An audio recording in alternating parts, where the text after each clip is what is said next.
Transcending into the realm of the Dragon Ball world, in the southern city of the Earth, a boy named Wang Chao, whose appearance belies extraordinary strength, finds himself contemplating a profound question. As an Earthling, is there any true merit in training in martial arts within this universe? What if, by merely flapping the wings of a butterfly, he inadvertently causes figures like Saiyan Wukong to falter? Against the might of Saiyans or Frieza, his earthly physique appears woefully inadequate. He remains in a state of confusion until one fateful day. Chapter 1. Came Sanin? On the fifth day since arriving in the Dragon Ball world, I still have not discerned the kind of person I ought to become. My body resembles that of a 10-year-old, yet I possess strength exceeding that of an average adult male. If I were to grow up step by step, perhaps I could become an athlete. To traverse into the Dragon Ball world only to pursue a career as an athlete seems rather comical. Nandu is one of the 5 major political, economic, and cultural centers of Dragon Ball Earth, making it relatively easy to find odd jobs that pay. However, the heat can be quite oppressive. I wonder if the martial arts masters in this world possess means to withstand the climate. It seems that during the Android saga, when Kuririn and others pursued Dr. Gero to the north, Kuririn even asked Hyunjin Fan for money to buy a coat. Perhaps the key in Dragon Ball lacks the power of warmth? Never mind, such high-level maneuvers are beyond my concern. Those who traverse into the Dragon Ball world, among 10, 7 or 8 are Saiyans, effortlessly learning ki, soaring as they walk, casually engaging in self-harming upgrade techniques, and swiftly transforming into Super Saiyans, evolving into Super Saiyan gods with hair dyed in hues of red, yellow, blue, green, and white. The remaining few, if not Namekians, are undoubtedly gifted cosmic beings, all seemingly born with a silver spoon. And here I am, without even a proper birth to boast of, simply a physical reincarnation. My body has shrunk to resemble that of a 10-year-old. Apart from increased strength, there is little change compared to my past life, not even a significant shift in my vision. But what good is that strength? It isn't enough to crush everything in my path, as I cannot even defeat the more fearsome dinosaur beings on Dragon Ball Earth. Whether in the past or present, I remain an Earthling, and it vexes me endlessly. In the dim light of dawn, a small, dilapidated room houses a 10-year-old boy with black hair, clad in a gray tank top and black shorts, seated at a desk, diligently writing in a diary. His attire appears worn, as if secondhand. The pencil is the cheapest variety, the notebook equally inexpensive, its pages rough. The boy's name is Wang Chao, a traveler of worlds. Approximately 5 months prior, he awoke in this world that was once merely animated fantasy, his body having shrunk to the form of a 10-year-old. Strangely, however, his physical abilities had not diminished. Instead, they had significantly enhanced. Upon his arrival, he had engaged in a scuffle, his stamina and strength surpassing that of an adult male by double. Yet, Wang Chao found little to boast about. In the 5 months following his arrival, he had scarcely enjoyed a restful night. On one occasion, he experienced a nightmare. In this dream, he, akin to countless protagonists in Dragon Ball fan fiction, found himself traversing into this world and, without hesitation, rushing to train in martial arts. Upon encountering Kame Sanin and the KO, they greeted him as if he were a long-lost kin, showering him with their most guarded secrets and techniques. He became addicted to rapid advancement. Ultimately, he found himself ostentatiously flaunting his prowess on the stage of the World Martial Arts Tournament, only to be ruthlessly defeated by Mr. Satan, enduring a thrashing before thousands of live spectators. There was yet another nightmare. In this vision, he emerged as the leader of the Dragon Ball warriors, leading them to Namek to confront the Frieza force. Yet, the formidable Frieza had already transformed thrice and unleashed his full power, while his allies, including Saiyan Wukong, lay defeated, their health waning. According to the typical narrative arc, it was now his moment, the time for this transcended protagonist to turn the tide and save the world. In the dream, Wang Chao charged at Frieza, only to trip over a stone and spatter blood from his mouth. Fearing Frieza would seize the opportunity to counterattack, he attempted a strategic retreat into the air, but, upon jumping, found himself unable to soar. He attempted to unleash a ki wave at the fully formed Frieza, yet it fizzled out embarrassingly, leaving the situation exceedingly awkward.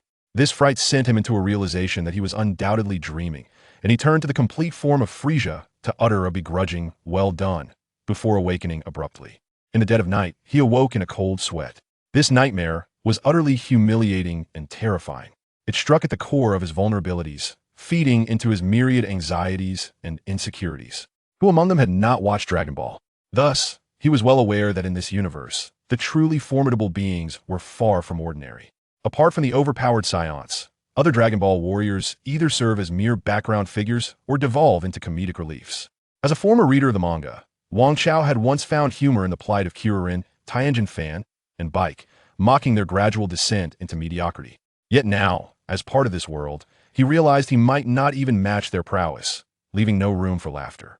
His strength, though indeed greater than that of a typical Earthling, amounted only to a shift from being a weakling to an even weaker one. The initial racial attributes of Earthlings imposed significant limitations on their growth potential, leaving little room for advancement. What could Earthlings accomplish? They seemed utterly incapable, their attempts to carry Senza beings to act as medics thwarted by the fear of being swiftly eliminated by enemies, with the grim possibility of losing the beings to foes. Frustration, frustration, frustration, frustration, frustration. Wang Chao scribbled the word frustration 7 times in his diary. Before his transcendence, he had watched Dragon Ball, where characters effortlessly transformed into Super Saiyan gods or spoke of the Zenkai boost, dismissing those who could not even rival the golden-haired Saiyans. It was a world where might and prowess were casually exchanged in jest, with no regard for the weak. Even the Super Saiyan 3 form of Suin Wukong held little esteem in his eyes, relegated to a mere aberration, while the true path lay in the potential of the Super Saiyan 2 form at full power. Observe how much prestige such discussions hold. Yet, after his transcendence, forget Super Saiyans, he might not even surpass the likes of Yamcha, remaining forever confined to the novice village of Earth. Such a disparity is bound to be disheartening. Another day brimming with negative energy begins. Wang Chao paused his writing, then tore the page from his diary, casting it into the flames without a second glance. According to cosmic convention, travelers must leave no trace that could expose their origins. After all, written Chinese characters exist on Dragon Ball Earth. Wang Chao wished to avoid leaving behind any material that could reveal his melancholic musings.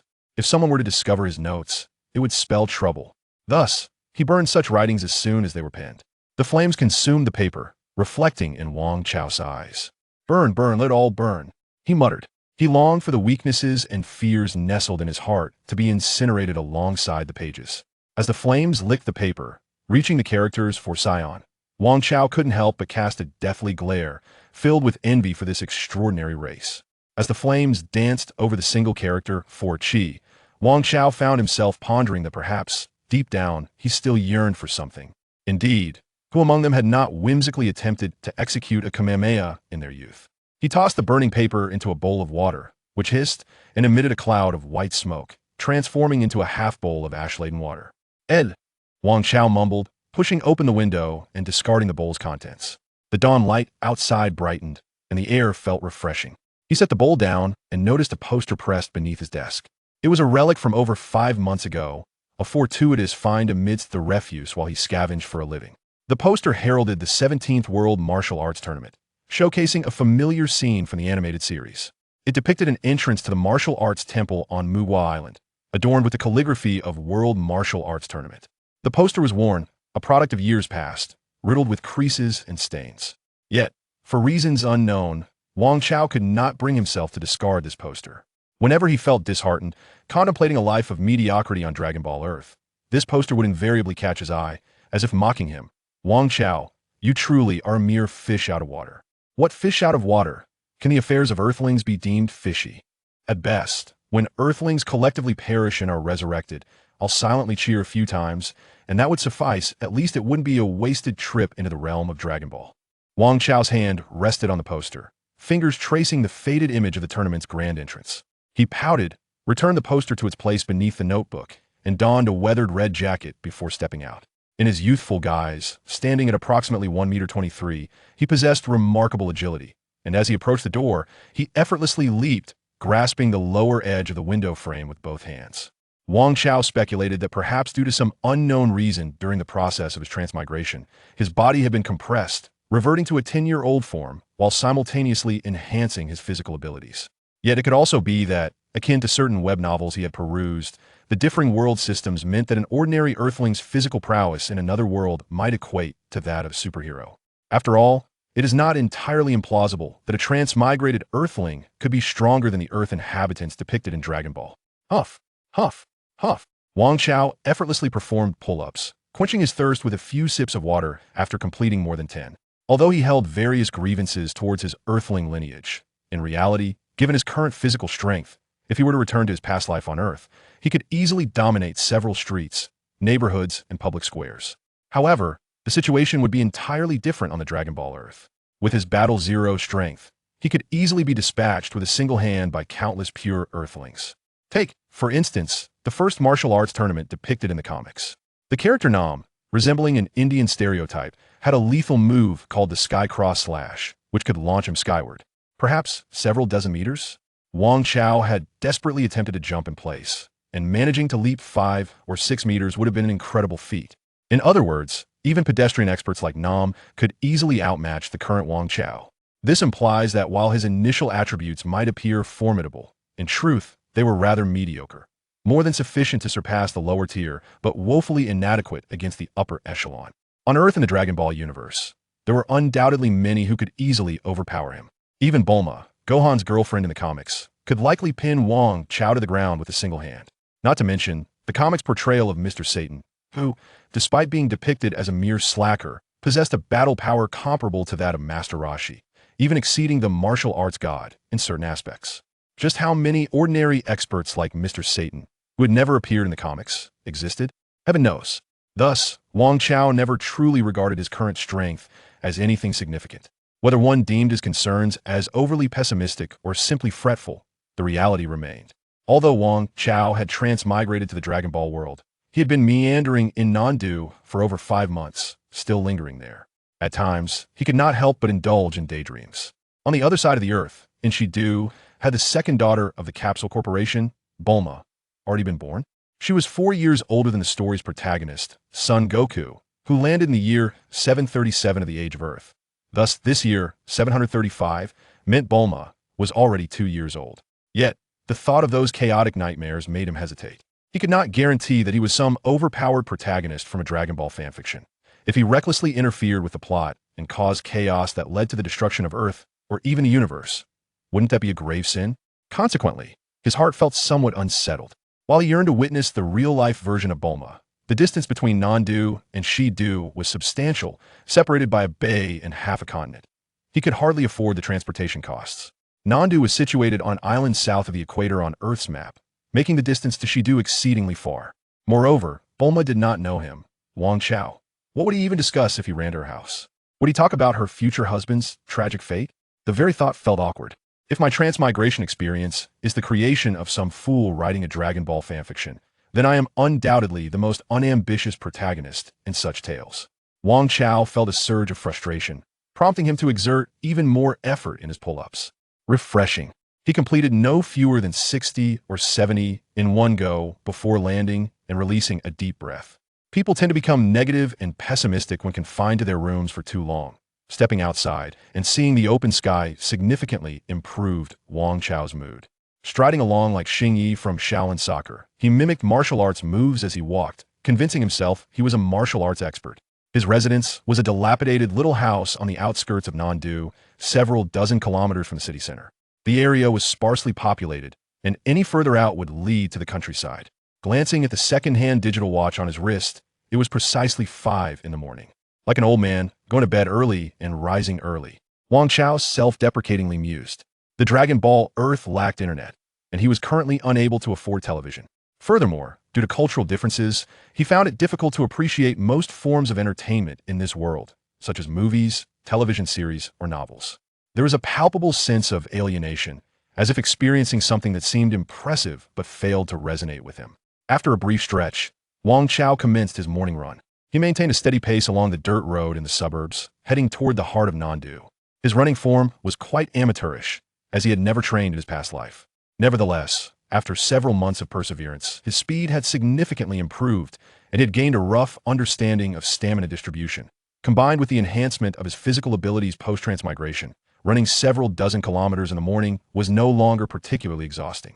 Given his small stature, his short legs moved like a whirlwind, disappearing from sight, leaving the occasional passing tractor driver momentarily stunned. Ah, it's that young man again. Wang Chao's early morning outings were driven by his excellent physical condition, which piqued his interest in self-improvement, and also because he had taken on several part-time jobs, necessitating his early arrival at the center of Nandu. Regardless of his remarkable background as a transmigrator, he still needed money for his daily needs. To acquire wealth, one must work. He was not suited for robbery and lacked any literary talents. Even the qualifications from his previous life were of little use, leaving him to find a few labor-intensive part-time jobs in Nandu. Fortunately, Wang Chao was blessed with abundant stamina post-transmigration and was momentarily adrift in life. Thus, he did not complain about the status of his jobs, as earning a living was all that mattered. Huff, huff. As he ran, his rhythmic breathing filled him with a sense of confidence. Perhaps he was not as unremarkable as he thought, but rather a martial arts prodigy. During his 5 months in Nandu on the Dragon Ball Earth, Wang Chao had often found himself in a state of hesitation. Deep down, he yearned for the vibrant scenes depicted in the Dragon Ball comics. Yet each time he glanced at his own Earthling arms and legs, he felt disheartened and quickly dismissed those thoughts. Wang Chao accelerated, closing his eyes and running wildly. As long as he ran fast enough, his troubles would not catch up to him.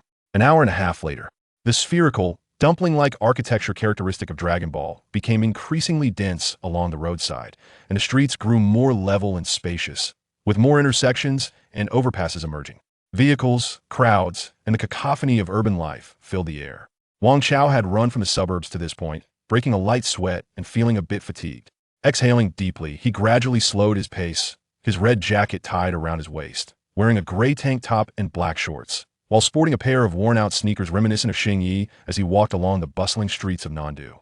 Wang Chao took pleasure in quietly observing the scenes on the streets of Nandu alone, be it the dog-headed, tiger-headed, and bird-headed folk rushing about, or the occasional stylish lady in the distance retrieving a small gadget from her exquisite bag, tossing it casually to reveal a flashy two-wheeled motorcycle. All captivated his attention. The comic's content had transformed into reality, and everything appeared refreshingly new. The only oddity was the complete absence of the anti-gravity hovercars that populated the comics. Was the technology still in its infancy? As he continued to walk, he arrived in Outdoor Park's fitness area, filled with various exercise equipment like pull-up and dip bars. It was now around 6:30 in the morning. Being a weekday, the park was mostly devoid of young people. Only a few elderly individuals were up early to exercise, wandering the park or engaging in waist twists, hand swings, leg kicks, and neck rolls. As usual, Wang Chao made his way to the sit-up apparatus to take a brief rest. After sitting for a moment, he reclined fully, letting his limbs hang down, gazing up at the morning blue sky and white clouds, which were clean and pure. Wang Chao's eyes flickered as he caught sight of an elderly man in an inverted view. A peculiar old man. Sitting up, he turned to look at the edge of the park's fitness area, near the artificial forest, where an elderly man clad in a gray-green robe practiced martial arts alone. The other elderly individuals seemed oblivious to him, none approaching. The old man, with a head full of silver hair and a gaunt face, had his eyes closed, one hand behind his back while the other held a palm upright, gliding in front of him as if engaging in a spar with an imaginary opponent. Wang Chao squinted, observing the old man's movements, but soon felt dizzy and increasingly fatigued, his head beginning to ache. What the heck? He was bewildered. What kind of martial arts was this? Suddenly, the old man stepped forward, palm slicing down, elbow raised, and with a powerful thrust, the entire artificial forest in the park seemed to emit a low hum. As he glanced around, it appeared that the trees were swaying collectively due to the old man's elbow movement. Wang Chao was astonished, pondering. So formidable? Are there such formidable individuals among Earthlings in the Dragon Ball world? Or is the vibration and humming of the forest merely coincidental? His first instinct was to suspect if it was Master Roshi. Chapter 2. The mysterious elder something feels amiss. The height does not match. Wang Chao scrutinized the appearance of the elderly martial artist before him, tall and slender. He was entirely unlike the hunchbacked Master Roshi. The aura was also distinct. The elder's pronounced cheekbones and loose gray-green robes exuded an ethereal quality reminiscent of a celestial being. As this thought crossed his mind, Wang Chao pondered whether the term ethereal was somewhat discordant with the artistic style of Dragon Ball. Yet, upon further reflection, he realized that the one most out of sync with the aesthetic was, in fact, himself. Thus, if there was a dissonance in the style, so be it, Wang Chao mused. After all, renaming him was an impossibility. This name was the sole remnant of his previous life. Consequently, the appearance and demeanor of the gray-green robed elder did not align with the turtle shell physique nor the muscular form, leading him to conclude that this was not the infamous old lecher. Perhaps it was the crane hermit? Externally, there was a slight resemblance. However, setting aside whether the crane hermit possessed such abilities, Wang Chao was certain he could recognize that creepy visage adorned with a pointed chin and thin mustache. The elder before him, however, exuded a distinctly different atmosphere. Could it be that he was an unknown powerhouse from the Dragon Ball Earth? Given that he had truly arrived in this world, he could not be constrained by the conventions of past comics. Thus, this possibility could not be dismissed. He lowered his gaze, contemplating. I, Wang Chao, encountered a master during my morning practice in the park. Could this elder possibly bear the surname Tang? The style of my transmigration is undoubtedly Dragon Ball, not some serpentine affair. Wang Chao's thoughts were a jumbled mess, yet he hesitated, deliberating whether to approach the seemingly enigmatic and formidable elder. This scenario bore an uncanny resemblance to a plot-triggering moment from a game or novel. What if he were truly a wandering swordsman? Would it not be a pity to let the opportunity slip by? With a resolution to muster his courage, Wang Chao reassured himself. In the comics, Sun Wukong had successfully ventured to Turtle Island, the sacred temple, and King Kai's planet to hone his skills. Hadn't he? Perhaps the seasoned masters of the Dragon Ball universe were indeed willing to impart their knowledge. With this fervent self-encouragement, he determinedly approached the elder, who remained oblivious to his presence, continuing to practice his movements with closed eyes, seemingly in a world of his own. Excuse me? Wang Chao raised his head slightly, attempting to speak. He thought to himself, if the elder would open his eyes and utter, "Hey, where did you come from?" alluding to Wang Chao's relatively short stature, he might playfully retort, "Who are you calling short-gored?" to lighten the atmosphere and leave a memorable impression. As Wang Chao mentally rehearsed his lines, the elder remained unresponsive, leaving him astonished. "You can't be serious. You didn't even hear me?" Wang Chao was taken aback. As he observed the elderly man with closed eyes practicing a series of punches, a sense of disbelief washed over him, and he was unwilling to concede defeat. Thus, he rose onto his toes and shouted from behind the old man, "Hello, elder." The other senior citizens in the park's exercise area heard Wang Chao's exclamation and turned to look as if they felt the call was directed at them. Seeing a small child trailing behind an unfamiliar old man, they soon averted their gazes, uninterested. The elderly man, clad in gray-green fabric, however, paused in his movements, first twitching his ears before slowly opening his eyes. Fortunately, the old man faced away from Wang Chao. Otherwise, the piercing brilliance of his gaze upon first opening would surely have frightened the boy. This brilliance flickered and vanished, and the old man's eyes transformed into the murky gaze typical of elderly folk. He withdrew his fists, turned around, and with hands clasped behind his back, he surveyed the surroundings, perplexed, and remarked, "Where is everyone?" "You actually responded." Wang Chao inhaled deeply. In the realm of Dragon Ball, particularly on Earth, true masters were utterly incapable of neglecting the cultivation of their ki. Yet, this old man appeared both blind and hard of hearing, leading Wang Chao to lean towards his prior suspicion that it might indeed be mere coincidence. Had he become overly paranoid since his arrival in this world? A hint of dejection crept into his heart. On Earth, true martial artists could only be counted among the turtle and crane schools, the sacred land of Korin. In the lineage of the kami, the number of formidable beings could be easily enumerated. It was implausible that he would randomly encounter a super master capable of shaking an entire forest with mere punches. "Oh, here you are." The gray-green clad elder looked down, noticing Wang Chao. "What is it, little one? Can you fly? Can you shoot energy blasts? Do you know Master Rashi? Have you climbed Korin Tower?" A flurry of questions tumbled through Wang Chao's mind, representing his rudimentary criteria for gauging whether an Earth martial artist was genuinely a master of the martial arts. However, just as he was about to voice these inquiries, he suddenly found the notions too presumptuous and impolite, so he changed his approach and, with a cherubic expression, asked Grandpa, "Are you thirsty?" He mentally chastised himself, thinking, what a foolish thing to say. The old man, taken aback by Wang Chao's unexpected question, couldn't help but twitch his two gray-white eyebrows. Then, with a flick of his sleeve, he produced 2 coins from seemingly nowhere and tossed them into Wang Chao's palm. "Here, take this." "I'm not thirsty," the elder stated. Wang Chao, bewildered, thought, "Does he think I'm a little boy selling bottled water?" He glanced down at the 2 coins resting in his palm. Suddenly, he felt something amiss and turned his hand over, palm facing down. But the coins seemed to cling to his palm as if they were magnetized, refusing to drop. "Hey!" Wang Chao shook his hand, yet the coins remained affixed. "Hey!" As he pried the coins off, he realized the small area on his palm felt prickly and warm, as though it had lost sensation. But there were no imprints from the coins, indicating he had not been injured. The 2 coins, now separated, stubbornly refused to part ways, leaving Wang Chao exasperated. What now? How am I supposed to use these? However, This maneuver immediately made Wang Chao aware that this old man possessed remarkable skills. He was indeed a master. He felt a surge of excitement, but when he looked up, the old man clad in a gray-green robe had quietly departed, leaving no trace of his exit. Was it truly necessary for him to vanish so completely? Wang Chao, clutching two inseparable coins, caused a stir among the elderly in the park's fitness area. Yet he could not locate the elusive master. He was reluctant to forfeit the opportunity to meet a hidden expert over a mere 2 coins. He wandered through the artificial forest, traversing countless circles, only to find no sign of the old man in the gray-green attire. Surely, this was intentional. Seated on a park bench, Wang Chao pondered deeply, analyzing the situation. If the old man were indeed a concealed expert, it was improbable that he could remain oblivious to Wang Chao's proximity.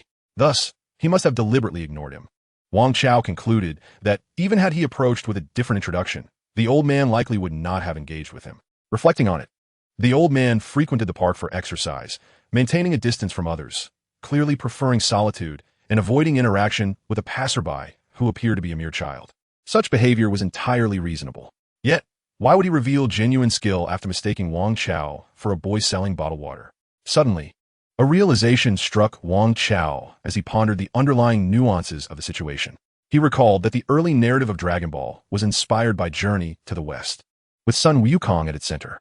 Tianjin Fan represented Erlang Shun, while the dumplings bore resemblance to the celestial dog. Bun Ma Zet Sao Tang Sheng, and Oolong was akin to Zhu Beiji. As for Kuririn, while his character was less clear, he certainly embodied a bald figure, a concept not previously associated with the character of Bodhi Ancestor. Chapter 3. A Hazardous Task. Could this be a hint? Wang Chao felt a flicker of excitement as he scrutinized the 2 connected coins in his hand. If the monkey had his head knocked thrice and discerned the need to investigate Bodhi's residence at the witching hour, what significance could these 2 coins, stuck together, possibly hold? Furrowing his brow, Wang Chao delved into contemplation, reflecting on the old man's act of tossing the coins, the arc and angle of their descent, the force as they struck his palm, and the moisture and stickiness of his skin. Eventually, a gentle yet resigned smile graced Wang Chao's face, as he concluded that he was likely overthinking the matter, adding unnecessary drama. To his astonishment, the 2 coins in his hand had quietly separated. As he gazed at the 2 coins lying flat in his palm, he mused that they symbolized the conflicting sides of himself. One side lacked the courage and confidence to step forward and pursue the path of strength in this world, while the other secretly yearned for the brilliance that life had to offer. After all, why did he feel compelled to approach that enigmatic old man? Indeed, had he not resigned himself to a fate of being an ordinary, unremarkable existence? Why then did he feel the urge to draw closer? Ding! Wang Chao flicked a coin into the air with his thumb, watching it spin as it ascended and descended. Without a glance, he caught it deftly with his empty hand. Leaning against the park bench, he mused, truly a languid soul. Having immersed himself in numerous tales of fervor through novels and comics, he admired the protagonists within those stories, fully aware of his own predicament. He lacked the indomitable spirit of the heroes who never succumbed to defeat. Sun Wukong faced formidable foes without flinching, consistently challenging and surpassing both adversaries and himself. Naruto, despite the solitary pain of rigorous training in ninjutsu, bore the harsh realities of the ninja world without turning back. Luffy, the pirate king, transformed an apparently useless rubber fruit into a treasure of unparalleled might. Yet Wang Chao was different. He had long surrendered. He genuinely admired the male leads in fanfictions of Dragon Ball, pondering how, despite being ordinary young men like himself, they became resilient figures merely through the act of transmigration. Upon realizing his own earthly existence, Wang Chao felt a wave of resignation wash over him, nearly ready to concede. He wished he could simply reset and begin anew. Imagine being transported to Vegeta's planet, endowed with Saiyan blood, starting with a violent surge of power, rampaging across the universe, engaging in boundless exploits. What a splendid fantasy. Yet, deep down, he knew such dreams were just fleeting thoughts. Awakening from them brought tears to his eyes, reminding him he remained an Earthling. To be fair, one could hardly blame him. It wasn't as if he harbored an insatiable desire to become a Saiyan. Who among those familiar with Dragon Ball would believe that Earthlings could rival Saiyans? That would be sheer folly. The mightiest Earthling, Krillin, toiled relentlessly, only to find himself settled down with a family, leading a mundane life as a traffic officer, embodying the essence of an ordinary human. as a visionary transmigrator. Opting to skip the arduous journey and retreat into obscurity seemed a display of remarkable self-awareness. Reflecting on this, Wang Chao noted the striking resemblance between his current situation and Luffy's childhood. Gazing at the drifting clouds above, he recalled how Luffy's rubber abilities initially felt ineffectual, soft, and lacking in impact. To others, Luffy's powers appeared valuable, yet in reality, they bore little significance. Wang Chao found himself in a similar plight, seemingly possessing some strength. Yet on the grand scale of the Dragon Ball universe, he felt as insignificant as a droplet in the ocean. He lacked the unwavering belief in the future that Luffy possessed. Having watched Dragon Ball and being well-versed in its narrative did not necessarily serve him well. Wang Chao lowered his gaze to his clenched fist. When he tossed the coin earlier, he had quietly promised himself that if it landed heads, he would resign himself to a life of lethargy, continuing to work aimlessly in the city of Nan. Conversely, if it landed tails, he would set sail for adventure. No, not as a pirate, but in search of Master Roshi. Yet, after a moment of hesitation, his palm remained stubbornly closed. As he glanced at the second-hand digital watch on his wrist, Wang Chao realized he was running late for his delivery job. A sense of urgency surged within him. He knew he could not afford any further delays. He resolved to return to the park the following morning, curious if he might encounter that peculiar old man once more. Far above, in the vast expanse of the sky, an elder clad in gray-green robes floated, observing Wang Chao as he hurriedly exited the park. From such a height, the people below resembled mere ants, yet the elder perceived them with remarkable clarity. The boy's silhouette began to blur, prompting a slight furrow of concern on the elder's brow. He scanned the surroundings and discerned layers upon layers of illusions interwoven across the globe. Displeased, he let out a soft grunt, and his figure vanished. Although Wang Chao referred to his part-time role as moving bricks, it was a light-hearted jest regarding his work as a courier for a logistics company. In the Dragon Ball universe, lacking both in education and connections, and not possessing the charm to debut as an idol, his best option for part-time employment was this labor-intensive job. Upon his arrival in this world, he had even shouldered sacks at a dockyard. This courier position had been recommended to him by a truck driver from the construction site. On South City Street, Wang Chao moved like the wind, performing parkour with agility. As he turned into an alley, his speed caused him to run along the wall for a brief moment before executing a front flip, landing gracefully on his feet and continuing on his way. Bystanders watched in awe, marveling at the boy's extraordinary skills. Wang Chao felt a rush of exhilaration. This sense of freedom and agility was something he could never have achieved in his previous life. Arriving at the company just in time, Wang Chao clocked in and changed into his work uniform. "The goods are in warehouse number 2. You can fetch them yourself," his colleague, a rather lackluster individual, informed him. Wang Chao nodded, casually taking a cart to the designated warehouse. His choice of this part-time job was not without reason.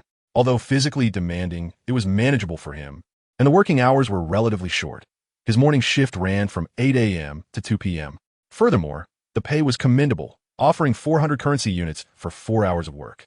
In the Dragon Ball universe, the currency functioned similarly to the yen, akin to the belly in One Piece, with comparable purchasing power. The elevated daily wage for this delivery work stemmed from the fact that not just anyone could undertake such tasks in the Dragon Ball world, nor were many willing to do so, as it often entailed significant risks, sometimes even life-threatening ones. This was no exaggeration. In the realm of Dragon Ball, Earthlings are categorized into various types. The predominant group comprises ordinary humans, accounting for approximately 75. There exists a diverse array of anthropomorphic beings, which make up around 7, and another 7 are said to be monstrous descendants of demons. Finally, a small percentage consists of extraterrestrial hybrids, as gleaned by Wang Chao from the Southern Metropolis Entertainment Daily. While the precise statistics may be dubious, the general classifications appear sound. Anthropomorphic beings are often perceived as ferocious and barbaric, a notion deeply ingrained in the collective consciousness of ordinary Earthlings. Despite numerous equality movements advocating for these beings over the millennia, the prejudices that have accumulated through history remain entrenched. In a sprawling metropolis like Southern Metropolis, there exists a designated area predominantly inhabited by these anthropomorphic beings, colloquially referred to as the Beastman District. Crime, gang activity, violence, and vice are rampant, leading to a prevailing stereotype of the district. Even visitors, including those who themselves are anthropomorphic, tend to avoid this area, fearing potential violence and misfortune. Consequently, the safety of delivery personnel assigned to the Beastman District is far from assured. Instances of intimidation, extortion, robbery, and assault are common, with victims often left to endure their misfortunes in silence. Encounters with the rare monstrous beings are particularly dreaded. To ordinary Earthlings, anthropomorphic beings are perceived as unrefined brutes, while monstrous beings are regarded with even greater trepidation, likened to grotesque caricatures from comic books or the malevolent creatures conjured by seers. Society generally keeps a respectful distance from such individuals. Some scholars posit that the ancestors of these monstrous beings are linked to infernal demons, bearing a taint of original sin and thus viewed as harbingers of misfortune. While contemporary Earthlings often dismiss such notions as sensationalist nonsense, they serve as intriguing fodder for discussions about marginalized groups. However, Wang Chao, who understands the complexities of the Dragon Ball universe, contemplates the possibility of a connection between the ancestors of monstrous beings and demons, recognizing that the existence of a green-skinned deity in the heavens adds an intriguing layer to this narrative. Amidst the multitude of parcels destined for the Beastman district, Wang Chao retrieved several packages from warehouse number 2. Perhaps due to his recent commendable performance within the company, he noticed that the majority of the assignments allocated to him were, in fact, directed towards this controversial district. This reminded him of an incident from the previous day when a boorish, swine-headed thug from the district attempted to extort him, only to find himself on the receiving end of a beating. Before departing, the disheveled humanoid pig made a menacing remark, vowing to enlist a ferocious elder brother to deal with Wang Chao, challenging him to return the next day if he possessed any real skill. Wang Chao pondered whether this ferocious elder brother was perhaps a formidable wild boar anthropomorph. What choice did he have? After all, Wang Chao was indeed quite capable. His colleague, resembling a pug, complimented him, stating that those with talent must bear more responsibilities. He casually mentioned that it would be appreciated if Wang Chao could deliver a bit more from the animal district. Under normal circumstances, the delivery personnel in such companies were typically towering and imposing anthropomorphs, such as bear men, snow wolf men, or mastiff men, whose mere presence commanded a degree of intimidation, thus preventing them from being bullied by certain brutish anthropomorphs who signed for the packages. Additionally, the wages for these animal people could be somewhat lower. Had it not been for Wang Chao's exceptional abilities, with never a single work-related injury or package loss, no one would have entrusted him with this role. The pair of leopard brothers who took over the night shift from Wang Chao had even remarked that, even together, they would not stand a chance against him in a fight. This seemingly frail young man could easily overpower them with a single punch. Indeed, it was astonishing. However, Wang Chao was largely immune to such flattery. What was there to boast about? Receiving praise from a few mediocre Earthlings. Being a standout among the short in stature, was that truly a source of pride? He chuckled at the thought of traversing into a world akin to Dragon Ball, only to seek validation among ordinary humans. In terms of self-awareness, Wang Chao maintained a mindset far more grounded than any individual on Earth. Next in line was the duty station of the pug-headed colleague, where the small television crackled with noise reminiscent of a bustling crowd, hinting at some form of competition. Wang Chao glanced over to see a muscular giant, towering at 7 feet, leap onto an extravagant ring, facing off against a young man whose physique resembled black steel. I'm merely observing, the pug colleague assumed Wang Chao had caught him slacking on the job. What kind of competition is this? Wang Chao inquired, intrigued. It's a professional fighting league, broadcast annually, the pug explained, adding, our city also has a regional division. With your skills, you could sign up and give it a try. Not at all. I'm merely a mediocre fighter, Wang Chao deflected, shifting the topic to, isn't there a tournament known as the world's greatest martial arts tournament? That tournament is rather informal, the pug clarified. The participants are often obscure individuals, and the true masters of combat do not recognize those self-proclaimed martial artists. The martial arts tournament is merely a gathering of small circles battling it out with paltry prizes. In contrast, the fighting league is legitimate. Professional fighters can even become household names, the pug elaborated. Cease your shameless babble, Wang Chao retorted, narrowing his eyes. The world's greatest martial arts tournament is deemed informal? Participants of dubious origins? Is it merely martial artists indulging in self-congratulatory antics? He was clearly displeased. Moreover, the notion of disdainful dogs looking down on others seems rather familiar. Could it be that the original character, Satan, hails from this so-called professional fighting league, thus attaining the status of a world-renowned champion? Yet, it appears that Satan has indeed clinched the title at the Grand Martial Arts Championship. Ah, how impressive! Wang Chao nonchalantly responded a few times, signaling for his companion to cease, stating he had work to attend to before taking his leave. With that, he swiftly departed, dragging a cart laden with packages. He held little interest in this fighting league. It was the Grand Martial Arts Championship that resonated with his childhood nostalgia.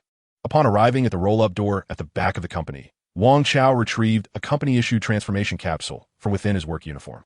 With a click, he activated it and tossed it onto the ground. After a harmless cloud of smoke dissipated, a small delivery truck appeared. Unfortunately, even the most basic transformation capsules are prohibitively expensive, akin to a kidney's worth, rendering them unattainable for him. Wang Chao couldn't help but marvel at the wealth of Bulma's family, effortlessly lifting the heavy packages piled on the warehouse trailer. He tossed them in the back of the truck and climbed into the driver's seat. Fortunately, the vehicles on the Dragon Ball Earth are uniquely designed, allowing even someone of Wang Chao's smaller stature to operate them without hindrance. A workday vastly different from the whimsical world of Dragon Ball had commenced.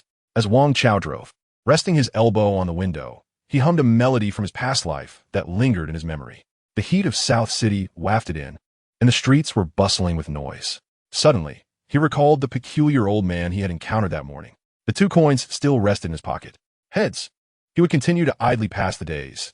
Tails, he would cast aside his worries and venture out to find Master Roshi for training. What had the outcome of the coin toss in the park that morning been? Heads or tails?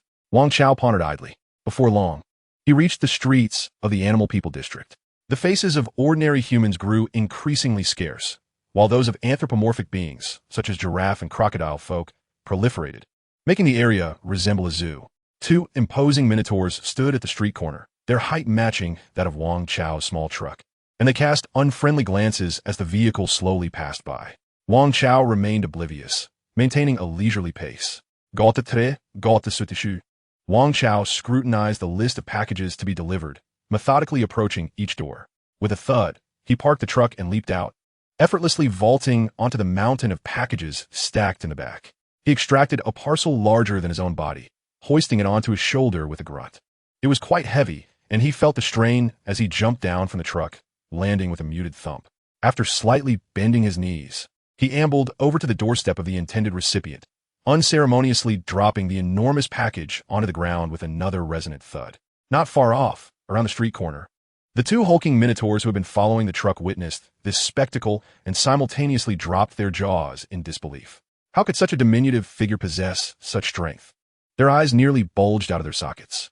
After a moment of contemplation, the 2 decided that the sweltering heat rendered today unsuitable for robbery. They feigned indifference, quietly retreating into the distance.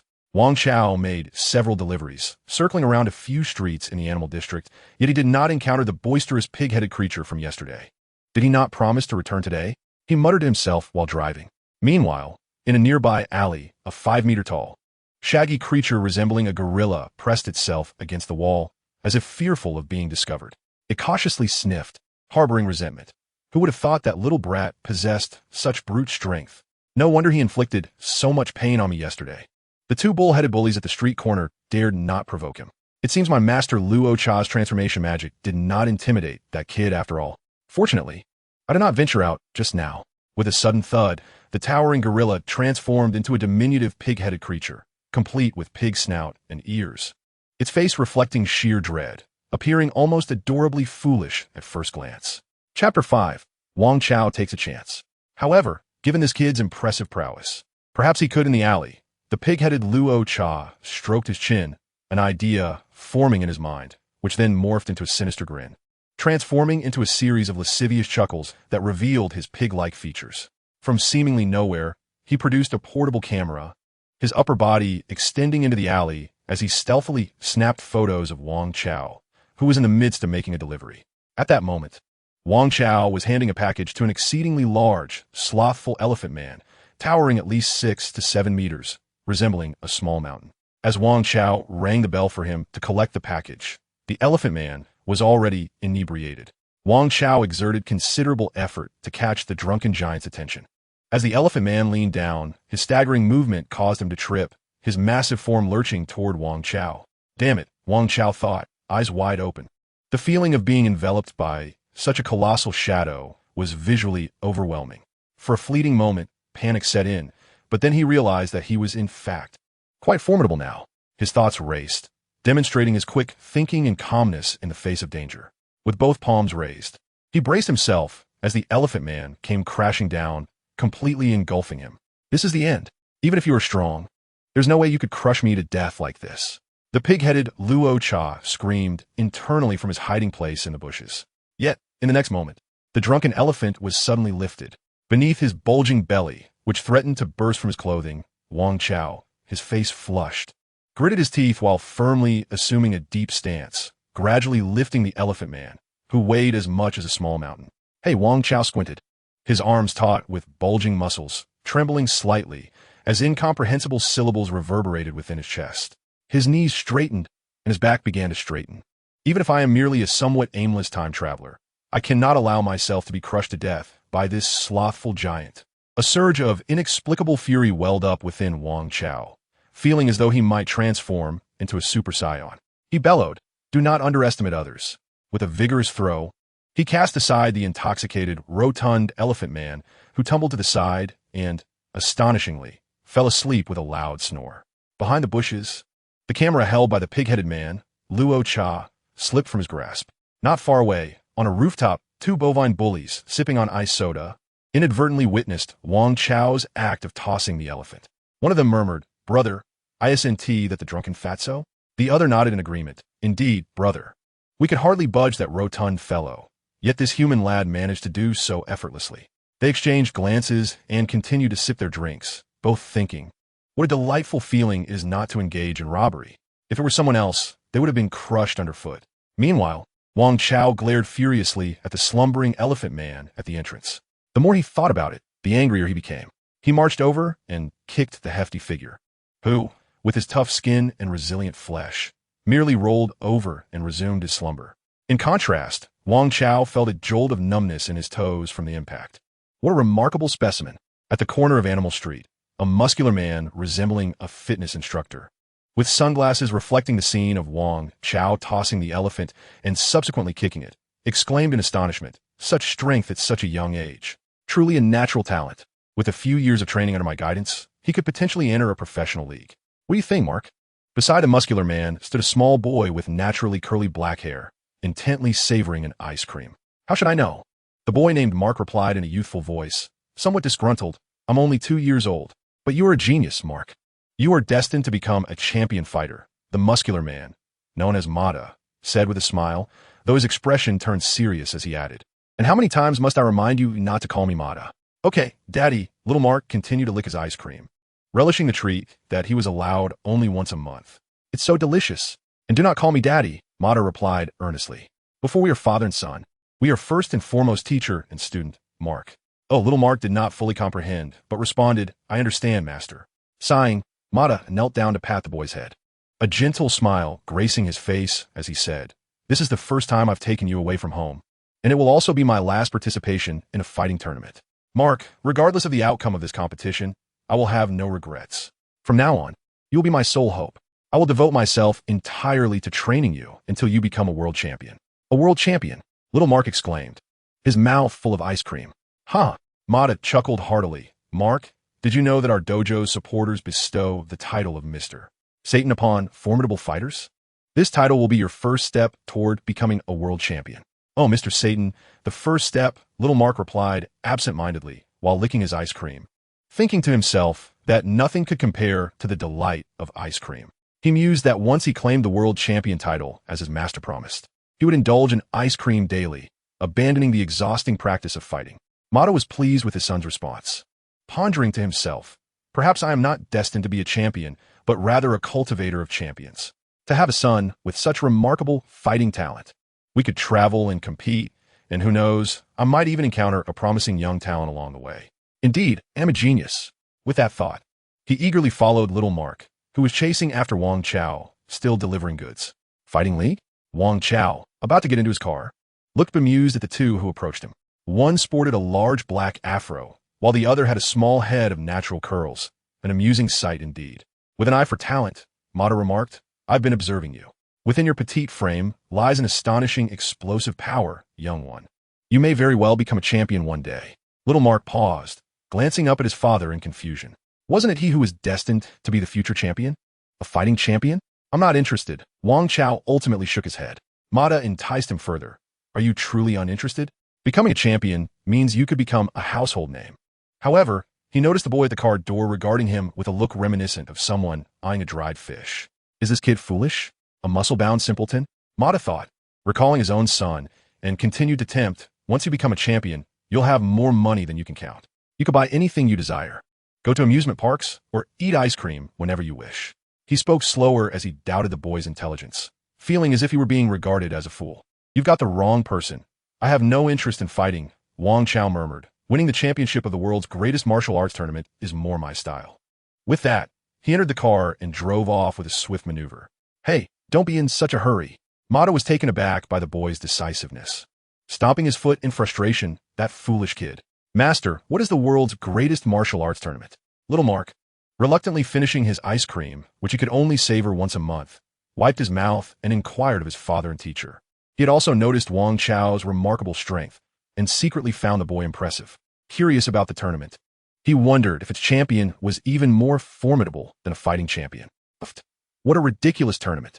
That poor boy simply lacks vision, Mata cautioned. Satan, you must not stray from your path. Mark earnestly imparted wisdom to his son. Father, I am called Mark. Young Mark gently corrected his master, pointing to the modest promotional poster for the 18th World Martial Arts Tournament, which stood inconspicuously beside a massive poster for the Fighting League. Isn't that the one? Master, after your competition, shall we go and take a look at it? The 18th World Martial Arts Tournament. At the street corner, Wang Chao gazed at the torn poster, reflecting on a 17th World Martial Arts Tournament poster that he had stubbornly kept at home. Chapter 6, Speculation and Golden Eyes. In the later stages of Dragon Ball, the platform of the World Martial Arts Tournament had evidently become insufficient to gauge the combat prowess of the main characters. Yet, it evoked an inexplicable nostalgia among the audience. This audience included the long-established Dragon Ball warriors like Sun Wukong and Krillin, as well as the young boys who, after school, would eagerly await the opening theme of the Dragon Ball animation, Maha Incredible Adventure. It also encompassed those who, having grown up, attended school, graduated, and entered the workforce, would occasionally reflect on their childhood while watching unfamiliar anime online, reminiscing about the cherished Dragon Ball series. Naturally, Wang Chao was among them. In his past life, he had been an ordinary individual, so unremarkable that he had never engaged in a single fight throughout 20 years of schooling. Being as proper as he was, it was inconceivable for him to suddenly become a combative individual after time traveling. His yearning for the World Martial Arts Tournament was not merely a desire for the title of the world's strongest, but rather an aspiration for the pure and beautiful essence conveyed in the fairy tale of Dragon Ball, the spirit of perseverance and passion. Turtle School.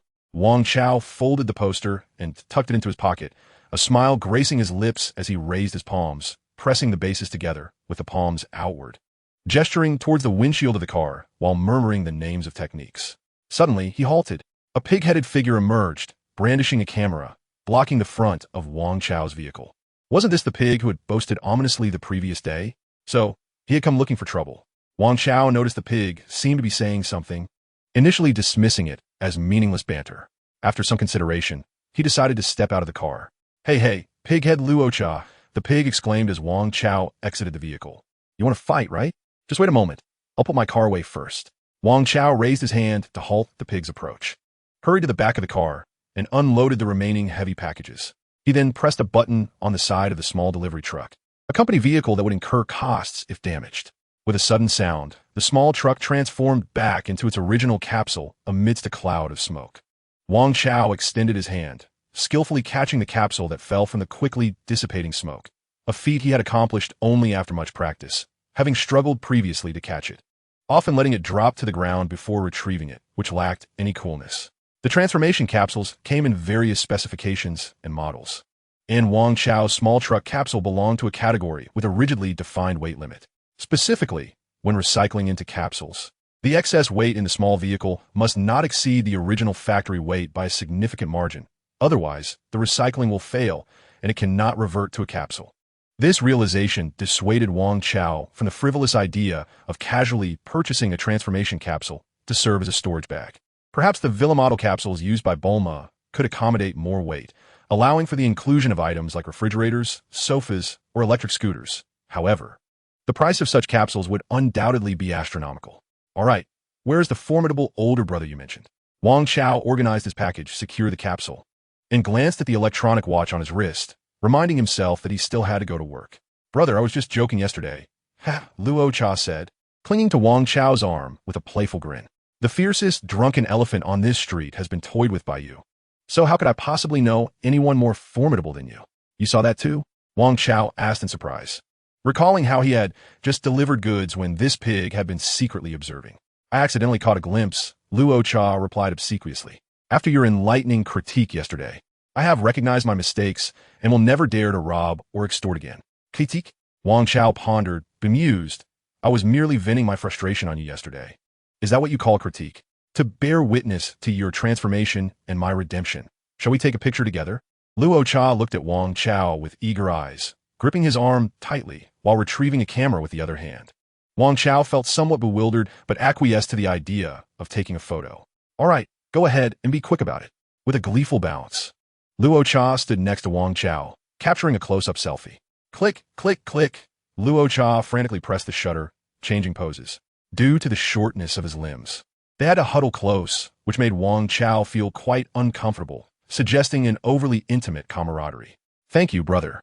Luo Cha continued to bow in gratitude from a distance as Wang Chao prepared to leave in the small vehicle with the packages. As he drove away, Wang Chao stroked his chin in contemplation. Ah, he must have reformed because I mentioned that drunken elephant, and he had been observing me from the shadows. Perhaps he feared my strength, yet he still came over to ingratiate himself. How perplexing. After delivering the remaining goods, Wang Chao drove back to the company, mulling over the incident with Luo Cha. Regarding the photo, at least it indicates 3 things. 1. He is acquainted with me. 2. Our relationship seems somewhat amicable. And 3. I now have a visual record of him. Furthermore, this pig had been tailing me. Perhaps he was capturing photos while I mentioned that drunken elephant? It seems he might be plotting something sinister. If someone intends to trouble him, he could easily divert that trouble onto me, making me his enforcer. This troublesome pig, indulge me. As long as I am not confronted with formidable champions of the world's foremost martial arts tournament or any ordinary fighters from a combat league, I believe I can manage quite well, despite my lackluster abilities. Once Wang Chao had thoroughly contemplated the entire affair, he returned to his modest abode in the outskirts. With a swift motion, he placed the poster of the 18th World Martial Arts Championship alongside the now yellowed poster of the 17th edition, pressing them down firmly to smoothen their surfaces. On one side, he would continue to languish through the days, while the other beckoned him to venture out in search of the turtle hermit. Wang Chao retrieved 2 coins from his pocket, setting them upon the table where they spun with a delightful clink, watching as they twirled rapidly before coming to a halt, one displaying its face and the other its reverse. With a slight smirk, he flipped the posters over, only to discover a drawing on the back of the faded one. It was his own hand-drawn illustration of Super Saiyan Goku. Although the artistic rendition bore a somewhat crude charm, Wang Chao felt a sense of satisfaction, noting a significant improvement from the haphazard sketches of his elementary school days. Sighing, he rested his chin upon the table, covering the eyes of his Super Saiyan Goku with his hand, a twinge of envy coursing through him. Why lack the advantage, dear Goku? Am I truly not the protagonist? He murmured, eventually succumbing to slumber. Lunch had been a work meal at the office, and by now, it was nearing 2 in the afternoon, the most drowsy hour. Upon awakening, he found that the clock had already struck 4. A glance into a small mirror on the desk startled him. His eyes appeared golden. Blinking, he was dismayed to see they were still the deep brown typical of an ordinary East Asian. What folly, he chided himself. It seemed his imagination had run rampant before sleep. Chapter 7. Knowing it is futile. Wang Chao scrutinized his eyes repeatedly, confirming that no peculiar changes had occurred. After reciting the name of the system's elder in his mind several times, he noted no extraordinary events transpiring. With a weary sigh, he pocketed the 2 coins, donned a jacket, and stepped outside. In the outskirts of Dragon Ball Earth, far from the towns, the population was sparse. As dusk approached, the horizon arched gracefully into the distance, suffused with fiery hues. With renewed vigor, Wang Chao began to run once more. He realized that perhaps due to the absence of electronic entertainment in this world, or perhaps merely due to an enhancement in his physical condition, this former recluse had become enamored with the sensation of running. He found solace in the belief that as long as he ran swiftly enough, his troubles would remain at bay. This was no jest. He discovered that by immersing himself in various tasks, he could evade the contemplation of matters that bore no resolution, which also explained his relentless pursuit of part-time work both day and night in Nandu. Oh, how exhilarating! He ran exuberantly, his spirits soaring as he executed several flawless somersaults, or imitated the aerial spins reminiscent of Lee San's techniques, feeling utterly cool in his antics, which led him to burst into silly laughter that echoed across the deserted countryside.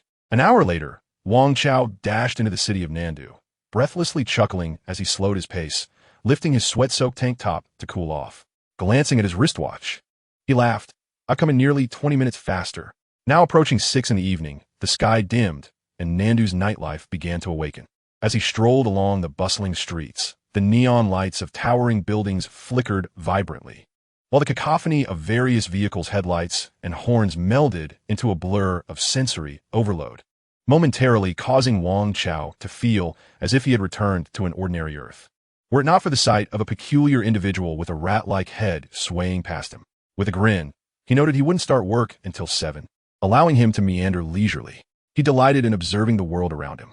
Through his keen observations, he had long noticed the presence of the whimsical capsules from Dragon Ball. Yet he had yet to see a single vehicle that floated above the ground without wheels, even one that could traverse water. Occasionally, as he stroked his chin in contemplation, he recalled hearing whispers of an additional Dragon Ball tale penned by Akira Toriyama, perhaps titled Galactic Patrol, which had made an appearance in a recent Dragon Ball film. Could the anti-gravity vehicles from the original story be linked to this unviewed side story? It was rumored that there was a character resembling Bulma's sister in that narrative, though he was uncertain if that still held relevance.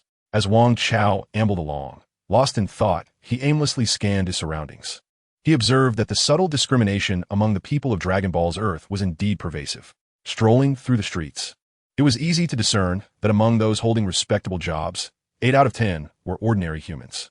Conversely, at construction sites or docks, a staggering 90 out of 100 laborers striving for their meager earnings were various anthropomorphic creatures.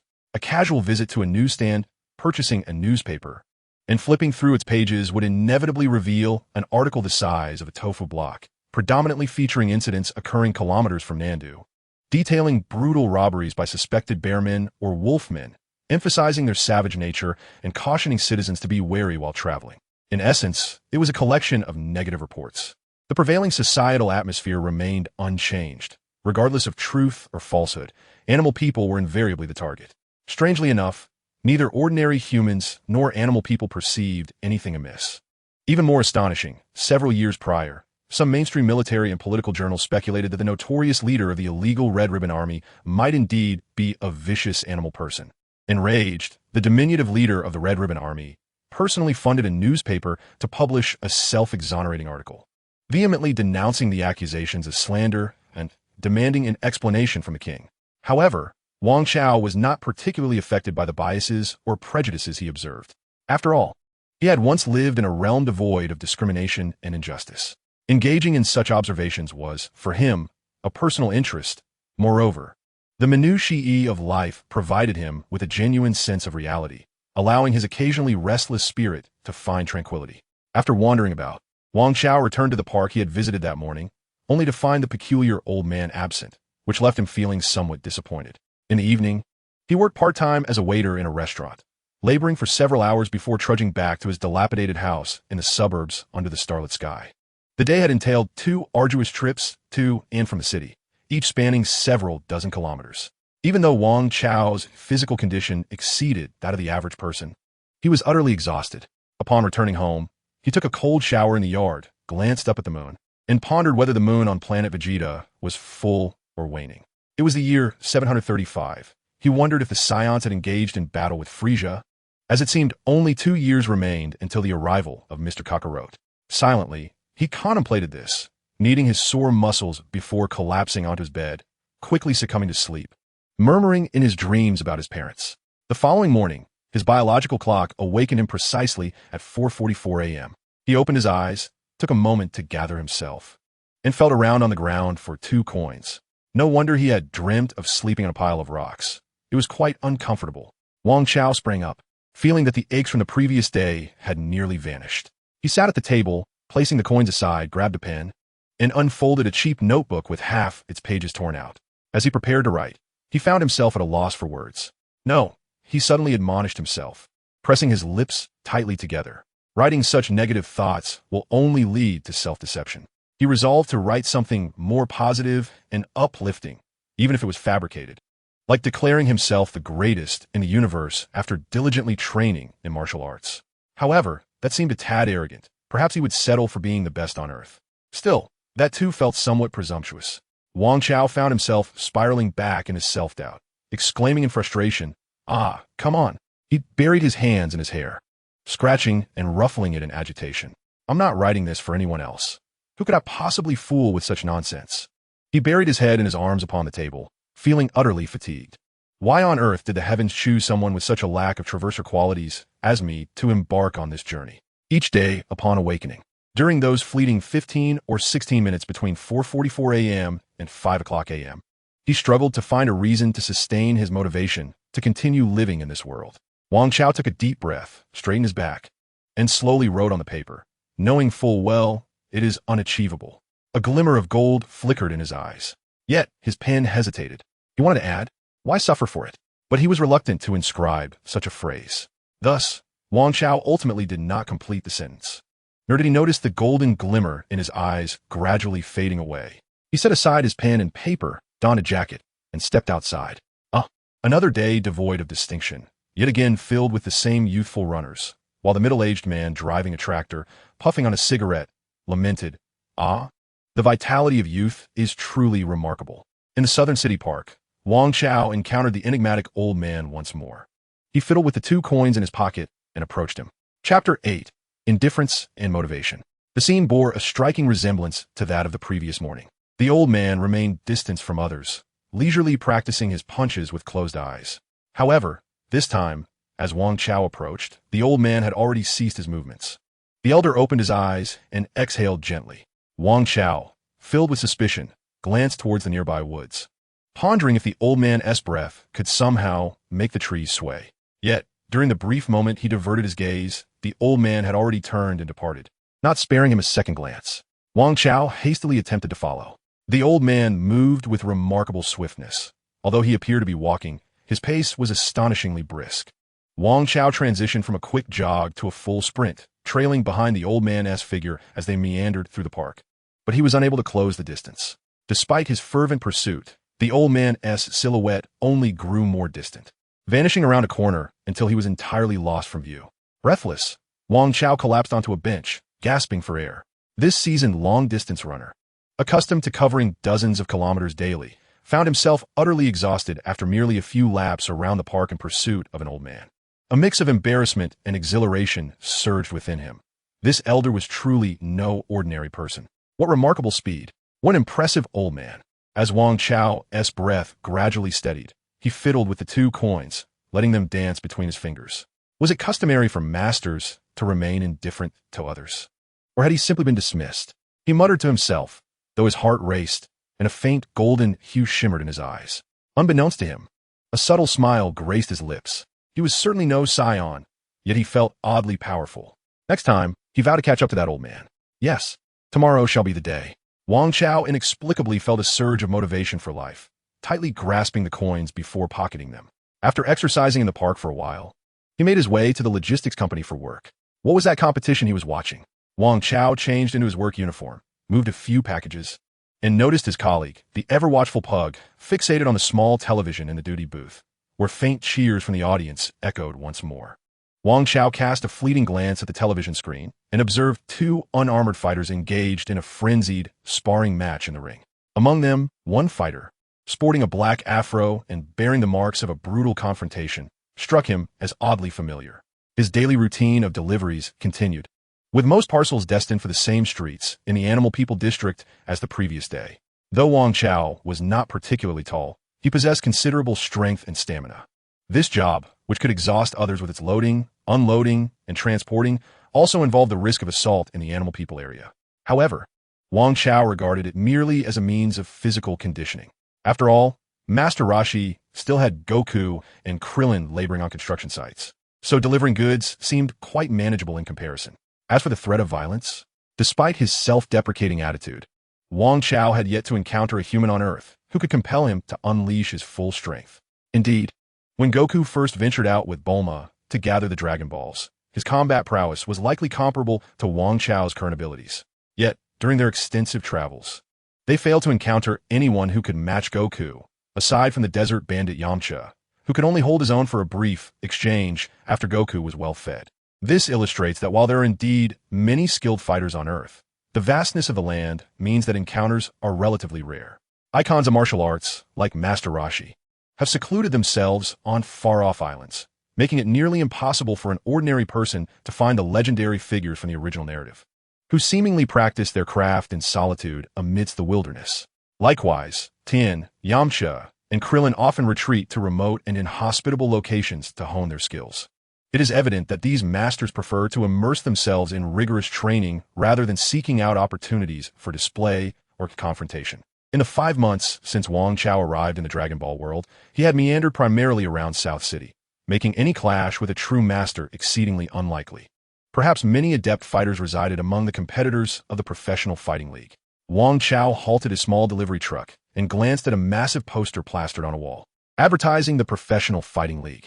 Its vibrant promotions overshadowed the rather modest and lackluster poster for the World Martial Arts Tournament, which resembled the insular approach of martial artists who prefer to engage in their own pursuits without much concern for publicity. Wang Chao mused to himself. If I encounter that afro again, perhaps I could exchange a few blows and gauge my current capabilities. Today, he had not run into yesterday's overly enthusiastic figure, the pig-headed man who had insisted on a photo op unfazed. Wang Chao returned to the company for a late lunch and promptly clocked out. As he strolled towards the outskirts, he ambled leisurely to aid digestion before resuming his run. He contemplated the possibility of encountering that peculiar old man again in the morning, resolving to run even faster this time. With a tangible goal before him, Wang Chao momentarily cast aside all thoughts of the cataclysmic battles from the Dragon Ball universe, deferring the troubles of celestial conflicts for another day. He felt a fierce determination not to be looked down upon by that eccentric old man. This sensation was reminiscent of his school days, when he had been reprimanded harshly by his math teacher, harboring a desire to redeem himself in the next examination. Wang Chao sprinted ahead, attempting to emulate the stance of little Goku with his arms outstretched, yet found it utterly unhelpful. The unfamiliarity of such a posture only rendered him awkward, and he had to abandon the effort. He returned to the dilapidated house on the outskirts at an accelerated pace, collapsing onto the ground in the yard, panting heavily. After a moment of silly laughter, he pounded his sore limbs and back before heading to the nearby stream to fetch water. After a refreshing cold shower, he changed into a clean tank top and shorts. If Sun Wukong were not a Saiyan, would he still pursue martial arts upon knowing the foes that Earth would face in the future? Wang Chao pondered aloud as he sat at his desk, gazing at the back of an old poster where he had drawn a crooked Super Saiyan Goku, locking eyes with his childhood idol. Setting the poster aside, he began to punch the air, closing his eyes and imagining, I wonder what it feels like to soar through the skies using the flight technique. Opening his eyes, he glanced at a newer promotional poster for the 18th World Martial Arts Tournament, noting the date, May 7th on Papaya Island. Today, it seemed, was already the 4th. After a brief afternoon nap, Wang Chao tidied himself up and ran off to South City. Sometimes he marveled at his own endurance, making the daily round trips. If he returned to his previous life on Earth, wouldn't he winning a marathon be a mere trifle? Yet he worried that upon returning, his physical prowess might regress to its former state. With a swirl of chaotic thoughts in his mind, Wang Chao continued through the day. That evening, after completing his part-time job, he strolled home under the stars, this time treating each journey with utmost care, striving to discover a more energy-efficient running style to enhance his speed. He even began to adjust the angle of his footfalls and the coordination of his legs, contemplating how to maximize his stamina into velocity. This self-driven exploration bore fruit. While working as a waiter at the restaurant that night, he walked with a newfound vigor. Upon reaching home, Wang Chao hurriedly took a shower, feeling a blend of fatigue and inexplicable satisfaction, and promptly fell asleep. The next morning, he awoke early, leaping from his bed and glancing at his watch. 4:43, a minute earlier than usual, worthy of commendation. Ignoring the notebook on his desk, he eagerly washed up and dressed, exclaiming with excitement as he dashed toward the faintly visible city of South City in the dawning light. Chapter 9.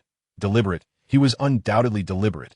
Wang Chao sprinted with fervor, his heart brimming with a sense of anticipation that felt distinctly different from the preceding 5 months as he dashed into Nandu.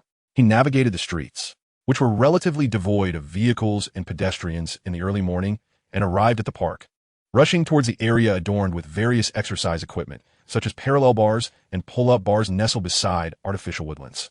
Breathless and perspiring, he scanned his surroundings with bright, darting eyes, filtering out the presence of others, solely intent on locating the figure of the enigmatic old man. There he was. Wang Xiao's eyes sparkled with recognition. He had indeed found him. The old man's attire bore an uncanny resemblance to that of the previous days, a simple, unassuming outfit of gray-green fabric that exuded an air of understated elegance. He practiced his martial arts with a deliberate slowness, and as Wang Xiao squinted to observe him, he felt a growing fatigue in his eyes and a heaviness in his heart, as if the seemingly simple movements concealed an intangible strength within. The sensation of that first day was no mere illusion. An inexplicable excitement ignited within Wang Xiao. Just the day after his arrival, resembling a tattered little beggar, he had unfurled a worn global map, pondering the absurdity of being in the world of Dragon Ball without seeking out Master Roshi for training. However, upon checking his pockets, he found them woefully empty, and his stomach growled audibly in protest, leading him to abandon the thought. Wang Xiao maneuvered through the elderly individuals exercising in the park and approached the old man. With eyes closed, continued his slow-paced practice. By the end of the first month since his arrival, his daily sustenance and accommodation were at least assured, and once his basic needs were met, he sought the map again, gazing blankly at the vast expanses of ocean depicted. Without a guide or the Nimbus Cloud, how could he possibly locate Master Roshi's residence amidst the vastness of the East Sea? Should he venture out in a small boat and rely on chance? Disheartened, he dismissed the idea. As he drew closer, Wang Xiao felt a pang of anxiety about how to sincerely approach the old man, only to witness the old man, much like the day before, retracting his fists and ceasing his movements upon Wang Xiao's approach, turning away without a glance. Wang Xiao thought to himself that the martial arts masters of Earth would never allow a novice like him to approach without being noticed. Indeed, the old man had been toying with him from the very first day. Watching the old man's retreating figure, Wang Xiao felt a surge of frustration and hurriedly pursued him once more, a flicker of doubt crossing his mind. Perhaps the old man was merely pretending not to see him that day. Yet, the first words to escape the old man's lips, where is he?" echoed Wang Xiao's own thoughts in that moment. Wang Xiao was acutely aware that the formidable champions of Earth often exhibited astonishing abilities. For instance, during the renowned martial arts tournament, the Turtle Hermit, under the alias Chunglong, had once employed telepathy on a water vendor named Asan. Moreover, on the planet Namek, Sun Wukong merely needed to touch the bald head of Little Lin to grasp the myriad tribulations faced by Bulma and her team during their expedition. Even more extraordinary was the saga of the Android Ark, where Sun Wukong, having succumbed to a sudden cardiac ailment, had been sent back home to lie in repose. Yet, upon awakening, he possessed an uncanny clarity regarding the events that transpired during his unconsciousness, as if he had perused a script in his sleep, remarkably uncanny. Wang Xiao found it hard to believe that this old man could rival the prowess of the Supreme Kai from the Saiyan saga. But perhaps there existed other venerable figures in the realm of Earth, possessing skills that could match those of the Turtle Hermit. Could it be that this elder was also capable of telepathy? While Wang Xiao was furiously pursuing the old man, his mind was a whirlwind of thoughts. The elder's silhouette began to elongate ahead of him. What the hell? This old man is merely walking briskly, yet his speed is extraordinary, despite exerting every ounce of strength. The scenery on either side of the park path blurred past him, and he found himself unable to close the distance, the figure growing ever more distant. Don't tell me they changed the rules, or that he possesses some form of spatial contraction. Realizing that mere running would not suffice, he decided to resort to shouting. He took a deep breath and bellowed, "Hey, old man, wait up, it's me." The sudden outburst startled a few pedestrians meandering on the grassy area, including a blonde woman walking her dog, who looked astonished as she and her pet turned to gaze at the swiftly running boy, curious about his fervent call. "Can't you see? I'm chasing that old man. Help me catch him." Wang Xiao silently lamented as he whizzed past the blonde lady, a gust of wind lifting her flowing skirt and eliciting a surprised gasp. However, despite her alluring figure, he had no time to admire, for the old man had vanished from sight once again. Wait! Wang Xiao could not comprehend the source of his relentless determination, a fierce resolve surging within him. He gritted his teeth, his legs whirling like a tempest, as if he were racing for his very life. Yet, ultimately, the elder disappeared without a backward glance, just as he had the day before. Feeling a surge of frustration, Wang Xiao's frantic pace faltered. He had charged forward with such ferocity that, in a moment of haste, he could not rein in his momentum. He stumbled forward, colliding with a roadside trash can, the clang echoing as he rebounded like a rubber ball, only to come to a jarring halt upon striking a lamppost. Onlookers were left in bewilderment, questioning the antics of this spirited young lad. The pet dog barked a few times at Wang Chao, who lay on the ground with his backside facing the path and his head against a lamppost. It turned out that the dog belonged to a golden-haired lady, who was momentarily distracted by the gust of wind that had lifted her long skirt as Wang Chao had dashed past her. Unbeknownst to him, he had inadvertently circled back around the park's path after chasing an elderly man. The golden-haired lady hesitated, observing the seemingly motionless Wang Chao, pondering whether the boy had met with a fatal accident. Just moments earlier, she had witnessed him stumble spectacularly, the sound of his body colliding with the lamppost echoing distinctly in the distance. At that moment, she noticed him stirring, his legs weakly lowering from their previous position. Lying on the ground, his gaze appearing somewhat bewildered. This expression struck her as excessively soft and fragile, evoking a twinge of sympathy within her. The boy turned over, kneeling and pounding the grass with fervor, each thump resonating with a dull thud, leaving rather conspicuous impressions in the turf.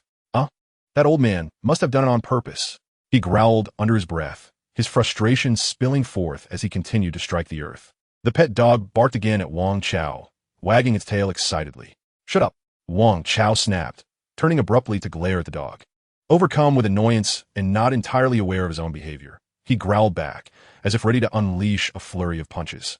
The dog silenced instantly, its tail tucked between its legs as it swiftly scurried behind the slender, fair legs of the golden-haired lady. With a light laugh, the lady took a step back, nudging the dog with her foot before hastily leading it away. Yet, a question lingered in her mind. Did that young boy's eyes not appear golden when he had first raced past me? After the elderly man had sauntered away, leaving Wang Chao behind, he turned a corner out of the park and encountered a stylishly dressed woman, adorned with a cap and large sunglasses perched on her nose. "Why must you be so stubborn?" She drawled slowly at the elderly man. He furrowed his brow, retorting, "Haven't you also done something?" The woman shrugged playfully, replying, "Oh, don't be absurd. I haven't done anything at all." Chapter 10. Confrontation and the emergence of the delinquent on another side after exiting the park. The golden-haired lady encountered someone else. It was a little girl with purple hair, her hair styled in symmetrical short braids, clad in a fluffy dress and wearing a pair of exquisitely charming sandals, with a pitch-black kitten seated at her feet. "Bulma, what are you doing up?" The golden-haired lady, who was Dr. Brief's wife, squinted and smiled.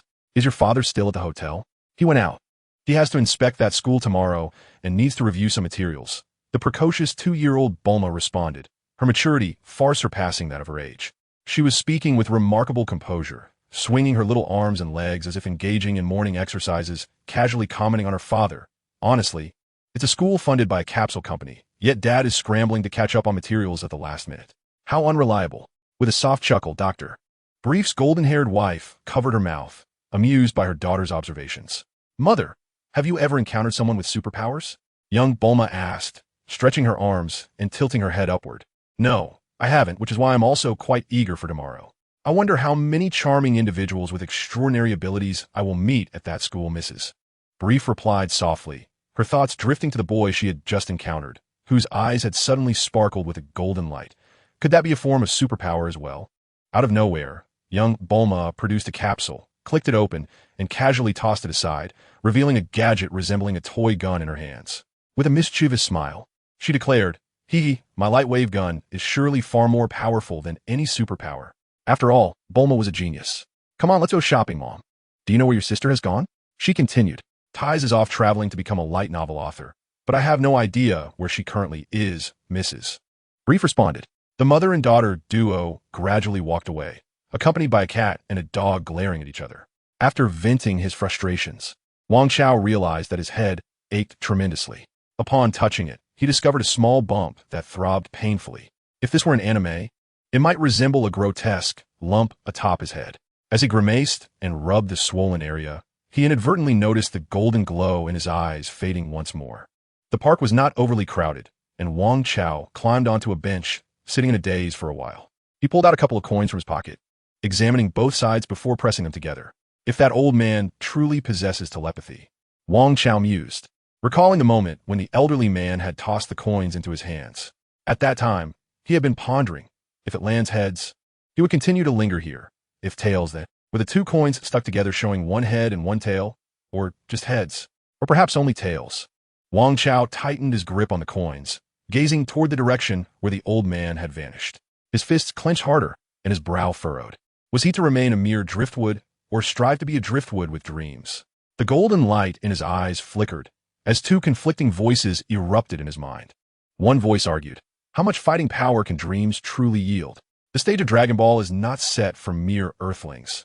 Being an audience member isn't so bad either. The other voice countered, those with dreams will never settle for being mere spectators. The first voice retorted, but can your dream genuinely satisfy the assumption that you can surpass Krillin and become the strongest Earthling? Don't be foolish. As a transmigrator, even if you don't voice it, you must harbor some pride, right? After a lifetime of effort, if you can't even defeat a single hair on a Saiyan, I fear you would be so frustrated that you'd want to explode your own head. A second voice retorted, nonsense. Where's my arrogance? I ridicule myself daily, calling myself a mere fighter of the lowest caliber. Is that arrogance? Preoccupied with thoughts of combat prowess, spoken aloud and etched in my heart. You call that a lack of pride? Do I not envy those whose fighting strength soars into the hundreds of billions? What farce! You, with your specious reasoning, have you not read a motivational piece? The pursuit of dreams fundamentally lies in the journey itself. How can you diminish the Saiyan dream of strength to mere fantasy? You have not even attempted it, yet you presume to know disappointment? You coward. You, the king of cowards, gazing with lifeless eyes, resembling a person afflicted by schizophrenia. The first voice concluded with a statement that gradually melded with Wang Chao's murmured soliloquy. Fool, have you never watched Dragon Ball? Only true Saiyans and deities may enter. He opened his palm, painfully pressed by the coins within, revealing a stack of coins. It was the reverse side. Turning the two coins over, he found a reverse side yet again. Wang Chao, what is wrong with you? You're half an hour late. The manager, as corpulent as a pig, unleashed a tirade at the hurried Wang Chao. Wang Chao simply muttered an apology, pushing past him. The manager, weighing over 300 pounds, stumbled a few steps from Wang Chao's single-handed shove. Wang Chao remarked, excuse me, manager, I need to change and get to work. Nearby, a colleague resembling a small dog lowered his head, stifling laughter. The manager's face turned crimson as he glared at the giggling figure, bellowing, what are you laughing at? He was infuriated. Every delivery worker in the company trembled in his presence. Yet this part-timer, Wang Chao, dared to disregard him. Should he summon a few enforcers to teach this insolent lad a lesson? The moment the thought crossed his mind, he dismissed it. The enforcers in the company likely lacked the courage, for none could best this peculiar Wang Chao. Perhaps he could venture to the animal district several streets away? Hell! He heard from a couple of minotaurs that the fiercest drunkard there had been toyed with by Wang Chao, tossed about as if in jest. As for hiring professional boxers? Ridiculous. The rotund manager was not foolish enough to spend a fortune merely to thrash this lad. Wang Chao's flesh was not adorned with jewels, and he was too stingy to part with cash. Contemplating a salary deduction, the manager mused, but then recalled that Wang Chao's part-time wages were settled daily. With such meager earnings to withhold, it felt utterly unfulfilling compared to the satisfaction of deducting from monthly salaries. Just as the manager's mind churned with these thoughts, Wang Chao had already donned his work attire and was pushing an enormous mound of packages through the back door. He tossed capsules, loaded cargo onto the vehicle, and climbed inside. Wang Chao gripped the vertical steering wheel, reminiscent of fighter jet, pursing his lips as he gazed down the street. Contemplating the necessity of catching up to that old man, he yearned to inquire about the coins he had tossed. With these thoughts swirling in his mind, Wang Chao commenced his deliveries. Not all packages were destined for the animal district. After navigating several streets, his vehicle was left with only large parcels. Given that many of the inhabitants were of considerable size, the packages intended for them were typically quite substantial, which justified the strength required of delivery personnel. Otherwise, complaints regarding service quality would ensue. Suddenly, a voice called out from the roadside. Wang Chao furrowed his brow, decelerating as he peered out the window, where 4 or 5 diverse animal people were gathered. Is that the one? The group appeared to be led by a leopard-headed individual. All of them huddled around a photograph in his hand, pointing at Wang Chao in the vehicle. Indeed, it was he, the crocodile man beside him. Upon observing the enormous parcels left in the vehicle, gasped in astonishment. My word, such heavy packages. The photograph must be genuine, for this fellow possesses immense strength. The leopard-headed man scoffed. What use is strength? Can it withstand my superpowers? Of course, big brother, you hail from the Academy of Superpowers. No matter how strong this guy is, he has no match for you, chimed in a diminutive cat-faced companion, nodding eagerly while flattering the leopard. He then turned to Wang Chao and barked, "Aren't you coming down to face us?" Sighing with ennui, Wang Chao muttered to himself, Chapter 11. So superpowers, is it? As he stepped out of the vehicle, he raised a hand to the approaching animal people, signaling for them to wait. He intended to unload the parcels and revert the small truck into a capsule to avoid any damage from these ruffians. With a light leap, he landed at the rear of the vehicle. "Wait, we're here to beat you up." "What do you mean by wait?" The cat-faced individual growled menacingly. Yet, despite his bravado, the slender figure remained rooted in place, merely inciting the others to take action. Indeed, who would wait? A brutish figure, possibly a bear, wolf, or dog, clenched his fists. Thud! A bag, half the height of a person, was hurled from the truck, landing with a dull thud on the ground beside the vehicle. The brutish figure retreated a step, startled. At the back of the small truck, a boy of modest stature hoisted the enormous parcel, its shadow engulfing him completely, rendering his features indistinct save for a pair of clear eyes, glimmering with a hint of gold, calmly observing the thugs by the roadside. With considerable effort, he tossed the package, which landed with a resounding thud, echoing the earlier sound. Indeed, there was a hint of strength. The minions beside the leopard whispered among themselves. I initially thought that Pig was merely employing transformation magic for deception. With a series of thuds, variously sized packages were unloaded by Wang Chao, one of the thuggish crocodile men. Unable to contain his curiosity, muttered, "What are these parcels? They all sound so heavy." Little did he know, the logistics company had deliberately assigned the heaviest and most cumbersome packages to Wang Chao during his working hours, maximizing labor efficiency in this manner. Of course, Wang Chao remained indifferent. He viewed it as a means of physical exercise.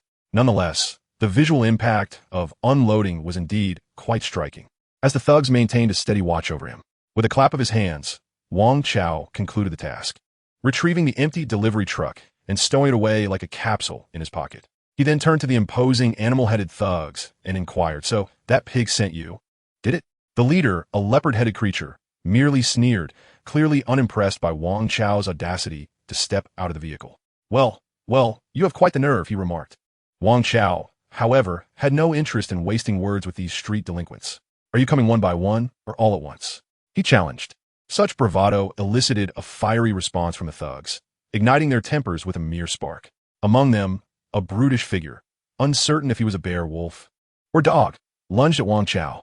Despite having never learned martial arts in his past life, Wang Chao had seen enough cinematic portrayals of combat to instinctively sidestep the oncoming giant. He seized the man's hand and delivered a sharp kick to his abdomen.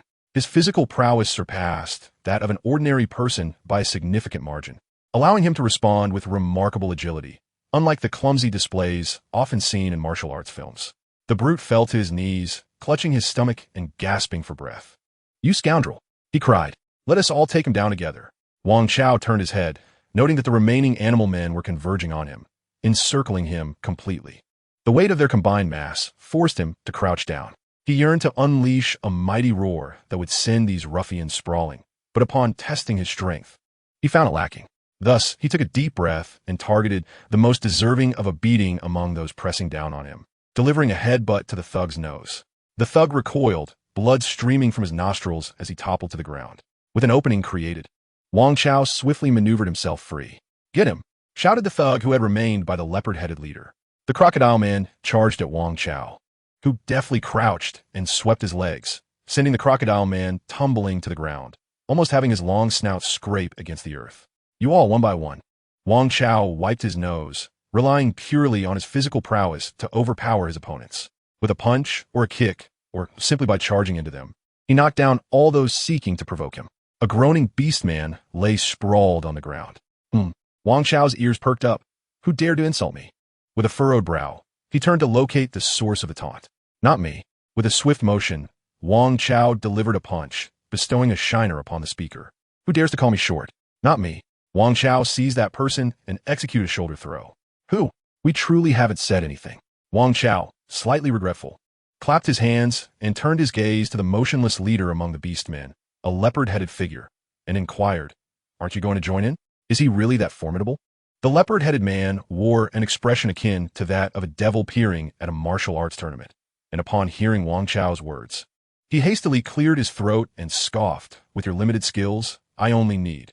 If you wish to fight, then so be it." Wang Chao nodded and approached, ready to engage. The feline-faced individual beside the leopard-headed man discreetly shrank back, preparing to flee at any moment. Wait, the leopard-headed man, noticing Wang Chao's advance, quickly raised his hand. Wang Chao ignored him. Wait, the leopard-headed man waved his hands frantically, his frustration mounting as Wang Chao, seemingly deaf, swung his arm towards him. Did he not just ask us to wait? Wang Chao's fist came crashing down. At last, the thrill of confrontation arrived. Damn it! The leopard-headed man shouted, just before Wang Chao's fist connected with his face. His palm aimed at Wang Chao. Suddenly, a rumble emanated from Wang Chao's abdomen, accompanied by a sharp pain. His complexion turned pale, and cold sweat beaded on his forehead. Why am I suddenly experiencing stomach troubles? Crouching down, he clutched his belly. Oof. The leopard-headed man felt a sense of relief.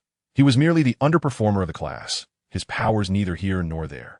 When Wang Chao had intimidated him earlier, he nearly faltered in unleashing his abilities, but fortunately, he managed to regain composure. He sneered, "Are you scared? This is my power." With a swift kick, he sent Wang Chao sprawling. What the?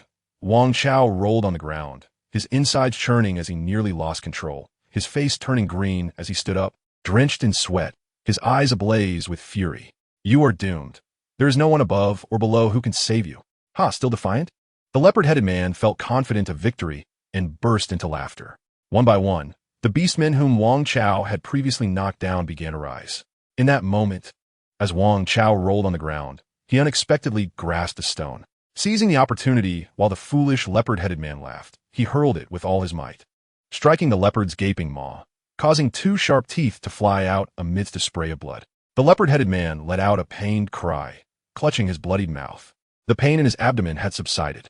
Wang Chao suddenly felt a wave of relief wash over him. Without a moment's hesitation, he rushed forward and delivered a powerful kick to the belly of the leopard-headed man. The force of his kick sent the leopard-headed figure flying backward in a fit of rage. So, you possess superpowers, do you? Wang Chao pursued him, leaping into the air and crashing down upon the leopard-headed man, causing him to widen his eyes in shock. Iron head technique, is it? The mighty diamond leg, perhaps? Wang Chao remained unsatisfied. Just moments ago, the thought of letting that man escape was unbearable. The more he pondered, the angrier he became, relentlessly kicking the leopard-headed man on the ground. Stop, please stop. Oh no. The leopard-headed man curled up into a ball, crying out in agony. Meanwhile, several animal men, who had been halfway up, exchanged knowing glances and, in perfect synchrony, lay back down. Seizing the opportunity while Wang Chao was preoccupied, the cat-faced man stealthily crept over to the motionless animal men and nestled beside them, quietly groaning in feigned pain. In the alley, the pig-headed man, Luo Cha, pressed himself against the wall in terror. He had been hiding there, secretly observing the confrontation between the leopard-headed man and Wang Chao. He had initially thought the leopard-headed man, who often bullied him at the superpower school, would finally get the better of Wang Chao. To his astonishment, it turned out that Wang Chao was utterly dominating him, leaving the once arrogant bully in a state of utter defeat. Forget it, I won't bother with that guy anymore. Luo Cha resolved to steer clear of the brute Wang Chao in the future. Just as he prepared to sneak away from the alley, he spotted a hand resting against the wall at the entrance. A dark-haired boy emerged, peering into the alley with a sinister gaze fixed upon the trembling pig. Chapter 12. Is this Birdman a dog? How can he run so fast? Suddenly, a panic scream echoed through the alley. After committing a misdeed, Luo Cha attempted to slip away unnoticed, only to find Wang Chao had discovered him hiding there, nearly giving him a heart attack. Wang Chao, still clad in his logistics company uniform, stood at the entrance of the alley, a sardonic smile playing on his lips as he remarked, "Oh, why does your face look so pale?" This sardonic expression, as Wang Chao understood it, was characterized by a slight upturn at the corners of his mouth, reminiscent of a smile, yet devoid of any warmth in his eyes, which instead held a chilling intensity, a striking combination. Luo Jia. Beads of sweat forming on his forehead as he nervously glanced around the alley. Aren't we friends? Wang Chao advanced into the alley, shaking his neck and producing a series of cracking sounds. Then why are you clenching your fists? Luo Cha's mind screamed in anger, recalling the earlier scene of Wang Chao savagely beating the leopard-headed man, making his limbs go weak with fear. Wang Chao slowly closed the distance, squinting as he asked, "What are you trembling for?" Luo Cha took a cautious step back, forcing a smile as he stammered, "I am not trembling at all." "Not trembling, you say?" Wang Chao observed the little pig retreating, trembling with anxiety. "So you took my picture, and it didn't end up in someone else's hands?" At that moment, As Wang Chao spoke, a sudden cloud of smoke enveloped the area. The smoke erupted unexpectedly and dissipated just as swiftly, revealing a medium-sized wolf dog that dashed down the alley without a glance back. How curious, Wang Chao thought, astonished by the scene before him. So reminiscent of something he had encountered before. If you run properly, I might not even chase you, but turning around like that makes it hard not to pursue. His eyes sparkled with surprise and intrigue. He pondered whether this pig, identifying itself as Luo Cha, was perhaps an alias, with its true name being Oolong, the character tricked by Bulma into consuming a laxative candy. How fortuitous to encounter a character reminiscent of the original tale. Without hesitation, Wang Chao pursued. Run, run, run. The wolf dog version of Luo Cha bounded frantically through the streets, zigzagging through alleys. Just when he believed he could finally elude his pursuer, he collapsed by a roadside trash bin, panting heavily. However, a quick glance revealed Wang Chao had followed him closely. He widened his eyes in disbelief, cursing silently. How can this guy run faster than a dog? If Wang Chao had heard his thoughts, he would have kicked him twice. I can't outrun that old man. How could I possibly be slower than you? A mere pig. Time was of the essence for Luo Cha, who dared not delay his transformation. Who knew how fiercely Wang Chao, that bizarre creature who could knock out animal hybrids with a single punch, would punish him if caught. In the next moment, once again, smoke enveloped Luo Cha, and as it cleared, a bat-like creature with a pig's snout soared into the sky. Did you expect that? I can fly. Luo Cha Chuka, flapping his wings as he ascended into the low sky, thinking that surely this young man would give up the chase. Yet upon looking down, he was alarmed to see Wang Chao still running below, occasionally glancing up at the diminutive bat-like figure to gauge its position. Is this fellow lacking in sense? Why would he chase a flying pig? Luo Cha fumed in the air, though fear gripped him as well. As a student in a magical elementary class of the Super Ability School, he had only mastered a couple of transformation spells before being expelled for his inappropriate behavior of stalking a class from the neighboring Super Ability program. His transformation magic had a limited duration, and unlike that peculiar short fellow below, he could indeed tire. According to the consistent nature of transformation magic in Dragon Ball, regardless of the bizarre forms assumed, the underlying energy remains unchanged. Thus, it was the mightiest Vegeto who could defeat Gohan and Buu with little difficulty, just as this pig, despite its ability to fly, would not see a significant change in stamina. Much like Oolong in the comics, even if transformed into a larger beast, he could not withstand the onslaught of little Goku's powerful punches. Wang Chao effortlessly followed the little black dot in the sky, thinking that compared to his daily commutes to the outskirts, this pig was still a novice in the marathon of evasion. I can't keep this up. In the sky, the pig-nosed bat, exhausted and panting, traced a trajectory reminiscent of a sine wave. It was nearing the outskirts of the city, yet the boy below stubbornly pursued him. What enmity could possibly fuel such determination? Luo Cha lamented internally, his vision blurring from fatigue. Finally, he could bear it no longer and began to plummet towards the ground, inadvertently dispelling his magic mid-fall. With a thud, he transformed back into his pig-headed, human-bodied form, rolling onto the earth. Soon, rhythmic footsteps approached from a distance. Lying on the ground, Luo Cha stuck out his tongue and turned his head to see Wang Chao jogging towards him, looking remarkably unfazed. Not a bead of sweat on his brow. Why have you stopped running? Wang Chao inquired, giving the fallen pig a gentle kick. Too exhausted to move, Luo Cha replied, lying there like a lifeless creature. You're quite the sprinter for a creature that resembles a dog-headed man. Still have the energy to mock me? Wang Chao questioned him. Those anthropomorphic beings who troubled me earlier, you summoned them, didn't you? Luo Cha could only stare blankly. Who are they? Those who used to bully me at school. School? Wang Chao perked up, pressing for details. Is it that, Southern Transformational Magic Kindergarten? He recalled that in a comic. The pets of Wulong and Yamucha attended this very institution. Luo Cha shook his head from his position on the ground. No, it's the nearby supernatural school. The Transformational Magic Kindergarten you mentioned is merely a preschool affiliated with our school. Ah, I see. Wang Chao nodded in understanding. So, you're merely a wizard of preschool caliber? The pig-headed wizard stifled the urge to scoff at this label, his expression one of discomfort and dismay. Preschool caliber. Wang Chao, intrigued by the notion of this supernatural school, had many questions, yet his work remained unfinished. Thus, he led the little pig back to the street of anthropomorphic beings. It wasn't he out of a profound dedication to his part-time job, but rather because he had hidden the remaining packages in a dead-end alley. The thought of them being stolen weighed heavily on his conscience. Accompanying Wang Chao, Luo Cha delivered the last few large packages. Several times he contemplated fleeing, but the thought of Wang Chao's monstrous endurance quelled his desire. Especially as Wang Chao effortlessly hoisted a package taller than Luo Cha himself with one hand while using the other to lift Luo Cha. Upon returning to the company, submitting his report, and casually taking a work meal with him, Wang Chao prepared to head home with Luo Cha. Several dozen kilometers? Don't you have a vehicle?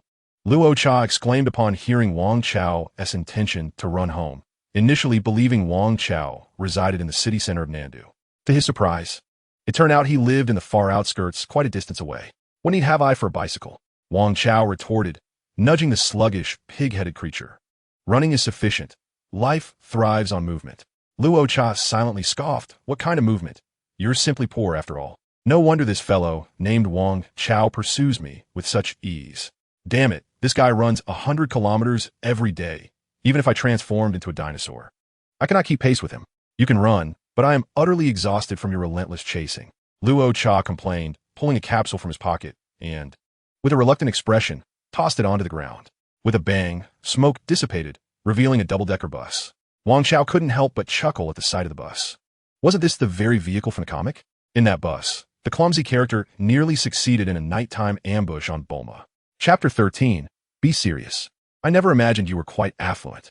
Wang Chao stepped inside the double-decker bus, glancing around, unable to resist complimenting the pig-headed Luo Cha, who boarded behind him. This vehicle resembled a mobile home, with a small kitchen, a cozy living area, and a tiny bathroom on the lower level, while the upper level housed several small bedrooms. Truly a compact dwelling for all basic needs. If I were genuinely wealthy, I would not buy such a vehicle. Instead, I would purchase an apartment in the heart of Nandu City. Luo Cha lamented, his hands stuffed in his pockets. Why won't you let me leave? What exactly do you wish to inquire about? Of course, I'm interested in the magic you wield, the superpowers exhibited by that leopard before, and the so-called school for superpowers you mentioned. However, you should drive first and mentally prepare yourself. If you hesitate, you might find yourself in trouble, Wang Chao urged, nudging Luo Cha towards the driver's seat. It wasn't that he couldn't drive, but he wanted to keep the pig-headed one preoccupied with the task at hand. Should this pig-headed individual decide to slip him some laxatives, no amount of strength would save him from being confined to the bathroom. Based on the behavior of the lecherous pig in the comic, it was entirely plausible that this one might attempt something similar. However, my first question is about your name. Wang Chao stood behind the driver's seat, directing Luo Cha on the route while casually inquiring. My name? Luo Cha's short hooves pressed the accelerator, a look of confusion crossing his face. I told you already, it's Luo Cha.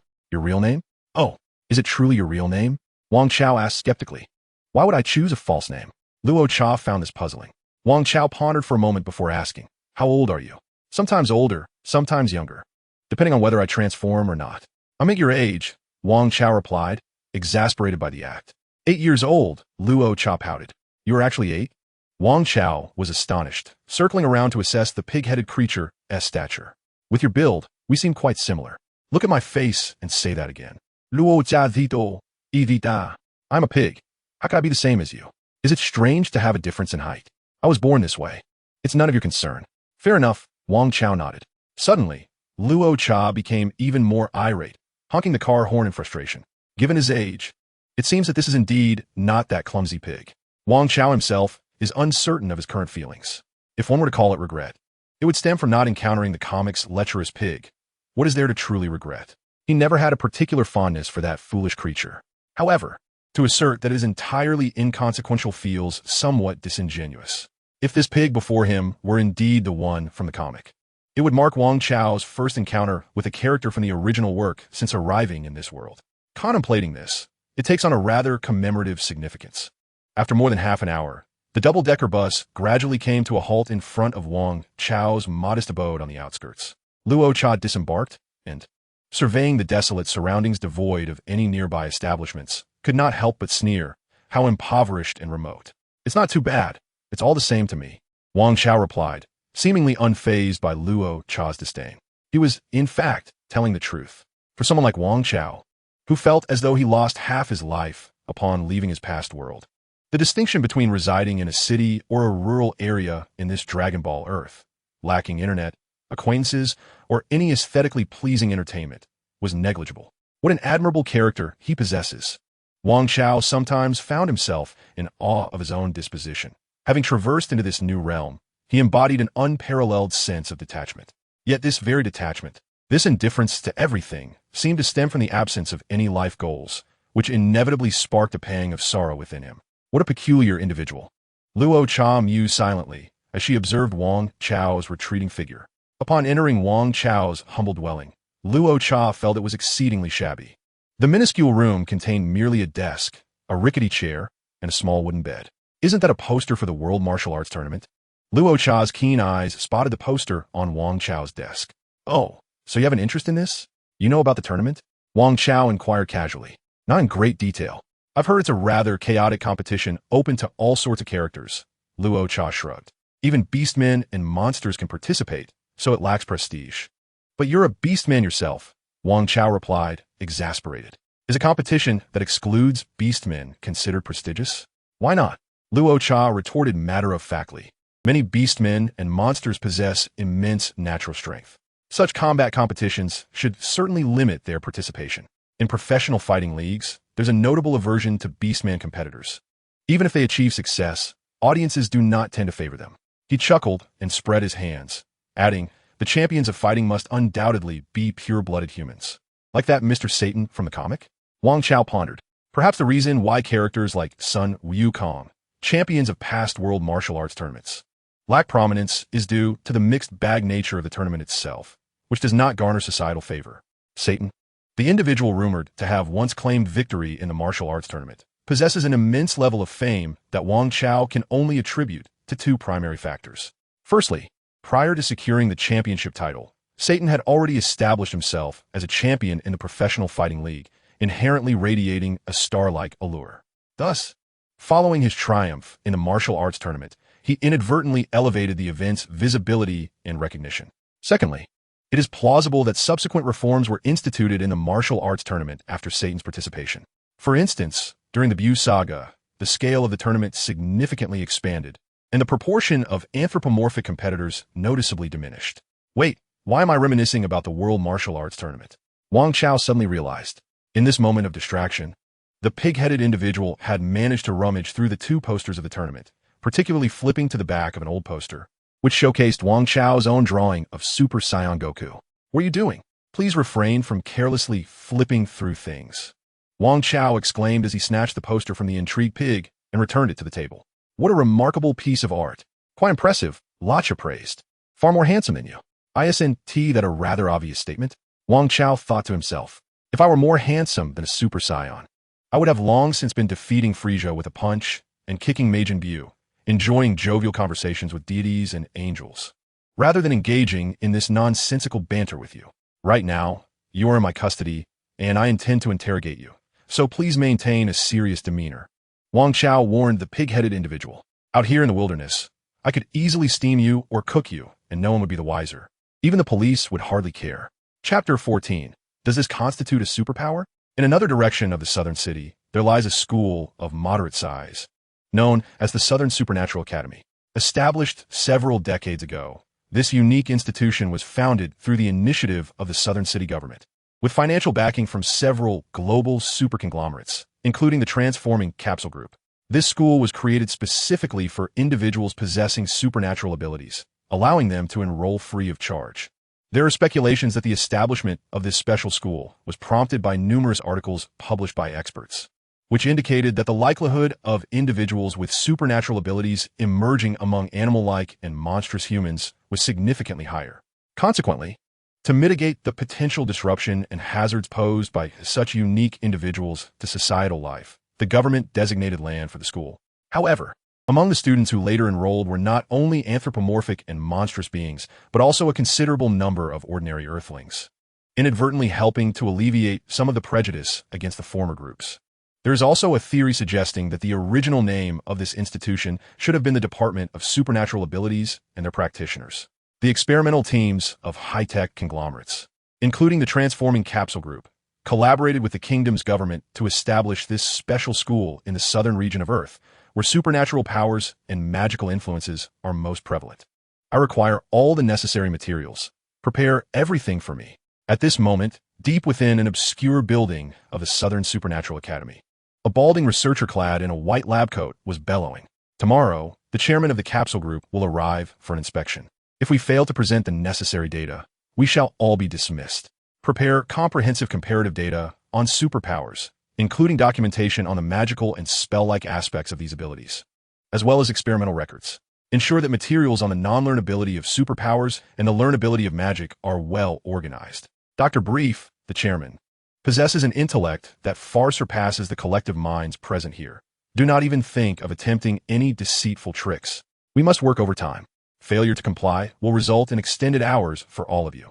The anxious researcher, with a balding head, incessantly urged his subordinates to remain industrious.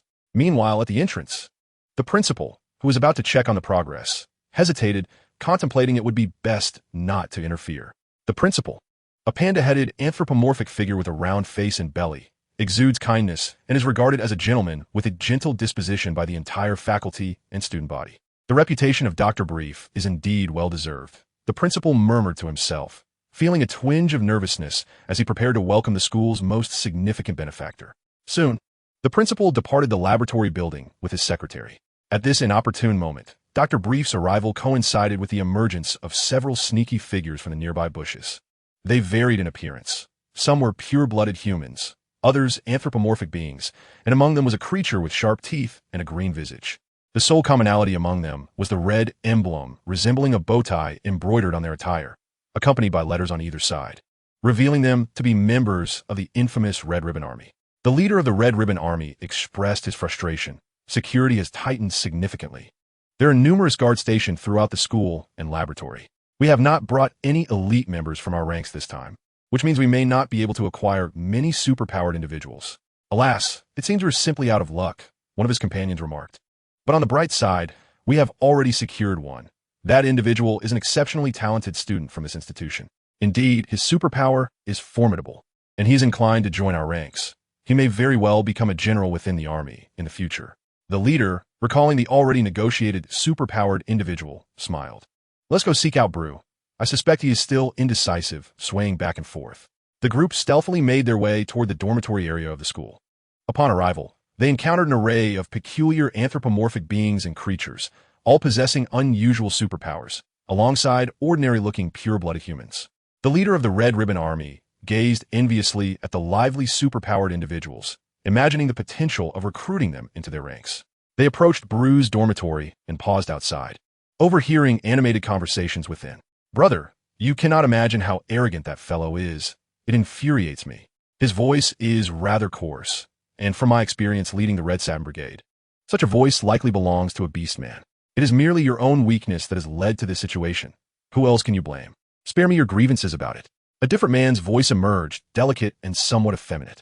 And do remove your filthy feet from my carpet. Should I have to replace it again, I might just as well have you replace a leg of yours. How does that sound? Brother, you jest, retorted the coarse-voiced beast man, awkwardly chuckling. After a brief pause, he exclaimed with indignation, But brother, what vexes me most is not that I was bested, but that scoundrel's disdain for superhumans. He looks down upon my abilities, which I can somewhat accept, but I informed him that my brother's power surpassed mine greatly. Yet, he remained dismissive, asserting that should I summon you, you would still prevail. How could I not be enraged? Did he truly say that? The voice of the effeminate man in the dormitory held a hint of fury. Indeed, to scorn you is one thing, but to belittle me? Even without utilizing my powers, I could easily subdue him with one hand. Brother, even with both hands, he would still be vanquished. That is an exaggeration. I cannot possibly resort to striking him with my tongue, for the thought is quite revolting. You should leave. You are tainting the air in my room. Brother, when will you deal with that scoundrel? Where's his photograph? He hasn't torn it, has he? No, I have a backup hidden away. Members of the Red Satin Brigade listened outside for a while, finally waiting for the occupants of the room to depart. The door swung open, revealing a beast man with a leopard's head, clad in a tank top and shorts, his face a curious blend of fury and mischief as he sauntered away. At that moment, the leader of the Red Satin Brigade discreetly entered the dormitory. Inside, a tall, handsome youth with short golden hair stood before a mirror, admiring his muscular physique. Blue, called the leader of the Red Satin Brigade. It is you. Why have you returned? The golden-haired youth, known as Blue, turned around, displeased. I have already promised to join you. I'm not one to go back on my word. We merely wish to remind you that joining the brigade sooner rather than later will benefit you greatly. Blue, however, retorted with irritation, "Why the urgency? I do not know when I shall return after this departure. Leave at once. If the school discovers you, none of you shall escape. The capsule company has been lingering around the campus lately, and you should be wary of a potential annihilation." The leader forced a smile. How could that be? Such a colossal entity as the capsule group has never interfered in our affairs with the government. Nevertheless, the leader departed swiftly, taking his subordinates with him out of the school. In the dormitory, Baru took out the photograph given to him by the leopard-headed man. Gazing at the visage of the youth captured in the image, a flicker of astonishment danced in his eyes. Stroking his chin, he mused, "I had thought that before departing from this place, I would not encounter any quarry that would satisfy me. Yet, unexpectedly, I have indeed found one. Just look at this robust physique." Meanwhile, in the outskirts of Nandu, Wang Chao remained blissfully unaware that someone had already set their sights on his physique. This evening, he abstained from taking on a part-time job, choosing instead to stay at home and inquire about the Super Ability Academy from the pig-headed man, Luo Cha. He nearly exhausted all his questions regarding the institution. To his surprise, it was a school funded by the Capsule Corporation. Wang Chao felt a surge of curiosity, for the manga scarcely depicted this colossal conglomerate, only mentioning that Bulma's family was the wealthiest on Earth. Now, learning of a school connected to the Capsule Corporation so close to him piqued his interest. Super abilities, huh? Do you think my extraordinary strength counts as a superpower? He queried Luo Cha. In Chapter 15, Remember to Take Care of the Vehicle, Wang Chao found his speculation rather plausible. In a multitude of novels he had perused about super abilities, the protagonists often possessed an unfathomable stamina, where their very superpower was sheer physical strength. Doesn't that align with me? Meanwhile, Luo Cha, enjoying a dinner prepared from the ingredients in Wang Chao's RV kitchen, responded with surprise, "I don't know. But that shouldn't count, right? Why not?" Wang Chao retorted, "A super ability is merely an extraordinary capability, isn't it? You're ordinary, aren't you? If I'm stronger than you, doesn't that make it a superpower?" "That's just quibbling," Luo Cha dismissed. "There are plenty of folks with better stamina than you. Do they all possess superpowers? Moreover, the defining trait of a super ability is that it can only be awakened from within oneself. It is a unique capability that one either has or does not, and cannot be acquired through study."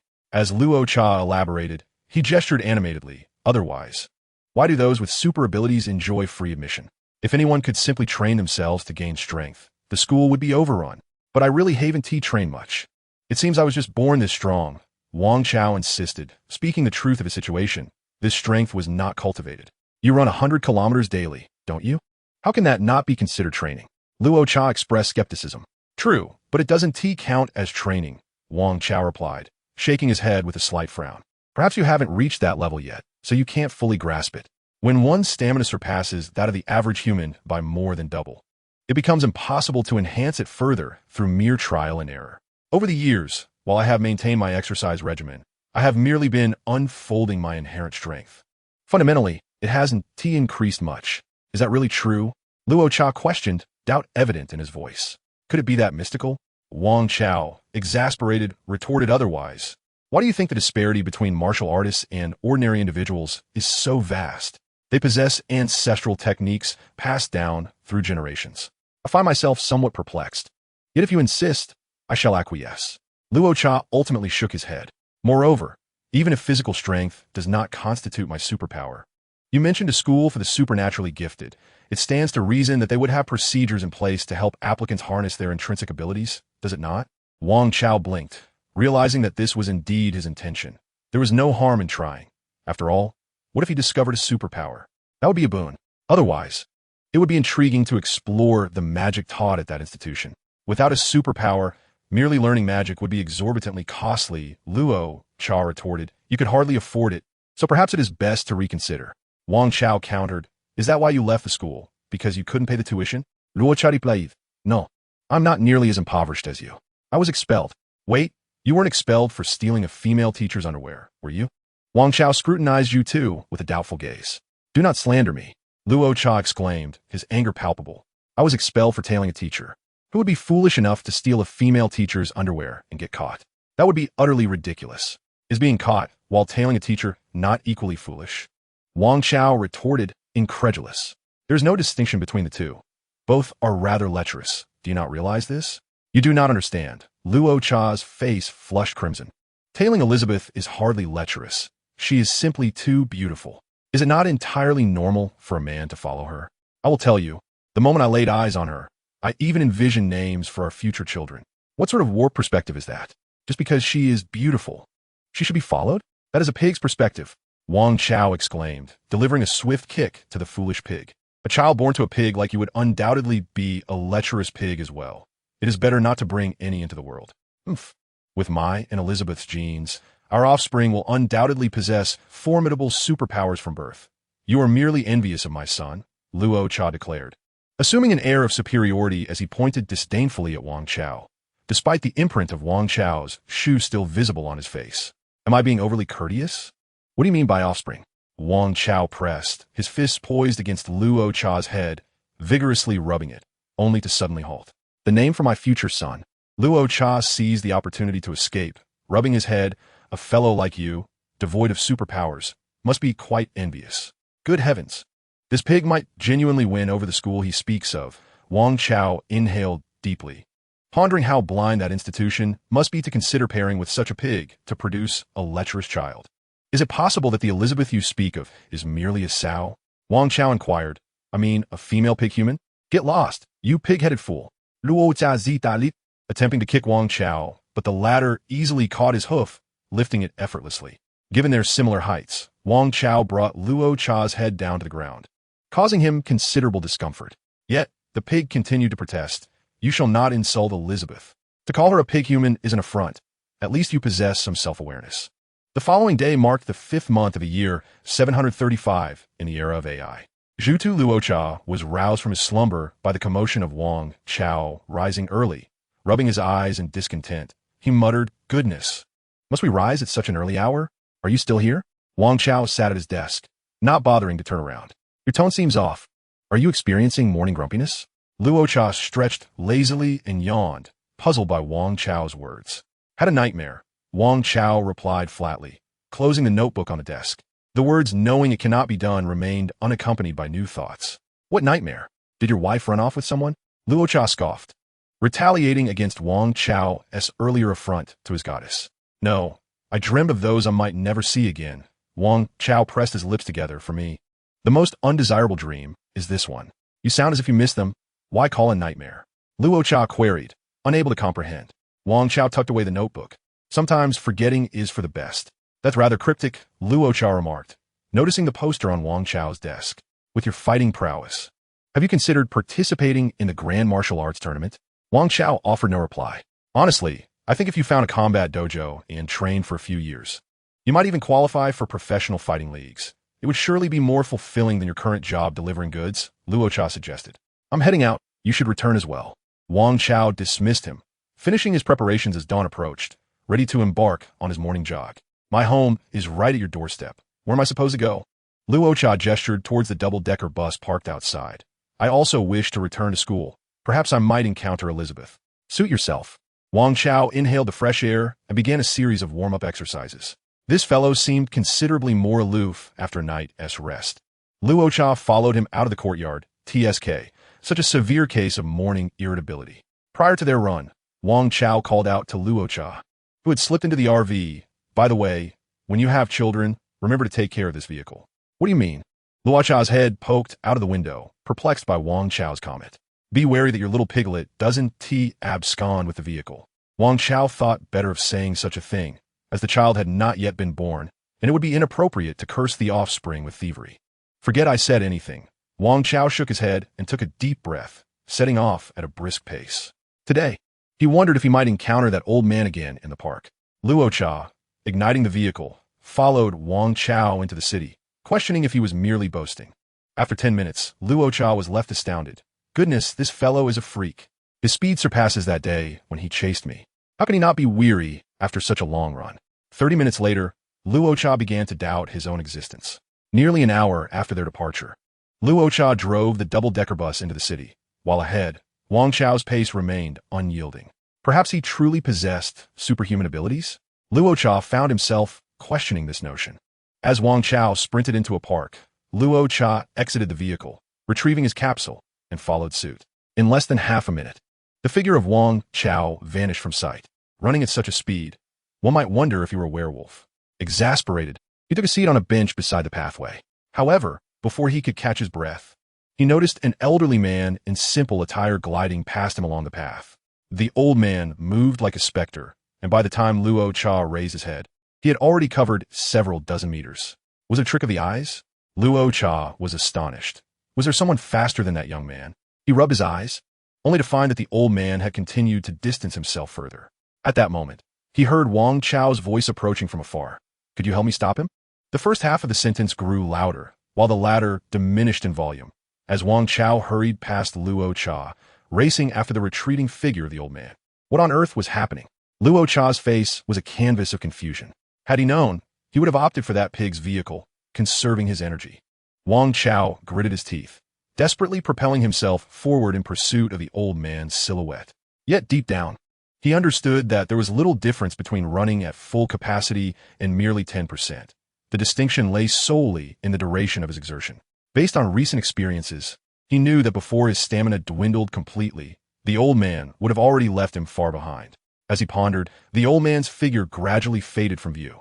Panting heavily, Wang Chao felt a wave of exhaustion wash over him, the sensation of defeat creeping in. In the turmoil of his thoughts, his breathing became erratic. The momentum of his substantial physique caused him to tumble, rolling several times before collapsing onto the grassy verge. Was this a test of my resolve? Or was he simply indifferent to my presence?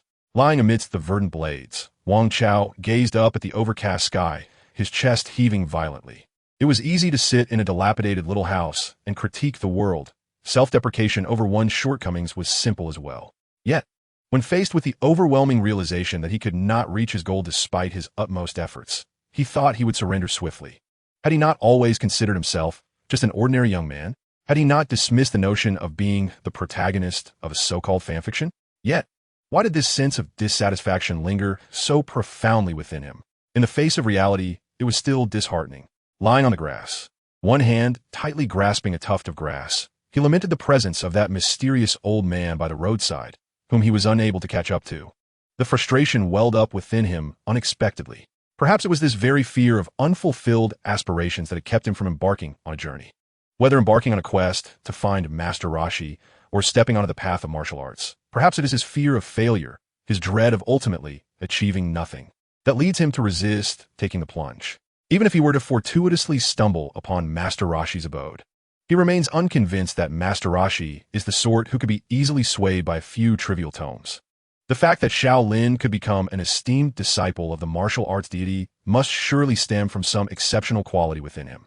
Does Master Rashi truly lack a few insignificant books? Wang Chao does not dare to claim that his own talent surpasses that of Shaolin, who has caught the eye of the martial arts god. If he were to find Master Rashi's house only to be turned away, it would be far too disheartening for him. His fragile heart could not bear such a blow. Wang Chao, oh Wang Chao, have you truly contemplated the consequences? If you allow this fleeting sense of discontent to propel you down a path of reckless ambition, only to find yourself staring helplessly at the Super Saiyans in the future, devoid of even the chance to be bested in battle, the bitterness you feel now will pale in comparison to the anguish that awaits you. Even now, you struggle under the weight of your own pretentiousness. Despite incessantly mocking yourself as a mere failure, your gaze remains fixed on those of Super Saiyan caliber. Had you set your sights on the likes of Yamcha or Tien Shinhan, you would have long ago packed your bags and roamed the world without a care. Such arrogance is matched only by your own insecurity. You are indeed a paradoxical being. Your patience is commendable, a quality not found in many. Outside the park, a woman walks alongside an elderly man, the two appearing like a pair of grandparents. The elder remains silent. Perhaps you are engaging in a futile endeavor, the woman remarks. Though I am old, I am not senile, the elder replies coolly. Some individuals may never rise above mediocrity if not given a helping hand.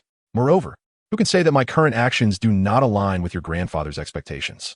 Just joking with you, she continues. Look, his thoughts are already shifting. From seemingly nowhere, the woman produces a delicate mechanical device from which a holographic image is projected, revealing Wang Chao lying on the grass of the park, gazing up at the sky. She pinches the image with her fingers, causing the lens to zoom in, revealing the faint golden hue in Wang Chao's eyes. The elder glances down, noting that the fates of 129,600 people have now changed. Among them, most confront unsettling circumstances, helplessly propelled forward. Only he remains ensconced in a comfortable environment, and compared to the life-threatening crises faced by others, this mundane existence devoid of upheaval represents the gravest peril of all. Left to his own devices, he may well find his life forever stagnant. The elder observes the holographic projection and states calmly, he indeed possesses extraordinary potential. What he now lacks is but a word of affirmation. However, even you must refrain from delving too deeply, the woman reminded. After all, it is a matter of fair competition. I shall merely enlighten him once. Thereafter, whether he thrives or perishes is of no concern to me. Yet, the time has not yet arrived. The elder gazed upwards at the illuminated sky, pondering. The day has not yet darkened. By the time Wang Chao, burdened with thoughts, finishes his laborious task of moving bricks, enjoys his lunch, receives his wages, and clocks out for the day, Luo Cha is already awaiting his arrival. What is wrong with your eyes? The pig-headed man casually inquired from within the car door. My eyes? Wang Chao's heart skipped a beat. Chapter 17, The Golden Eyes. Luo Cha picked her nose and remarked, just now, your eyes seem to have taken on a golden hue. It was rather peculiar. Golden? Wang Chao was immediately reminded of the incident when he awoke from his afternoon nap, convinced that his eyes had transformed into a golden color. He had initially dismissed it as an illusion, yet it appeared again. Wang Chao promptly entered the car, dashed to the restroom, retrieved a small stool to stand upon, and gazed into the mirror. His eyes were as they always were, a deep shade of brown. While disappointment crept into his heart, a flicker of confusion lingered as well. It was certain that he had not mentioned the matter of his eyes to anyone. Thus, for Luo Cha to suddenly declare that his eyes had turned golden, she must indeed have seen something. Could my eyes truly change to gold? Wang Chao mused, turning on the faucet, letting the water flow, and splashing some onto his face. But why was it sometimes present and sometimes absent? Upon reflection, he realized that he had not noticed any significant change when his eyes transformed. Was it a mutation? A pathological condition? Or perhaps, his heart raced as he splashed more water onto his face, gripping the edge of the sink, and murmured to himself, or could it be a form of superpower? A technique? Goodness, such an extraordinary gift, powerful and stylish. Could it truly fall into my lap? Thoughts swirled in his mind. Water droplets trickled down his face, tickling his skin. Drip, drip. After a while, Wang Chao smiled faintly, turned off the faucet, wiped his face with his hands, and slowly lifted his gaze. In the mirror, a boy with golden eyes was also lifting his head, smiling back at him. It was indeed not an illusion. Wang Chao widened his eyes, leaned closer to the mirror, scrutinizing this pair of eyes. He looked left and right. They were undeniably beautiful. But what was their purpose? He pondered, feeling no extraordinary power emanating from his irises. If this were a golden finger, there were no instructions to guide him. Wang Chao sensed that his mindset was beginning to drift, and suddenly, he felt as though he truly embodied the legendary protagonist capable of conquering heaven and earth. He could not help but envision himself, eyes gleaming like golden beams, effortlessly dispatching the head of the refrigerator king with a mere turn of his head. At that moment, he abruptly noticed in the mirror that the golden hue in his eyes had vanished, reverting to the ordinary deep brown. Why? Wang Chao pondered in confusion. Was it merely a figment of his imagination? If those golden eyes were a superpower or a unique advantage, the manner in which they appeared and disappeared seemed rather arbitrary. Without so much as a prelude, a wave of frustration washed over him as he turned away from the bathroom, only to find himself returning moments later. He needed to regain that state of mind. Using a small stool to elevate himself, Wang Chao leaned over the sink, closing his eyes as he faced the mirror. He muttered softly to himself, akin to an actor preparing for a role, seeking to immerse himself more deeply in the character. It should be about right now. Upon opening his eyes, he discovered that the boy in the mirror once again bore those resplendent golden eyes, a sight to behold. Next, he wiped his face and lowered his head, delving once more into his mental state. I am a salted fish. I am a salted fish. I am a salted fish. He fervently hypnotized himself, the negative energy within threatening to erupt from his skull and taint the very earth itself. When he opened his eyes again and looked into the mirror, the golden hue had once more vanished, revealing the reflection of an ordinary boy. Strive, persevere. This time, Wang Chao kept his eyes open, calmly gazing at his reflection, allowing his thoughts to evolve. He rummaged through those once pure, beautiful, and unwavering emotions, gathering them and storing them within his heart. As a result, the eyes in the mirror transformed into gold once again. Wang Chao felt an unexpected tranquility wash over him, as if this had always been within his expectations. In the next moment, he thought to himself, Indeed, I am the chosen one. Those so-called Saiyans or destroyers are destined to be beneath my feet, with a single punch for each. He unearthed the occasionally inflated thoughts that flitted through his mind. Who hasn't harbored dark or unsavory thoughts they themselves would rather not confront? In this self-induced trance, the golden hue faded from his eyes once more. Is it really this intelligent? Wang Chao mused quietly. Yet, one thing was certain. These golden eyes were not akin to any ailment, for no illness could manifest so whimsically. Focus on oneself, strive for improvement. Wang Chao ceased his verbal affirmations, instead resolutely reinforcing this earnest thought within his mind, silently encouraging himself onward. Thus, the pair of deep brown eyes in the mirror gradually began to transform into a golden hue. Ultimately, it is futile to compare Earthlings with Saiyans. Allow me to reiterate, at best, Earthlings are akin to mere mortals. The golden tint in the eyes faded once more. Why should one feel compelled to measure oneself against Saiyans? What truly matters is the transcendence of the self. The golden gleam re-emerged in the eyes. Wang Chao found this transformation utterly amusing, remarkable, and peculiar. As long as he inundated himself with motivational affirmations, his eyes would inexplicably turn golden, their purpose remaining elusive. Conversely, should he indulge in toxic negativity, the golden hue would swiftly vanish, as if in disdain. Who bestowed this golden touch upon him? Wang Chao mused sarcastically, pondering whether a mere salted fish like himself was unworthy of such a gift. Moreover, one must not succumb to unwarranted arrogance. Otherwise, this golden touch would dissipate. Suddenly, he paused, contemplating that this fluctuation between change and choice might stem from his subconscious self-awareness. If the transformation of his eyes represents an inherent potential within him, then moments of self-affirmation would trigger this change, providing positive reinforcement. Conversely, self-doubt or retreat into negativity would mirror his pessimism in the eyes, failing to exhibit any divergence from his thoughts. This, it seemed, was a plausible explanation. Wang Chao lowered his head, his expression contemplative. So what should this pair of eyes, whose purpose remains uncertain, be called? Motivational eyes? Golden vision? What is this fellow doing hiding in the restroom? Meanwhile, Luo Chao, who was driving, perked up an ear, listening attentively to the faint sounds emanating from the restroom, hoping he hadn't fallen into the toilet. Suddenly, footsteps echoed in the restroom, followed by the sound of a door opening and closing, and then Wang Chao approached Luo Chao from behind, saying, "Stop looking around and focus on driving." Luo Chao caught a glimpse of Wang Chao's silhouette reflected in the front window, barely able to discern that the individual standing behind him possessed a pair of golden eyes. How they turned golden again? The pig-headed driver mused aloud. Colored contacts, is that so hard to believe? Wang Chao replied with a light-hearted tone. Chapter 18. Unremarkable. The double-decker bus journeyed westward. What manner of institution is the superpower school? Wang Chao, accustomed to afternoon naps, began to feel drowsy and in his half-asleep state. He dreamed of an array of bizarre figures pursuing him with a variety of eccentric abilities. Just then, he heard Luo Chao announce, "We are nearly there." What does nearly there even mean? Wang Chao awoke, his golden eyes wide open, stretching languidly and casting a sidelong glance at the pig-headed driver. He disembarked from a bus, only to find himself surrounded by a typical wilderness, devoid of any semblance of a school. Luo Chao transformed the double-decker bus back into a capsule, and seemingly from nowhere, produced a hat. He secured 2 pig ears atop his head, concealing them with the hat, and then retrieved a mask from his pocket, placing it over his face to hide his pig-like nose. Clearing his throat, he declared, "It's just up ahead. Let us proceed."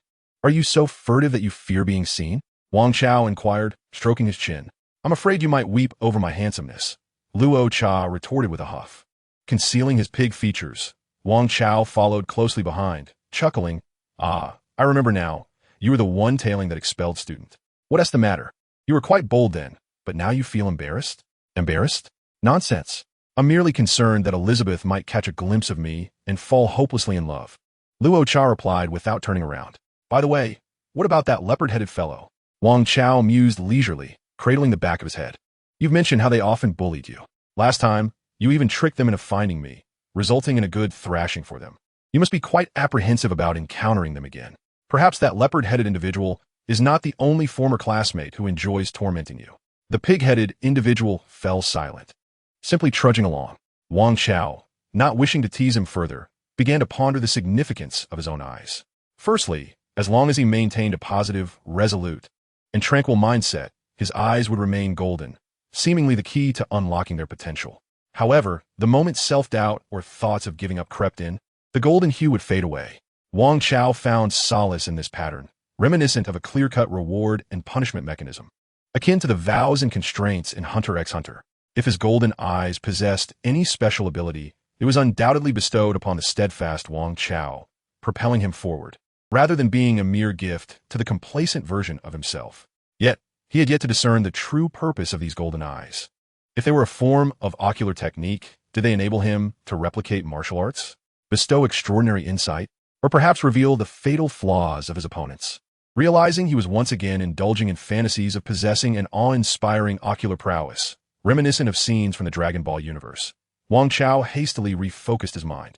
He retrieved a small mirror he had brought down from Luo Cha's vehicle, and upon inspection, noticed his eyes gradually brightening in their golden hue. Indeed, just moments ago, when lost in reverie, they had nearly dimmed. He resolved not to succumb to despondency or unrealistic fantasies, for such a mindset would lead him astray. The potential of his eyes remained unmanifested, yet they were undeniably strict in their demands. Wang Chao contemplated perhaps this was an alternative form of self-cultivation. In light of this realization, he felt a subtle shiver of clarity. Perhaps the purpose of these eyes was to serve as a constant reminder, urging him toward introspection. It is rare for individuals to truly reflect upon themselves. The golden hue in his eyes emerged as a direct measure of Wang Chao's inner state. While he was lost in contemplation, he suddenly collided with Luo Cha's back. "Hey, we have arrived," the pig-headed individual grumbled, displeased with Wang Chao's distraction. Wang Chao lifted his gaze and beheld a rather unremarkable school gate. At its entrance stood a stone tablet inscribed with 2 calligraphic characters, Academy. Is there truly no formal name? Wang Chao pondered. Does this school not engage in promotion? Promote what? Those who know are already aware. And those who do not need not know? Luo Cha replied with a dismissive pout. Do you think everyone is familiar with the existence of superpowers and magic? She added.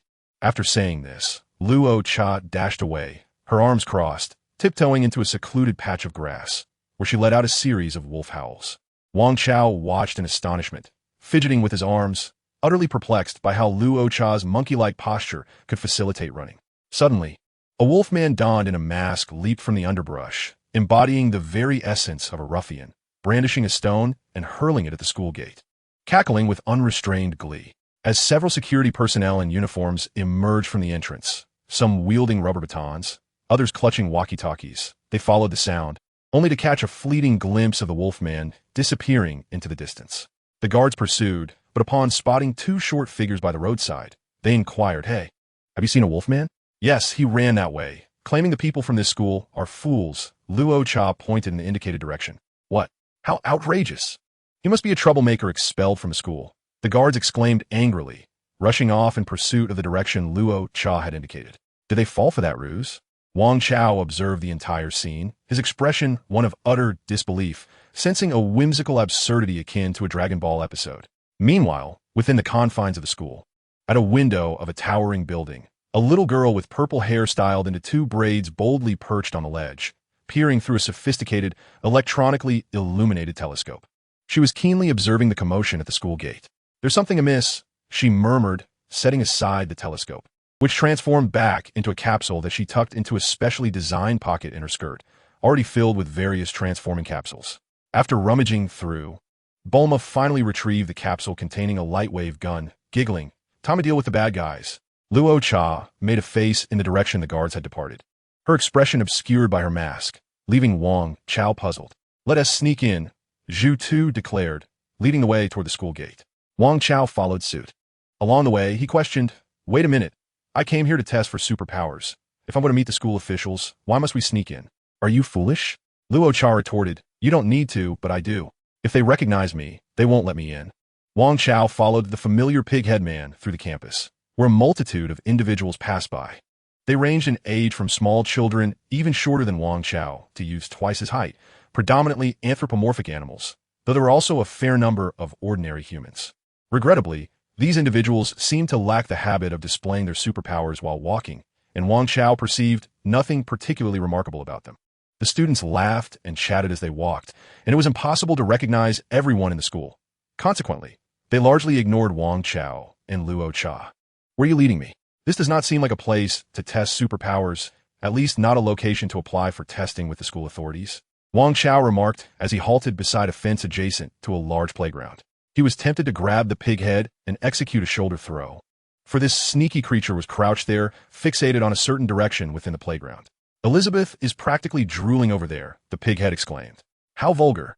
Wang Chao rolled his eyes. The pig head seemed all too familiar with this spot, evidently well acquainted with Elizabeth's class schedule. Curiosity piqued.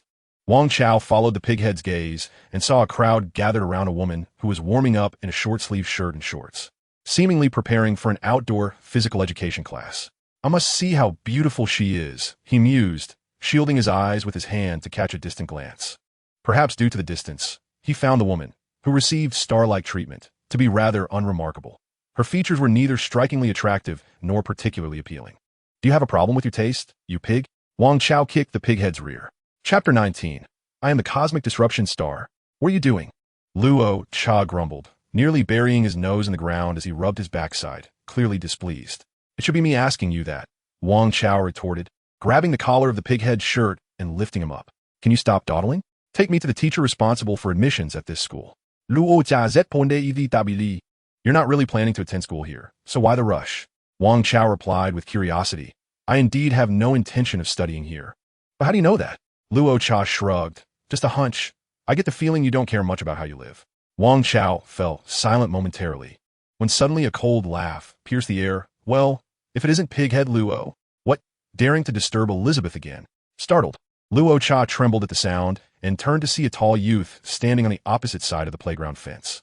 The muscular figure stretched his short sleeves and shorts to their limits as he contemptuously pointed at the pighead outside the fence, mocking, Stop shaking.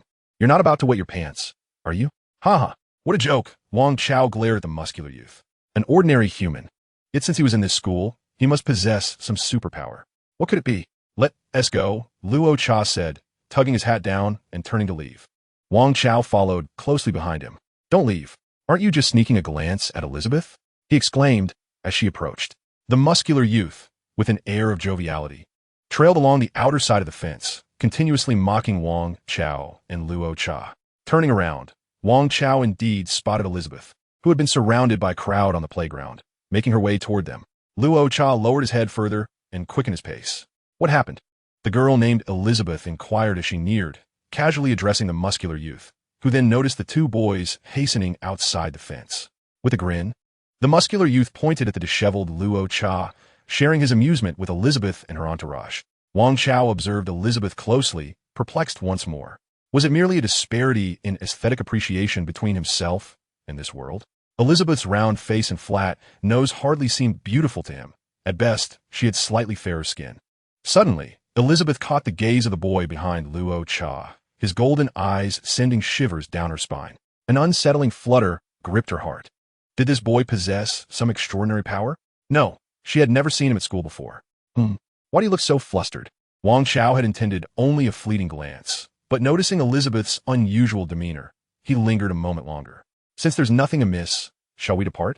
Elizabeth murmured, lowering her head to evade Wang Chao's gaze. Hurriedly, she exchanged a few words with her classmates before leading them away in a light jog. What are you staring at? I'll have your eyes dug out. The muscular youth threatened Wang Chao from outside the fence. Aren't you from our school? Mingling with this pig. You must be some petty thug too. I warn you, it's best to scram from this school quickly, or else. What have I done to deserve this?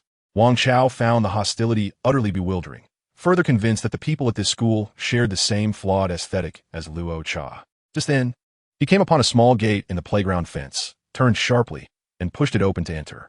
Hey! Luo Cha attempted to grab him, but missed. Or else what? You oversized fool with the problematic eyes. Wang Chao retorted leisurely as he approached the muscular youth, who towered over him by at least 3 heads. Much to Wang Chao's annoyance. Or else I'll flatten you. The muscular youth barked, furious. You're the one with the problem, you short pumpkin. With that, the muscular youth lunged at Wang Chao, intending to seize his shoulder and humiliate him. However, Wang Chao swiftly ducked and forcefully tripped the youth at the ankle. Losing his balance, the muscular youth toppled toward Wang Chao, who caught him with the shoulder, executing a visually impressive throw that sent the youth crashing onto the hard ground of the playground with a resounding thud. At the opposite end of the playground, as the muscular figure known as Johnny was engaged in playful antics on the parallel bars, He caught a glimpse of a large individual being thrown over the shoulder by a smaller counterpart. A chuckle escaped his lips. What disgrace, haha. That seems to be Muscle Johnny. However, his amusement faded as he recalled a recent incident where he had been bested by a diminutive opponent, leaving him feeling rather humiliated. As he continued to observe, he couldn't shake the unsettling resemblance between the smaller assailant and the one who had previously assaulted him. Curse you, he muttered under his breath. Muscle Johnny, now on the receiving end of shoulder throw by Wang Chao, felt his face flush with embarrassment and anger, as if it were about to turn a shade of purple. Wang Chao, surprisingly steady on his feet, felt a surge of apprehension. Had he failed to execute the throw successfully, it would have been a monumental embarrassment. Fortunately, despite being a low-tier fighter, he had the capability to dominate over 90% of the weaklings on Earth. He cast a critical eye over the muscular figure rising furiously from the ground, contemplating, this fellow possesses some muscle, perhaps a level 7, 6 fighter. Just then, he noticed a stone lifting off the ground. With a thud, the airborne stone struck Wang Chao squarely in the face, eliciting a sharp sting that brought tears to his eyes. He quickly covered his nose and leapt aside, narrowly avoiding another flying stone. How despicable, Wang Chao exclaimed, though in truth, he did not genuinely consider his opponent to be underhanded. In the realm of battle, deception is a commonplace tactic. He merely echoed the indignation reminiscent of comic book characters like Sun Wukong, who would often voice their displeasure when ambushed by an opponent's supernatural abilities. Telekinesis, perhaps? Wang Chao pondered, immediately analyzing the situation. This ability seemed rather pedestrian. After all, both Piccolo and Frieza wielded similar powers, and even Captain Ginyu had once manipulated the Dragon Balls of Namek with telekinesis. At that moment, the muscular adversary sneered, Navi, as he deftly guided several levitating stones towards Wang Chao. You are the Navi one, Wang Chao retorted. His focus sharpened as he tracked the trajectories of the incoming projectiles. Isn't this merely dodging dodgeballs? He swiftly evaded the fastest stone, but the next moment he felt a resounding thud on his head, stifling a curse. Wincing, he realized that the stone trailing behind had unexpectedly veered under the muscular opponent's control, striking him on the head. Haha, I told you that you were too Navi. The muscular man jeered, pointing mockingly at Wang Chao. Stop laughing. Wang Chao, quick to react, seized the very stone that had struck him from midair and, with a swift flick of his arm, hurled it back at the muscular figure. You should try to control something with that much momentum. Given the earlier speed at which his opponent had manipulated the stones, it was clear that the strength of his telekinetic abilities was limited. In a hurry, the muscular man concentrated his telekinesis to slow the stone Wang Chao had thrown back at him, while the remaining stones that had been directed towards Wang Chao began to plummet to the ground. Having grown considerably, Wang Chao gathered the fallen stones into his embrace. With the tip of his tongue peeking from the corner of his mouth, he assumed a stance reminiscent of a baseball player. Lifting one leg and squinting one eye to aim at the slowing stone, he muttered to himself, So, how would you handle it if another one came your way, daimyo? Secret technique, dual, celestial obstruction star, go. With a swift motion, the stone soared through the air, colliding with the decelerating stone. According to the law of conservation of momentum, the velocity of the latter was transferred to the former, ultimately landing squarely on the face of the muscular man. Do you enjoy throwing stones? Do you really enjoy it? After tossing all the stones, Wang Chao seized the opportunity when the muscular man, flustered and helpless, crouched with his hands over his head. He swiftly approached, pried open the man's fingers, grasped his arm, and executed a solid shoulder throw.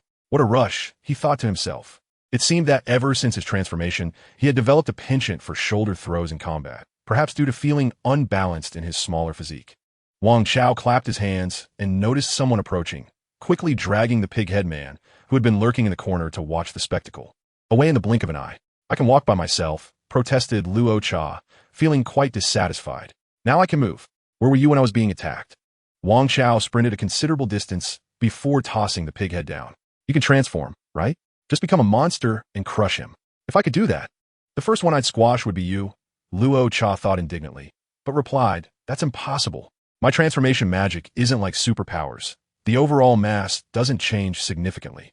Even if I grow larger, my weight wouldn't fluctuate much, so how could I crush such a big guy? Is there really a superpower for transforming? Wang Chao inquired, having anticipated the limitations of Luo Cha's transformation magic. After all, how else would a comical mishap of turning into a mechanical giant end in being knocked out by little Yukon? Of course, Do you think transformation magic just appears out of nowhere? Luo Cha adjusted his hat. Most magic is derived from the study of superpowers, since superpowers cannot be learned through study. By converting it into magic, it becomes teachable. This building is the administrative one. If you wish to apply for enrollment and test for superpowers, you can simply walk right in. Wang Chao nodded, but suddenly halted before entering, asking, "Are there currently any individuals with transforming superpowers in this school?" "Yes," the pig-head man replied in a strangely casual tone. "You just encountered one." Wang Chao chuckled. "I see. It's that Elizabeth, right? She's not actually pretty at all. She's just been using her transformation superpower to disguise herself." Luo Cha was astonished that Wang Chao could deduce this. "How do you know she's not pretty and still drool over her?" Wang Chao queried. "Beauty derived from transformation is still beauty. I'm not blind," Luo Cha mumbled. "Besides, Elizabeth's true appearance isn't unattractive either. I quite like it." "Which do you prefer, her true face or a false one?" Wang Chao asked with a grin. "Certainly, it is indeed the genuine visage." Luo Cha spoke with unwavering conviction. Recounting the day she followed and unveiled her true self, expressing a hope that one day she would shed her disguise and reveal her authentic face, at which point she would pursue her. Noticing Wang Chao's gaze of unexpected admiration directed towards him, Zhu Tu couldn't help but retract his neck slightly, whispering, "Of course. Once I've captured her heart, I could occasionally don other facades in our private encounters." "Then I wish you success in your pursuit," Wang Chao replied, flashing a bright smile that revealed his pearly whites as he tugged Zhu Tu towards the administrative building, his other hand playfully covering his eyes, allowing golden irises to peek through the gaps between his fingers. Deep in thought, he mused, "Can one truly see through disguises? Should I call her Fire Eye, Gold Jewel? Something feels amiss." Profoundly so. After composing several hundred words, I deleted them. I rewrote 1,000 words, yet still felt it was not quite right, the urge to erase returning. My apologies. I shall provide more tomorrow. Chapter 20. So I Am. The testing ground of the Super Ability Academy. Following their introduction of purpose at the office of the administrative building, Wang Chao and Luo Cha were escorted to this venue, where they would ascertain whether they possessed extraordinary abilities beyond the natural realm. Behold, these are the laboratories designated for testing, equipped with an array of apparatus capable of evaluating over 30 distinct forms of superpower characteristics. In the corridor, the principal, a panda man, guided the faculty members, trailing behind a middle-aged man with short purple hair.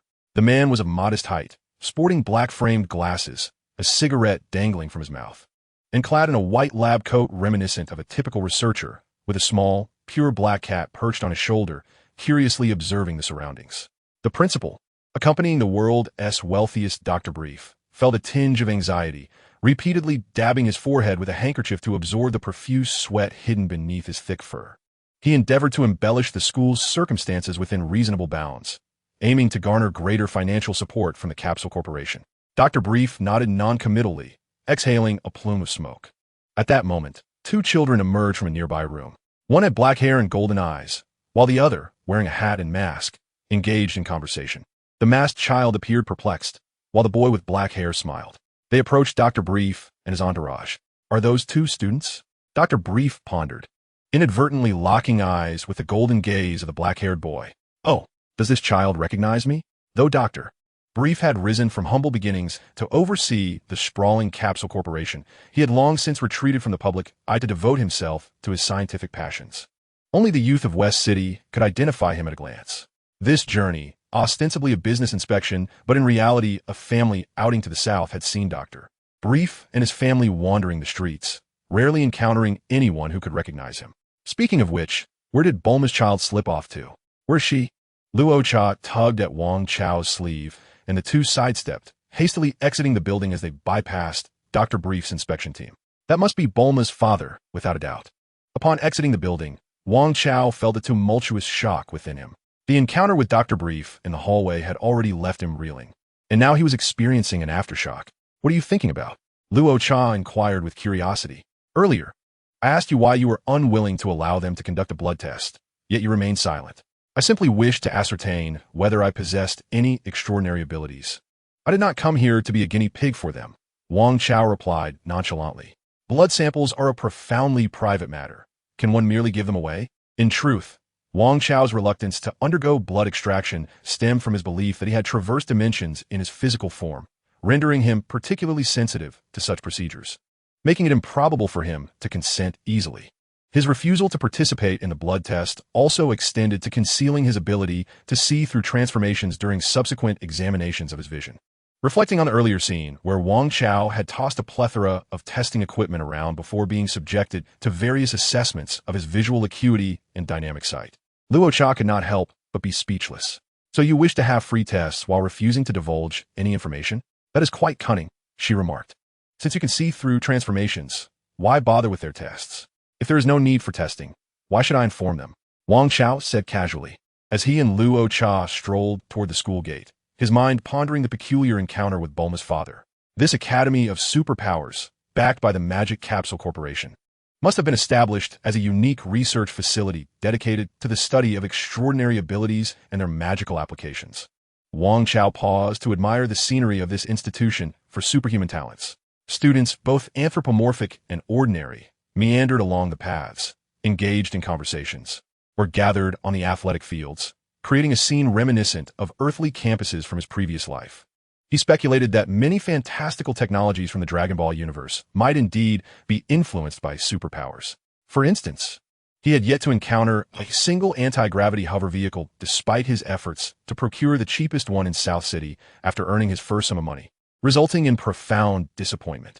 The mere mention of hover vehicles evoked thoughts of superpowers, leading him to ponder the potential existence of gravitational-resistant abilities, which inevitably brought to mind the martial artist techniques of flight and Piccolo's self-proclaimed advanced flying method.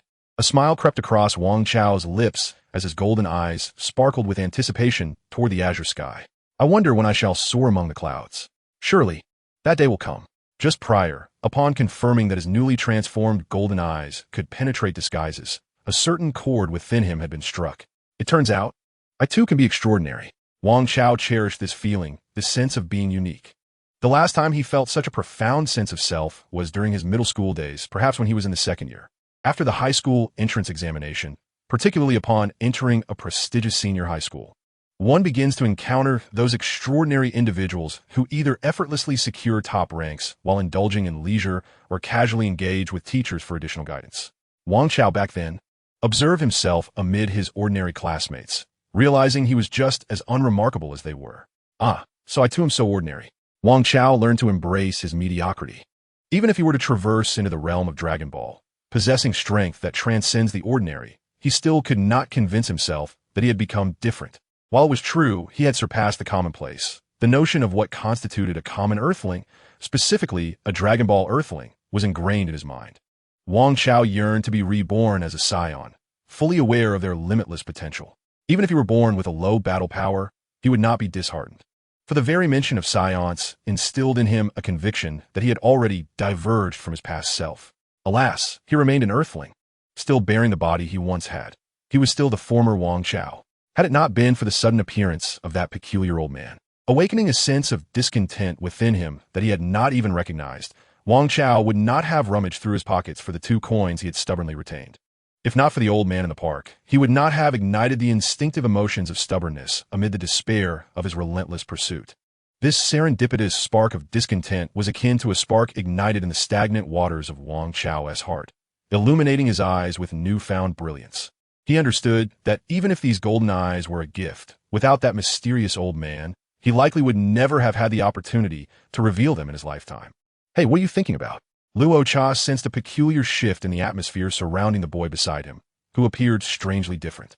With a snort, Wang Chao exhaled 2 puffs of warm air, his golden eyes shimmering brilliantly, causing Luo Cha to feel a shiver of unease. Wang Chao grasped Luo Cha's shoulders firmly, nodding emphatically. "What do you mean, HM?" Luo Cha winced at the painful grip on his shoulders. Wang Chao's mind was consumed solely by a resolute thought. "I possess the gift of keen insight.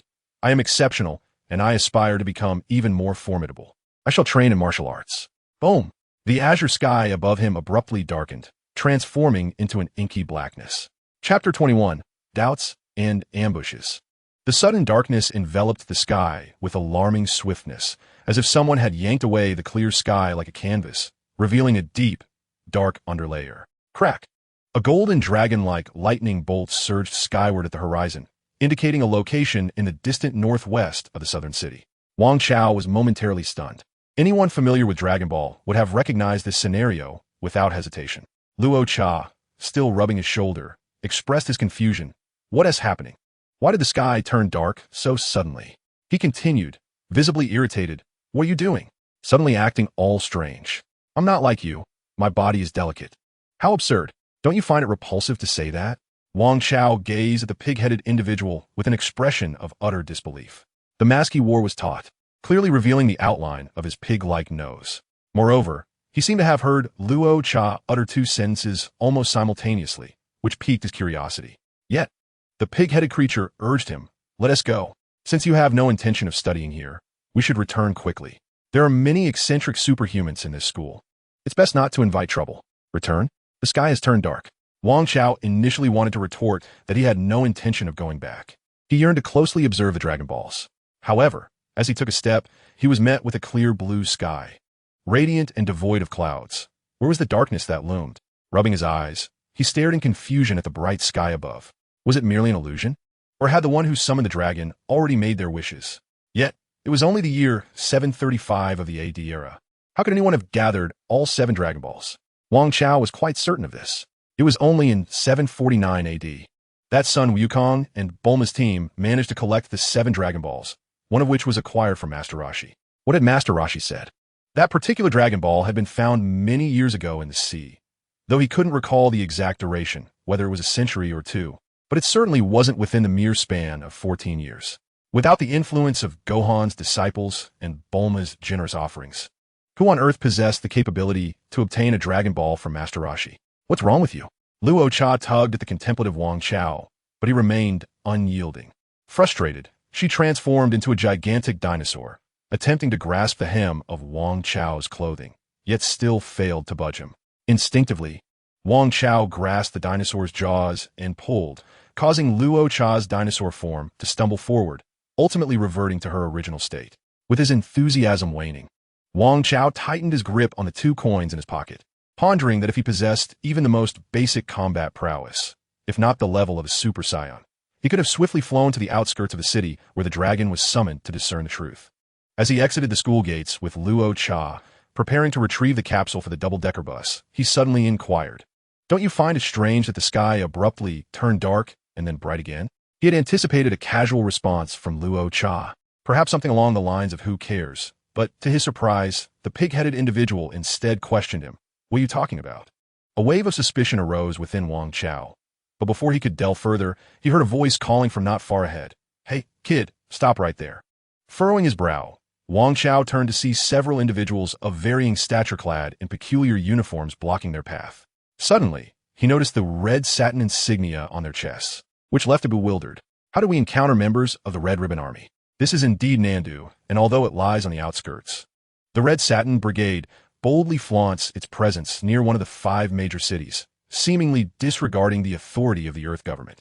Such thoughts crossed Luo Cha's mind, and a wave of fear washed over him as he trembled and exclaimed, "We have not provoked the Red Satin Brigade. What do you intend to do?" As he spoke, he swiftly took refuge behind Wang Chao. "Oh, really? That remains to be seen." The members of the Red Satin Brigade merely smiled. A few of them parted ways, revealing 2 others hidden behind them. One was a man with a leopard-like visage, who was obsequiously accompanying a tall, muscular blonde youth. Luo Cha, Astonitz, pointed at the leopard-headed man and exclaimed, "It's you." The foolish pig-headed man was filled with rage at being referred to as a pig. Were it not for Luo Cha, he would not have been subjected to a beating from Wang Chao, and it was he who had foolishly sought out that punishment. "Don't blame me. I merely suggested that you not provoke him," Luo Cha said, peeking from behind Wang Chao and gesturing toward him. The leopard-headed man recalled the day Luo Cha had come to school, mockingly declaring how his brother Wang Chao was formidable and warning them not to bully him again, or he would seek out Wang Chao in the morning. This recollection only fueled his anger, and he gritted his teeth, sneering, "You have an elder brother. But so do I. My brother, Blue. You may not have met, but you have surely heard of him," he said proudly, gesturing to the blonde youth beside him. "Blue? Is it the Blue known for his extraordinary abilities?" Luo Cha gasped, looking at the coldly indifferent Blue, feeling an icy chill run down his spine. He wished he could vanish into the shadows behind Wang Chao and whispered, "Hey, Wang Chao, This situation is dire. We should flee. Aren't you quite adept at running? With an extra 100 pounds on you, it shouldn't be an issue, right? Wang Chao pondered. Blue? That name sounds somewhat familiar, while shaking off the pig-headed man climbing onto his back.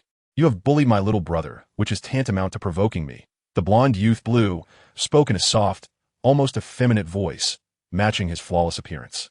With a smile, he continued, and soon I shall become an officer in the Red Satin Brigade. Tell me, do you not consider this an incitement of the Red Satin Brigade? The members of the Red Satin Brigade flanking them erupted in laughter. Is this person unwell? Wang Chao pointed at Blue, questioning Luo Cha. Judging by their demeanor, it appeared that Blue was also a student from the ability school. How audacious of him to conspire with the Red Satin Brigade and brazenly disclose it to us. Surely, his reasoning is flawed. Luo Cha wanted to laugh, but found himself unable, his face a mask of despair. Are you in a mood for jokes? I tell you, this Blue is formidable. Even though you are strong, you would not be his match. We should make our escape. Escape? It seems that is no longer an option. Wang Chao sighed, his eyes darting around, searching for any signs of a rat passing by. Indeed, he had recognized who the blonde, effeminate figure before him was. The atmosphere was tense, as not only did he possess extraordinary abilities, but he also mingled with members of the Red Ribbon Army. Who else could it be but the Blue General, the very same who had ensnared little Goku with his paralyzing powers? In Chapter 22, titled The Scoundrel Deserves a Beating, this Blue General was depicted as capable of holding his own against the little warrior Killin, who had trained under the Turtle Hermit. After unleashing his paralyzing abilities, he had mercilessly beaten Killin. At that time, Killin had just participated in the 21st World Martial Arts Tournament. While his combat prowess may not have matched that of his Saiyan peers, particularly Goku, it was certainly formidable in its own right. Goku had managed to contend with the Turtle Hermit, whose battle power exceeded 130, even though he ultimately fell to the devastating Universal Shock Palm. Thus, it was reasonable to assume that Killin's battle power was around 80 or 90. Indeed, once the Blue General employed his superpower, even Goku would be unable to break free by sheer strength. Wang Chao assessed his slender limbs and realized he was no match for his opponent, especially if they were to employ their abilities. The nature of this power was such that evasion was impossible. Hence, Wang Chao expressed to Luo Cha that escape was unlikely. With a light laugh, Blue remarked, "There's no need for you to worry about me, handsome. After tonight, I will depart from here. Even if the people at this school discover my association with the Red Ribbon Army, what of it? By then, I shall be one of them. As for you, there's no need to be so nervous. I merely wish to have some fun with you. I assure you I won't harm you." With that, he playfully licked his lips. Wang Chao maintained a composed facade, but internally he was seething, feeling a chill run down his spine under Blue's gaze. What was he to do when a powerful man was treating him as prey? Moreover, this man was ready to pack up and flee, aligning himself with extremists. This situation was dire, and Wang Chao's apprehensions deepened. He was not the kind of exceptional time traveler who could quickly assess complex situations. In his past life, he required ample time to draft and scrutinize even a simple mathematical problem. It dawned on him with a sinking realization. Today, he might not only evade a beating, but also be captured and taken to the Red Ribbon base, where he would undergo unspeakable transformations. "Hey, why are you trembling as well?" Luo Cha, hiding tightly behind Wang Chao, noticed the tension in his back muscles, which had suddenly become rigid. "I advise you not to scream," Blue approached casually, "or I will be compelled to use my superpower to control you. Unless absolutely necessary. I prefer to handle matters with elegance." The members of the Red Ribbon Army trailed behind, unarmed, confident in Blue's prowess. Wang Chao pressed back against Luo Cha. "Luo Cha, this concerns my lifelong reputation, so listen closely," he whispered earnestly to the anxious figure behind him. "Huh?" Luo Cha was on edge, clearly apprehensive. At that moment, sensing something amiss, Wang Chao hastily instructed, "If the situation deteriorates, you should do this and then that." His words tumbled out rapidly. Meanwhile, Yu Guang caught sight of Bru slowly approaching, his hand reaching out towards him. Wang Chao quickly sealed his lips, deftly sidestepping to the side. However, his sudden movement, lacking in finesse, resulted in a clumsy stumble, where he nearly fell before regaining his balance. In the process, his hand scraped against the ground, and he clenched his fist tightly. "Did you remember all that?" He shot a glare at the terrified Luo Cha, who appeared as pale as a frightened pig. "Why don't you give it a try? What if you can actually win?" Luo Cha retreated, just as the burly man approached him, fists clenched. Observing the situation, Wang Chao scanned the nearby ground, picked up a stone with his other hand, and hurled it at the burly man, sneering. Do you really think it's fair to bully a mere pig? Or perhaps you doubt your boss's abilities, thinking he would lose to me? The burly man, struck on the head by Wang Chao's throw, fumed. What do you mean by mere dog? I am a leopard, part of the feline family. Do you even know anything? Huh. Wang Chao scoffed, rolling his eyes at the burly man. He pretended to exchange tactical glances with the frightened Luo Cha, but in the next moment, he launched himself towards the composed Bru, delivering a flying kick aimed at his face. The feint strategy was indeed masterful, as Wang Chao had feared. While Bru had yet to attain the formidable prowess he would possess in a decade and a half as General Lan, he already exhibited considerable combat skills, surpassing Wang Chao's own. With ease, he sidestepped Wang Chao's kick and seized his ankle with both hands. Utilizing his well-developed physique, he effortlessly lifted Wang Chao off the ground, leaving him suspended upside down. But you rarely engage in fights, do you? Bru chuckled, gazing down at Wang Chao's upside-down visage as if admiring a curious sight. You either strike me, or you offer yourself up for my amusement, much like this, being struck by me. Let go of me, Wang Chao cried, feeling the painful grip on his ankle. Suspended in such a manner, he felt the blood rush to his head, and in his struggle, he inadvertently released the dust and debris he had clenched in his fist earlier, scattering it onto Bru's clothing and head. Simultaneously, as Wang Chao's head met the ground, Bru relinquished his grip on Wang Chao's ankle. How filthy! Bru exclaimed, stepping back and angrily brushing off the dust from his attire, a few grains having found their way into his eyes, causing him discomfort. The members of the Red Satin Brigade leisurely remarked, "Don't delay, Bru. If we're overheard, it won't bode well for us. Just a bunch of lackeys. Stop giving me orders." Bru shot an icy glance at the rather unattractive members of the Red Satin Brigade before turning his dissatisfied gaze towards the wary Wang Chao. You stir my ire. To have evoked your disdain brings me great joy, Wang Chao replied with a forced smile that did not reach his eyes. In the next instant, a visible spark ignited in Bru's eyes, sharp and blinding, and in a mere flash, Wang Chao realized he could no longer command his own body. Is this the extraordinary power from which both Xiaolin and Xiao Wukong are unable to escape? Wang Chao understood that encountering this insufferable individual meant he would inevitably be ensnared by this person's paralyzing ability. Yet, it was only when the suffocating sensation of immobility bore down upon him that Wang Chao comprehended the depths of his helplessness and the intensity of his anger. With a deep exhale after employing his power, Blu calmly smoothed back his golden locks and sauntered towards Wang Chao. At that moment, Wang Chao felt as though he were encased in a solid, transparent column of cement, utterly incapable of moving even a millimeter, as if his very fingers were frozen in place, with not a hint of change in their position or curvature. As Blu drew nearer, Wang Chao's breaths grew heavy and tremulous, yet the rise and fall of his chest was forcibly restrained by Blu's immobilizing power. Thus, a surge of rage coiled tightly in Wang Chao's chest, trapped within his lungs, transforming into a leaden fireball that scorched his heart, leaving him in profound distress. This sense of helplessness was truly vexing. At that moment, Wang Chao felt as if he had been sleepwalking for 5 months. He had not completely traversed into this new reality. Although his body had arrived on the Dragon Ball Earth, his mind remained tethered to the Earth of his previous life, drowning in a world of self-imagined fantasies. It was only when he found himself utterly powerless, unable to move, that he truly grasped the agony and frustration of weakness. You look quite charming when you're angry, Blu remarked with a playful laugh as he stood before Wang Chao. The latter's eyes, glimmering with a golden hue fueled by his raging emotions, narrowed as he managed to squeeze out a few words through clenched teeth. You wretched fool. Whether he directed this insult at Blu or at himself for the past 5 months remained unclear. Just as Blu was taken aback by Wang Chao's fiery gaze, a sweet voice suddenly approached from behind, declaring, "Receive my attack of white flesh." Blu whirled around, nearly losing his meal at the sight of a voluptuous beauty lunging towards him, a result of Luo Cha's magical transformation. Prior to Blu's actions, Wang Chao had cautioned Luo Cha that this golden-haired individual not only had a disdain for women, but was particularly irked by any physical contact. As he recalled the comic where Bulma was met with Blu's furious rebuke after playfully teasing him. Seizing the moment while the attention of those present was diverted by Wang Chao's predicament under Blu's control, Luo Cha executed her transformation spell flawlessly, her beauty and figure surpassing all expectations. From the completion of her transformation to her swift dash towards Blu, her movements were fluid and seamless. The leader of the Grand Crimson Satin Brigade took a deep breath. The diminutive member of the White Satin Ribbon Legion stretched his neck forward, while the tall member of the Red Satin Ribbon Legion's mouth widened into a vertical line. The others from the Round Satin Ribbon Legion held their breath in anticipation. A trickle of blood flowed from the nostrils of the resilient leopard-headed figure, and his expression changed abruptly.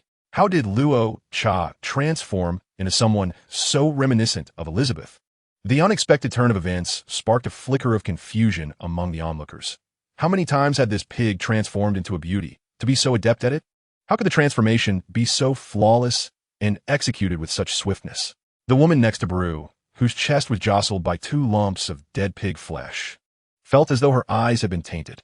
Though he yearned to deliver a punch that would send Luo Cha flying, his body resisted, preventing him from extending his arm, forcing him to retreat hastily. At that moment, Bru felt a sharp pain shoot through his lower back. He realized that in his moment of panic, the superpower he had used to restrain Wang Chao had dissipated. Seizing the opportunity, Wang Chao delivered a punch to Bru's lower back. Despite his newfound strength post-transmigration, which was certainly not overwhelming, it nonetheless surpassed the explosive power of an average adult male. The impact nearly caused Bru to falter.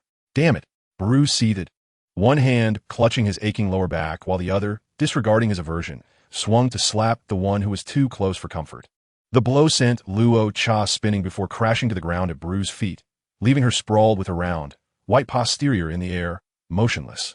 In truth, Bru had intended to retaliate by striking back while simultaneously delivering a kick to that despicable pretty boy, Wang Chao.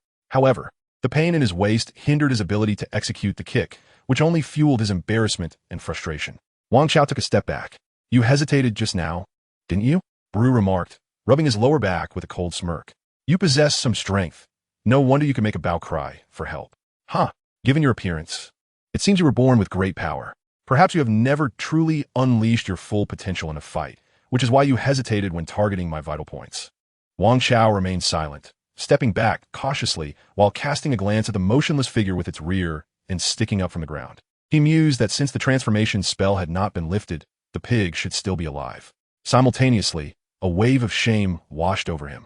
Unlike others who had traversed realms with decisive action, he had never been trained in combat or medicine. He genuinely did not comprehend the potential consequences of delivering a reckless punch to someone else's lower back. Uncertain whether to label you as arrogant or ignorant, Bru rubbed his waist for a while as the pain began to subside. He then advanced towards Wang Chao, asserting that he had always been strong since childhood. However, he was distinctly different from others. Throughout his life, anyone who dared to bully him, soil his clothing, or provoke his displeasure would face dire consequences. Clenching his fists, he towered over Wang Chao with an imposing gaze. "I shall not show mercy," he declared, delivering a powerful punch directly to the crown of Wang Chao's head. Wang Chao felt a sudden warmth enveloping his skull, and before the pain could fully register, a wave of numbness spread across his face. He soon found himself sprawled on the ground, half of his face heavily impacting the earth, his head bouncing a few times. The brutality of the action left the onlookers, including the members of the Red Satin Brigade, utterly frightened, their confidence evaporating. Even those who had previously admired Bru began to reconsider their opinions. Recognizing the sheer ferocity he exhibited, a few exchanged glances, silently agreeing that such an unpredictable and formidable individual should not be assigned to their ranks. Wang Chao's eyes widened in terror, blood vessels rapidly reddening the whites of his eyes, creating a ghastly appearance. The pale crown of his head soon became matted with blood, and his body shuddered slightly as he lay with his cheek pressed against the ground, his gaze fixated on his trembling fingers.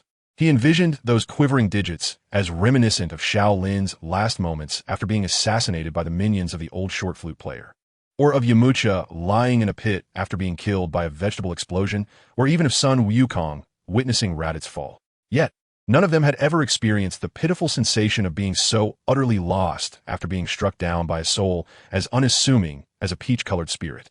He had not even taken a step forward, nor had he drawn close to the strongest Earthlings like Shaolin or Tianjin Fan. Yet he had the audacity to believe that others would suffer merely from their inability to catch up with the Super Saiyans.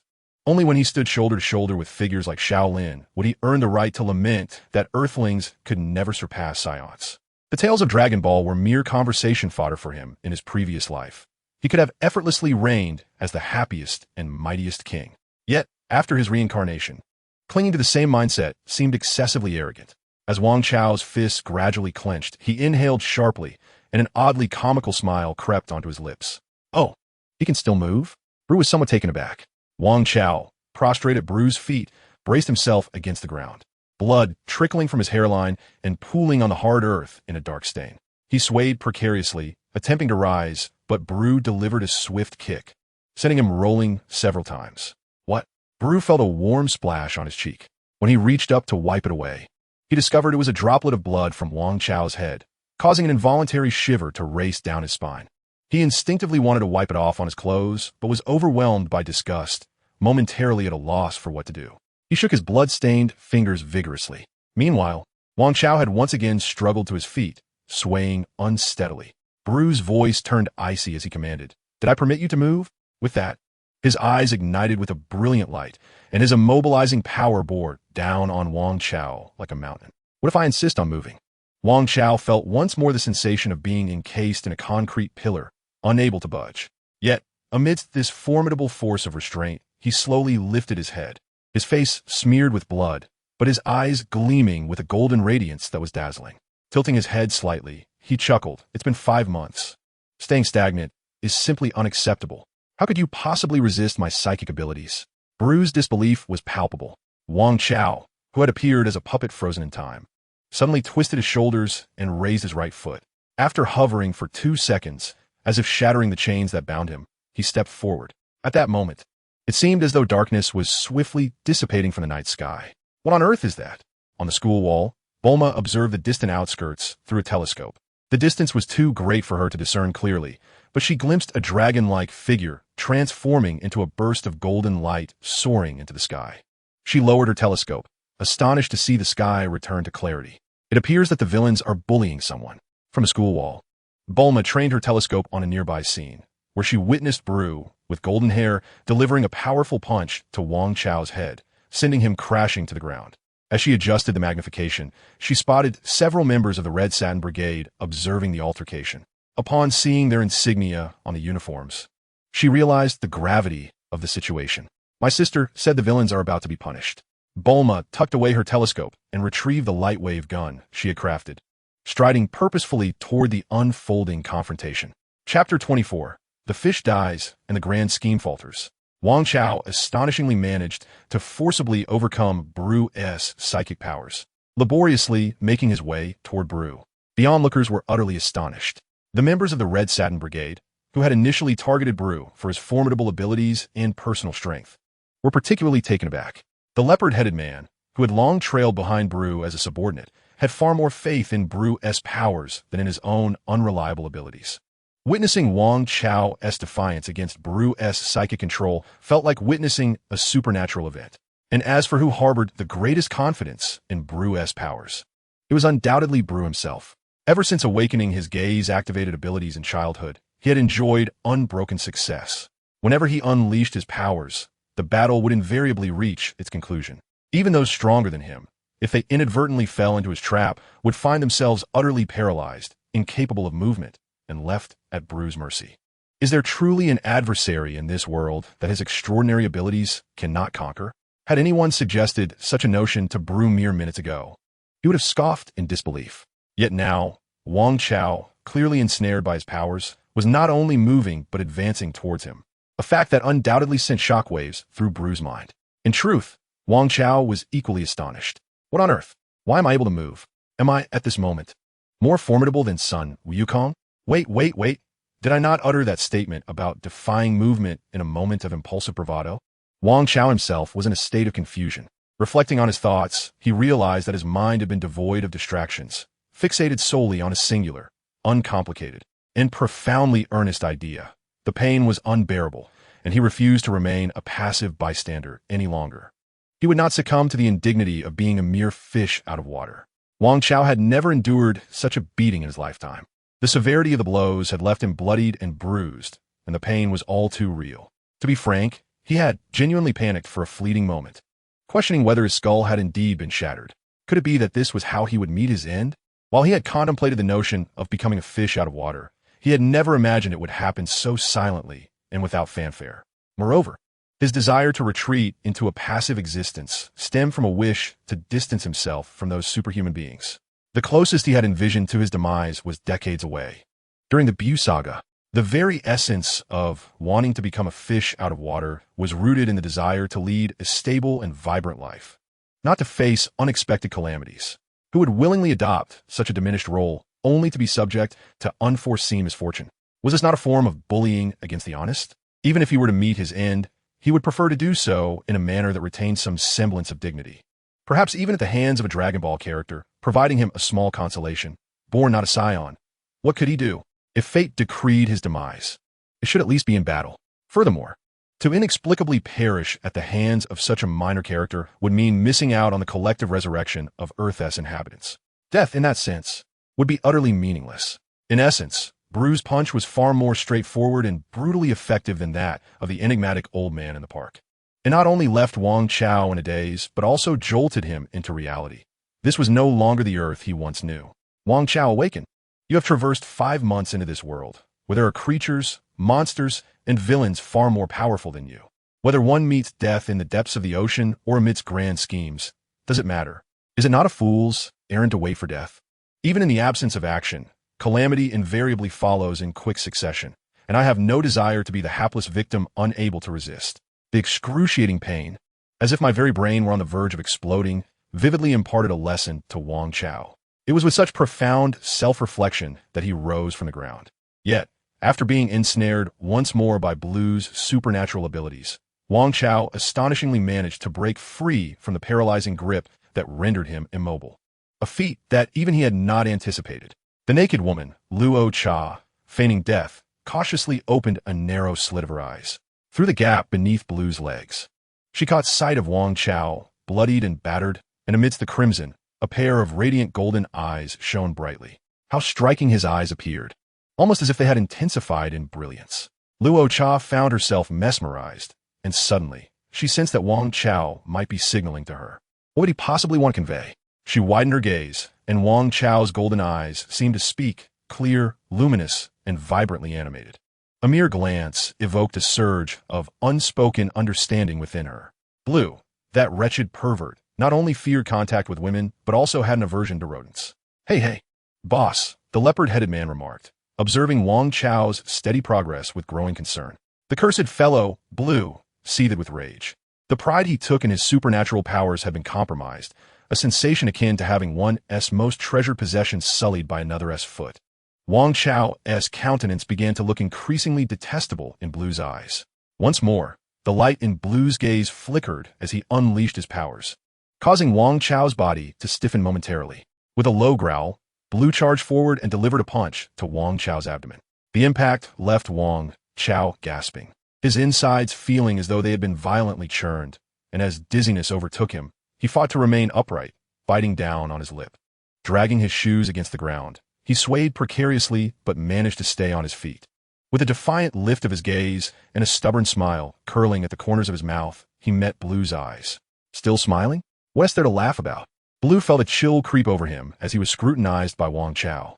With a swift kick, he sent Wang Chao sprawling, muttering to himself, "Is it truly such an accomplishment to have slightly unraveled my powers? I could easily defeat you even without them." Striding over, he seized Wang Chao by the ankle and, with a forceful twist, hurled him through the air, sending him crashing down, face first onto the ground. The pain in his nose felt as if it had shattered, a searing heat flooding his senses as it surged toward his head, piercing his eye sockets and cascading down his throat, prompting a fit of coughing and blood. Luo Cha could no longer bear to watch. With a sudden poof, the naked beauty transformed into a colossal rat. A rat? Blue shrieked, his eyes wide with terror. As the enormous rodent scurried past the prostrate Wang Chao, he unexpectedly reached out and seized the rat by its tail, pulling Luo Cha back towards him. With one hand bracing against the ground, he slowly rose, blood dripping from his face. Coughing up more blood, he weakly inquired, "What is the purpose of transforming into such a large rat? Is this some sort of metamorphic magic? Unbeknownst to me, how did you come to know of my fear of mice?" Bruce stared at Wang Chao with a mixture of anger and terror. But upon seeing the plump rat he clutched, he found himself too afraid to approach. Yet, if it were a mouse transformed by magic, I would not tremble in fear. "Hey, did you know?" A smile split Wang Chao's bloodied face, revealing a set of gleaming white teeth. Though his expression appeared jovial, it conveyed an unsettling calmness, and his tone remained eerily composed. Regardless of whether I survive this ordeal today, I must express my gratitude to you. The pain is indeed unbearable. Wang Chao paused, his golden eyes shimmering brightly. My life has been too sheltered until now. Had I not encountered someone as formidable as you, perhaps there would be little left to discuss. Wang Chao, seize the opportunity and flee, urged the oversized rat that Wang Chao held aloft. Flee? You two are doomed today, Bru retorted coldly, signaling the leopard-headed man and the Crimson Ribbon Legion behind Wang Chao. Get that dead rat away from here.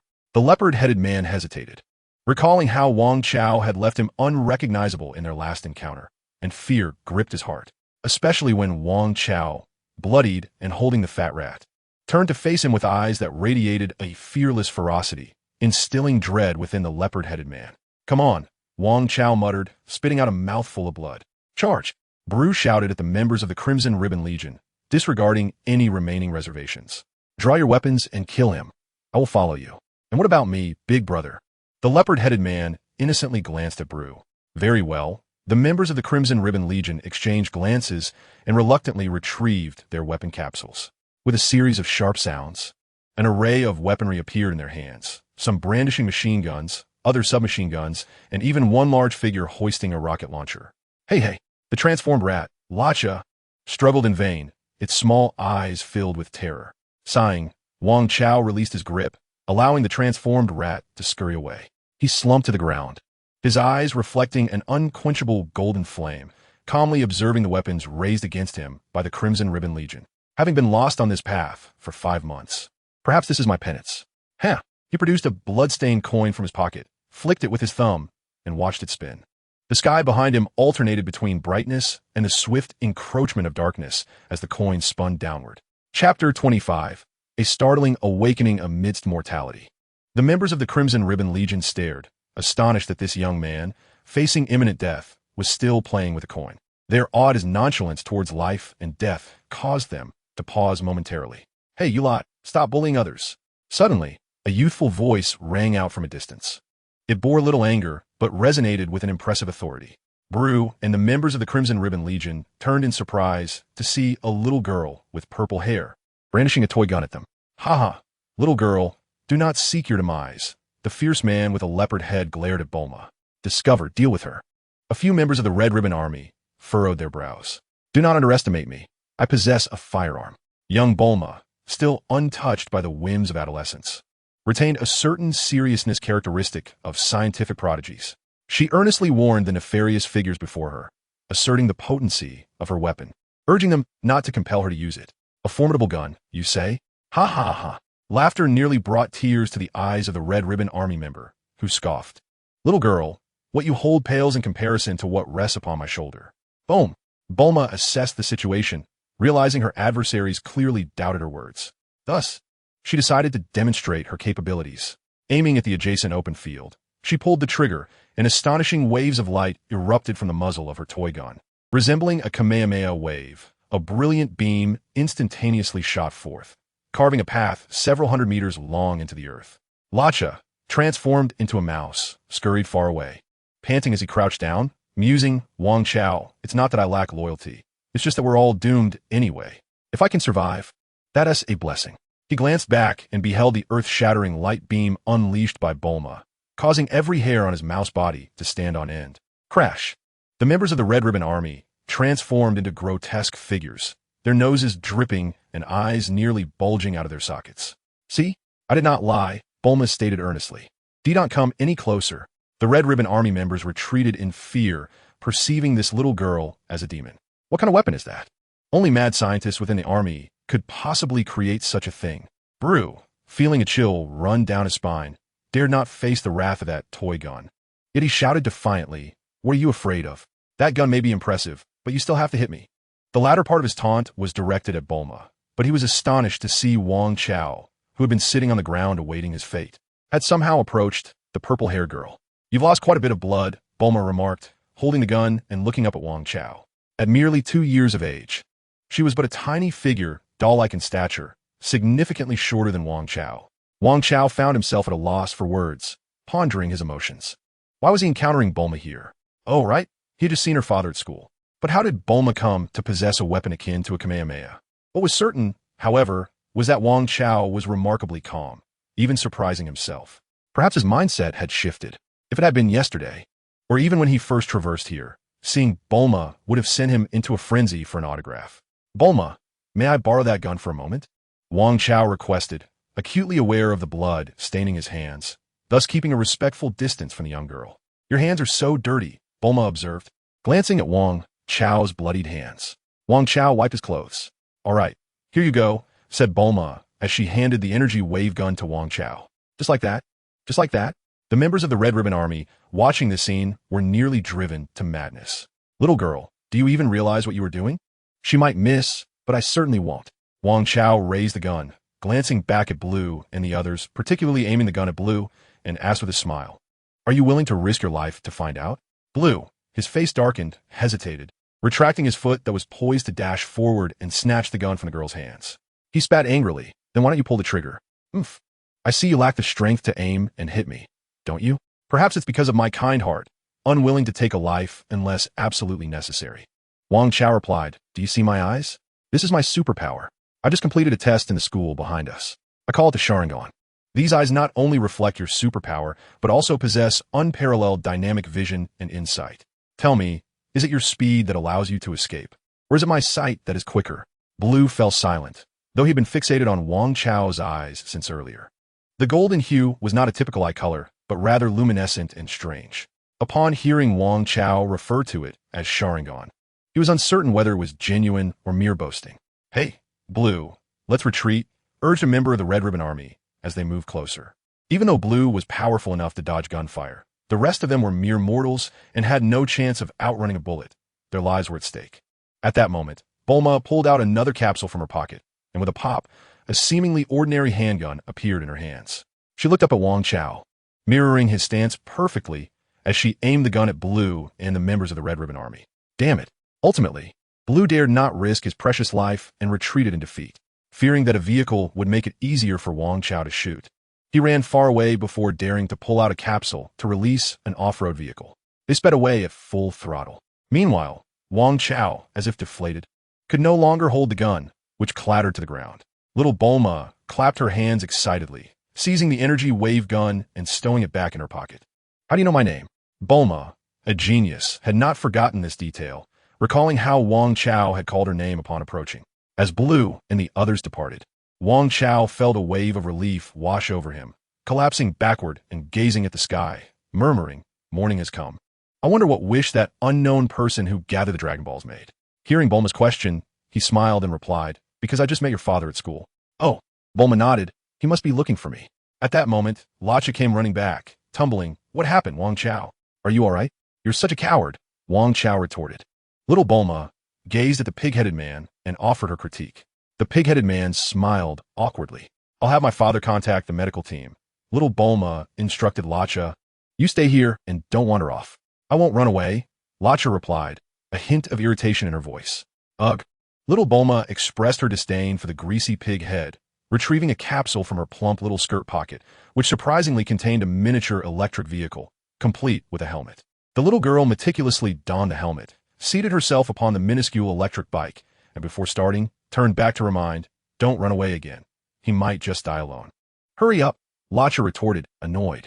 With a series of da-da-da, the little girl rode off on her tiny electric vehicle. Meanwhile, Lacha remained beside Wang Chao, who had been silent for quite some time. The pig-headed man tugged at his ears, nervously saying, Please don't be angry. I'm just a coward. As Wang Chao continued to remain silent, his face smeared with dried blood, pale as a ghost, the pig-headed man anxiously pushed him. Hey, don't die on me. You're not dead, are you? Don't move. It hurts. Wang Chao opened his eyes and said irritably, Can I just lie here quietly for a bit? Hee. Lacha said, embarrassed, loosening her grip, then suddenly exclaimed, Why aren't your eyes golden anymore? Upon hearing this, Wang Chao showed no surprise, responding, Oh, that. I think I can control it a little now. Originally, the golden hue of his eyes fluctuated with his mood, but could not be turned on or off at will. However, after breaking free from Blue's superpower, he noticed he could somewhat sense the peculiarities of his eyes, as if he had grasped a fragment of their true power. Could he also unravel superpowers, aside from seeing transformations? Wang Chao pondered. Reclining on the ground, he opened his eyes to gaze at the sky, and out of the corner of his eye, he was startled to discover a shadow hovering above. Tall and slender, clad in loose robes that fluttered in the wind. Who else could it be but the old man from the park? The elder floated in the air, looking down at Wang Chao. Despite the distance, Wang Chao felt as though the old man was scrutinizing him with those very eyes. I've surely turned off the golden eyes. Wang Chao contemplated uncertainly. He thought for a moment, closed his eyes, and opened them again, his pupils once more radiating a golden glow. This was the first time he had consciously activated it. Upon activating his golden eyes, Wang Chao instantly felt his vision sharpen considerably. The elder, soaring high above, was now vaguely visible to him, and it seemed he nodded at the lifeless form sprawled on the ground. Tomorrow morning, at the park, don't be late. An aged voice echoed in Wang Chao's ears, and he was certain it belonged to the old man above. What was this? Telepathy? Wang Chao mused, both excited and amused by the bizarre turn of events. Something seemed to be falling from the sky. As Luo Cha followed Wang Chao's gaze upward, she suddenly spotted a small black descending, which promptly landed on Wang Chao's clothing. The pig-headed man picked it up, only to discover it was an inconspicuous little being. Just as he contemplated discarding it, he noticed Wang Chao, on the verge of death, suddenly sit up with a start, gripping the pig's foot tightly, warning, if you dare to throw it away, I shall devour you. In Chapter 26, titled Men Should Be Thrifty, Luo Cha, pulling her hand free, rubbed her sore foot that Wang Chao had squeezed, complaining, It's just a bean, isn't it? Wang Chao, upon hearing such words, could only chuckle, weakly retorting, What do you know? His fingers, stained with dried blood, trembled as they clutched the small, ordinary bean. This was undoubtedly a celestial being. Given the old man's demeanor and his own grievously injured state, it could only be a celestial being, right? Wang Chao fought the overwhelming urge to swallow it whole, delicately breaking it in half. Are you really that stingy? If you want to eat it, just eat it, Luo Cha exclaimed, astonished at his actions. To her further amazement, after breaking the bean, Wang Chao had no intention of consuming it. Instead, he carefully tucked each half into his pockets, a foolish grin spreading across his face as he reclined once more. Such a precious life-saving treasure as a celestial being, only a fool would squander it. After all, it was merely a matter of needing a few stitches on his head. He hadn't been blown to smithereens, so why consume a celestial being? Wang Chao reveled in the thought of the small particles nestled in his pockets, delighting in the notion that he now carried 2 resurrection coins. Meanwhile, the young Bulma rode her mini-electric scooter back to school, where she found her father, Dr. Brief. She explained the situation, urging him to contact the medical team and call upon a few individuals to assist in relocating someone. The principal, accompanying her, incredulously remarked, The Red Ribbon Army? How could they possibly be near the school? Bulma looked up at him, stating, Well, they just appeared. A teacher interjected, This is impossible. If the Red Ribbon Army were truly involved, how could you remain unharmed? Dr. Brief cast an annoyed glance at the teacher. Bulma, unflinchingly, responded, Because I chased them away. Dr. Brief quickly inquired, You didn't use the wave gun on them, did you? That could lead to fatalities. Bulma replied, No, I didn't. Dr. Brief sighed in relief. Dad, can I write to my sister about this? It would make excellent material for my light novel. Bulma expressed her intention. Dr. Brief extinguished his cigarette, squatting down to gently pat his daughter's warm head, smiling warmly. Very well, I shall have someone find your sister's current address. Thus, regarding what the young lady just mentioned about driving away the Red Ribbon Army, don't you think, Doctor, you should inquire further? The school tour group, led by the panda-like principal, felt utterly embarrassed as they gazed upon the diminutive figure of a little girl, reportedly just over 2 years old. She was a veritable prodigy, born into the family of the world's wealthiest individual, possessing an endearing charm and an intellect that seemed to tower above the rest. Truly, her brilliance was enough to incite envy. What transpired? Approaching from a distance was a golden-haired, narrow-eyed lady, none other than Dr. Brief's wife. Dr. Brief exchanged words with her. Oh dear, we must act swiftly, she whispered, covering her mouth. How could we allow such a charming young boy to lie out in the wild? Come, darling, let us take you. After the mother and daughter departed with the others, Dr. Brief mused to himself. The boy with the golden eyes, wasn't he the one who recognized me in the corridor moments ago? That tall youth with golden hair possesses the extraordinary ability to paralyze others. If I'm not mistaken, he is that exemplary student named Bulma from your school. Before arriving here, he woke up an hour or two early to review the school's various materials. Doctor, regarding Bulma's alleged collusion with the Red Ribbon Army, the principal responded, beads of sweat forming beneath his plush fur as he spoke cautiously. Suddenly, a teacher approached and whispered a few words into the principal's ear, prompting him to nod in acknowledgement. He then addressed Dr. Brief, saying, "Doctor, we have just discovered that the boy with the golden eyes, as Ms. Bulma described, voluntarily came to our school this afternoon to test his superpowers. If you're interested, there are records of today's tests in a laboratory." "Very well. Let us proceed to investigate." Dr. Brief agreed with a nod. Along the way, little Bulma, wearing a safety helmet, sat on the back of a standard electric scooter, clutching her mother's waist. Curiously, she inquired, "Mommy, what is a handsome boy?"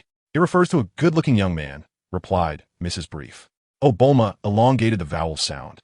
And Mrs. Brief, realizing her daughter did not fully grasp the concept, elaborated, "It means a male who is pleasing to the eye, like your father when he was younger." Little Bulma continued to inquire, "And what is the purpose of a handsome boy? Isn't that a direct question?" Mrs. Brief thought to herself, amused by her daughter's perceptiveness and talent, believing she would grow up to appreciate handsome men just as she did. With a smile, she explained, "They can be used for dating, and just having one around can brighten one's mood tremendously." "Oh," Bulma again stretched out her response, when suddenly her little face bumped against her mother's back. Then Mrs. Brief exclaimed, "Oh my, so much blood. That young boy has such beautiful eyes." "Hi," little Bulma called out, peeking her head from the back seat. Wang Chao, still lying there, turned his head upon hearing the sound of a vehicle approaching. He saw a golden-haired, narrow-eyed woman driving the electric scooter. When he heard her comment about beautiful eyes, he initially considered concealing his own golden gaze. But upon spotting Bulma's head peeking out from the back seat, he quickly realized that this golden-haired beauty was indeed Bulma's mother. Wang Chao harbored a desire to establish a connection with Bulma's family, contemplating that if this fashionable mother found his eyes appealing, he might as well let her gaze upon them for a while. Thus, he kept his eyes wide open. Soon, personnel from the school arrived with a stretcher to take Wang Chao away. Upon reaching the school infirmary, under the directive of the institution's largest stakeholder, the medical staff promptly conducted a thorough examination of Wang Chao. The results revealed multiple soft tissue contusions, muscle strains, and 2 fractured ribs, with 7 stitches adorning his head. Throughout this agonizing ordeal, Wang Chao grimaced in pain, repeatedly cursing to himself that had he known it would be this excruciating, he would have opted for half a magical bean instead. However, such beans were exceedingly precious, and injuries that could be treated in a hospital ought not to waste such a rare and divine remedy. Furthermore, having incurred a favor from Bulma's family, he now possessed a valid excuse to visit West City in the future. This thought alleviated his spirits considerably. Presently, he lay in the infirmary bed, while the boorish figure beside him incessantly inquired with the doctor about the discharge timeline, inciting Wang Chao's ire to the point where he wished to kick the insufferable fool. "Why are you in such a hurry?" "I'm not anxious at all." That leopard-headed individual fled alongside Brew. "So what do you fear about this school? What do you know? Do you think this school is only home to that dead leopard who bullies me?" "Asut luo jakon feed in." At that moment, Mrs. Brief entered the ward to pay a visit. Although Wang Chao couldn't shake the feeling that this captivating blonde matron was merely curious about his striking golden eyes, he found no reason to be displeased. Leveraging his youthful appearance, he endeavored to respond with a boyish innocence, striving to make his eyes shine even brighter. "Bulma, enjoy your apple, but what is with that gaze directed at me? Do you wish to pry out my eyeballs for study?" Chapter 27. Slipping Away. Little Bulma sat at the edge of the adjacent bed, cradling a large apple in her tiny hands, her unbrushed baby teeth gnawing at it with delight. Occasionally, she would glance over at Wang Chao, whose head was swathed in white bandages. Mrs. Brief lingered for a brief moment before departing, while Dr. Brief remained conspicuously absent. The only sound in the serene room was the cheerful crunching of the apple. The boorish figure found the atmosphere rather peculiar, his beady eyes darting towards Bulma, whose slender legs dangled over the edge of the bed. Unable to restrain himself, he asked, "Hey, are you really only 2 years old?" "Yes," Bulma replied, likely accustomed to such inquiries, so it did not surprise her. "How could that be? That's rather strange." Luo Jia, recalling that even the youngest children capable of coherent conversation were typically 3 or 4 years old. "Where could you find a 2-year-old girl as astute as her?" he questioned skeptically, glancing at Wang Chao, who resembled a mere child of 10. He then playfully tapped Wang Chao's leg, only to receive a swift kick from beneath the covers. "It's because my intelligence is exceptionally high." Bulma nibbled on an apple like a rabbit. Her cheeks puffed out as she mumbled, "Dad tested it with me. I'm quite clever." Lacha retorted, "No matter how brilliant, It's absurd for a 2-year-old to create such a magical weapon. Previously, just before Wang Chao was taken into the operating room, he had inquired about the light wave gun Bulma was using. Its single-shot power was comparable to the Kamehameha wave. It was impossible for Wang Chao not to be concerned. Not entirely unbelievable, he mused. Little Bulma gulped down a large chunk of fruit, her mouth dripping with juice, her attention now fixed on the remaining apple. Indifferently, she responded to Lacha's question. There are still folks smarter than me. Dad says Dr. Jero in the north, Dr. Jiao in the east, and Dr. Dashing in the central region are all remarkable scientists, quite intelligent. Lacha, feeling a twinge of inadequacy, wiped a droplet of mucus from his pig-like nose, thinking how foolish he felt compared to this girl. It was no wonder anthropomorphic beings were perceived as having lower intelligence. Among the brilliant scientists she mentioned, was there even one who was an anthropomorphic creature? Sigh. Little Bulma had reduced the apple to merely a core, wiped her mouth, and declared, "Oh, and my dad is quite clever too." Just then, the hospital door swung open, and Dr. Brief entered alone, clad in his usual attire, a pair of black-rimmed glasses, a simple white lab coat, a cigarette dangling from his lips, and a soft, pure black kitten perched on his shoulder. Upon entering, Dr. Brief casually took the apple core from his daughter's hand and tossed it into the trash bin, puffing on his cigarette as he asked her, "What praises are you singing about me?" Wang Chao, lying on the adjacent hospital bed, smiled and recounted their earlier conversation. He concluded, "Speaking of which, I recall encountering a young boy, perhaps around Bulma's age, who was training in martial arts. He certainly wasn't as clever as Bulma, but he seemed quite precocious, as though he intended to start combat training at 2 or 3 years old. Indeed, such individuals do exist." Dr. Brief nodded thoughtfully. "The complexities of the human body are profound. I've heard that Dr. Jero in the north has delved into this extensively, though I am not well versed in it myself." Wang Chao blinked his sparkling golden eyes and remarked, "I've heard of a group in this world known as martial artists. Some of the more talented ones can even soar into the sky unaided, while others can project their inner energy outward, creating attacks akin to lasers. I have heard tales of this, though I have yet to witness it myself, so I cannot conclusively ascertain the truth of such legends." Dr. Brief exhaled a puff of smoke, stating, "However, supernatural abilities do indeed exist on our planet, such as the magic possessed by our anthropomorphic friend here, and the extraordinary powers that you, Wang Chao, and most students in this school possess. Such extraordinary abilities are documented in ancient texts and collections of bizarre tales." Wang Chao nodded, recalling that in the original story, Bulma stumbled upon fragments of the Dragon Balls in an obscure book. Perhaps her home, indeed, housed related literary treasures. It must be true. The book mentioned that eons ago, Earth was rife with terrifying monsters and demons. Little Bulma swung her lovely legs by the bedside, innocently laughing at the pig-headed man. "Many books say that animal people are connected to the legends of demons from thousands of years ago. Hee.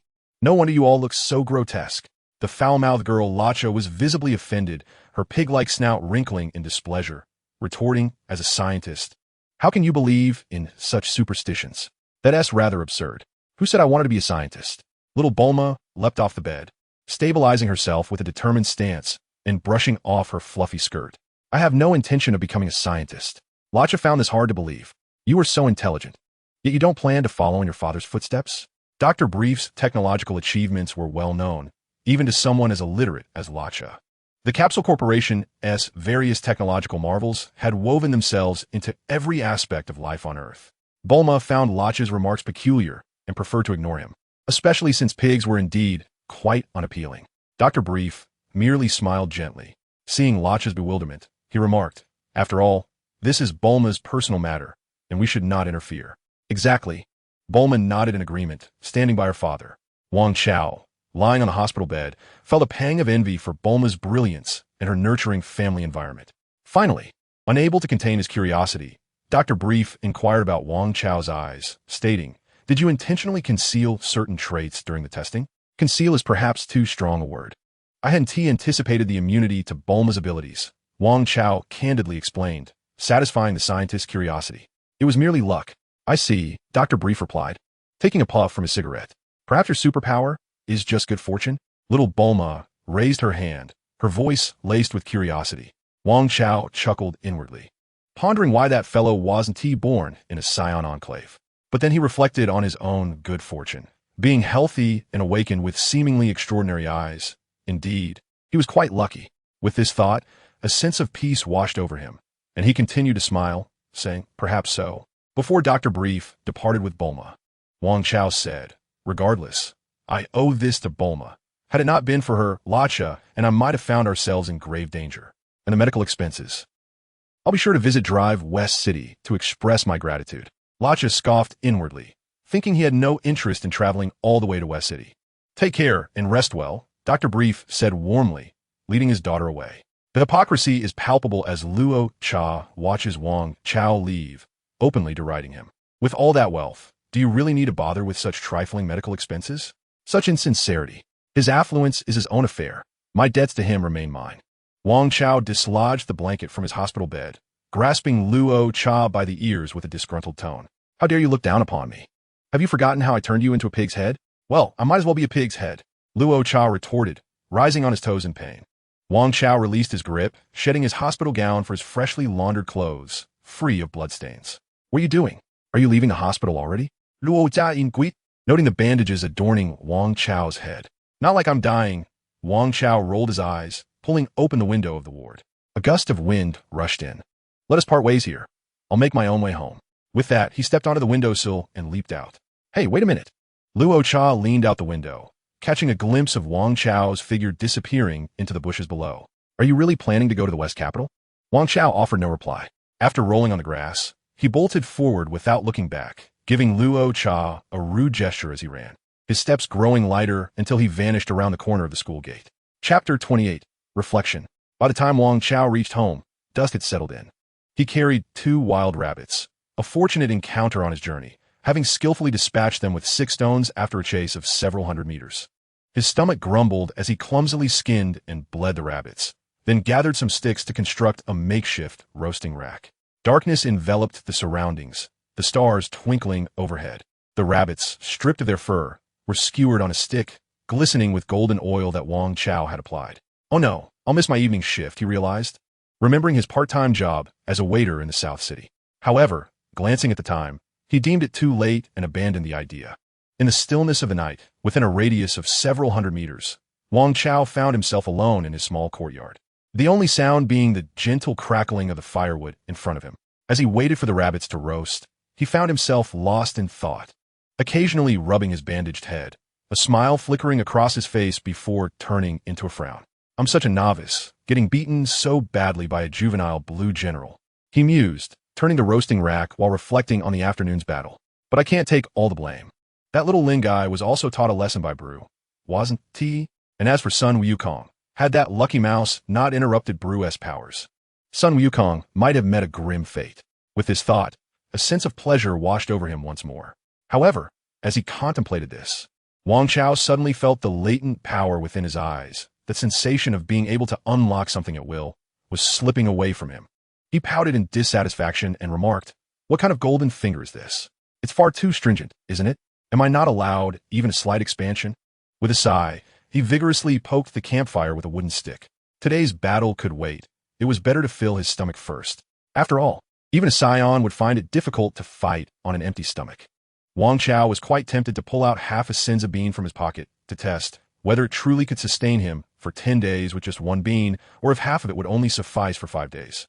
This thought seemed rather foolish, so he refrained. After a long wait for the roasted rabbit meat to be ready, Wang Chao eagerly plucked the 2 rabbits from the fire, blowing on his fingers to cool them down. Yet, it seemed he had forgotten something, with grease smeared all over his mouth and hands. A flicker of doubt crossed his mind. After finishing his meal and discarding the clean bones of the rabbits, he sat contentedly in the courtyard, casting a sidelong glance at the beautiful night sky. It was dark, yet the stars shone brightly. What had he forgotten? After a brief pause to digest, he returned to his small room and sat at his desk. He retrieved 2 halves of a senza bean, rolling them playfully on the table, treating them with great reverence. Even when halved, keeping at least a portion was a sign of cleverness, he mused, praising himself for his wit. He paused to carefully sense any subtle changes in his eyes. None, it seemed. Wang Chao again complimented his own eyes, saying, "It appears you agree with my cleverness as well. In that case, I shall bestow upon you a grand name. Let us call you the Golden Eye of Fire." With a hint of vanity, he named his golden eyes, and a fleeting thought crossed his mind.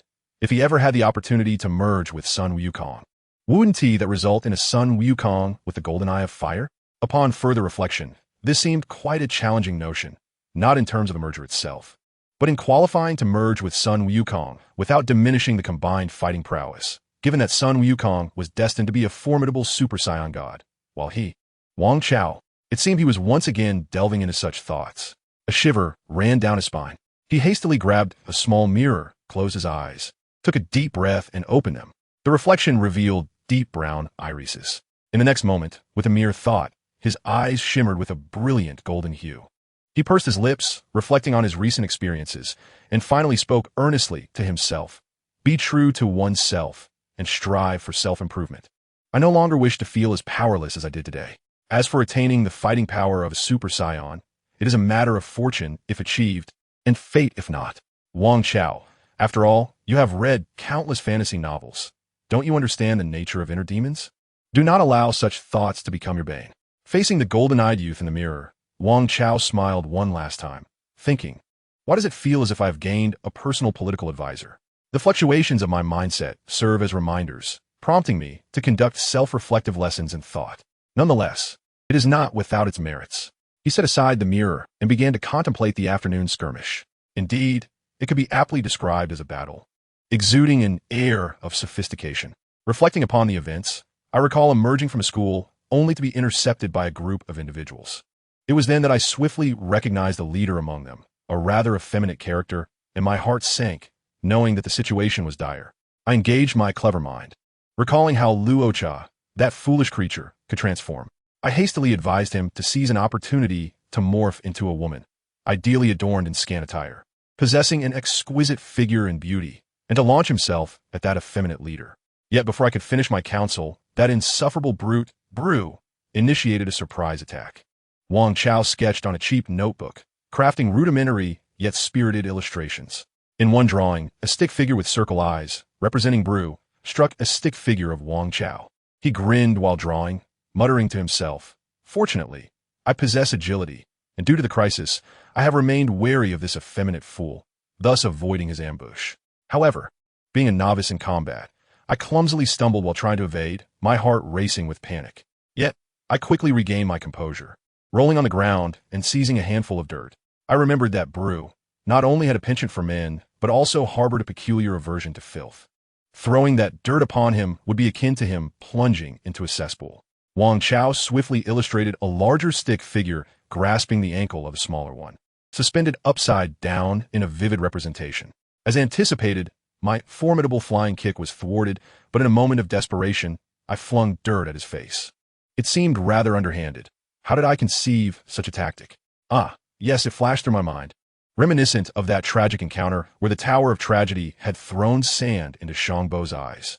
Alas, I had been influenced. He then drew another scene, depicting a large stick figure with blackened eyes confronting a small stick figure standing defiantly, illustrating Bru's furious retaliation after being struck by my sand attack, employing his superpower to immobilize Wang Chao. Subsequently, Bru unleashed a relentless barrage of punches and kicks upon the defenseless Wang Chao. Even now, reflecting upon it stirs a sense of indignation within me. Wang Chao, in his frustration, nearly fractured his pencil, grinding his teeth in anger, thinking, I have never been treated in such a manner. He scratched his head with the pencil tip, biting down on the eraser. Perhaps it was the ease of my newfound strength that led me to encounter mere ruffians effortlessly, only to find myself at a loss against a fierce opponent like Bru. Chapter 29. Still pretentious? The sound of sketching continued as Wang Chao recounted the events of the afternoon's battle. The next illustration depicted Luocha transformed into a nude figure with two triangular stick figures, toppling the large stick figure from behind, while the smaller stick figure delivered a punch to the vertical line at the large figure's waist. Upon reaching this point, Wang Chao furrowed his brow and paused his drawing. When Bru said that I hesitated before striking him, Wang Chao bit down on his pen. During the fight, his mind was flooded with adrenaline, leaving him unable to recall his thoughts at that moment. He pondered, did I truly hesitate? Wang Chao set down his pen and stepped out into the yard, where under the starlit sky, he began to punch the air. This was a gentle jab. Wang Chao threw a straight punch with a bit more force. This was the strength he typically employed when brawling with the ruffians of Animal Street. Wang Chao clenched his fist and unleashed a straight punch. He furrowed his brow, contemplating the power in his arms and fists, struggling to gauge the difference. It seemed no different from the previous punch. Surely, One could not measure true effort by the point of muscle rupture, nor could he push himself to that extreme. He muttered to himself, yet continued to reflect, pacing around the yard until he found a relatively flat patch of earth. He crouched down and pressed his palm against it. Let's give it a try, he mused. He gently struck the ground with a punch, a standard blow. The surface left a faint impression. Then came a serious punch, a resounding thud as Wang Chao's fist sank into the earth, leaving a distinctly visible mark. How did I apply force when hitting Bru's lower back? He half squatted, envisioning the ground as Bru's pathetic waist, and a fire ignited within him. How dare you inflict such pain on me, nearly smashing my skull? I'll return the favor with a furious punch. Suddenly, Wang Chao halted, sitting down abruptly, contemplating. At that moment, Bru hadn't shattered my head, had he? If this is a simulation, I shouldn't have held such resentment. No, he reconsidered, as if caught in a whirlwind of conflicting thoughts, gritting his teeth and arguing with himself. Are you foolish? This man is made of iron and has connections with the Red Ribbon Army. Do you understand what a terrorist is? What kind of chivalry do you speak of with such individuals? Just hit him hard. Have you ever taken a life? You're speaking recklessly. Wang Chao scoffed disdainfully. After a moment of silence, he seemed to extract himself from the tug-of-war of thoughts, stepping back a few paces while stroking his chin, emitting a long nasal sound. He mused, in my past life, I hardly ever engaged in physical confrontations. After my reincarnation, I indeed fought a few times, but instinctively avoided perilous maneuvers, such as shoulder throws. It seems I've only ever employed shoulder throws, never a back grapple. Moreover, when striking, I have always aimed for the opponent's right chest and limbs, areas I was confident would not pose a lethal threat. Wang Chao gazed at his clenched fists, reminiscing about some videos he had previously watched. Those street brawls captured by bystanders featured certain delinquents, unaware of their own limitations, who, in the heat of a quarrel, would embrace their opponent's waist and execute a move reminiscent of wrestlers in films, only for the victim to crash headfirst into the ground, their neck twisted, resulting in immediate demise. Perhaps there was a fleeting moment of hesitation at that time, but hesitation does not equate to half-heartedness. I indeed exerted myself fully, though I cannot clearly ascertain the extent of my resolve. Since Bru said it was so, let it be accepted as such. Wang Chao unraveled his thoughts from that moment, feeling a wave of clarity wash over him. Bru was indeed a scoundrel, yet I am a scoundrel too. That bastard could easily pulverize my skull. If I were in his shoes, I doubt I could follow through. Perhaps, one day in the future, I too might become ruthless. Yet, I hope that day arrives much later. The blunder I made this afternoon stemmed fundamentally from my novice status in combat. Thus, my goal is to transform into a master capable of perfectly controlling my strength, knowing precisely where to strike to incapacitate an opponent, where to inflict lasting injury, and where to deliver a fatal blow. As for character, such traits cannot be altered through merely one or two scuffles. I am not Xiaowendong. For now, the only course is to enhance myself. If I possess the prowess of Master Rashi, I could confront Bru or Yelu at will, striking when desired and retreating when necessary. That is the true path of honor. Wang Chao settled back at his desk. He had reflected on the afternoon's skirmish, analyzed his actions, and digested the experience overall. He was uncertain how martial arts prodigies amassed their combat wisdom, but he was limited to his own capabilities. He retrieved the 2 coins he always carried, feeling frustrated. That old man was so cryptic, failing to elucidate his words. Was he addicted to playing the enigmatic sage? Flight techniques, magic beans, and unfamiliar faces. Wang Chao's speculations about the old man never ceased. Recalling the old man's directive to meet him in the park the next morning, he felt an irresistible urge, a surge of energy coursing through him, wishing he could rush to the park right now, seize the old man's collar, and deliver a couple of sharp slaps. How audacious! Wang Chao felt somewhat weary, smiling as he lay down on his small bed. As soon as the back of his head touched the mattress, a sharp pain shot through him, as if his skull were splitting open. You old fool, don't let me cross paths with you again. Wait until I level up, and I'll show you. Wang Chao grumbled indignantly, rolling onto his stomach, resting his chin on the pillow, and finally drifting into a hazy slumber. In his dream, he dashed to the park, where the old man awaited him as expected. Wang Chao approached respectfully to greet him, only to witness the old man shatter a cup as a signal. Suddenly, a horde of demons and monsters erupted from the woods, lunging at Wang Chao, tearing and biting at him. What had he forgotten today? Awakened from his nightmare, Wang Chao turned over in bed, feeling a sharp pain at the back of his head as it struck the mattress, forcing him to flip back and lie still, mumbling incoherently. The following day, At 4:50 in the morning, Wang Chao opened his eyes, staring blankly for a few seconds. After a blink, his keen eyes flickered open again and then closed. No, it was not a dream. A smile graced Wang Chao's face as he sat up, rubbing his chest, which felt stifled after the night's turmoil.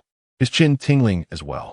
With a buoyant spirit, he swiftly tidied up his morning routine, stowing 2.5 fairy beans in his pockets alongside a couple of coins. He set off, taking a deep breath as he sprinted toward the dawnlit South City. Though his head throbbed slightly, his mood was unprecedentedly bright. An hour later, in the park, he indeed spotted the old man waiting for him. Chapter 30. Detective Wanglock. The elderly figure, as aloof as during their first encounter, practiced his martial arts away from others, moving at a leisurely pace. Wang Chao slowed his steps, wiping the sweat from his brow, striving to steady his breath. As he approached the old man, the latter paused his training, turned around, and upon seeing Wang Chao's head wrapped in bandages, expressed mild surprise, asking, "Why haven't you consumed the gift I gave you?" Indeed, it was the fairy beans. Wang Chao thought to himself, although he was 99% certain that the bean that had fallen from the sky originated from the heavenly beans atop Galinta, he had refrained from truly testing it by ingesting it, leaving a slim possibility that it was merely some wild grain blown in by the wind. Wang Chao steadied his mind and replied with a smile, "The precious gift from the elder. I didn't want to waste it over this minor injury. That would be a pity." The old man remained non-committal. "Do you know I can recognize that bean?" Wang Chao's eyes flickered as he avoided mentioning the fairy bean directly, his breath quickening as he asked why. The old man's tone remained steady, devoid of any fluctuations, as he replied, "Haven't you already guessed? I can read your mind." Wang Chao pursed his lips and inquired, "Can you truly read my mind? Can you perceive my immediate thoughts or delve into my memories?" Naturally, he was most concerned about the secret of his journey through time. The old man gazed deeply at him, pausing for 2 or 3 seconds before saying, "I can read what you are about to think." As he spoke, the elder grasped Wang Chao's shoulder, effortlessly lifting him over his head and flipping him. Wang Chao landed securely on the ground, barely feeling the sensation of being airborne. "Do you remember what those 2 coins looked like when I gave them to you?" The elderly man's thin, bony fingers deftly manipulated 2 coins, which were in fact the very coins that Wang Chao had on his person.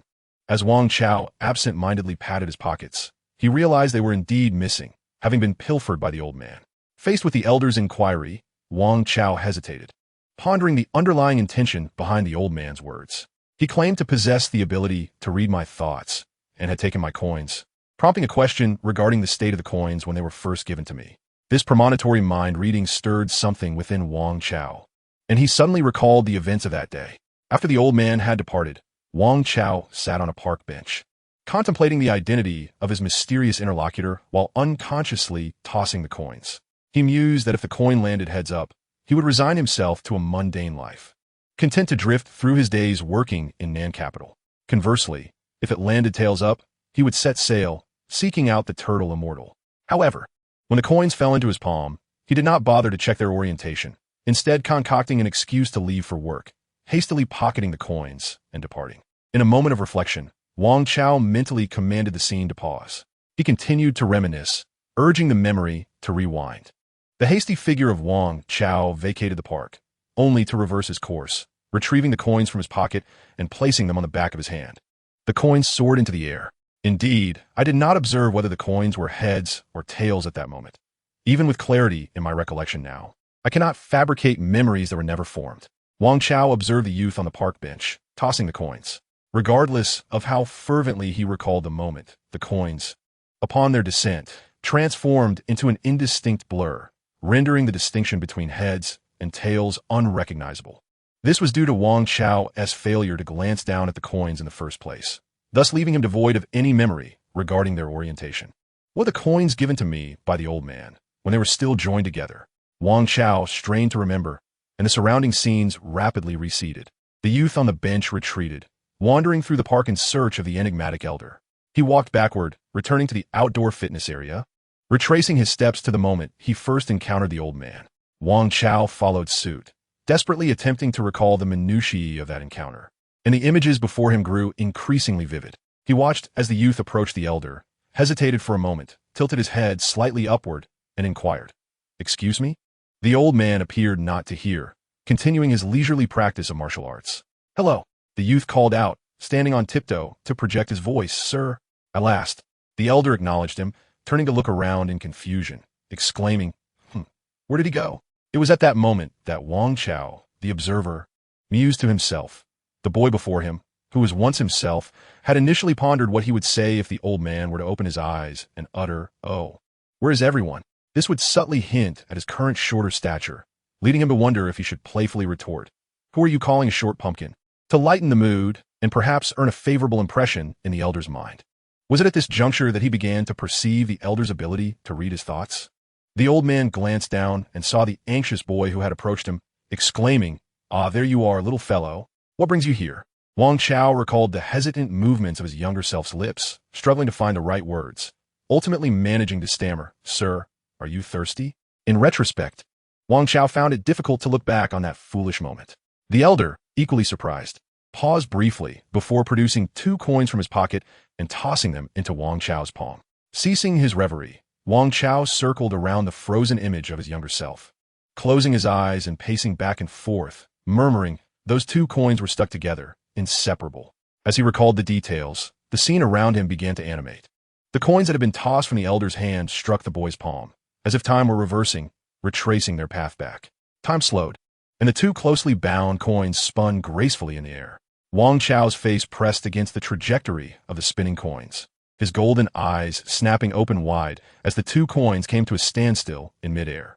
If that old man had the foresight to perceive my thoughts when he tossed the coins, Wang Chao seized the frozen coins, discovering that both sides bore the same face. Ah, so that is how it is, he thought, his mind racing back and forth. Yet in reality, only a mere 10 seconds had passed. The elder continued to toy with the coins he had extracted from Wang Chao, glancing at him as he pondered deeply, remarking, "It seems you have grasped the concept. However, my intention in giving you the coins was to assist you in making a decision. Regrettably, I did not notice at the time." Wang Chao looked up, a sense of helplessness in his voice. In this world, every action has its consequence, every cause its effect. It is both fated and determined by us. The fact that you did not recognize the mystery within the coins, and that I did not need your assistance to make a choice, is perhaps a fortunate outcome. The elder smiled faintly, adding, "Otherwise, how could your eyes shine so brightly?" Chapter 31. Setting Sail. A cause and effect? A sip and a peck? Oh dear, what should I do? Wang Chao felt that the old man's demeanor was somewhat off. As he listened to the elder's words, he pressed his lips together, remaining silent for quite some time. "I know you must have many questions in your heart," the old man said, taking a step away and beckoning Wang Chao to follow. As they walked, he continued, "For instance, who am I? Why do I feel as though I know you? Why do I possess the magic beans? Why did I ignore you before, only to summon you today? How is it that I seem to understand the essence of your golden eyes?" The elder spoke with an air of casualness, yet the substance of his words left Wang Chao astonished, prompting him to quicken his pace to keep up with the elder's rhythm. "Indeed, who are you? Why do you appear so familiar with me? From where did you acquire those mystical beans? What is the meaning behind your alternating warmth and coolness? Pray, enlighten me about the secrets concealed within my fiery eyes." A torrent of questions brewed within Wang Chao, all of which the old man seemed to voice himself, leaving Wang Chao feeling quite stifled. Finally, he managed to utter, "Well, could you perhaps share a word with me?" The elder moved swiftly, and fortunately for Wang Chao, who had not neglected his running since his arrival in this realm, he was able to follow, albeit with some difficulty. This led Wang Chao to ponder with suspicion. Could it be that, akin to many tales, the elder was deliberately maintaining a pace just within his reach, yet challenging enough to induce strain? Soon, they exited the park, progressing eastward along the road. Wang Chao struggled to keep up from behind, while the elder walked leisurely ahead, not bothering to glance back, yet his words resonated clearly in Wang Chao's ears. "Since I've sought you out, it is only natural that I should speak with you." Such idle chatter, Wang Chao thought. "Firstly, who am I? We may never cross paths again, thus there is no need for you to know my identity. Is this what you call speaking with me? What you truly said? Do you fancy yourself as Kakashi?" Wang Chao followed, exasperation etched on his face. "You may think yourself inconspicuous, and while that may hold some truth, there are indeed a few who are aware of your existence. I happen to be one of them." The elder paused momentarily, and that brief silence weighed heavily upon Wang Chao, who was listening intently. The elder then added, "Oh, but I do not mean to imply that you are of great significance. I merely happen to hear about you." Another pause ensued, and Wang Chao's heart, which had momentarily sunk, now began to rise once more. The elder, walking ahead, was out of Wang Chao's sight, Yet he observed the elder smile slightly before softly stating, "That was many years ago. I, too, was once confused, yet fortune smiled upon me, and someone lent a helping hand. Recently, seeing you in a state of confusion, I felt compelled to extend my support." Upon hearing this, Wang Chao's heart, which had been in suspense, settled, filled with a gentle warmth. "There is no need for gratitude," the elder continued, seemingly able to read Wang Chao's unspoken appreciation. "I am merely drawn to your potential. It is this that piques my interest in offering assistance. Were you but a withered stump, content to languish in decay, I would have no desire to engage with you. So, in essence, I am rather exceptional." Wang Chao, far from angered, felt a surge of unexpected delight at the elder's words. He had always lacked confidence, especially when compared to the formidable figures of the Dragon Ball universe. As a young man who had traversed from a peaceful and ordinary world, he felt a palpable sense of trepidation. In his previous life, he had never even engaged with a taekwondo club at school. Now, facing an old master who exuded an air of mystery and power, he was astounded when a master declared, "You, young man, possess a modicum of talent, even to the extent that a master like me cannot bear to see you squander your potential. Are you going to take me on as your disciple?" Wang Chao couldn't help but ask, panting, for the old man's pace was astonishingly swift, even faster than his own running. "Take you on as a disciple?" The elder halted, causing Wang Chao to nearly crash into him. However, this unexpected encounter allowed Wang Chao to sense a gentle force emanating from the old man's body, pushing him back and allowing him to regain his footing. Astonished, Wang Chao pondered, "Is this a technique of an energy master? It makes sense. This old man can fly. So mastering energy is undoubtedly within his capabilities." Yet, he couldn't recall such a figure from Dragon Ball. As he mulled over this, he realized that the elder had unknowingly led him to the port of Nan City, located on the southern continent near the equator, reminiscent of Australia from his previous life. This area was neither too large nor too small, surrounded by the sea on all sides, and it housed one of the major ports of Nan City, bustling with various cargo and passenger ships at all hours. The sound of crashing waves mingled with the elder's calm voice. "As I mentioned before, the likelihood of us meeting again is quite slim. I lack the energy and time to accept you as a disciple." "Then why did you call for me?" Wang Chao inquired, puzzled. Was it merely to offer him a few encouraging words and some motivational platitudes? He reflected that even if that were the case, should he not be grateful? It was essential to appreciate what one receives and to refrain from insatiable demands, something he had always despised in others. With this thought, his mood calmed considerably, and he asked amiably, "What then did you bring me here for?" The elder smiled gently. Approaching from behind, Wang Chao suddenly felt a slender yet strong finger pressing against his back, compelling him forward with an irresistible force. "Oh dear, please do not push me. There's no path ahead," he exclaimed. "I'm at the edge. I'm about to fall. There's an ocean below." Visitors and workers near the port, hearing his cries, turned their heads to investigate, but saw no one in sight. Some tourists aboard departing passenger ships raised their binoculars, murmuring among themselves, "Could someone have fallen?" "Someone? Master, what do you mean by someone?" The tourists were, in fact, the muscular man in a tank top and sunglasses, Marta, whom Wang Chao had encountered earlier. Beside him, the adorable little boy with natural curls, Mark, craned his neck in curiosity and asked, "Let me see too." The young boy, Mark, ultimately borrowed his coach, father's telescope and gazed toward the coastline. After a brief rotation, he spotted the head of a boy emerging from the sea, his mouth agape in astonishment. Yet he soon noticed an elderly man, clad in simple garments, floating on the water, casting a detached glance in his direction. Suddenly, with a sharp crack, the telescope ceased to reveal anything. "Master, the lens is broken," Mark murmured. "Are you trying to drown me?" Wang Chao splashed angrily in the water. "I'm still an injured person. I just had 7 stitches in my head yesterday. Didn't I give you a magic bean? You chose not to consume it." The old man replied, his tone cool. "Your feet don't touch the water." "Well, coming from a poor family, one hesitates," Wang Chao muttered as he treaded water in silence.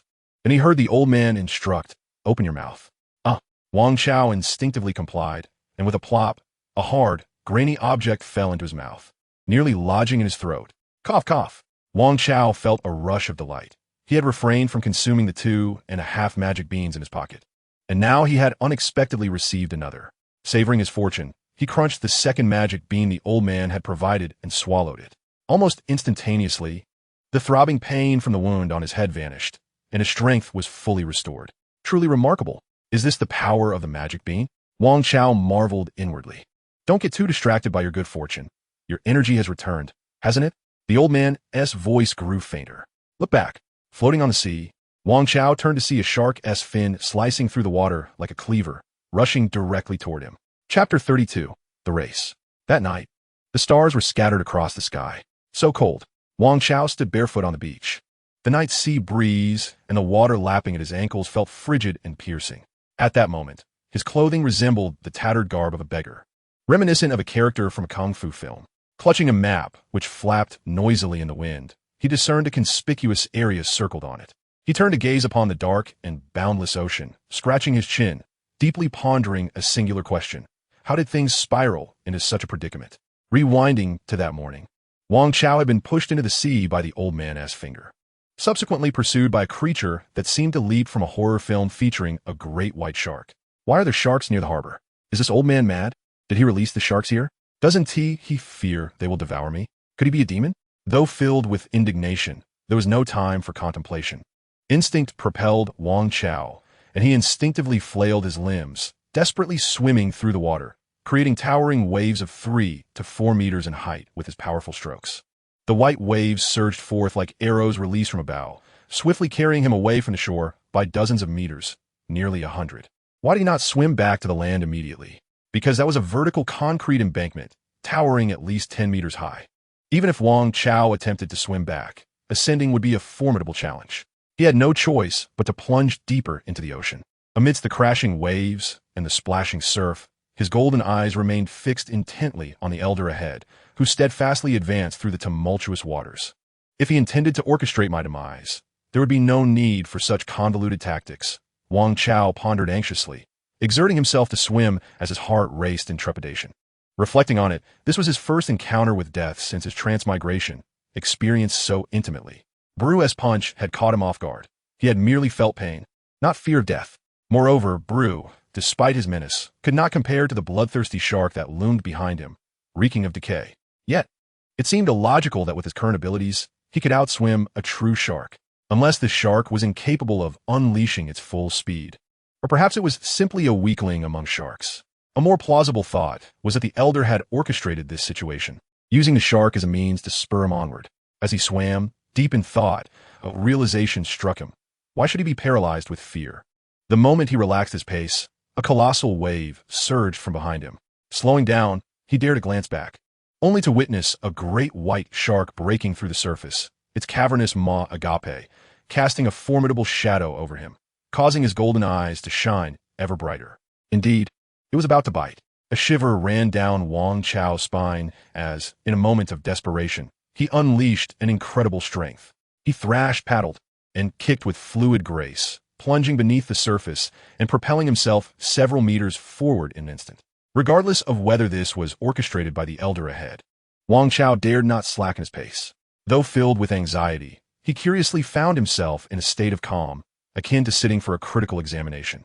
He understood that every punctuation mark he inscribed would determine his fate, leaving him on the brink of panic, yet simultaneously igniting a serene focus that he could not replicate in ordinary circumstances.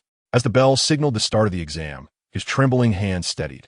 Tension, exhilaration, composure, and an extraordinary performance unfolded. Wang Chao, cheeks puffed, submerged beneath the water, his keen eyes locked onto the elder gliding above, whose figure danced upon the shimmering surface like scattered gold. Once submerged, the world quieted, with only the dull thrum of water echoing against his eardrums, a sound both distant and near. He felt like a nimble fish, effortlessly slipping through the depths, gliding over 10 meters in the blink of an eye. As he glided through the weighty waves, Wang Chao could perceive the distinct undulations of his muscles in motion upon his arms, accompanied by patches of goosebumps adorning his skin. He pondered whether the sensation often described by the comic character Sun Wukong, an exhilarating blend of fear and excitement when confronting formidable foes, mirrored the tumultuous emotions surging within him at that moment.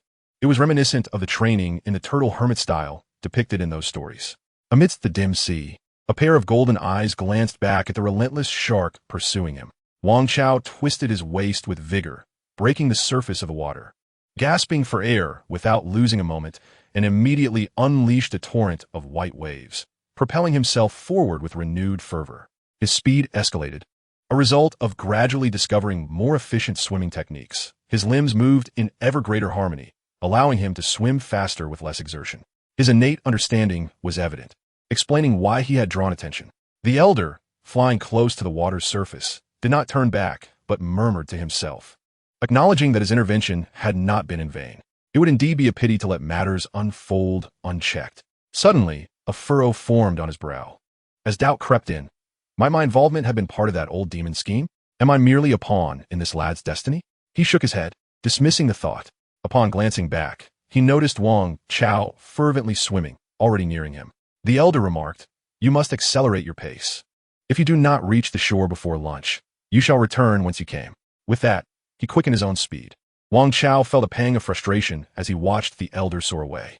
Fortunately, his unintentional training in long distance running over the past few months had endowed him with remarkable stamina. After an hour of swimming at an extraordinary pace, he finally began to show signs of fatigue. His limbs grew heavier, and his waist felt as though it might snap, compelling him to sink beneath the surface. This old man truly was extraordinary. While Sun Wukong and Krillin had merely swum back and forth in a small lake, here he was crossing the ocean. Could he also be an unfortunate traveler from another world? Given his age, was he perhaps the reincarnation of the turtle hermit, seeking to vent his frustrations on him for centuries of defeat against Super Saiyans? As his energy waned and the world around him grew hazy, Wang Chao found his thoughts spiraling into chaos. Yet, the monstrous waves behind him surged forward, and the shark bared its gaping maw, aiming for the slowing Wang Chao. This was a dire predicament. Gritting his teeth, Wang Chao, in a frenzy, dragged his weary body away from the shark's jaws, surprisingly accelerating even more. Was this a game to him? When he lost control, even he frightened himself. In that moment of desperation, his mind cleared, leaving only a singular thought. Swim, swim, swim. Damn it. The shark, initially trailing him leisurely, was taken aback, wondering how this human child was becoming increasingly ferocious in his swimming. It is time to unleash true prowess. The shark, unwilling to be cooked and consumed by that old man, mustered its strength to swim forward with increased speed. Wang Chao, sensing the change in the water flow behind him, shouted internally, "The shark has accelerated. That perverse old man is indeed using the shark as a threat. But I refuse to believe it will actually gnaw at me." As the foul breath of the shark drew nearer, Wang Chao exclaimed in frustration, I believe. Is that not enough? My life is in my own hands, not dictated by fate." His speed astonishingly surged once more. "Slow down. Aren't you tired, you shark?" he grumbled, furiously thrashing his tail. In Chapter 33, Wang Chao had previously believed that his daily long runs had sufficiently developed the explosive power and endurance of his enhanced body since his arrival in this world, perhaps even improving it further. Now he recognized how naive that thought was. The massive shark cleaved through the waves, baring its sharp, jagged teeth, leaping from the water in an attempt to bite Wang Chao, only to miss and plunge back into the sea. "What are you jumping for? Damn it!" Wang Chao exerted his potential to the limit, feeling as if his arms and legs were weighted down like four solid iron rods stirring through the water. He roared, "Is it a shark or a dolphin?" Only when facing death did he realize how terrifying his own frenzy could be. Just a second ago, he believed he had reached his limits. Yet in the next moment, driven by sheer will, he unleashed even greater potential. "I can't take it anymore. I'm truly at my breaking point." His limbs felt unbearably heavy, and, as darkness crept into his vision, he sensed his arms could barely move. Nor could he kick through the water. Unwilling to accept defeat, he thought, "It was mainly due to my initial panic and chaos. And I have never adapted to such reckless bursts of energy, wasting far too much stamina." At that moment, Wang Chao yearned for a magical bean. If only he could restore his energy once more, he was confident he could swim even further with the same vigor. However, he was uncertain whether the two halves of the magical beans in his pocket had slipped away in the water or become spoiled, and whether they were still edible. But even if they hadn't been lost or ruined, he had no opportunity to consume them, for that relentless shark was pursuing him too closely. The thought of the magical beans he might have wasted made his heart ache. The old man had not disclosed where he was taking him. Would they land before lunch? He remembered that there were quite a few scattered small islands near the southern capital, yet he was oblivious to which direction they were heading, which was perplexing. Were they destined for a deserted island for training? Yet, he had clearly stated that he had no time to take him as an apprentice. Wang Chao, disregarding everything, raced against the shark pursuing him, attempting to distract himself from his dwindling stamina with random thoughts. Suddenly, He heard a muted honking sound up ahead. Who? What is that? Since gaining the ability to activate his keen eyesight through sheer will, Wang Chao's dynamic vision and observational skills had improved significantly, as if he had truly become one with his surroundings. Amidst the tumultuous waves of the sea, Wang Chao, without diminishing his speed, caught a glimpse of the source of the sound, an unsuspecting passenger ship departing from the eastern coast of Nandu. A sense of astonishment washed over him. Had he truly reached such velocity? He had overtaken a vessel gliding smoothly across the tranquil sea. How remarkable! As Wang Chao drew nearer to the ship, individuals on the deck began to notice the commotion on the surface of the water. What enormous waves! What kind of sea creature could that be? Exclaimed a woman, pointing at the approaching white foam, while her companion adjusted his sunglasses and squinted to see better. The turbulence caused by Wang Chao's swift movements stirred the water so fiercely that he remained obscured from view. Suddenly, the man's expression shifted dramatically as he spotted the menacing dorsal fin of a shark slicing through the waves behind the white froth. It's a shark hunting, he informed his girlfriend. A shark? Wow, she gasped, her small hand covering her mouth, unsure of how to react. Sharks are formidable hunters of the deep. Any trace of blood would spell doom for their prey, destined to become a feast for the predator. The man chuckled, relaying his thoughts to his girlfriend, even whistling at the shark and calling out, "Go for it, big shark." His girlfriend nestled closer, sweetly affirming, "You sure know a lot," and admired his bravery in the face of danger. His pride swelled, and the sound of his whistling filled the air.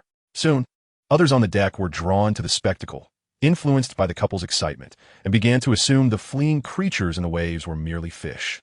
"Oh no, why is it turning towards us?" One passenger gasped in surprise.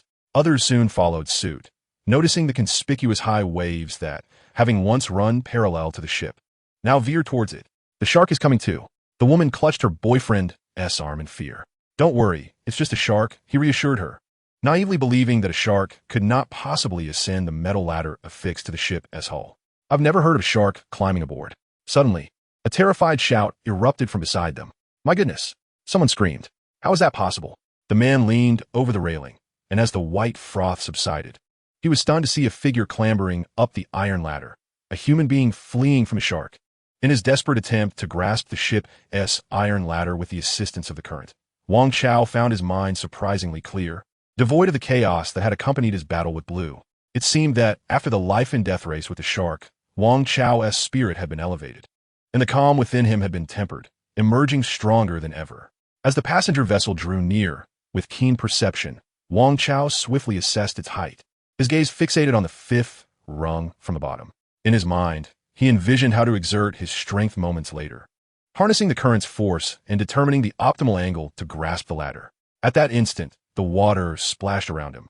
Wang Chao engaged his core with explosive power, propelling himself above the surface like a fish. His left hand slipped, the tips of his fingers grazing the metal ladder, but fortunately, his right hand gripped it firmly. A shark, pursuing him closely, lunged forward, its gaping maw nearly engulfing the lower half of Wang Chao's body. From a ship's railing, someone screamed, "Ah!" Many turned away, unable to bear the sight, while others urged the crew for help.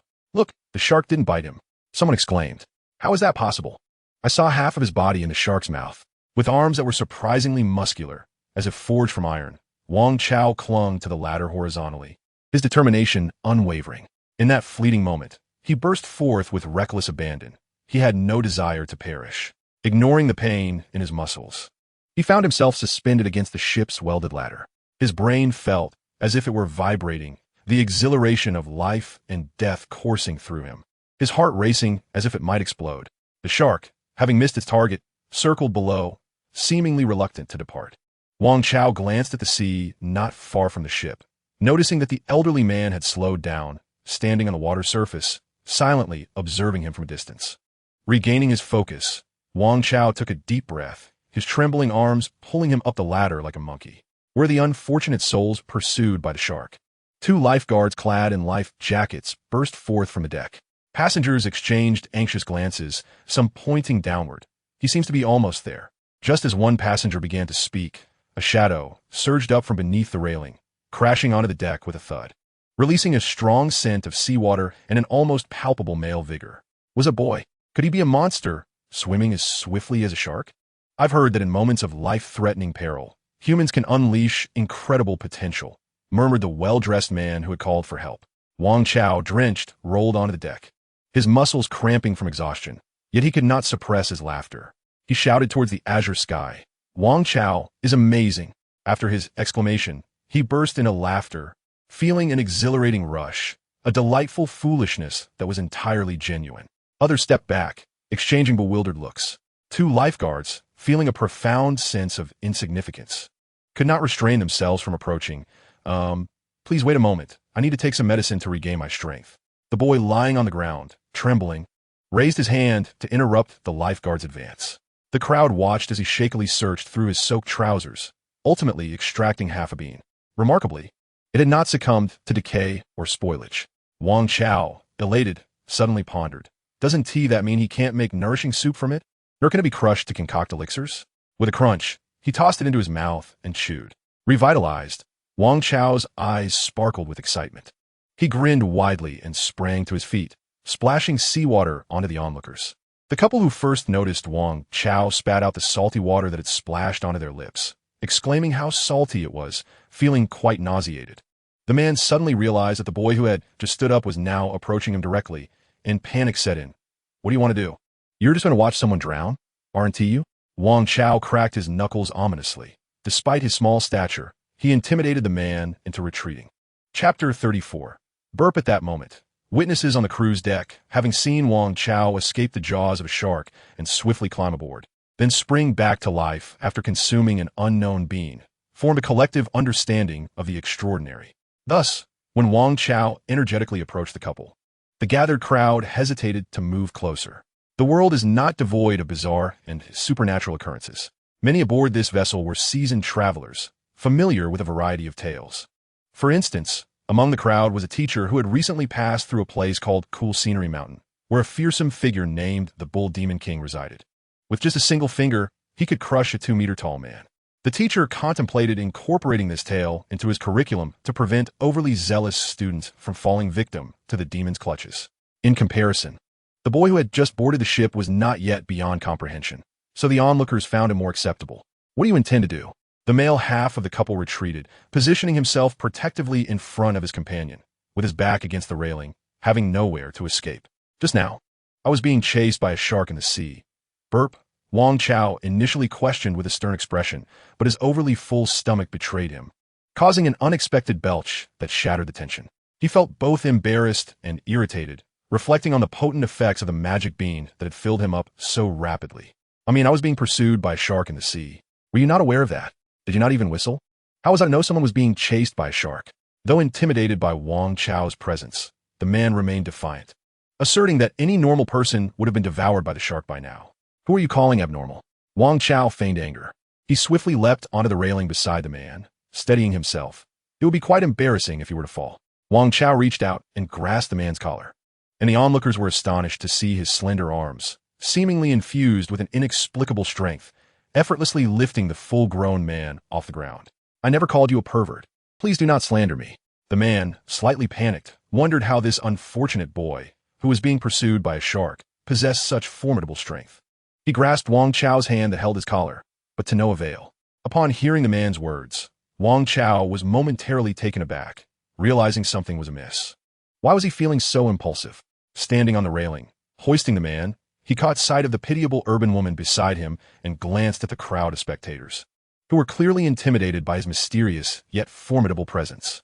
Wang Chao was not accustomed to being regarded with such monstrous eyes, feeling it contrary to his low-key and cultured demeanor. After a moment of reflection, he surmised that perhaps it was due to the adrenaline coursing through him from his recent life-and-death race with the shark, which kept his body in a state of heightened excitement, rendering his mind somewhat unsteady. No wonder, after transforming into a Super Saiyan, even Sun Wukong lost his composure and morphed into an irritable version of himself, Wang Chao thought amusingly. Of course, Wukong's situation was more complex than merely a surge in power. Nevertheless, he concluded that the man before him still required a lesson.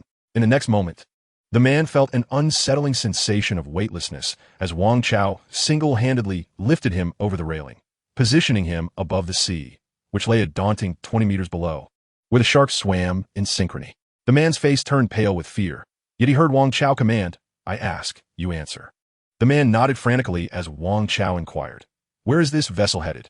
Is that even a question for me? Anyone nearby could tell you." The man seethed with anger, but upon meeting Wang Chao's piercing golden gaze, he held back and finally replied, "Papaya Island." Papaya Island? Wang Chao was momentarily stunned, nearly losing his grip and allowing the man to fall. Fortunately, the man clung desperately to Wang Chao's wrist. "The World Martial Arts Tournament?" he murmured. "Yes, yes.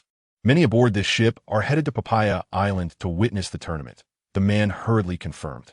Several spectators chimed in, some even waving their tournament posters. The old man insisted, "I must disembark before lunch." Could it be that he intends to take me to witness the World Martial Arts Tournament? Wang Chao pondered, recalling how in many novels, characters like old masters often took their disciples to observe the battles of the skilled, instilling and promoting the philosophy of arduous martial arts training. In a moment of instinctive thought, he reached to stroke his chin, only to be reminded of the heavy burden in his grasp. It was a cumbersome affair. Without hesitation, he flung the man back onto the deck of the ship. The woman hurriedly rushed to assist him. "How much longer until we disembark?" Wang Chao inquired of the couple, simultaneously addressing the onlookers, passengers, and crew. The passengers exchanged glances, none responding, until an elderly sailor solemnly remarked to Papaya Island, "It will take approximately another hour and a half." "An hour and a half? That seems rather distant," Wang Chao mused, calculating the distance with a grin, and clapped his fists together, exclaiming, "What a breath of fresh air it will be upon arrival." With a rapid patter, he leapt onto the railing, his fingers coalescing at his forehead in a mock salute. "Excuse me, I take my leave." Mimicking a diver, he extended his arms forward and, in a fluid motion, leapt off the side of the vessel. The spectators aboard cast their eyes downward, witnessing the boy's free fall, which soon erupted into a small splash. A man with a wild hairstyle could not contain his admiration, exclaiming, "What a beautiful entry. Isn't that the delivery boy we encountered in Nandu the other day?" Indeed, he was none other than Mark's father, a third-rate professional fighter and fitness trainer, Marta. At his feet, little Mark peered curiously between the railings, gazing downward, and exclaimed in a delicate voice, "Ah, the shark is chasing him again." The passengers collectively sighed, remarking on the peculiar charm of swimming with sharks. Upon entering the water, Wang Chao swiftly submerged, gliding effortlessly for a considerable distance. It felt as though holding his breath had become easier and longer. Underwater, tranquility enveloped him once more, as if clarity of thought had returned. His swimming form had become more graceful and scientifically refined. His eyes sparkled like gold, cheeks puffed to store oxygen. No, it was not merely the oxygen. It was indeed a testament to his advancing prowess. The shark, relentless in its pursuit, found itself increasingly frustrated. This human child was accelerating, seemingly invigorated after his descent from the ship. How curious. Suddenly, Wang Chao let out a burp underwater, swallowing several mouthfuls of seawater, which turned his face a shade of green. Hastily, he propelled himself to the surface. "Cough, cough," he spluttered, expelling seawater from his nose, his eyes stinging from the brine. Yet, before he could catch his breath, the current stirred by the shark surged towards him. Without a moment's contemplation, Wang Chao disregarded the discomfort in his respiratory system and unleashed his maximum swimming speed, sending colossal white waves crashing behind him. The human capacity for adaptation is indeed remarkable. Wang Chao no longer found the relentless pursuit of the shark unbearable. He gradually acclimated to the exhilarating sensation of unleashing his potential amidst the looming threat of death. In fact, he began to relish it. Could it be that I am inherently a masochist, a lunatic? Upon reflection, it was indeed the violent encounter with Brew that had ignited an insatiable desire for strength within me. How foolish, truly. Without pain or struggle, one remained stagnant. As these thoughts coursed through his mind, a smile crept across Wang Chao's lips, and he found himself accelerating yet again. Having consumed a senzu bean aboard the ship, he now possessed a wealth of vitality. But who cares? A decision has been made, and whatever the future holds, there is no need to dwell on it. Damn it, let's be reckless. This exhilarating pursuit of potential and self-enhancement is indeed addictive. Can you slow down? The shark behind me is relentless, and I can feel the strain of speed weighing me down. It is a disgrace, a humiliation in the realm of sharks. Yet, Wang Chao found himself immersed in a state of single-minded determination, striving to unleash his latent potential, completely oblivious to the elderly man soaring above the surface.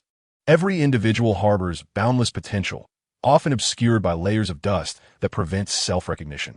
The elder, skimming along the ocean's surface, observed the boy swimming furiously behind him and suddenly recalled the words of someone from his past, reminiscing about how he too once traversed the sea with nothing but his physical form. Since every person possesses infinite potential, did I, back then, share the same potential as that fellow? The elder pondered. Or perhaps the dust that shrouded me was far thicker than that which enveloped him.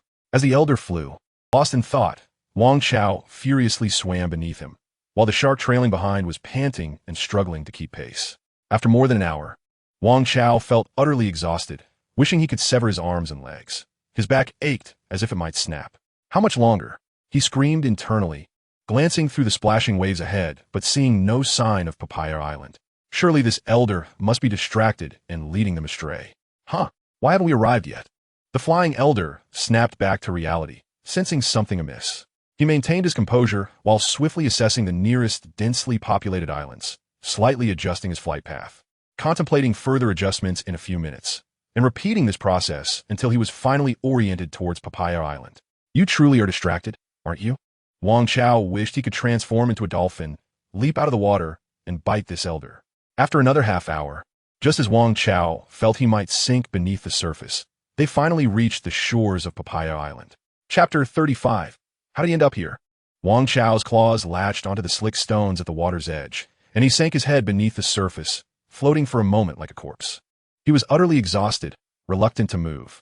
A closer inspection would reveal the defined muscles on his back twitching slightly. After such a prolonged swim, his skin was sunburned to a deep crimson. The elder gracefully reached the shore first, casually remarking, "Enough of this charade, come up." Gulping, Wang Chao abruptly raised his head from the water, expelling a mouthful of seawater. He gasped, his trembling hands gripping the stones, took a deep breath, and climbed up, nearly rolling onto the ground, where he lay, panting heavily. Without delay, after recovering a bit of energy, Wang Chao forced himself to stand once more. Soaked to the skin, Wang Chao removed his shirt, draping it over his left shoulder. The strands of seawater cascading down his slender form accentuated the contours of his well-defined muscles. Exuding distinctly masculinoha. Sensations stirred within him as he gazed out over the ocean, where he spotted the dorsal fin of a shark receding into the distance. Contemplating this encounter, he pressed his palms together and offered a slight bow to the departing creature, acknowledging the lesson imparted by the shark. It had not genuinely threatened his life. Judging by its subsequent speed, the shark had clearly held back during their initial encounter, deserving of his respect. Suddenly, the sound of a camera shutter caught his attention. To his surprise, he noticed a figure approaching, a humanoid with features reminiscent of a fish, indistinguishable in age, who hurriedly approached with a camera slung around his neck. "Hello, I am Catfish, a reporter for Wudu Entertainment News. May I conduct a brief interview?" The fish-headed individual's eagerness perplexed Wang Chao, who was disinclined to engage, especially since the elderly man beside him had already walked away in silence. "We've met before. On the passenger ship," the reporter exclaimed, hastily pursuing Wang Chao, clutching a recording pen. Yet, Wang Chao's swift strides left the reporter far behind, even in his fatigue. He steadily increased the distance. Realizing he could not keep pace, the reporter settled for capturing a few shots of Wang Chao's retreating figure, murmuring to himself, "Though he appears youthful, his muscles are quite robust. No wonder he can swim faster than a shark." This martial arts competition was certainly worthwhile. There are indeed extraordinary individuals here. "Please slow down," Wang Chao gasped, each step causing his legs to ache painfully. After trailing the elderly man through the streets and alleys of Papaya Island for what felt like an eternity, he finally found himself pleading for respite. The old man slowed his pace slightly, replying, "Don't you still have half a magical bean? It's easy for you to say. I'm not injured, but I wouldn't dare consume a magical bean just yet," Wang Chao retorted. Much of the seawater had dried on his skin, leaving a residue of white, powdery salt that felt uncomfortable. He inquired further, "May I ask why you brought me to Papaya Island?" "Not much to it, really. I simply thought you could use a starting point," the old man replied, continuing his stride. "This marks the official beginning of your journey into martial arts. You possess potential and talent, but lack the confidence that comes with strength and the promise of future greatness." As they ambled through the bustling streets, Wang Chao absorbed the tropical charm of Papaya Island, reflecting on the old man's words, which caused him to momentarily pause in thought. Once he resumed his pace, he asked, "So, you brought me here because your lack of confidence stems from your limited experiences. You possess considerable strength, But how many individuals of similar might have you encountered? How many have you fought? You may run about daily, but the results of a few months' efforts pale in comparison to the experience of being pursued by a shark today. The purpose of today's visit is to allow you to engage with others, to step into the ring and fight a few matches, so that you may gain some assurance in your abilities. Upon the old man's conclusion, they arrived at their destination. Wang Chao's seemingly detached soul returned to him, and he finally perceived the bustling and vibrant surroundings. He looked up abruptly and beheld the grand stone plaque adorned with the words "the first martial arts tournament in the world." Indeed, they had come here, yet the purpose of their visit appeared to diverge from Wang Chao's expectations. He had presumed the elder intended to show him a martial arts competition, but instead, the old man led him directly to the registration desk. Registration for participation, the elder stated to the rotund monk seated behind the desk. You seem rather advanced in years. The monk kindly cautioned, many skilled practitioners are participating this time, including the renowned King Xiao Pa. Wang Chao recalled with effort, remembering the notorious figure with the flamboyant fighting style who had been effortlessly defeated by the likes of Little Wukong and Big Wukong twice. It is not I, but rather he who wishes to participate, the elder indicated, gesturing towards Wang Chao. The monk rose from his chair, craning his neck in surprise. Old sir, surely you jest? Indeed, elder, you cannot be serious, Wang Chao echoed, finding the old man's jest rather amusing. Who had ever witnessed a character from Dragon Ball who had never trained in martial arts attempting to compete in the first martial arts tournament? Wasn't that akin to bringing a mere child to the arena, with his slender limbs making victory an impossibility? Ah, this young lad certainly possesses a bold spirit. The monk mused inwardly as he registered Wang Chao for the competition. Just then, the three heard a hearty, yet aged laughter emanating from nearby. The elder seemed to have sensed the approach of this individual long before, yet made no inclination to turn and look. The monk, however, upon hearing the laughter, set down his pen and greeted the newcomer warmly. What a pleasant surprise to see you out here. I thought the host was keeping you company. Engaging in conversation with that old monk is rather dull. He lacks even a decent magazine. It is a pity he has lived so long. The newcomer chuckled amiably. Wang Chao, however, widened his eyes in astonishment. Before him stood a man with a gleaming bald head, adorned with red-framed black sunglasses, a thick white beard covering the lower half of his face, and dressed in an effortlessly stylish shirt paired with loose beach shorts that revealed his slender, aged legs. He walked with a natural, relaxed gait, clad in a pair of casual flip-flops. If Wang Chao could not recognize this venerable figure, he might as well gouge out his own eyes and cry to the heavens thrice, declaring himself unworthy of being called a fan of Dragon Ball, and then resign himself to despair. Not to mention, the elderly man with a white beard and a bald head grasped a slender wooden staff with a rounded tip, while at his feet lay an old sea turtle, incessantly sticking out its tongue. The turtle hermit. Who else could it be? Wang Chao pursed his lips, staring intently at the turtle hermit, puzzled as to how this lecherous old man could possibly appear here. Surely, Sun Wukong has not yet descended this year? Oh, a glimmer of light danced across the turtle hermit's sunglasses as he stroked his full white beard, seemingly amused. Little brother, do you recognize me? Chapter 36, Knowing Shame. The turtle hermit's gaze was indeed piercing. Just a fleeting glance, and he could discern that I had recognized him. Wang Chao inwardly scoffed, believing he had done well to maintain his composure. It was merely that his eyes had widened slightly. As for his facial muscles, he had kept them entirely still. Yet, unexpectedly, the turtle hermit saw through this subtlety, truly a cunning old creature that had lived for over 300 years. I didn't expect it, young lad. You possess quite the insight, remarked the plump monk in charge of registration, astonished. Master Wutian hasn't attended the martial arts conference in many years, and news of him is seldom heard in the mundane world. How could you recognize him? The implication was clear. The turtle hermit's reputation had not diminished over the years. The turtle hermit merely chuckled and waved his hand, dismissing the conversation. There was no need for alarm. Recognizing him was trivial. Wang Chao managed a faint smile, pausing for half a second before responding. When I was in Nandu, I frequently followed the news of the world's greatest martial arts conference and had long heard of the martial arts deity's illustrious name. He had intended to mention that upon arriving at Papaya Island, he had overheard others discussing the turtle hermit. However, realizing that the old man who had accompanied him was standing right beside him, he hesitated to speak such words directly, feeling too embarrassed. Thus, he cautiously altered his statement. Although the logic was somewhat unclear, it was not entirely a lie. He had indeed paid attention to the world's greatest martial arts conference while in Nandu. and he had indeed heard of the martial arts deity's name, though these two matters were unrelated. The turtle hermit merely nodded, not taking it to heart, while his eyes, hidden behind the sunglasses, were discreetly observing a passing young lady in shorts. Wang Chao, unaware of the turtle hermit's lecherous intentions behind wearing sunglasses, seemed to hear the old man beside him snort softly, his disdain palpable. Who was this? The turtle hermit, who was not preoccupied with watching exercise programs on television, clearly heard the old man scoff. The old man ignored the turtle hermit, not even casting a glance, and simply told Wang Chao, "You should go in for the preliminary competition." However, Wang Chao felt as though his feet were glued to the ground, his gaze fixed on the turtle hermit's collar. Indeed, he did not see the Dragon Ball that was supposed to be given to Bulma a decade later. According to the turtle hermit, he had claimed that the Dragon Ball around his neck was one he had found over a century ago at the bottom of the sea.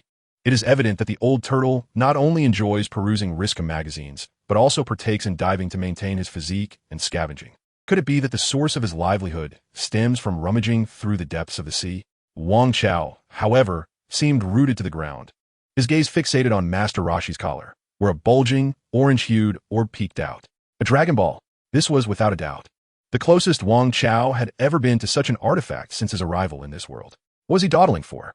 The elder observed Wang Chao, who appeared to be in a trance, motionless.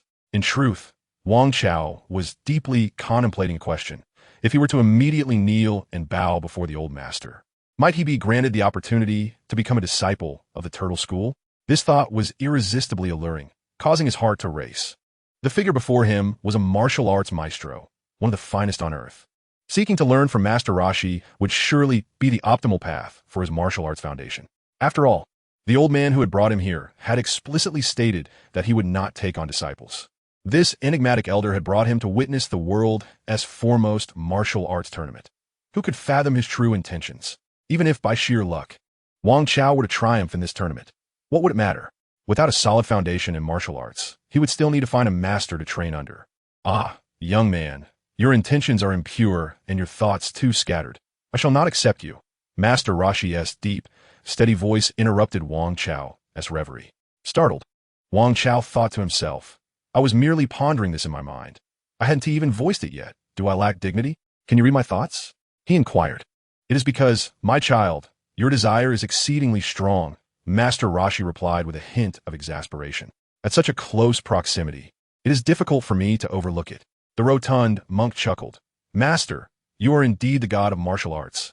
I have heard my grandfather recount tales of how, in the earlier decades of the tournament, your mere presence would drive martial arts enthusiasts to madness, all yearning for a glimpse of the martial arts deity. Perhaps this child harbors similar sentiments. It seems I have become a mere fan of Master Roshi. But does he frequently attend martial arts tournaments? Ah, indeed. He appeared quite at ease when he brought son Wukong and Krillin along. Yet even so, Wang Chao felt a profound lack of dignity. It was absurd to encounter two elderly men who had reached the level of mind-reading. Nevertheless, it appeared that in the comics, son Wukong could also telepathically communicate with King Kai, suggesting that the depths of martial arts practice could indeed transcend into realms akin to mystical powers. Wang Chao suddenly felt a surge of caution, hastily curbing his thoughts and silently counting to 7, attempting to feign immobility. Yet he noticed that Master Roshi was craning his neck, following a tall, slender beauty passing by. Wang Chao let out a sigh of relief. He was uncertain what kind of thoughts could be deemed as intense enough to capture the attention of Master Roshi, a man who seemingly could disregard anything. Fortunately, while his mind wandered through the realms of comic narratives, the old master was preoccupied with observing a charming young lady. The wise old turtle nudged Master Roshi, reminding him to be mindful of his image. Clearing his throat, Master Roshi returned his gaze with a serious demeanor, declaring that he had no intention of taking on disciples anymore. He complimented Wang Chao, noting that despite his youth, his participation in the World Martial Arts Tournament hinted at a promising future. Hence, there was no need for him to seek the old master's tutelage. After delivering his formalities, the elder, with his turtle shell on his back, ambled away. Wang Chao watched Master Roshi depart, feeling a profound sense of failure. Had any time traveler ever faced such a swift rejection from the turtle hermit? He had been labeled as having impure intentions and a cluttered mind. If aspiring to cling to a powerful figure is considered impure, then aside from the prodigious son Wukong, who among them could be deemed pure-hearted in seeking mentorship, Everyone was drawn to the allure of his esteemed reputation as a gold medal instructor. As for having a cluttered mind, after consuming countless episodes of Dragon Ball, upon seeing him, thoughts of the Turtle School, Sun Wukong, the Dragon Ball comics, Super Saiyans, and the Ultra Instinct technique flooded his mind. Could he truly be blamed for this? Was it not Akira Toriyama's masterful artistry that captivated him so? Following the old master towards the pre-selection arena, Wang Chao was engulfed in reflection. He inhaled deeply, reminding himself that one must acknowledge their shortcomings in order to strive for improvement. Today, Master Roshi pointed out his scattered thoughts, and he resolved to amend this. He would focus solely on the present, not allowing his mind to wander. Wang Chao conceded that he carried numerous remnants of his past life, with a cluttered mind being one of them. His concentration was poor, and distracting thoughts persistently occupied his mind. If he were to be thrown into the world of Naruto, he would surely struggle to attain Sage Mode. Yet, he could not entirely blame himself. The era of the internet inundated him with distractions that were incomparable to the primitive society of Dragon Ball, where connectivity was non-existent. Stop, stop, stop, he murmured, taking another deep breath. He recalled the exhilarating mindset he had experienced while racing in the ocean, devoid of any distractions. I shall consider this a lesson learned from you, he thought. Wang Chao felt that after being ruthlessly confronted with his flaws by Master Roshi, he had rebounded rather fiercely. Though he often indulged in daydreaming, it had never been as chaotic as it was now. He truly wondered how Krillin managed to pass through Master Roshi's discerning gaze. Perhaps Krillin possessed an extraordinary innate quality. Stop, stop, stop, he repeated, clapping his hands firmly against his face to regain composure. Wake up, Wang Chao. Master Roshi has already given up on you. It is time to let him go and forget about him. He is not the right mentor for you. The elder led Wang Chao to the entrance of a grand hall within the martial arts temple, which served as the venue for the preliminary rounds. Wang Chao responded with determination, suggesting they engage in a brawl on the arena, which would surely occupy his mind and prevent him from dwelling on irrelevant thoughts. Upon entering, the cacophony of voices surged towards him, nearly causing him to stumble. Several makeshift platforms were arranged in succession, surrounded by an eclectic assortment of competitors, all clustered around the edges. As Wang Chao stepped into the venue, an ephemeral silence enveloped the crowd. Numerous gazes converged upon him, only to retract in unison upon realizing he was merely a diminutive child, subsequently resuming their boisterous discussions.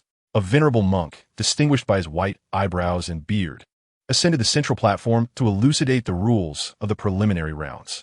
Shortly thereafter, the drawing of lots for the matches commenced. Wang Chao felt a familiar twinge of nervousness.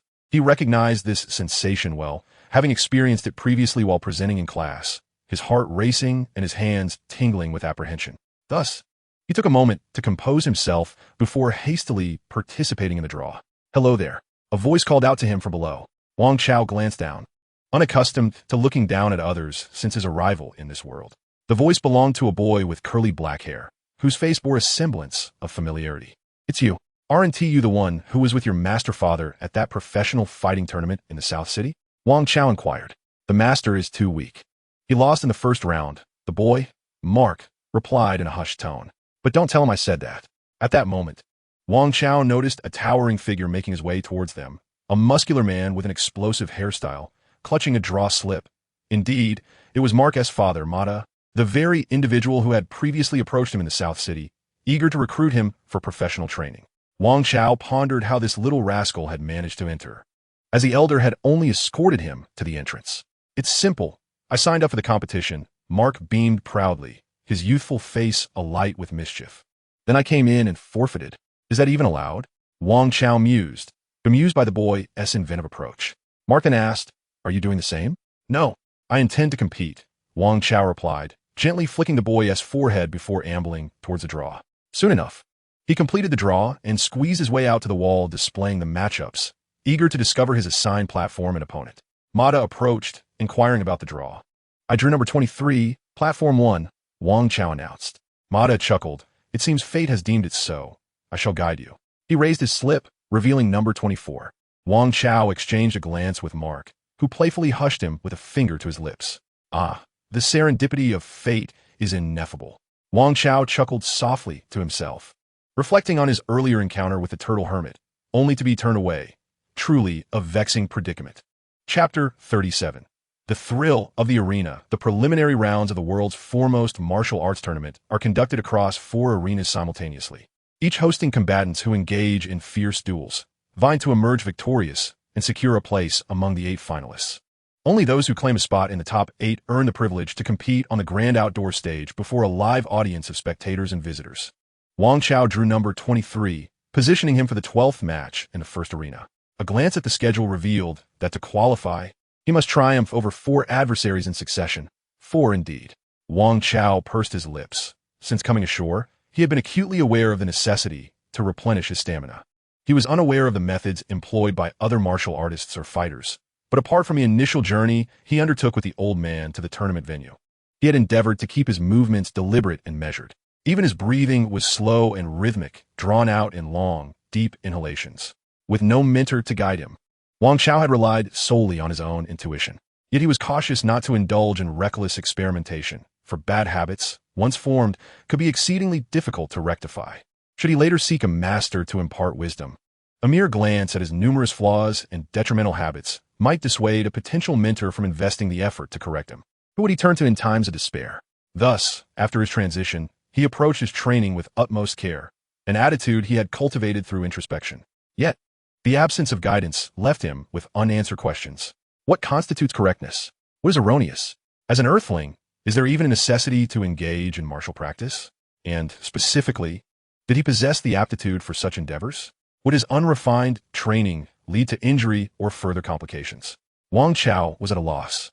He lacked any inherent system to guide him, unlike the narratives where paths are laid out before one, accompanied by tasks and levels to ascend.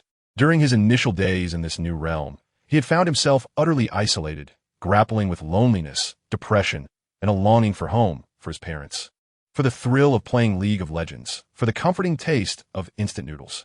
He recalled that his brother's wedding was approaching, yet here he was, a solitary figure in a dilapidated room on the outskirts of the Dragon Ball world, striking his head against the wall in despair. The absence of companionship only deepened his sorrow, leaving him yearning for a kind word of comfort, amplifying his sense of desolation. Moreover, the seemingly superhuman physique he had acquired post-transition left him utterly bewildered.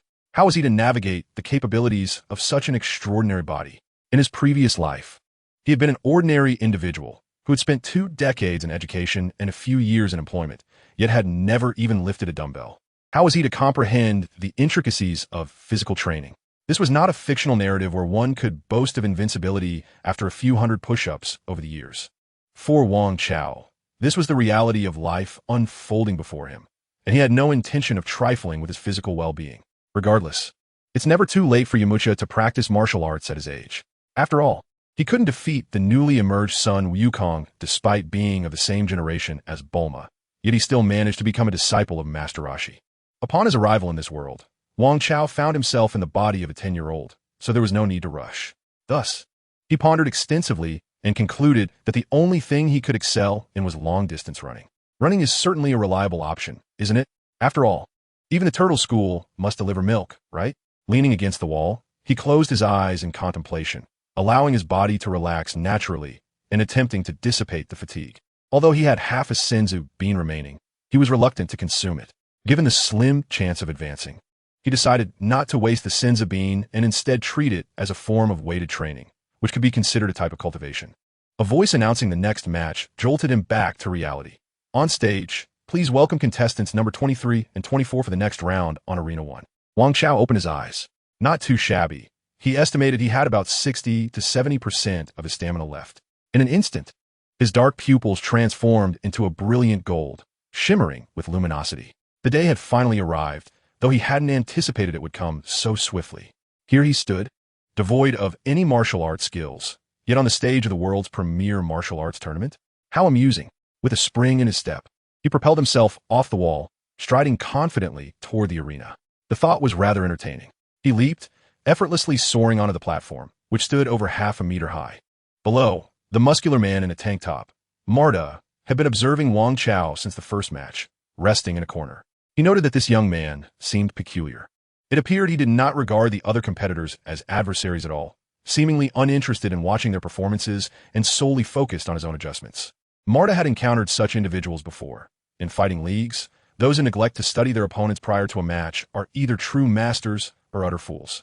Wang Chao was neither a master nor a fool. He merely sought to conserve energy and rest. Kid, after today's match, I'm taking Mark back with me. Marta tightened his belt, bouncing on the balls of his feet with the demeanor of a boxer. He flashed a grin at Wang Chao. You still have a chance.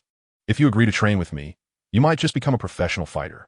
Wang Chao feigned ignorance, choosing to ignore him completely. In the audience, a robust man with black curly hair and dark skin, adorned with a red sand mark on his brow, crossed his arms and cast a disdainful glance at Marta. A space cleared around him. The other competitors were well aware of his identity as the reigning champion from the previous martial arts tournament and the one before that. It was said that as long as he participated in the world's foremost martial arts competition, the title would be uncontested unless the legendary martial arts deity made a return. Otherwise, King Jopa was deemed the strongest martial artist. King Jopa paid no heed to others, but his gaze was fixed on Wang Chao, contemplating. This kid must be quite fatigued, yet he dares to step onto the stage? The match was about to commence. After the abbot of the martial arts temple announced the commencement of the competition, he leapt off the stage to serve as a referee. What do you think? Are you really not considering it? Marta queried intermittently. He circled the ring, his footwork relatively nimble, occasionally lunging forward to intimidate Wang Chao, aiming to deplete his vigilance and concentration. Wang Chao remained silent. He loathed responding to questions he had already addressed. His keen, discerning gaze primarily focused on Marta's demeanor and upper body movements, yet a fraction of his attention also tracked Marta's footwork. Wang Chao sensed that his observational skills had indeed sharpened under the influence of his heightened awareness, though he could not discern if it was merely a psychological effect. Embracing the philosophy of learning through observation, Wang Chao mimicked Marta as combat footwork. With a swift exhale, Marta launched a tentative punch, which was in fact a feint. Wang Chao, predictably falling for the ruse, instinctively turned his head to evade the punch, only to realize Marta's fist had retracted swiftly, with the other hand aimed directly at his torso. Fortunately, Wang Chao's keen perception proved effective. His concentration was acutely attuned, allowing him to block Marta's strike with both palms. The two momentarily pushed against each other before parting ways. Best to seize the opportunity for a decisive blow and conserve energy, Wang Chao mused silently as he continued to circle Marta. The longer he engaged in this practical observation, the more synchronized his footwork and body movements became. At that moment, all extraneous thoughts vanished from Wang Chao's mind. He was consumed by a singularly pure contemplation. What would the opponent do next? Would he strike with his fists or feet? Would it be another feint? Suddenly, Wang Chao's perceptive insight flickered. He discerned the gap between Marta's gaze, upper body actions, and footwork coordination. There was no time to ponder whether this was the fabled opportunity presented by an adversary. He simply recognized that seizing this moment gave him a significant chance to land a hit. Thus he struck. Like a shark pursuing its prey in the depths of the ocean, Wang Chao unleashed an explosive surge of power in an instant. His feet propelling him forward as if equipped with springs, and he utilized his height advantage to deliver a straight punch to Marta's abdomen. What? Marta gasped, clutching his stomach, his eyes bulging in shock. Wang Chao stepped back, watching as Marta slowly knelt, cradling his midsection. He too exhaled in relief. He had finally triumphed in the first round. Had he lost his inaugural match as a time traveler in this martial arts tournament, it would have been a source of deep embarrassment. Wang Chao suddenly recalled the words of a certain ping-pong champion, and he couldn't help but reflect. Engaging in such martial contests is indeed exhilarating. Chapter 38. Quite enjoyable, this time not a fabrication. Thus, Wang Chao participated in his first bout at the World Martial Arts Tournament in the Dragon Ball universe, which did not last long at all. He exchanged blows with his opponent, fell for a feint, separated, continued to maneuver, and, relying on his keen insight or perhaps his innate intuition, seized the opponent's flaw and struck decisively. Do not speak. This contest of fairness and competition is indeed paramount. The most exhilarating feeling arises from defeating one's opponent through sheer reflexes and strength. Previously, Wang Chao engaged in brawls with the ruffians of Animal Man Street, where he unilaterally vanquished them. In contrast, during his encounter with Bruna, he found himself nearly powerless to retaliate. Fortunately, he was rescued by Bulma, which allowed him to escape. Otherwise, he might have been captured and forced to toil as a soldier in the Red Ribbon Army's base or subjected to the whims of a nefarious scientist as a test subject. Perhaps, I am indeed a prodigy of combat, Wang Chao mused, while deliberately assessing any changes in his gaze, realizing that the power of his keen sight remained intact. This indicated that his eyes acknowledged him. Despite harboring a couple of fleeting thoughts, his mindset had not shifted towards arrogance, maintaining a steady composure. After all, it was not due to his own strength, but rather the ineptitude of his opponent. As he prepared to leave the stage, Wang Chao glanced back at the fallen, feeble adversary and clasped his hands together, bowing slightly. He often observed this gesture of respect performed by Sun Wukong and Sun Goten when they ascended the arena, finding it rather impressive and stylish. Wang Chao executed this bow with a mindset of reverence, feeling as though he had genuinely embarked upon the path of martial arts. It was a ritualistic significance, he silently affirmed to himself. Standing upright, he effortlessly leaped down from the platform, his demeanor relaxed, though his body was not entirely at ease. The surrounding competitors instinctively created a bit of distance, acknowledging the impressive feat of this young boy who had knocked down a muscular adult with a single blow. It was evident that he possessed considerable strength, and the participants, possessing a modicum of discernment, could not help but spare him a few extra glances. "You are quite remarkable." A barefoot man donned in a loose, earthy-toned garment, exposing half of his chest, approached Wang Chao, a blend of admiration and disdain evident in his smile. However, Wang Chao could only perceive the upward curve of the man's lips, perhaps misinterpreting the essence of that expression. Feeling ungracious to ignore someone who had come over to compliment him, he replied candidly, "Not really. I merely defeated 10 weaklings. My victories are owed to the inadequacy of my opponents." After speaking, Wang Chao nodded and departed. He pondered the possibility of one day, after soundly thrashing Vegeta, telling him, "I'm quite mediocre, and I may never reach Frieza's level." It's disheartening. King Chappa, somewhat befuddled by Wang Chao, mused that while the boy's victories stemmed from his opponent's weakness, he remained puzzled by the term 10 weaklings. Wang Chao continued to rest, awaiting his next opponent when a small boy, leading his father who was still rubbing his belly, approached him and whispered, "You are amazing, Wang Chao." "Just average." Wang Chao replied modestly, glancing at the sore and disgruntled Marta, and inquired, "Are you all right?" "Iem Mifine." Marta's speech had grown somewhat awkward, and it was undoubtedly quite embarrassing. Previously, he had been looking down from a superior angle, inquiring whether Wang Chao wished to join him in the pursuit of glory in professional fighting leagues. Yet in the blink of an eye, he found himself defeated by Wang Chao. "Do not bask in your triumph. Your victory was merely due to my momentary negligence.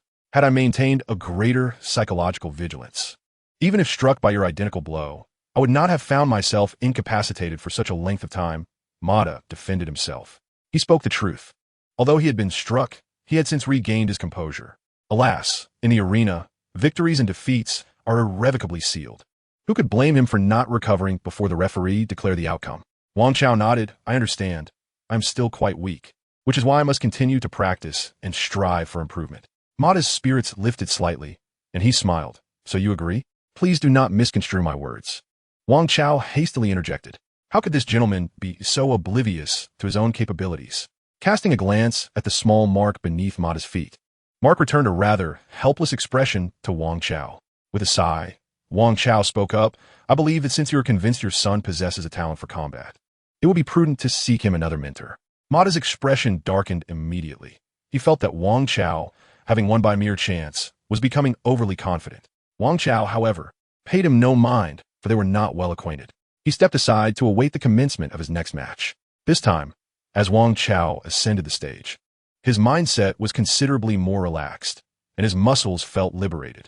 If the first match had felt akin to entering an examination hall, this time it felt more like attending the 72nd interview. There was no anxiety at all.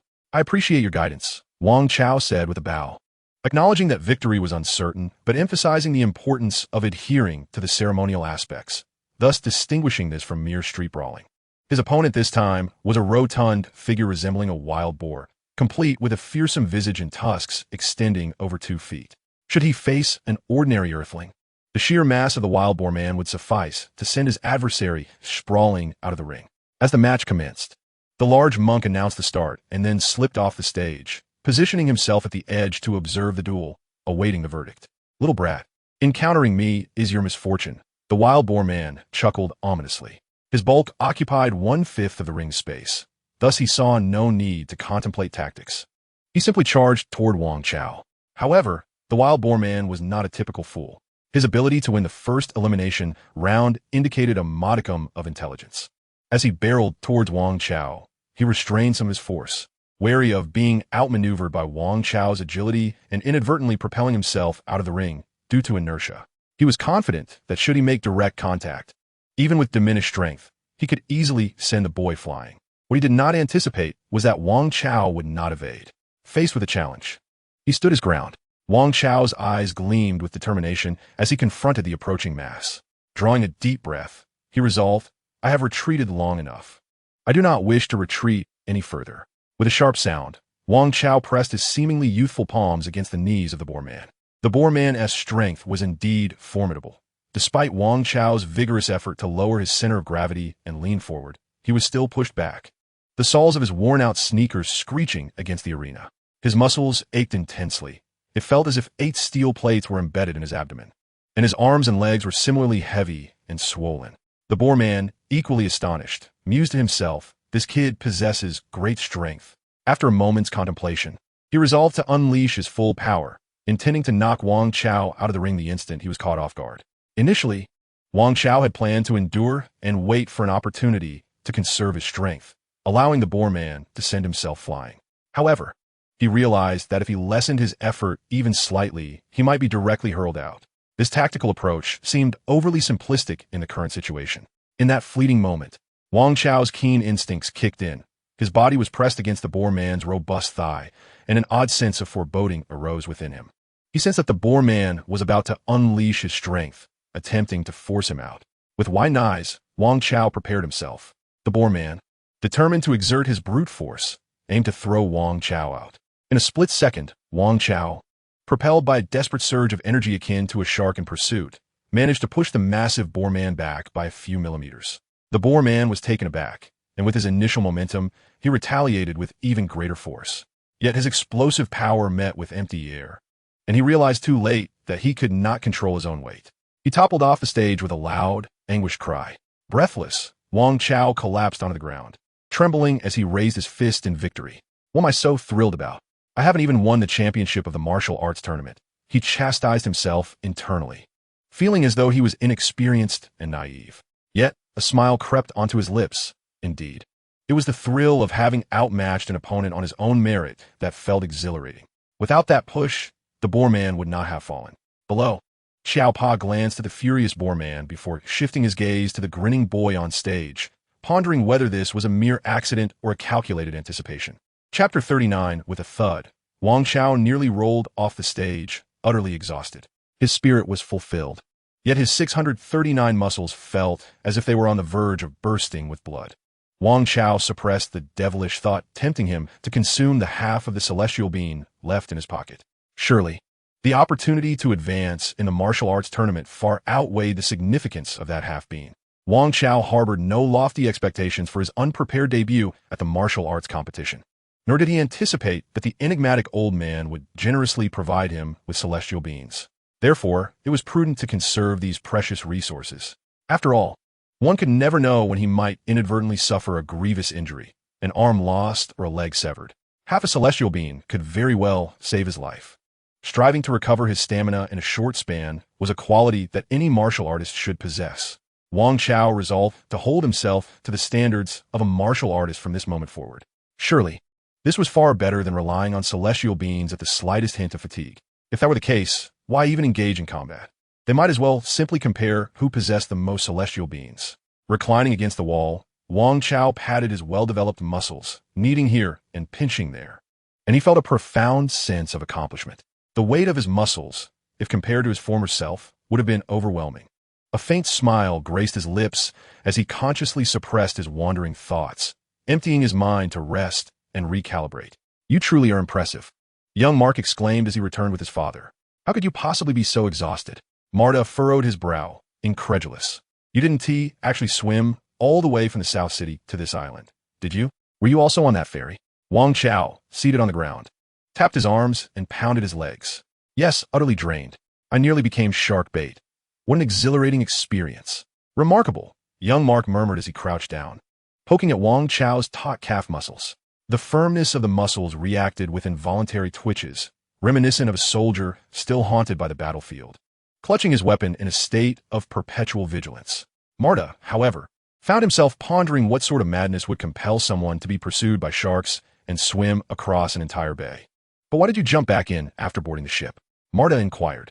Because I didn't buy a ticket, Wang Chao replied casually. This man was rather bothersome. Couldn't he allow him a moment of peace? Look how quiet and well-behaved your son is. Marta responded, Are you serious?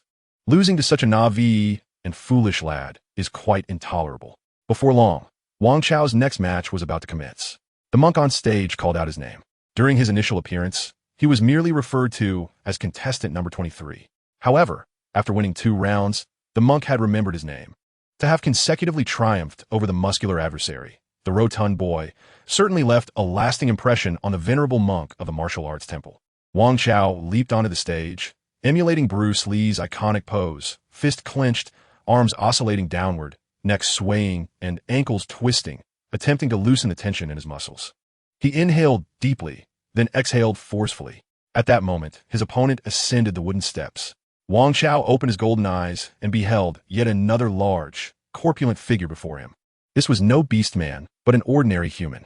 Like those hefty sumo wrestlers, their bodies jiggling with every step, Wang Chao quietly inquired of the monk beside him, Why are there so many fat people? The monk, fond of this charming, polite, and agile young man, chuckled softly. The martial arts tournament welcomes all. There are no strict standards for participation. Thus, many who possess natural strength but are not martial artists come to compete. Implicit in his words was the notion that many of these large individuals, relying solely on their brute strength, might not fully grasp their limitations. Wang Chao pondered this, but then felt a twinge of embarrassment, realizing he too was naturally strong yet not a martial artist. I should try to evade him and buy some time, the monk whispered quickly before stepping away from Wang Chao. Wang Chao was taken aback, contemplating whether the monk had discerned his waning stamina. Indeed, this was a martial arts temple worthy of hosting the world's premier tournament, and the monks within must be well versed in martial arts. The monk's advice to evade and conserve energy was thoughtful, aligning perfectly with Wang Chao's own intentions. No longer glancing at Wang Chao, the monk positioned himself between Wang Chao and the hefty sumo wrestler, confirming the surroundings before announcing the commencement of the match. Huh, ugh, wow, boom! The sumo wrestler bellowed, his heavy frame thudding against the arena, producing a dull thrum. Yet Wang Chao moved with the grace of a fish in water. Fluid and elusive, deftly avoiding the sumo's attempts to seize him, whether through lunges, grapples, shoulder charges, or attempts to sit on him. Observing from the sidelines, King Jorpa noted that, despite the absence of any discernible martial art style in the movements, Wang Chao's exceptional physical prowess had propelled him this far. Moreover, the young man's keen observational skills allowed him to refine his techniques through continuous combat. A fine prospect indeed, Jorpa mused, feeling a hint of admiration for the young talent. You little brat, stop dodging. The sumo wrestler, panting heavily, glistened with sweat, his exposed skin appearing greasy. He was confident that if he could grasp Wang Chao, he could easily overpower him into submission or even toss him out of the ring. Yet, he could scarcely touch the hem of Wang Chao's pants. Wang Chao, small in stature, but endowed with remarkable endurance and explosive power, coupled with his keen insight, consistently turned peril into safety. I won't run. Do you think I'll let you grease me up? Wang Chao retorted with a grin. Who are you calling fat? The sumo, infuriated by the jest at his expense, charged forward with a thunderous stomp. I have already discerned your moves, Wang Chao stated, fixating on the colossal figure rushing towards him, his heart tranquil as a snow-laden courtyard. He struggled to articulate the sense of confidence swelling within him. Wang Chao was uncertain about how a conventional martial artist should test their opponent's techniques in real combat. However, he truly believed that after evading for several rounds, he had deciphered the attack patterns of the hefty sumo wrestler before him. The speed of his charge, the angle of his initial strike, the instinctive thoughts behind his counterattacks, and even the timing of his stiff pauses. It was as if he had completed numerous exercises set by the same teacher. Wang Chao felt he could discern the teacher's thought process with his eyes closed. This was the moment to strike. Remaining stationary, Wang Chao silently contemplated, and indeed, as the large man approached with a loud roar, he brought down his 2 palms in a thunderous clap, generating a gust of wind. This was precisely the type of attack Wang Chao had anticipated. He felt an unprecedented calmness. With unparalleled focus, the sumo's dual strikes appeared to slow down in his perception. Wang Chao crouched down. Being of shorter stature, he seemed to vanish in the eyes of the sumo wrestler. Had he slipped behind me? The sumo, not wishing to be thrown out of the ring like a foolish pig by his own inertia, lowered his center of gravity and halted abruptly as he struck towards Wang Chao. Almost simultaneously with his stop, Wang Chao had evaded to his rear, prompting the hefty man to swiftly turn around. What? He is not here? The sumo looked back, failing to spot Wang Chao, who he presumed had retreated far away. Yet, Wang Chao silently concealed himself beside the sumo's leg, in a visual and cognitive blind spot, mimicking a swift arm movement akin to a thunderous strike, landing a solid blow to the back of the sumo's knee. With a thud, the sumo's knee buckled, and he knelt on the ring, exclaiming in pain and astonishment, wondering what the boy intended. Wang Chao, however, stood behind the kneeling sumo, wrinkling his nose and channeling all his strength into a side kick that struck the sumo's ample backside, surprisingly propelling the massive figure off the stage. Wang Chao silently cheered within his mind. As for why he didn't vocalize his triumph, he felt an overwhelming sense of embarrassment that stifled his voice. Nonetheless, he sensed that the previous kick had not fully unleashed his potential. As he descended from the ring, he naturally began to reflect on his gains and losses. Indeed, the techniques of exertion required further study. He pondered the intentions of that old man. If he truly had no desire to teach him, perhaps he could remain at the martial arts temple as a humble novice sweeping the floors. In the next match, should Wang Chao emerge victorious, he would secure a place among the top 8. He certainly aspired to reach the quarterfinals, but as he leaped onto the stage once more and beheld his opponent, he realized that this time, his hopes were likely dim. If one could attain such a level through self-taught perseverance, he had to concede that this young man possessed remarkable talent. Before him stood the imposing figure of the black man who had previously remarked on Wang Chao's abilities. In essence, King Chopa has already discerned his name and naturally associated it with the character from the comic who was defeated by Sun Wukong twice. Upon hearing this, Wang Chao merely nodded, expressing gratitude for the compliment. Strangely, he did not feel a sense of pride at all. If it were Master Rashi offering the praise, it might have felt different, Wang Chao mused, but alas, the old turtle had explicitly declined him. Perhaps after this match concludes, I should visit the small bookstore around the corner to purchase some magazines and make an earnest attempt to improve. Yet, I have no money on me. King Chopa noticed that the child before him had become distracted. He felt a twinge of irritation. Here he was, the reigning champion of the Grand Martial Arts Tournament for several years, offering heartfelt praise, and the boy did not even show gratitude, let alone consider kneeling in respect. Perhaps a tale of admiration could have emerged from this moment. However, your streak of good fortune ends here. King Chopa slowly assumed his stance. Indeed, the luck had seemingly run its course. Wang Chao silently agreed with King Chopa's sentiment. If the second and third rounds did not feature such cumbersome opponents, with his questionable stamina and lack of foundational fighting skills, he might have been eliminated long ago. Observing keenly, Wang Chao began to mimic the movements of his opponent, adopting a stance akin to that of King Chopa. Once the monk declared the match to commence, he suddenly inquired, "May I utilize the 8-handed fist?" If defeat was inevitable, succumbing to an opponent's signature move would at least afford him some semblance of dignity. Humph, King Chopa chuckled, interpreting Wang Chao's words as follows. I have indeed heard of your esteemed name, and should your famed technique, the 8-handed fist, prove as formidable as the legend suggests, I shall kneel before you and acknowledge you as my master. As you wish, King Chopa stepped forward, his fists flying in a frenzy, employing a technique akin to the phantom fist, which left behind highly defined shadows of his punches in the air, as if he had sprouted 8 arms. Wow, it is the 8-handed fist. I thought that was merely an exaggeration, murmured the audience below the stage, all astonished by King Chopa's renowned technique. Wang Chao was equally taken aback. He clearly observed King Chopa's wild flailing. Yet the shadows left in the air appeared starkly simplistic compared to the reality of King Chopa's fists.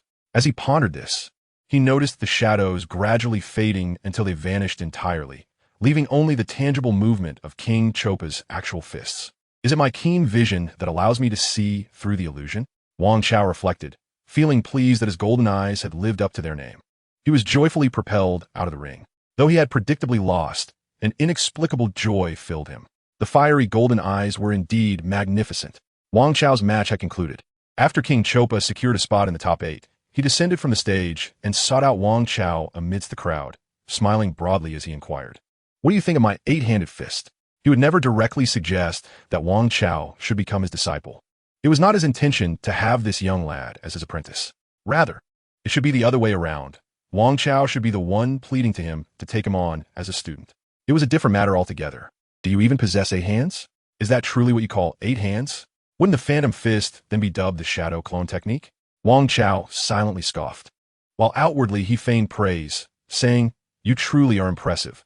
I cannot deny that my loss was justified." He scratched his head, thinking to himself, how is it that I cannot even manage a courteous remark? Then he considered how Sun Wukong would likely speak his mind bluntly, perhaps dismissing the eight-handed fist as merely mediocre. This thought eased his mind considerably. It appeared that true masters were often not great conversationalists, as evidenced by Sun Wukong and Naruto Uzumaki alike. With a cheerful disposition, Wang Chao waved goodbye to King Chopa. King Chopa was taken aback. He had anticipated Wang Chao would kneel before him, yet here he was departing. If I am so formidable, do you not wish to become as formidable as I am? King Chopa pondered, perplexed by the young man's thought process. Was his friendly demeanor not sufficiently evident? Or did Wang Chao simply have lofty aspirations? Wang Chao, however, was indifferent to his musings, preoccupied with the thought of whether the old man was still present outside. The competition had concluded. What arrangements would be made for him? He sought some clarity. Chapter 41, Back and Forth. Before exiting the venue, Wang Chao first approached the monk, inquiring if there was a place to bathe. Having emerged from the sea without a proper opportunity to cleanse himself, he felt the discomfort of salt caking his skin, even having stripped down upon reaching shore. The sensation was quite unpleasant. The monk kindly informed him that there was a water vat nearby, for which the young practitioner could draw fresh water for a rinse. Wang Chao expressed his gratitude, and soon discovered a large vat filled with clear water around the corner. Given his youth and the absence of body hair, he unapologetically discarded his remaining undergarment, took a ladle from the surface of the vat, and began to thoroughly wash himself. The icy water cascading over his taut muscles brought him considerable relief. With a splash, he doused himself with a ladleful of cold water. He also rinsed his discarded undergarment several times before carelessly donning the damp garment and stepping out barefoot. Although it was early May, the tropical climate of Papaya Island brought forth considerable warmth. Wang Chao had not felt the heat upon entering the martial arts venue, but now, having completed his match and stepping back outside, he realized that midday had passed. The sun blazed overhead, and he felt uncomfortably hot in his soaked attire. Fortunately, having consumed a half-immortal bean earlier, his stomach was not grumbling. Otherwise, he would have had to scrounge for food in the monastery's cafeteria. As Wang Chao exited through the back door of the venue, he found himself on a narrow path flanked by palm trees exuding tropical charm. Just as he was about to leave, he faintly heard a cacophony erupting behind him. Wang Chao stamped his foot and glanced back at the venue of the martial arts temple, closing his eyes to listen intently. He could faintly hear the clamor and excitement emanating from the outdoor arena where the quarterfinals were about to commence. 5 years, he mused silently. Regardless of the path I shall tread after today, I hope to return here in 5 years to compete once more. A faint smile graced Wang Chao's lips as he opened his bright golden eyes, his demeanor now devoid of the hesitance and indecision of the past, replaced instead by a sense of determination and liberation forged through resolve. The awakening between life and death, coupled with the motivation of competing on the same stage, allowed him to truly recognize his innermost self. Wang Chao strode barefoot forward, leaving behind a trail of damp footprints that quickly dried up under the sweltering heat. On the streets near the martial arts temple of Papaya Island, a boy with a bare torso, showcasing his muscular physique, dashed about barefoot. The scorching concrete underfoot was undeniably hot, yet Wang Chao remained oblivious to it as he walked and glanced around, searching for someone. After only a few laps, his shorts and the droplets of water on his body had long since dried, replaced now by a sheen of perspiration. Where's that old man? The person he sought was undoubtedly the enigmatic elder who had brought him to participate in the martial arts competition. After exiting the temple, he had circled the premises but found no sign of the old man. Could he truly have abandoned me? He wondered, pondering the mysterious intentions behind his actions. If I cannot find him today, perhaps I shall venture into the martial arts temple and test my luck there. Although I am not particularly inclined to become a monk. If it permits me to learn martial arts, then becoming a monk might not be such a burden after all. After all, even Krillin had spent a few years as a monk. However, training at the martial arts temple was not Wang Chao's first choice. The other martial arts schools mentioned in the Dragon Ball manga were far too few, in Wang Chao's understanding. It implied that one could not guarantee whether these smaller sects could truly lead to the ultimate path. The only authentic martial arts schools he could confidently identify were the Turtle and Crane styles. The Turtle and Crane styles could be considered the foundational level, while the advanced level was the Korin Tower, and the elite level was the Sacred Temple, which constituted the most genuine path to success depicted in the manga. As for the Turtle School, even though Master Roshi had explicitly rejected him, it did not mean there was no room for reconsideration. After all, he had initially turned down Krillin as well. Perhaps if I cast aside my pride and persistently pursue an opportunity, I might still gain entry into the Turtle School, which would undoubtedly be the best course of action. As for the Crane School, although Master Shun and Tao Pai Pai were not the most admirable individuals, they still offered a potential avenue. However, I neither know how to locate them nor can I disregard the danger they pose. Encountering them in a foul mood could lead to dire consequences, and where would I seek justice then? Truly, this would be the least favorable option. Where has that old man truly vanished to? As if he has evaporated from existence. Wang Chao ran a full circle around the main street of Papaya Island, yet failed to uncover any trace of the mysterious elder, which left him feeling increasingly vexed. Upon careful reflection, it seems that the old man has been akin to a specter from the very beginning, never engaging with anyone except Wang Chao. Even during their morning exercises in the park, whenever the old man was disinclined to see him, Wang Chao never encountered him under any circumstance, lost in his own musings. He gently patted his cheek. Indeed, the miraculous effect of the half of the fairy bean was evident. Wang Chao wandered aimlessly across the island for an entire afternoon, showing no signs of hunger. As the sun dipped below the horizon, the weather turned cooler. The old man remained elusive, and Wang Chao, no longer anxious, recalled from past experiences that if the old man wished to meet him, he would likely appear without Wang Chao needing to seek him out. Yet, he continued his leisurely stroll around the island. The oppressive mood of noon had dissipated. After a day of walking, he felt cooler both physically and emotionally. As he passed by the martial arts arena, he did not bother to check the results. Whether it was Xiao Pa Wang or another who claimed victory was of little significance to him. Lost in his own thoughts, Wang Chao reflected on the past 5 months, which felt like a fleeting dream.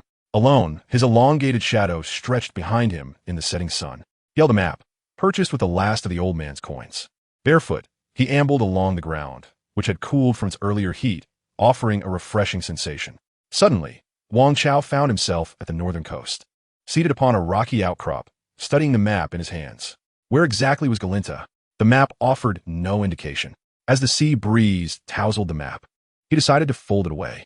Closing his eyes, he spread his arms wide, envisioning himself gliding through the wind, a smile gracing his lips. Upon opening his eyes, he noticed the dorsal fin of a shark gliding through the shallows, and he chuckled. Ah, there you are, my shark mentor. He casually picked up a small stone and tossed it toward the shark. The creature leapt from the water, shaking its head to deflect the stone Wang Chao had thrown. I wonder if shark meat is tasty? He murmured as the fin sank beneath the waves, seemingly swimming away. Rising to his feet, he stretched lazily, brushed off his backside, and turned back towards a martial arts temple. If I must, I shall become a monk, he thought. He could not rely solely on the old man. Though a hint of disappointment lingered, he managed to maintain his composure. However, as he approached the main street leading to the martial arts temple, just as he was about to enter, he abruptly halted, turning back to glance at the street corner, where a vague silhouette lingered amidst the sparse tourists. Wang Chao's eyes shimmered with a golden hue as he activated his keen sight. There, the indistinct figure revealed itself to be an elderly man, levitating in midair, eyes closed, seemingly enveloped in a golden aura akin to a deity. Who else could this be but the elusive old man he had been searching for all day? Wang Chao, filled with a mixture of confusion and delight, hastened over and inquired, "When did you arrive here?" The elder slowly opened his eyes, gracefully lowering his crossed legs to stand on the ground, and replied nonchalantly, "You have passed by me 17 times this afternoon, and I have observed you running back and forth just as many. You asked me when I arrived?" Chapter 42, Soaring Higher. Wang Chao exclaimed in disbelief. "How is that possible? I never saw you even once." The elder did not respond directly, but instead asked, "When you first passed by me after leaving the martial arts temple, your face was etched with impatience. What were you thinking at that moment?" Wang Chao answered candidly, "I was eager to find you. For what purpose? To practice martial arts. I believe you are both mysterious and powerful, certainly possessing the means to guide me. What were you thinking the 4th time you passed by here?" "I was contemplating how regrettable it would be to miss you. It felt somewhat unsatisfactory to merely attempt my training at the martial arts temple. You feared that the martial arts temple could not impart genuine knowledge to you. Indeed, I cannot lie. And what were your thoughts during your 13th passage?" I pondered that if this opportunity truly eluded me, perhaps the martial arts temple was my destiny. On the final occasion he passed by, His expression was one of calm. What were you contemplating then? I reflected upon my golden eyes shining brightly. Wang Chao said, meeting the elder's gaze. With a radiant smile, he declared, regardless of whether it is the martial arts temple or something else, it is I who practices martial arts, not the temple. If I am to succeed, it matters not where I train. If this is what they call the heart of a true warrior, then I can confidently assert that I am no less than others. His last words were spoken softly, yet resolutely. Indeed, you are no less than others, the elder responded, extending his hand. The map that Wang Chao had neatly folded and tucked into his pocket suddenly soared into the air, landing in the elder's grasp. What is this? The dragon seizing technique? Wang Chao was momentarily taken aback. The elder unfurled the map, using his finger as a pen to encircle a region on the eastern side, then returned the map to Wang Chao. Upon closer inspection, Wang Chao noted that the elder had marked a red circle on a section of the map, specifically in the eastern mountainous area, though it did not specify which mountains or forests. Wang Chao tentatively touched the red circle with his finger, only to find that it was perfectly distinct. What kind of martial art is this? It can even be used like a red pen? Wang Chao marveled to himself, finding it utterly enchanting. Are you not seeking a clear path? I now point it out to you, the elder stated. What I have circled for you indicates the general location of Bun Mountain. I believe I need not elaborate on the inhabitants of Bun Mountain. Sun Wukong? Wang Chao blurted out. Go seek him as your master. The elder advised slowly, one step at a time. Make your way there. Are you mad? What skills do I possess? You expect me to walk the earth like Sun Wukong? Moreover, do you have any idea how far Mugwa Island is from the northern land? Should I swim there? Before I even reach there, I would have sunk to the ocean floor. Wang Chao found the old man utterly incomprehensible, and he suspected him of boasting. Just as he was about to speak, the elder finished his words and suddenly extended his palm, striking Wang Chao's forehead with forceful intent. In an instant, Wang Chao's consciousness faded away. It was as if he were floating in a surreal realm, experiencing a sensation akin to flying beyond the confines of Earth. Traversing the vast interstellar cosmos, he witnessed the fiery dance of stars, observed two asteroids collide silently, and beheld galaxies spinning in tranquil harmony. As his thoughts began to dissipate, a vague awareness emerged. He could faintly perceive the mysterious old man whispering incessantly in his ear, though the specifics eluded him amidst his muddled mind. Wang Chao felt himself transform into a beam of light, akin to a wandering spirit, racing through the seemingly illusory universe. He witnessed the god of destruction effortlessly obliterating planets with a mere gesture. He saw angels deftly guiding the apparent harbinger of ruin. He watched as Wang, expressionless, rendered swathes of the cosmos into nothingness. Suddenly, Wang Chao was propelled backward like an explosive projectile, swiftly becoming a mere speck against the vibrant hues of the evening sky. Passers-by, some of whom inadvertently witnessed this extraordinary scene, stood in stunned silence, with others rubbing their eyes in disbelief, questioning whether they were still lost in the reverie of a post-lunch slumber. Having spent the afternoon wandering the island, the father-son duo of Marta and Mark, who had purchased their ferry tickets, were nearby. They had initially intended to greet Wang Chao at the entrance of the martial arts temple, but were taken aback by the spectacle before them, rendering them speechless. Champion Xiaopa Wang had been searching for Wang Chao's whereabouts near the temple, lamenting the boy's misfortune in not being his disciple. He too witnessed the moment the elder sent Wang Chao soaring into the heavens, nearly losing his balance in astonishment. Gazing at the sky and then at the elder at the street corner, Xiaopa Wang pondered aloud. Has he killed that boy? In the southern capital, the idol Zhu Tu Luo Cha, feeling restless, drove a double-decker bus to Wang Chao's cottage in the outskirts. Hey, why aren't you at work today? Luo Cha rudely pushed open the door, having learned from the delivery company that Wang Chao had not shown up. Where are you? Perplexed, Zhu Tu wondered how Wang Chao had seemingly vanished from existence. After sitting idly for a while, he noticed the only piece of furniture in the room, Wang Chao's desk, where a poster was pressed beneath a lamp.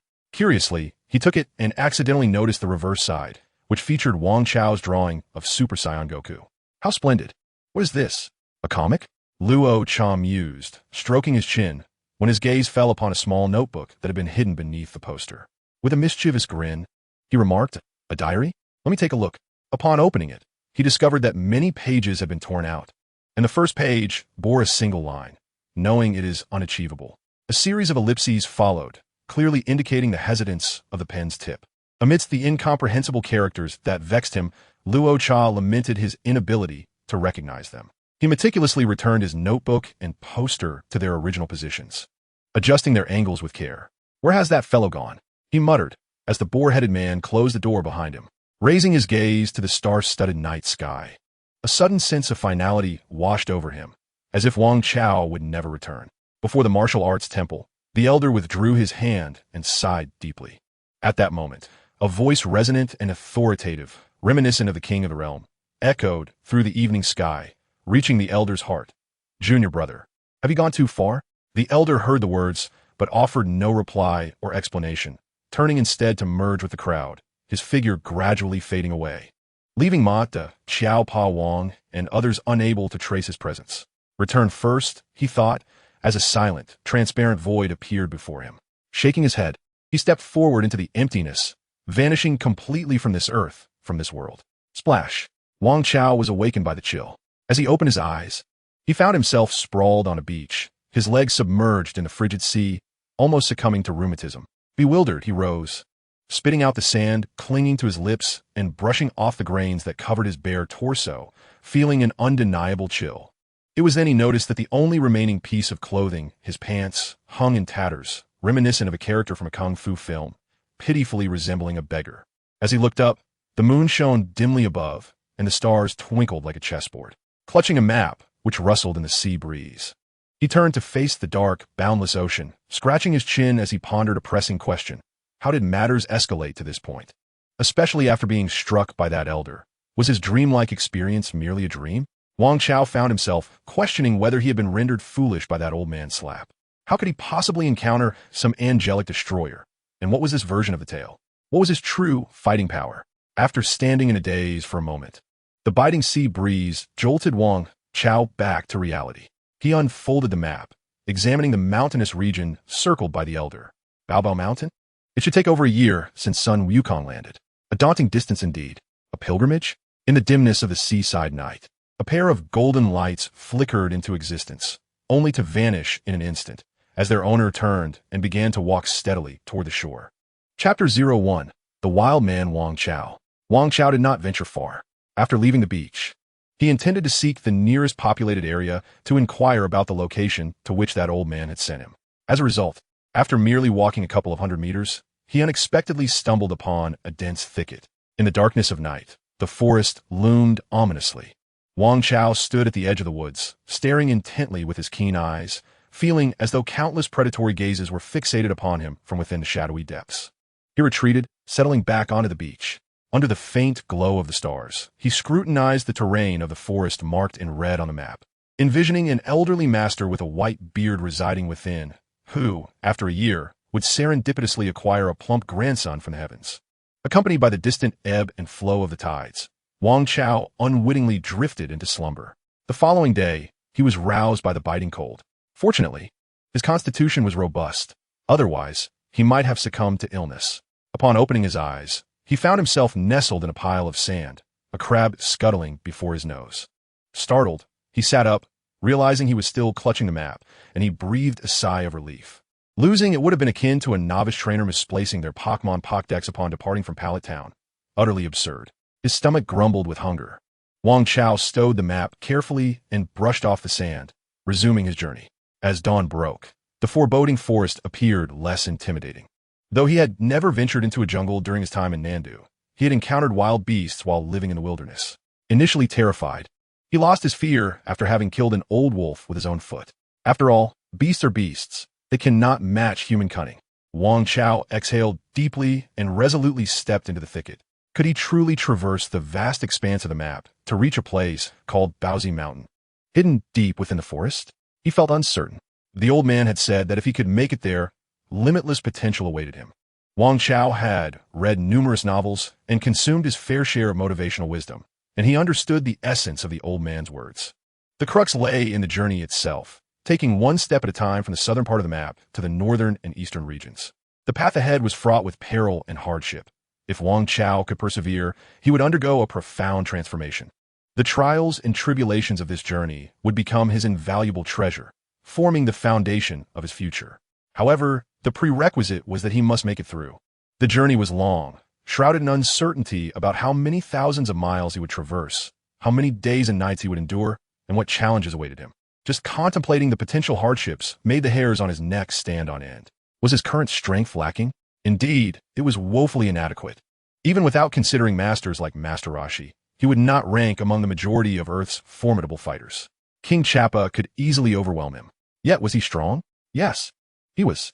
Wang Chao roams with unbridled audacity through the animal people's street in Nandu, a testament to his extraordinary capabilities that far surpass those of an ordinary Earthling. Having never formally trained in martial arts or any form of combat, he entered the Grand Martial Arts Tournament unprepared and, despite his lack of stamina, nearly secured a spot among the top 8. It can be posited that Sun Wukong, when accompanying Bulma, was not much stronger than Wang Chao is now. While he may not rival the Saiyan's formidable physique, he estimates that his endurance and explosive power should be quite comparable. If a less than stellar fighter like Sun Wukong could thrive in the wilderness for several years and wander the world alongside Bulma without a care, then it stands to reason that Wang Chao, equally unremarkable in prowess, might also have the potential to trek to Baozi Mountain.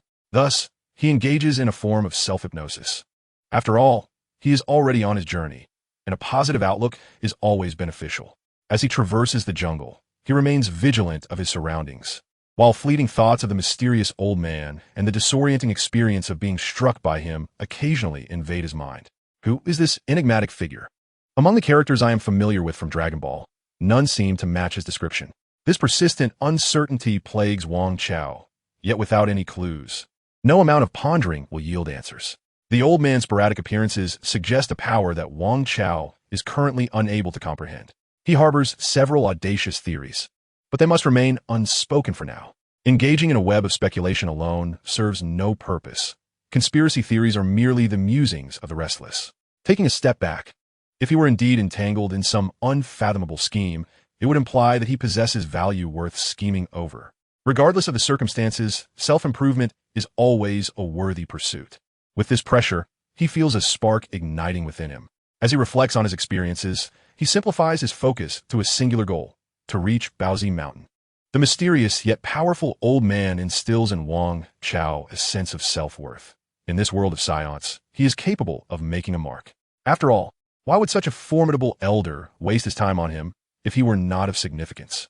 Be it the 81 trials or the 72 transformations, he welcomes any challenge.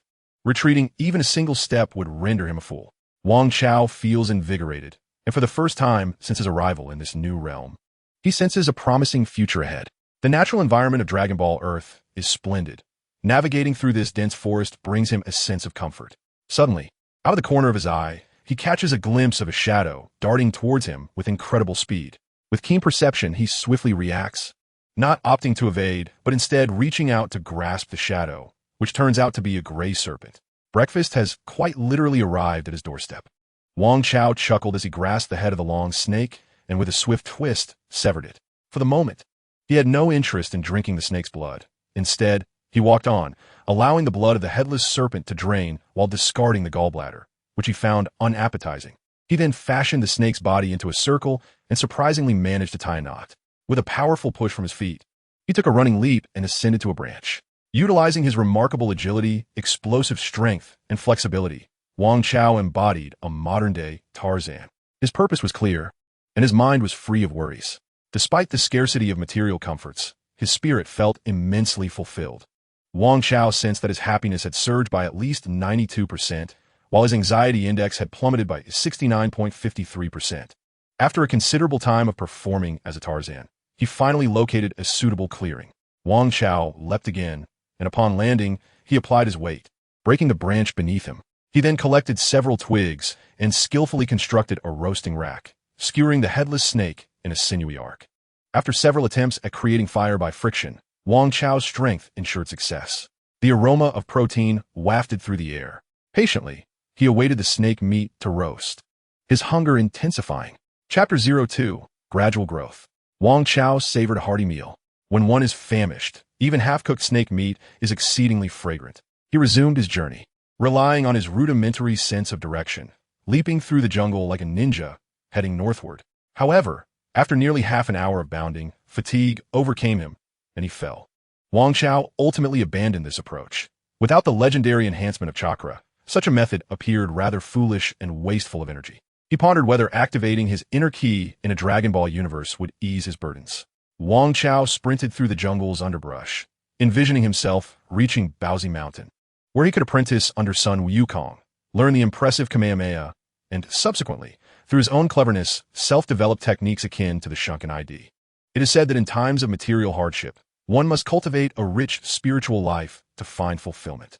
Wang Chao was currently in this very state. He needed to imbue himself with sufficient spiritual strength and refine his willpower, ensuring that each step forward would be unwavering. Suddenly, he felt a sharp pain as he rested against a nearby bush. Almost simultaneously, a shadow sprang forth from the tall grass behind a shrub. Caught off guard, Wang Chao stumbled, and as he fell, his foot landed on a bubble, bursting it and causing him to grimace in pain.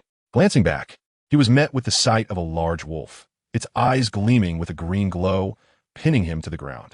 The wolf opened its maw, filled with sharp teeth, and lunged toward Wang Chao's neck. Confronting danger once more, Wang Chao experienced that electrifying sensation, where every hair on his body stood on end. His keen eyes sparkled with an intensity akin to gilded orbs, instinctively curling into a ball on the ground. He summoned the strength from his back to hurl the wild wolf that had pinned him down. "Do you realize how foul your breath is?" he exclaimed, rolling away before swiftly leaping forward with a speed surpassing that of the beast, landing a decisive blow upon the wolf's neck, silencing the green glow in its eyes with a resounding crunch. What good is green luminescence? It is the golden radiance that commands respect. Enraged, Wang Chao rained down a few punches on the lifeless wolf's head. Since his opponent could hardly be classified as human, he felt no qualms in his assault. As for animal protection, this wretched wolf had nearly taken his life. Who would protect him? His feet, already blistered from the relentless journey, throbbed painfully, compelling him to exert even greater force. By the time he remembered the need to conserve energy, the wolf's head was already in a deplorable state. It seemed that the arduous trek to Baozi Mountain had imposed an overwhelming psychological burden upon him. Wang Chao sensed a loss of control, panting lightly as he sat down, surveying the seemingly endless wilderness surrounding him, where it appeared every nook and cranny concealed beasts eager to feast upon his flesh and malevolent spirits intent on obstructing his path. Closing his golden eyes, he took a moment to contemplate, allowing his mind to wander and quiet itself, before rising silently to search for resources. Finding a ready-made path was a daunting task, and continuing barefoot was excruciatingly painful. Wang Chao feared he might not endure much longer. After a span of 10 to 20 minutes, he fashioned an unsightly pair of grass shoes from thick leaves and slender vines. It will have to suffice, he mused, inhaling deeply before resuming his journey. Perhaps the essence of strength lies in one's capacity to endure suffering more intense than that of the weak. Wang Chao noticed that while his physical prowess had markedly improved compared to his past life, so too had his ability to withstand pain. The discomfort from his blistered feet resting upon the makeshift shoes was only marginally alleviated, yet he gradually acclimated to it, perceiving the agony as a mere cerebral response, ultimately learning to disregard it entirely. As the sun climbed to its zenith through the dense foliage, Wang Chao acknowledged the arrival of noon. Indeed, he was famished. For lunch, he savored a medium-rare venison, gnawing heartily beside the severed antlers. Wiping the bloodstains from his mouth, he contemplated the antlers thoughtfully. Once he emerged from this jungle, perhaps he could seek a backpack or some sort of satchel, for these antlers would surely fetch a decent price. Yet for now, he had to relinquish the idea, as carrying the antlers proved rather cumbersome. As night fell, his meal comprised fruits. Wang Chao was not an exceptional hunter, unable to guarantee a successful hunt whenever he craved meat. Thus, he resorted to foraging for wild fruits. If they were poisonous and resulted in his demise, so be it. He could not afford to starve under such circumstances. He needed to sustain his strength. Wang Chao endeavored to select fruits that appeared unremarkable, shunning anything that glistened enticingly. The fruits were astringent, reminiscent of gnawing on unripe bananas. As night deepened, he perched on a branch of a towering tree, securing himself with vines to the trunk to prevent a fall during slumber. How deep could this wretched forest be that he had yet to find his way out? Yet, the resilience of humanity is remarkable. It was just the first day, and he felt like a wild man. Perhaps it was his innate talent? In a haze, Wang Chao succumbed to sleep. The following day, he was jolted awake by the cold. A shiver ran through him as he observed dew cascading from his hair. His bare skin prickled with goosebumps from the chilling breeze. He pulled the damp vines from around his waist, stood upon the branch, and ventured forward, the branch swaying beneath him. With his eyes closed, he imagined himself on a diving board. 1, 2, he controlled his descent, feeling the branch sink and rebound as he soared through the air, executing a perfect somersault before landing. A flawless entry, he mused. Perhaps he should join the Chinese diving team. Wang Chao opened his now golden eyes, smiling as he spoke to himself. It must be said, finding joy in one's own company is indeed a skill. He realized that his 5 months of wandering in the southern city had not been devoid of merit. At the very least, had it not been for that 5-month period of adjustment, he would not possess the open-mindedness he had now. Perhaps last night's dreams had been of his mother. This is growth, dear Wang Chao. Although he may have lagged behind his predecessors, he seemed to have reached a satisfactory state. He was living well now. The past was simply that, the past. Wang Chao had learned to control his thoughts, redirecting his active mind away from pointless complaints and unfounded musings, focusing instead on more pressing matters.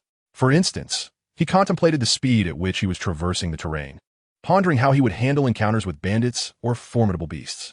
Even in moments of idleness, he practiced channeling his energy into strategizing for potential challenges that lay ahead. As dawn broke, a figure could be seen weaving through the jungle. On the 4th day, Wang Chao had yet to escape the coastal jungle.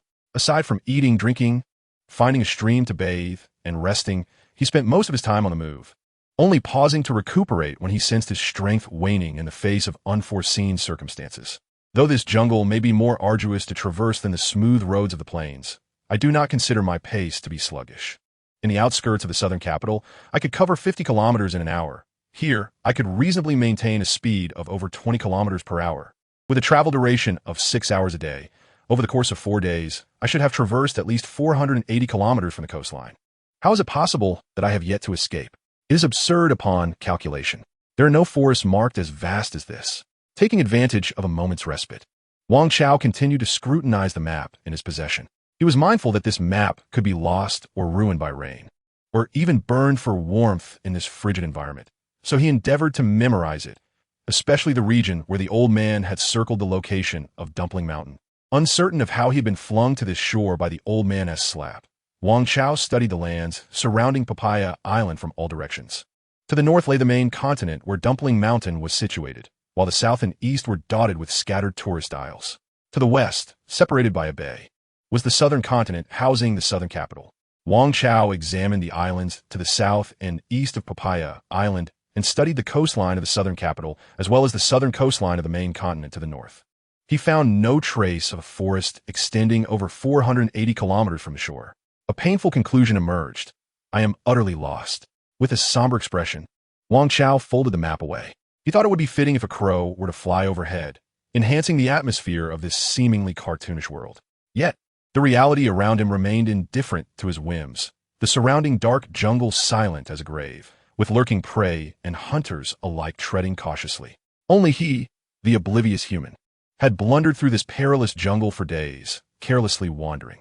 At that moment, Wang Chao wore a tattered hide, draped across his shoulders, his trousers in disarray, and a belt fashioned from the skin of a withered, multicolored serpent, with its head knotted at his waist and its fangs protruding.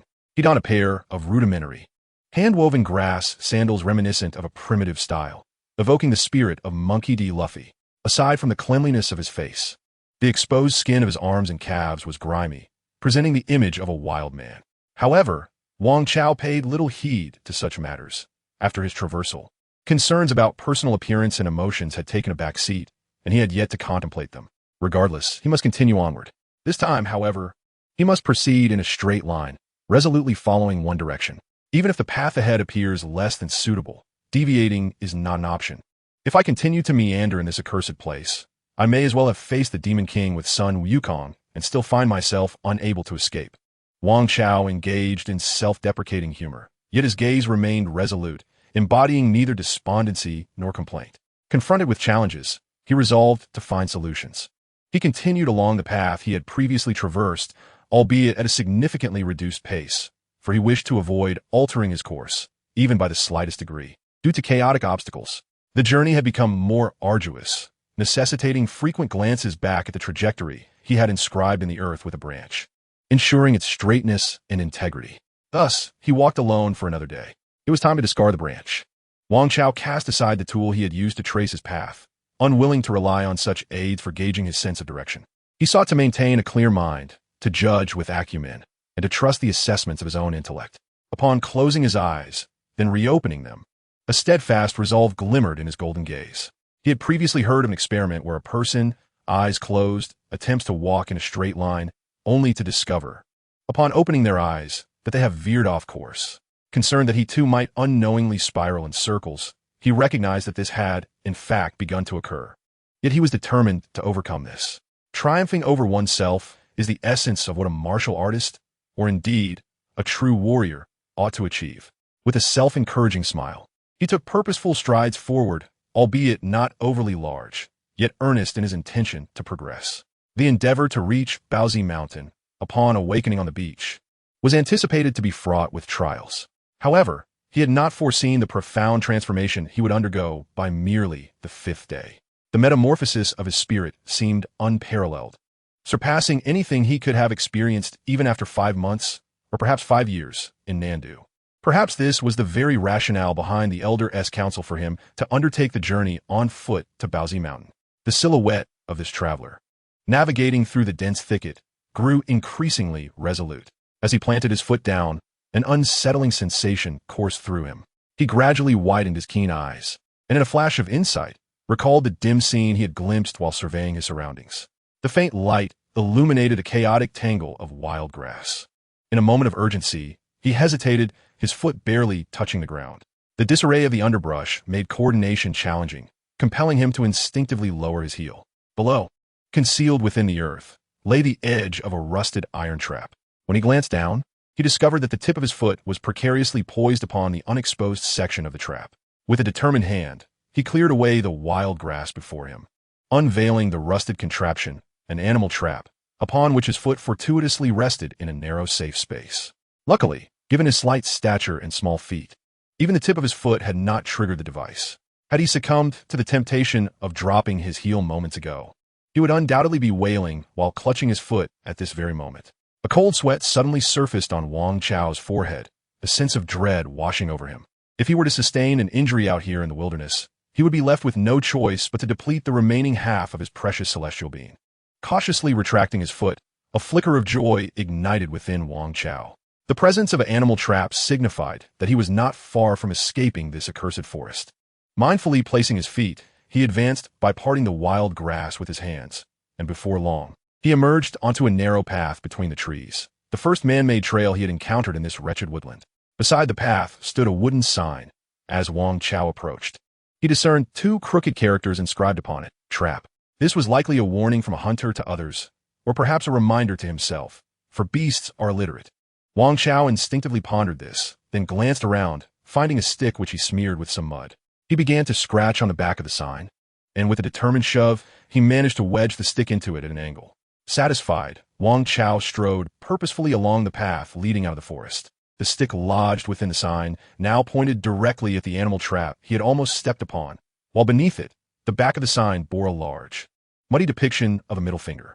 "Shoo, don't move," whispered a middle-aged man, firmly covering a boy's mouth. Nearby, a hefty bear was on all fours, ambling slowly as if searching for prey that had inexplicably vanished. This bewildered creature, vexed and agitated, had been compelled to venture beyond its territory due to the emergence of formidable beasts in the forest. It had stumbled upon 2 feeble targets, believing it could satiate its hunger, only to find them gone. What a predicament! How did this blind bear find itself at the forest's edge? The man had initially brought his nephew into the woods to search for someone, but to his astonishment, they encountered a bear that should not have been in this vicinity. "Hey, lazy bear, look over here." Suddenly, a loud voice echoed from deep within the forest, seemingly belonging to a boy, filled with delight. Who is that?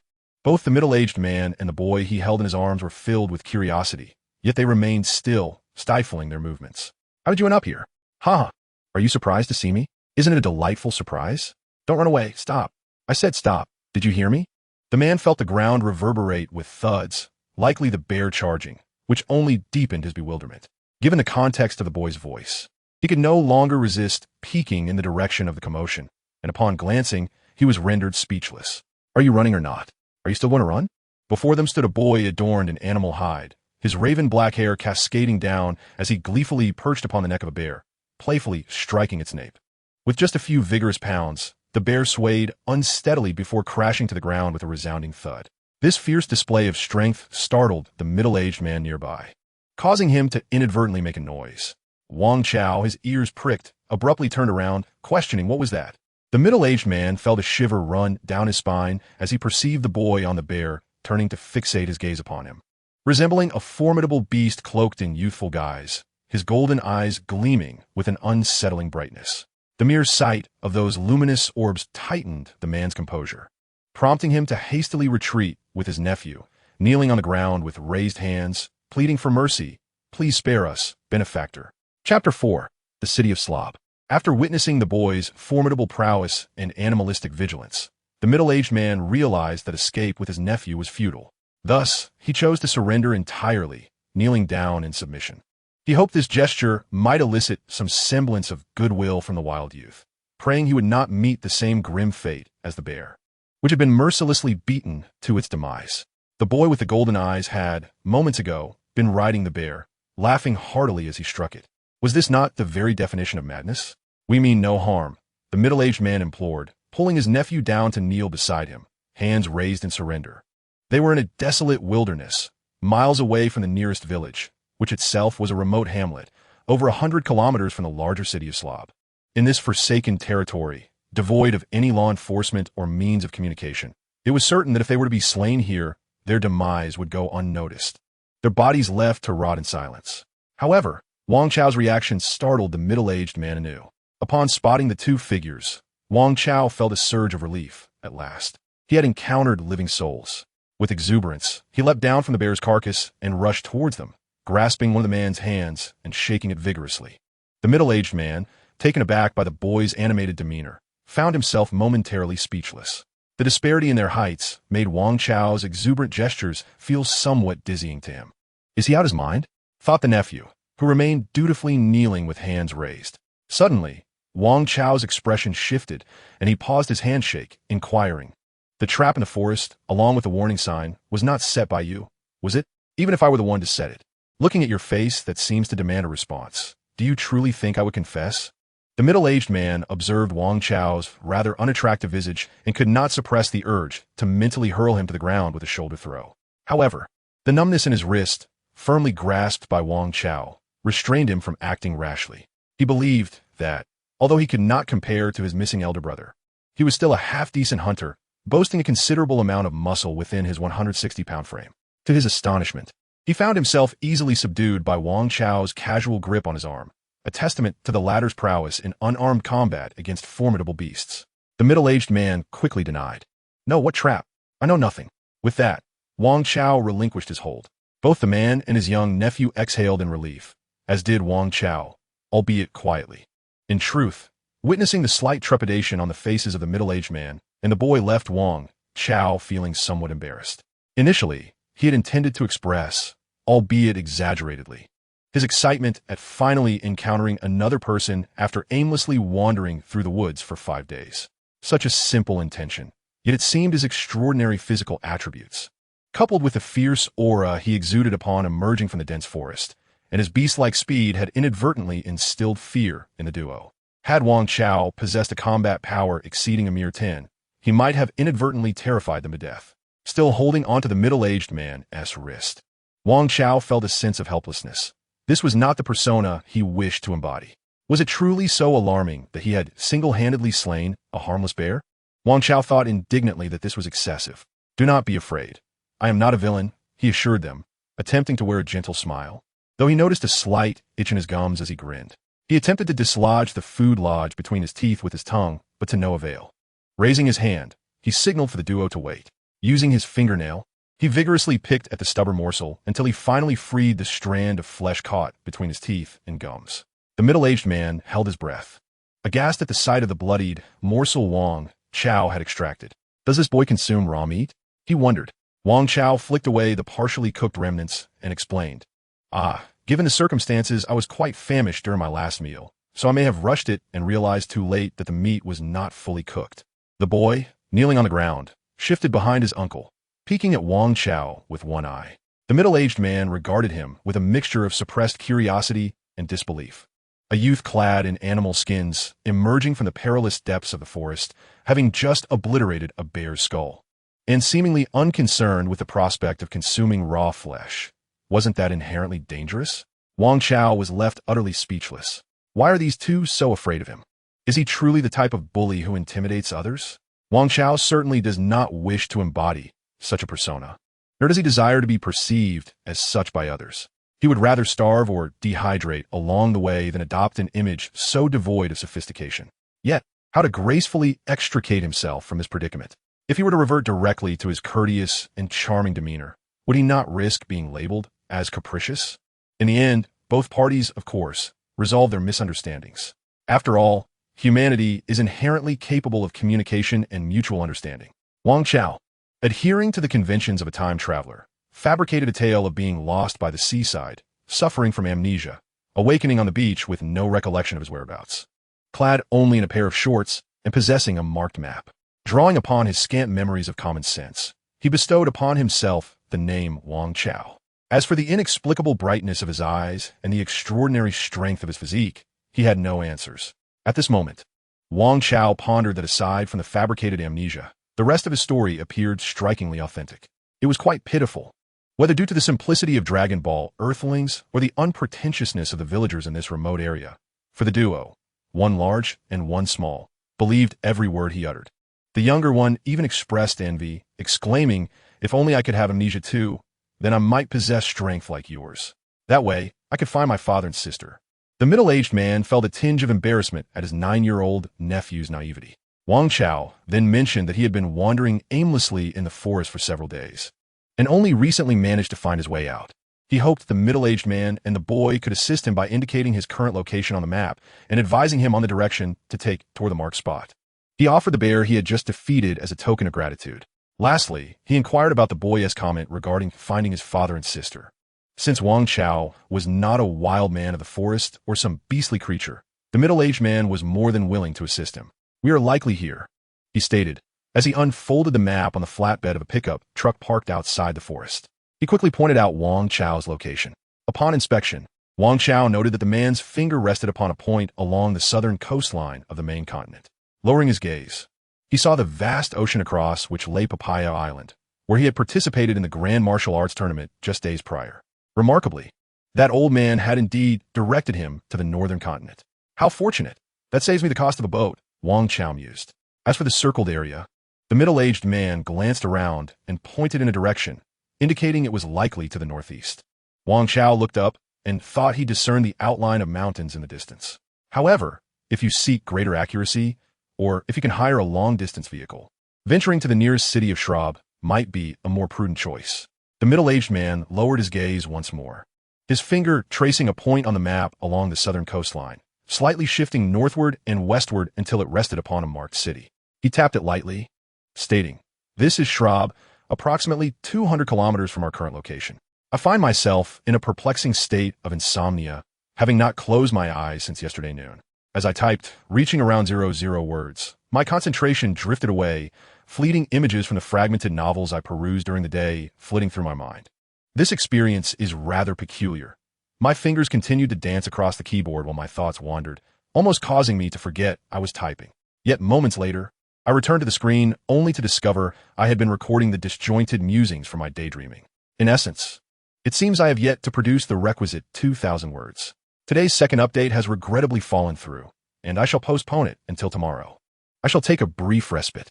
Chapter 05, Eating and Sleeping. The finger that had previously pointed to the icon of Shrub on the map now retracted halfway. The middle-aged man remarked, "Our home is roughly in this vicinity, though the small village is somewhat secluded and is not marked on your map, haha." His laughter resonated with the straightforwardness of an unrefined man. "After we return the bear home, we can drive you to Shrub." "There is no need for you to drive me," Wang Chao politely declined. "Why is that?" the middle-aged man inquired, puzzled. Wang Chao initially considered explaining that he was committed to his studies and wished to avoid any shortcuts or laziness. If he truly desired to cheat, he might as well snatch some money to purchase an aircraft and fly to Bowsy Mountain. But what would be the point? Perhaps without enduring the trials, he could never meet the standards set by Sun Wukong for taking on a disciple. As Wang Chao opened his mouth to speak, he recalled that he had mentioned his amnesia to the man, so he simply stated, I suffer from a peculiar motion sickness. I vomit as soon as I sit down. The middle-aged man expressed his surprise. I've never heard of such an affliction. His nephew looked up and added, how strange. Wang Chao smiled, unperturbed, thinking to himself that those with tails protruding from their backsides are the true oddities. The middle-aged man and his nephew prepared to start the pickup truck. Wang Chao, stretching his limbs outside, casually inquired, you ventured into the forest for another reason, didn't you? Indeed, the middle-aged man replied as he turned the ignition. My father and sister are missing. The boy climbed into the passenger's seat, his tone somber. It has been several days without news of them. Wang Chao tapped his toes on the ground, shifting his ankles as he asked, have you sought the police's assistance? You ventured into such a forest to search for them on your own? The middle-aged man sighed. We have scoured the surrounding areas, but no one knows where my brother and his daughter might be. I had long since contacted the police in Slav City, yet they yielded no results. In sheer desperation, I ventured into this forest where my brother occasionally hunts, hoping for a stroke of luck. I patted my nephew's head in the passenger seat. The child was insistent on accompanying me. Wang Chao hesitated, and the middle-aged man discerned his thoughts, waving his hand dismissively. I can see it clearly now. I am not an experienced hunter like my brother, nor are you, Wang Chao, a remarkable master. In such perilous wilderness, I would struggle to survive alone, let alone with a child. Alas, we shall return. My brother and niece await news from the police. Wang Chao, feeling helpless, added, I have roamed this forest for days without encountering any sign of others. The middle-aged man nodded, grasped the steering wheel, and started the engine. Wang Chao stepped alongside the vehicle. Initially, the middle-aged man was cautious of Wang Chao's pace, driving slowly. You may speed up. It's fine. Wang Chao called out from outside. 20 minutes later, the boy in the passenger seat gazed out the window with wide-eyed wonder, while Wang Chao sprinted at a breakneck speed. To the boy, this was the epitome of rapid motion, akin to extreme running. From the boy's perspective, Wang Chao appeared almost motionless, save for his arms and legs moving at an astonishing pace, his torso remaining fixed within the view of the car window. The boy thought to himself that he would be utterly exhausted just from flailing his arms for so long. The middle-aged man was equally astonished. Just 20 minutes prior, when Wang Chao had declined the invitation to ride and opted to run, the man had anticipated a spectacle, intending to enjoy the amusement before allowing Wang Chao to join them. He glanced at the speedometer, noting they were traveling at 50 miles per hour, yet this little fellow had not faltered even a step outside. Moreover, judging by his expression, he showed no signs of strain. Was he even human?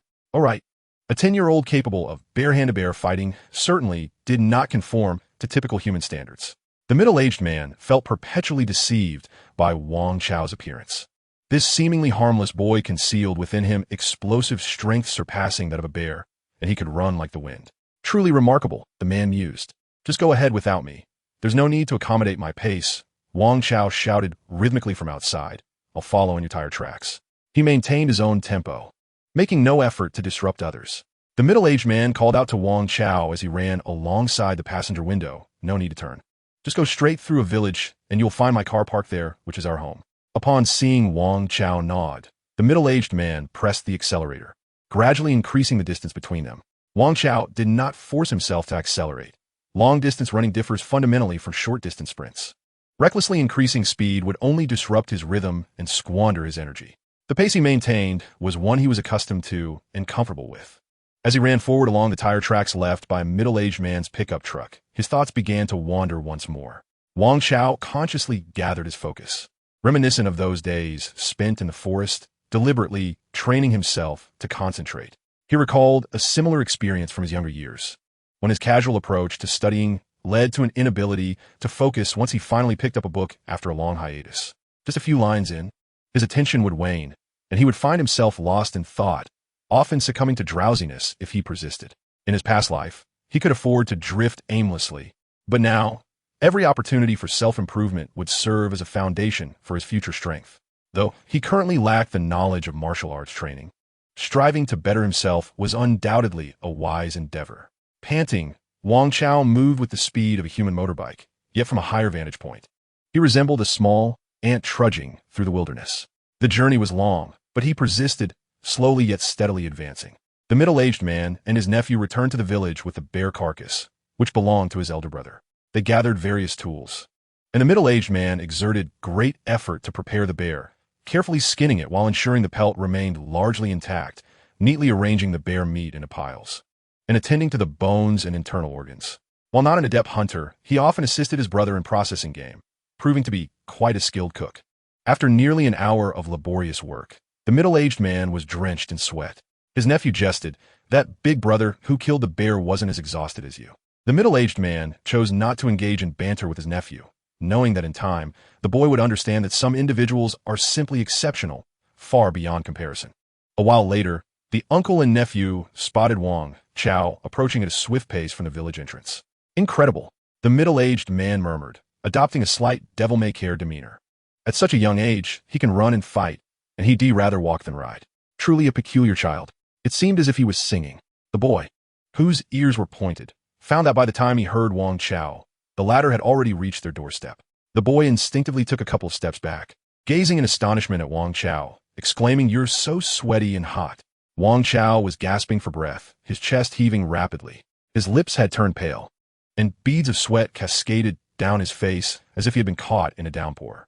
His exposed skin flushed red, and wisps of white steam rose from his head, a testament to his exertion. The middle-aged man observed with astonishment that Wang Chao had swiftly regained his breath, taking a few leisurely turns before pausing to catch his breath, seemingly restored. What a remarkable creature, the middle-aged man mused, having expressed this sentiment countless times. "Is there any water?" Wang Chao shyly licked his lips. The young boy, his nephew, quickly brought forth a bowl of clear water, saying, "Here you go." "Thank you," Wang Chao replied, lifting the bowl and gulping it down with great satisfaction. Previously, during his morning runs in the southern city, he would finish effortlessly, indifferent to whether he drank water or not. However, this time, the distance was twice as long, and, for the first time, he had run such a distance in one breath. Even he felt parched. The boy, holding the empty bowl, inquired, "What song were you singing just now?" "An Eminem song. Essential for running," Wang Chao replied casually, "though the lyrics are too difficult to memorize. I was just humming." What a creature, the middle-aged man thought, astonished that Wang Chao could still muster the energy to hum while running. "If you intend to go to Slob City, shall we go together tomorrow?" the middle-aged man suggested, hoping to invite Wang Chao to stay for dinner in the night. A pristine bear, intact and unharmed, was indeed a valuable prize. They could share some meat. As for the remaining bear skin, meat, and bones, they could sell them together in Slob City the next day. If you truly wish to go to the location marked on the map, it seems. He assessed Wang Chao's ragged appearance, his bee-skin coat, snakeskin belt, tattered sports pants, and vine sandals. He gently remarked, "You might need to carry some money to procure a few essentials." Wang Chao was also contemplating how to acquire money, and upon hearing the middle-aged man's words, he agreed. "I'm immensely grateful." That evening, for the first time in the Dragon Ball world, Wang Chao shared a meal around a table with others. As he lifted his bowl, he found himself momentarily transfixed. "What is wrong?" the middle-aged man asked kindly, noticing Wang Chao's dazed expression. Wang Chao smiled sheepishly. "It's just that I've forgotten when I last had a meal with my family." The boy, gnawing on bear meat with grease smudged across his face, chuckled. "Because you lost your memory." "That is true," Wang Chao conceded, beginning to eat as well, tearing into a piece of bear meat with fervor. After eating, he felt exhausted from the days prior. Lying on the soft bed was somewhat unfamiliar. Nevertheless, his self-training and focus proved effective, and he concentrated on his drowsiness, soon drifting into sleep.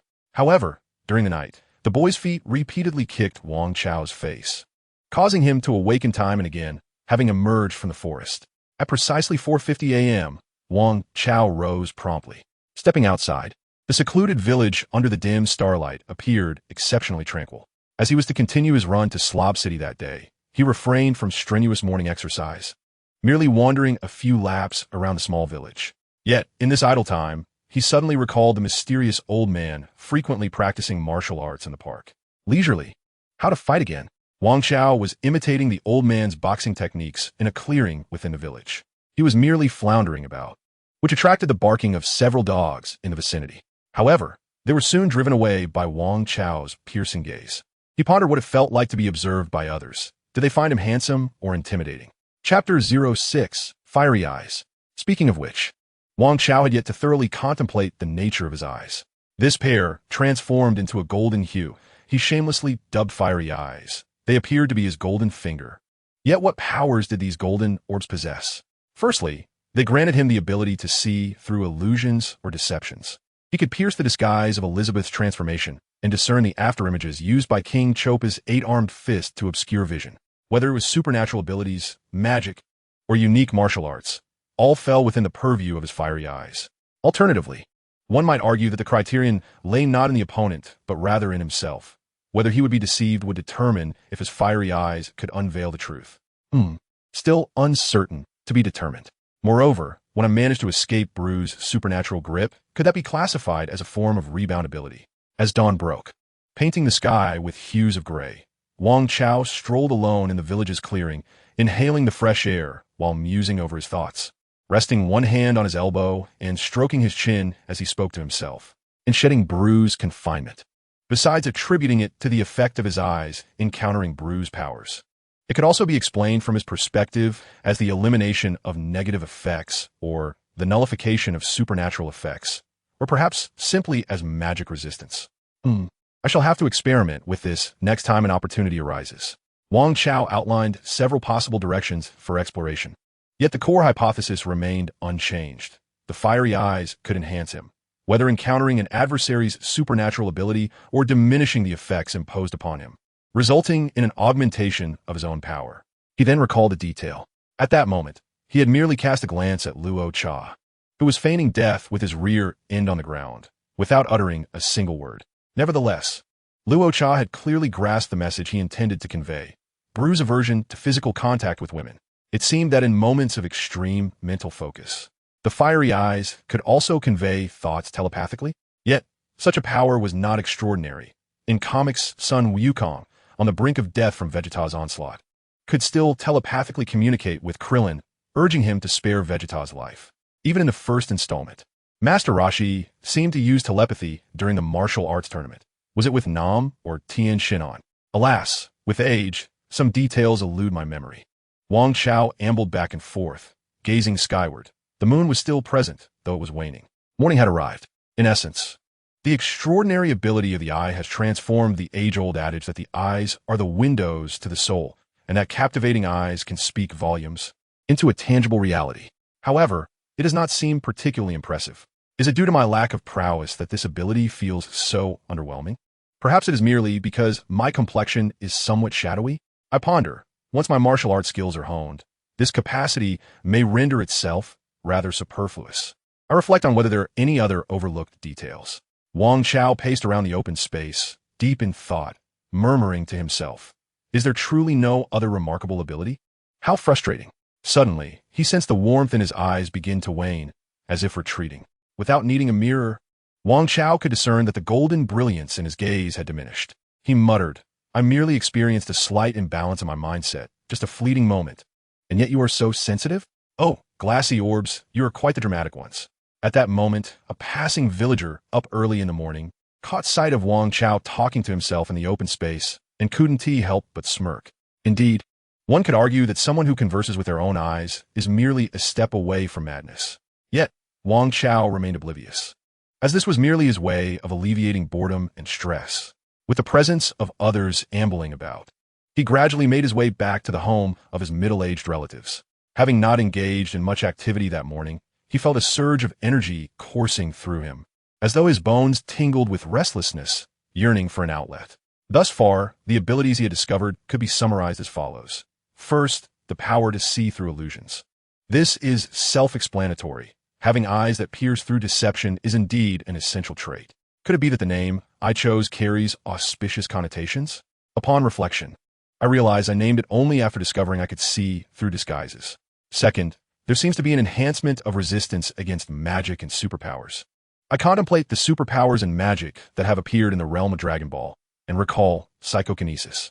Ah yes, he could even cause Krillin to have an upset stomach merely by pointing at him. It bears some resemblance to that leopard-headed fellow from Nandu. How utterly shameless. Furthermore, there is the four-eyed creature from the Jinyu Force, possessing the ability to manipulate time. I wonder if my keen vision can mitigate such superpowers. If it can, capturing that ancient being as a subordinate would indeed provide me with a means to freeze time. However, that is contingent upon my ability to defeat him first. Speaking of magic, I cannot overlook Babidi, that old rascal, nor the villainous demon King Dabura, known for his indiscriminate spitting. Though this version feels somewhat distant, I suspect that reaching such a level would be quite the arduous endeavor. As Wang Chao contemplated these matters, his mood contrasted starkly with the trepidation he felt when previously in Nandu. Back then, he was filled with fear and hesitation. Now, he felt remarkably calm. A gentleman remains unperturbed by his limitations. It is an undeniable reality that achieving a certain level of skill is exceedingly challenging. Yet, the resolve to strengthen oneself remains unshaken. The evidence of this is reflected in Wang Chao's eyes, where the golden hue persists undiminished. Thirdly, the ability to communicate through one's gaze is indeed a remarkable skill. Once mastered, it could save one the effort of speaking altogether. A mere glance would suffice to convey one's thoughts. Furthermore, it possesses a certain allure reminiscent of novels, where a single look can express a myriad of emotions, potentially inspiring a lengthy reflection. Wang Chao, amused by this notion, could not help but chuckle, drawing the disapproving gaze of an elderly woman nearby, who muttered about the foolishness of youth. Fourthly, the capacity of the political commissar serves as a mirror to my innermost feelings. This ability, while seemingly trivial, proves to be of paramount importance to me, surpassing the preceding two in significance. Wang Chao's smile faded as he pondered deeply. It is a challenge for individuals to engage in self-reflection, especially for someone like me, burdened by numerous flaws from a past life. Just as Sakuraji's month of diligent basketball practice could be undone by a single injury, I find myself in a precarious balance of mindset, possessing goals, determination, and resolve, yet uncertain of my future steadfastness. However, with the gift of insight, I can perceive shifts within myself, allowing for timely awareness. This, indeed, is the most invaluable of abilities. Wang Chao meandered back to the home of the middle-aged man and his nephew, contemplating which of the four abilities he would choose if compelled to select just one. After much deliberation, he surmised that he would likely opt for the political commissar's ability. Could this inclination signify a lack of self-confidence? He inwardly mocked himself, then considered that perhaps this ability had arisen precisely from a subconscious distrust in his own willpower. Lost in thought, the middle-aged man and his nephew began to stir. The trio primarily engaged in a discussion between Wang Chao and the older man. Wang Chao steadfastly insisted on running rather than taking a vehicle, assuring them that they could proceed to Slob City without him and return to guide him later. Nevertheless, the middle-aged man countered, noting that since it was early in the day, there was ample time, and it would be prudent to accompany Wang Chao into the city to avoid any chance of losing their way. After some consideration, Wang Chao acquiesced. Once they had loaded the remaining bear skin, meat, bones, and entrails onto the back of the pickup truck, he gave the vehicle a pat, signaling that they were ready to depart. It appeared that running had become quite an addiction. Wang Chao tilted his neck, exerted force beneath his feet, and surged forward like a bird in flight. This time, he intended to accelerate. It was high time for the 50-mile-per-hour human-like motor to evolve into a 60-mile-per-hour marvel. In Chapter 07, The Savings Warrior, the middle-aged man exclaimed from the driver's seat, "You seem faster than yesterday." His eyes glanced down at the speedometer, which steadfastly registered 61 mph. Wang Chao responded succinctly, resembling a cheetah racing alongside the pickup truck carrying a haphazardly piled bear. He lacked the breath to articulate lengthy sentences, merely expelling a sound from his nostrils. Dissatisfied with the speed, the middle-aged man noted that his nephew, who had risen early, was dozing in the passenger seat, leaving him a bit bored. Occasionally, he couldn't help but observe Wang Chao as he ran. The boy's golden, luminous eyes were fixed ahead, exuding an unwavering determination that belied his age. The middle-aged man had seen such remarkably independent children in the orphanage within the city, yet none had left an impression as profound as Wang Chao's striking gaze. His arms swung rhythmically, revealing the sinewy muscles beneath his bare skin. Clad in the coarse, long trousers gifted by the middle-aged man, his legs appeared to be equipped with springs, and his feet, clad in cloth shoes, thudded powerfully against the ground. The harmonious rhythm of his arms, legs, and breathing created an enchanting cadence. The middle-aged man found joy merely in watching him run. Humans are invariably drawn to and appreciate beauty, and Wang Chao's own state of running embodied a captivating blend of speed, strength, and rhythm. Thus, the vehicle and its solitary occupant continued their journey along the rural road.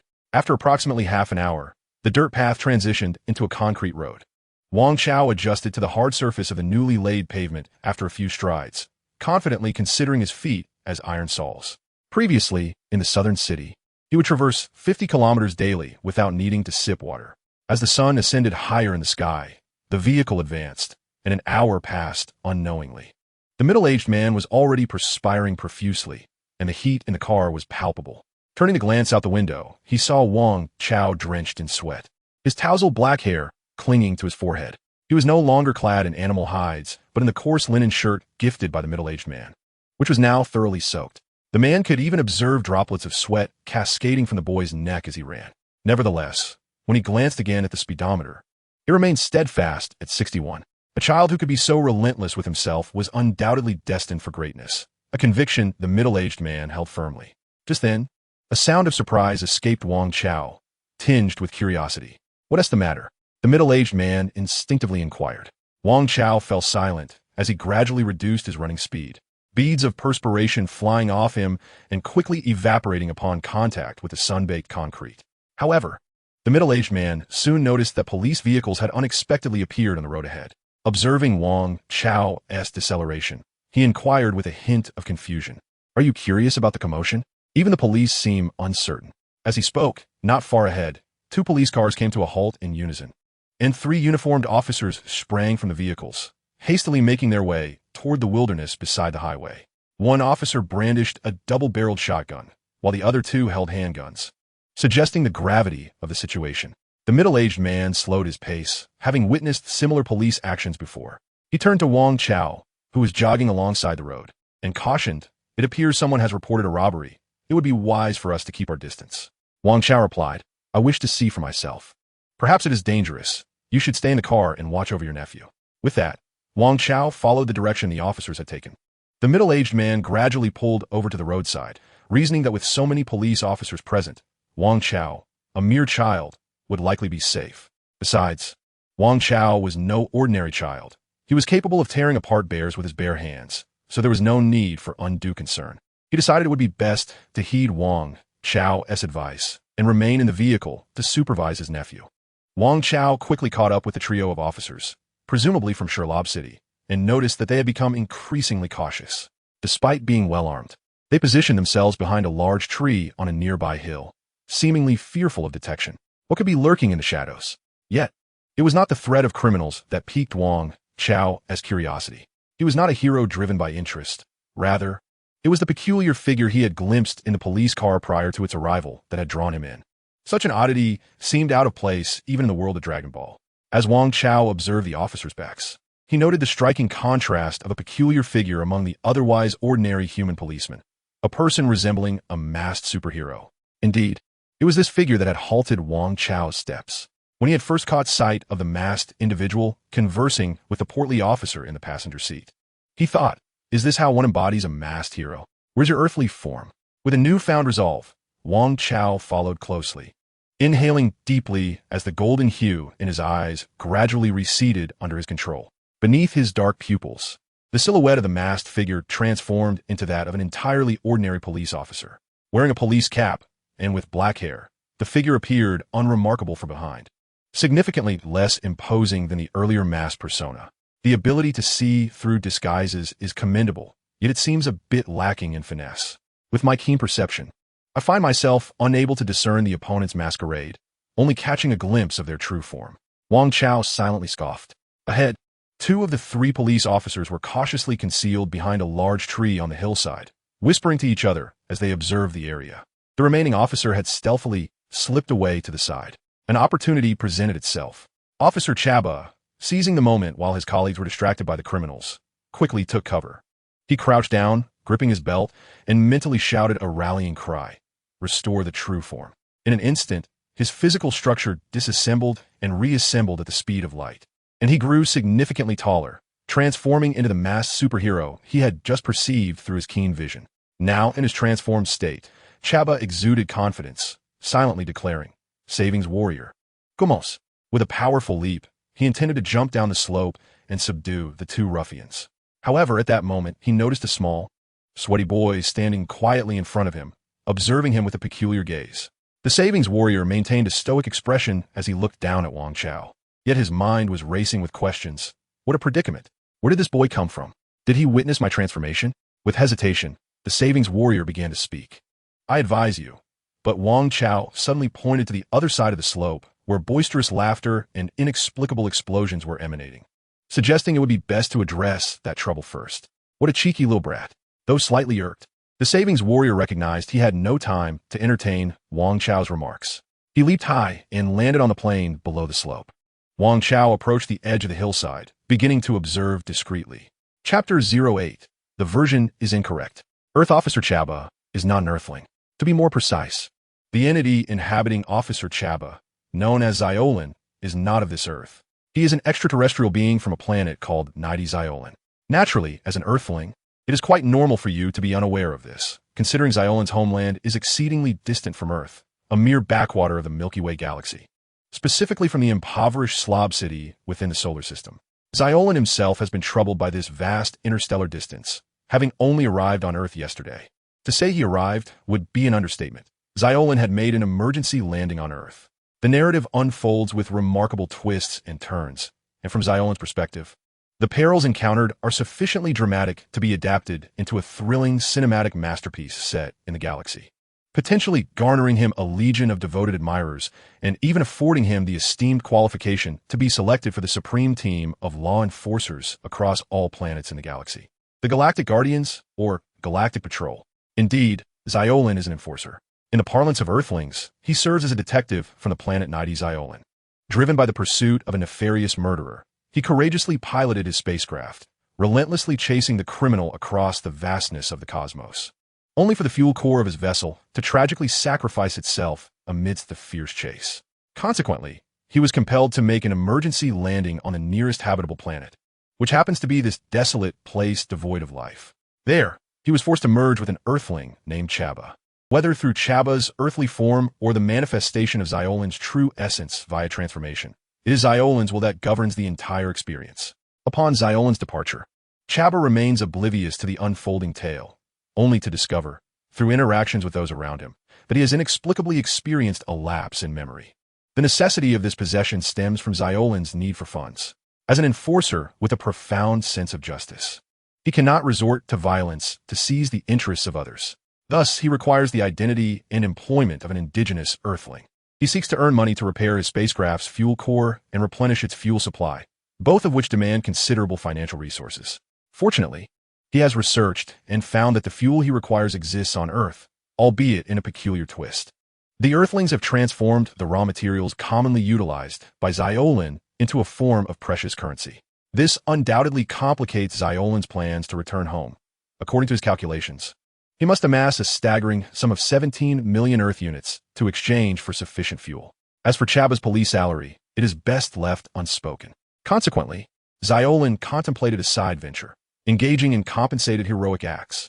Utilizing the advantages of his position as a possessed police officer, he could more readily intercept assistance information and leverage his true form and powers under the alias Savings Warrior, solving troubles for others while also collecting reasonable compensation. However, on the very next day of this part-time endeavor, Xiolin encountered an unexpected predicament. It appeared that a young Earthling child had witnessed his transformation up close.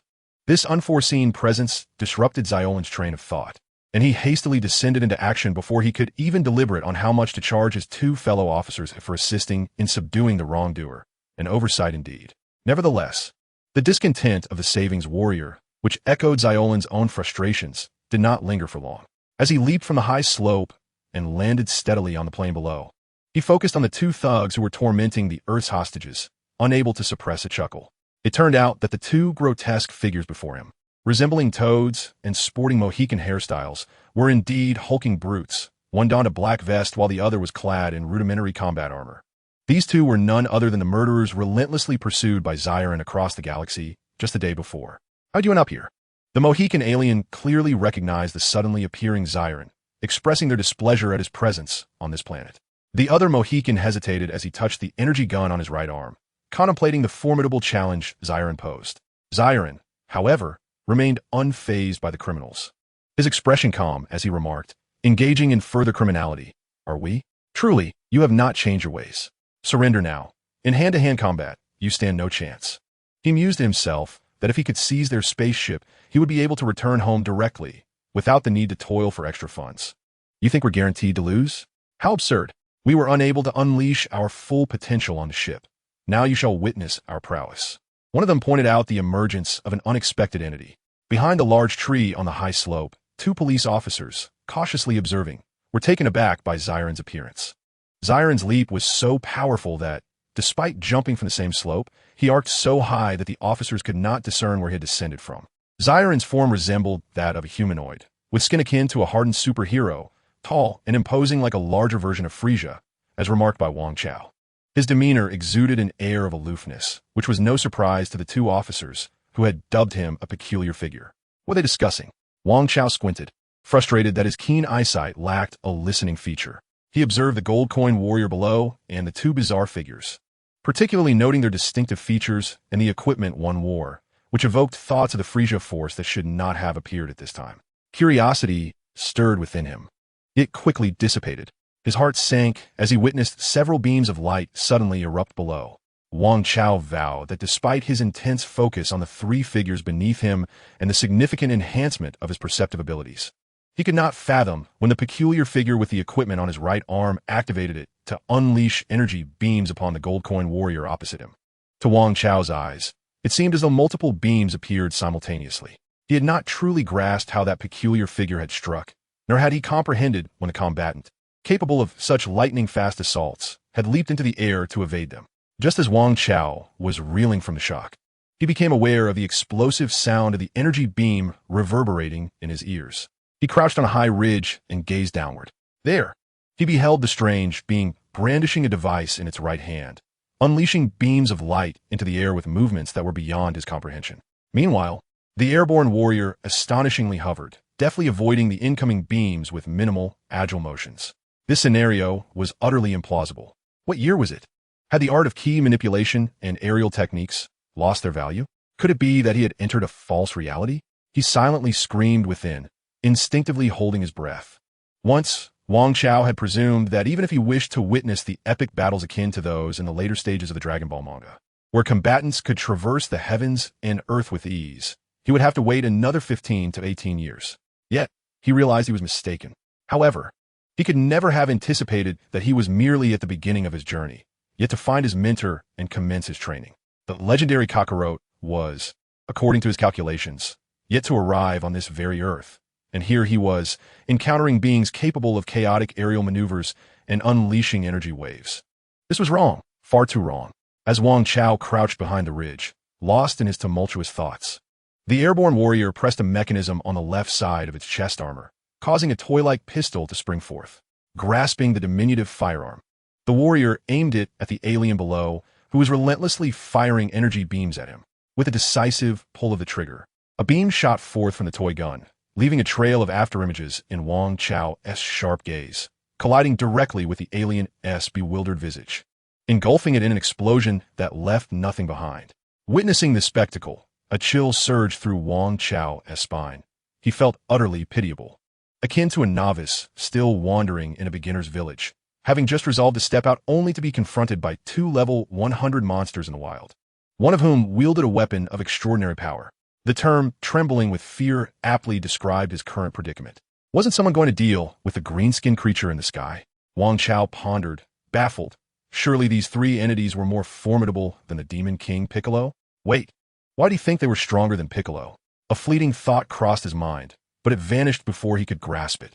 One of the frog-like creatures had perished, while the other, clutching a long blade, pointed it at the unflinching warrior who had just dispatched its companion.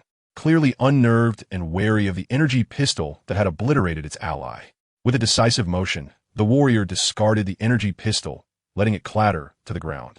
Ha! What do you intend to do? Dare to discard the weapon? The remaining croaking creature, brandishing a knife, appeared both startled and elated, its mouth twisted into a grin. It had only revealed its own folly. With that, it swung its blade. You, a fool, resort to such antics against a being like you. The Guardian of Savings did not even budge, for what need is there for swordplay? Bare hands suffice. The creature's slashing motion, in the eyes of Wang Chao, was imperceptible, a mere blur at its peak. Though Wang Chao had never witnessed the knife skills of that rotund jackalope, he surmised they could not surpass the speed of the knife wielded by the croaking monster before him. Yet, this blade, seemingly swift in Wang Chao's perception, appeared to the Guardian of Savings as sluggish as the slowest worm on the planet Nidigerin. He could not be bothered to evade the attack. With a movement that Wang Chao could scarcely comprehend, he delivered a flying kick to the creature's face. The explosion of his leg was monumental. Had Wang Chao been able to discern the name of the technique the Guardian of Savings shouted during the kick, he would undoubtedly resonate with its epithet, the Great Explosion. The kick that struck the creature's face was indeed akin to a cataclysm, not of the Guardian's foot, but of the creature's head, which erupted as if infused with boundless energy, splattering vibrant, viscous fragments like a burst watermelon. The headless, croaking creature collapsed onto the ground. The Guardian of Savings retracted his leg. The two officers behind the large tree on the hill were left in a state of utter disbelief. Wang Chao could not suppress a gulp, feeling parched and unable to quench his thirst. Having finally dealt with the two murderers he pursued, the Guardian of Savings, also known as Zoran, sensed the gaze of his two colleagues on the hillside and the watchful eyes of the Earthling child who had presumably witnessed his transformation. He mused, if I were to locate the spacecraft of these two and depart, that Earthling child, despite any revelations, would remain oblivious to the true nature of Ziorin. Contemplating this, Ziorin ascended vertically into the sky. The two policemen and Wang Chao could only gaze upward, their heads tilted in awe. Is this some sort of magic trick? The stout officer behind the tree wiped his brow, noting how the earlier hovering could be attributed to exceptional martial arts. Yet now, here was a genuine spectacle of flight, suspended dozens of meters above the ground. What a bizarre phenomenon, murmured the slender officer. Is this fellow an extraterrestrial or a superhero? Wang Chao lay on the ground, craning his neck, feeling his situation was rather precarious. It would be prudent to leave, yet curiosity about this figure in the sky lingered. Remaining here seemed unwise, for should this being take offense, he could easily deliver a fatal blow. Wang Chao did not believe he would survive such an encounter. He merely came to join the fray, not anticipating that he would encounter such a remarkable individual, one not depicted in the Dragon Ball comics, hidden away on Earth. This was utterly unexpected. Suddenly, Wang Chao pondered, if that enigmatic old man exists, could he also be one of these concealed characters absent from the comics? Hey, what are you doing here? A sudden low growl startled Wang Chao, who was deep in thought on the ground, causing him to shudder and his body hair to stand on end instinctively. The hefty policeman was taken aback by the boy's sudden turn and the fierce glint in his eyes, which shone like those of a ferocious beast. He momentarily thought he had awakened a dangerous golden-eyed leopard rather than a child who had seemingly materialized from nowhere. What are you doing? Wang Chao stood up, brushing off the grass from his clothes, his tone irritable. He was genuinely displeased at being startled by this rotund figure. The slender policeman frowned and asked, where'd you come from, kid? Don't you know it's dangerous here? Indeed, this was not a place for someone of such low caliber to approach. Wang Chao, feeling inspired, glanced at the two officers, thinking that someone even weaker should stay far away.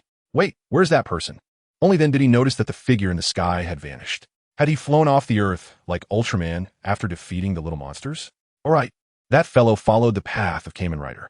Wang Chao sighed inwardly, lamenting the loss of his concentration due to this unexpected encounter with the masked hero. The peculiar individual had flown off in that direction, as indicated by the hefty policeman, who then admonished Wang Chao. Where's your home? Where are your adults? Why are you running around? Uncle can drive you back.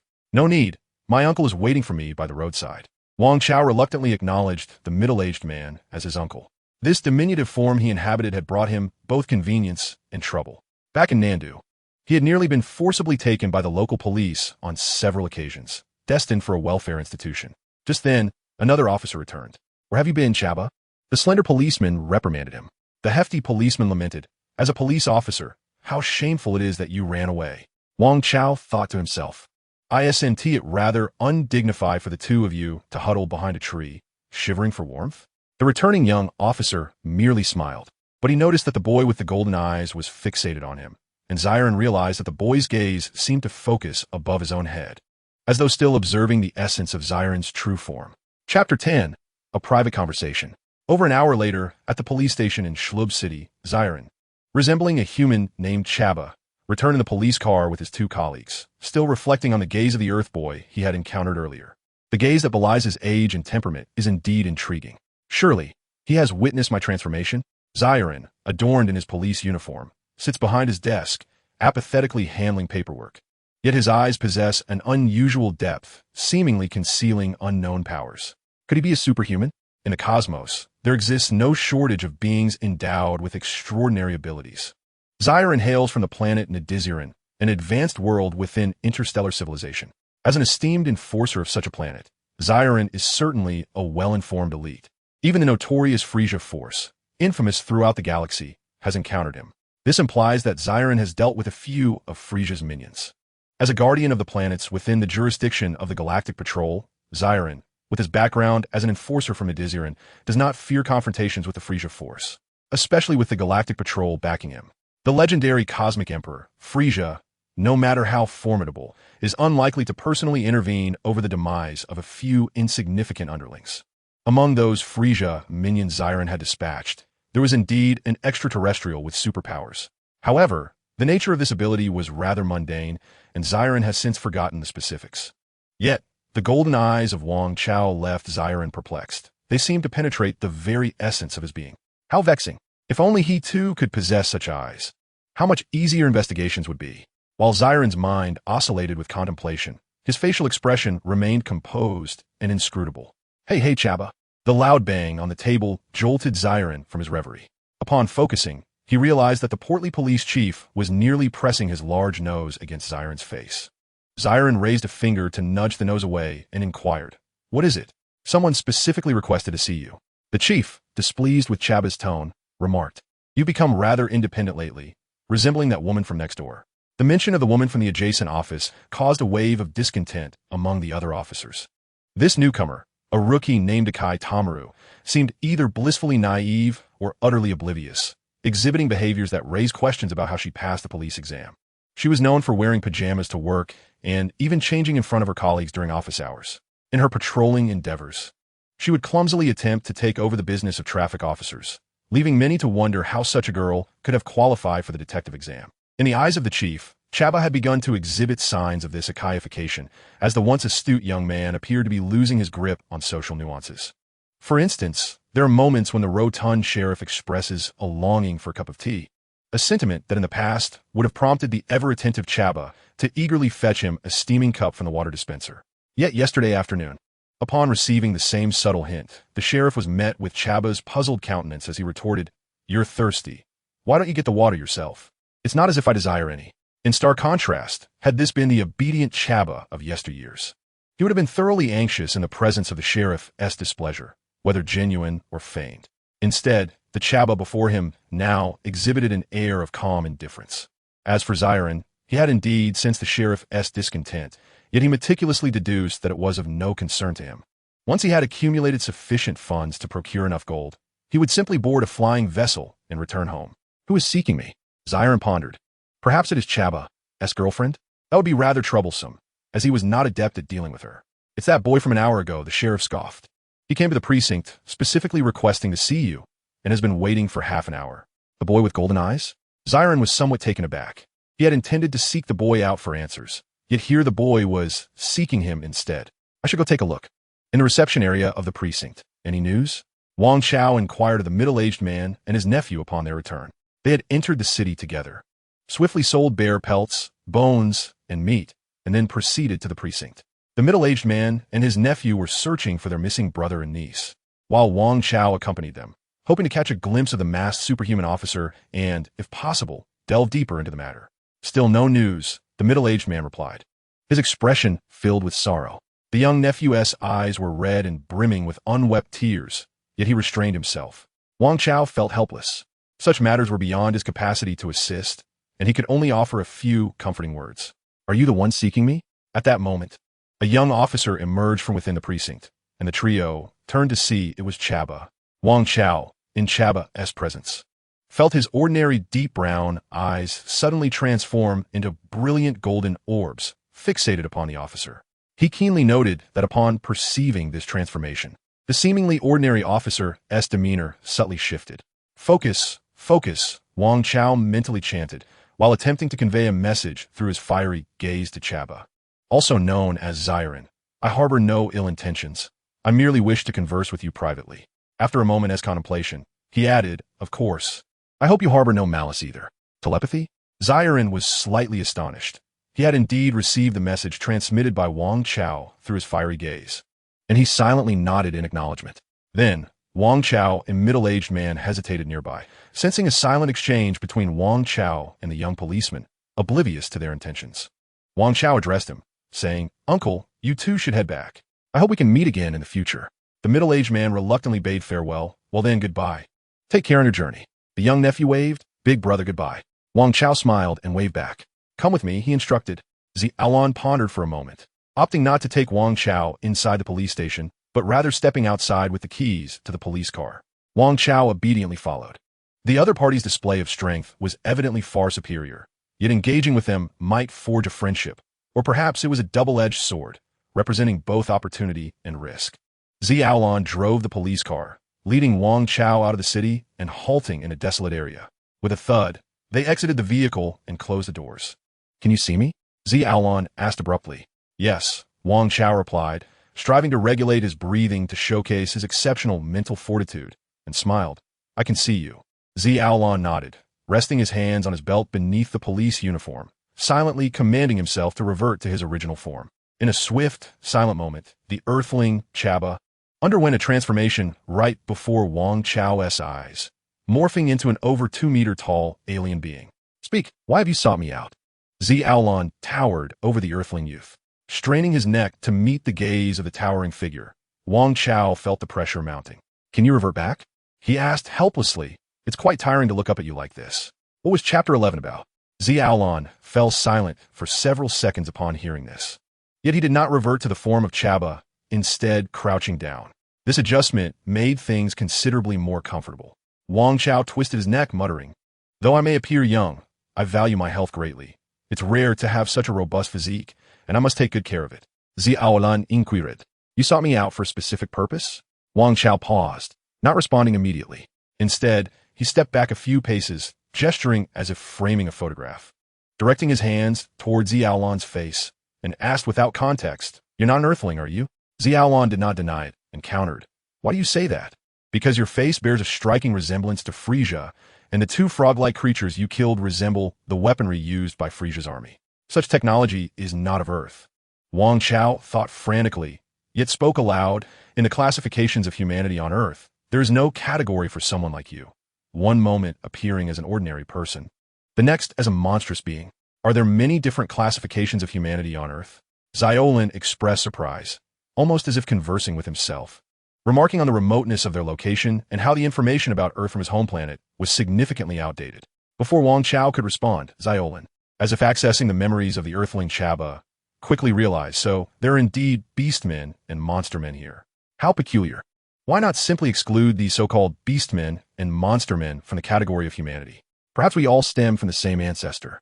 Wang Chao, somewhat indifferent, babbled on, then pointed out the crucial aspect of Xiaolin's statement, home planet.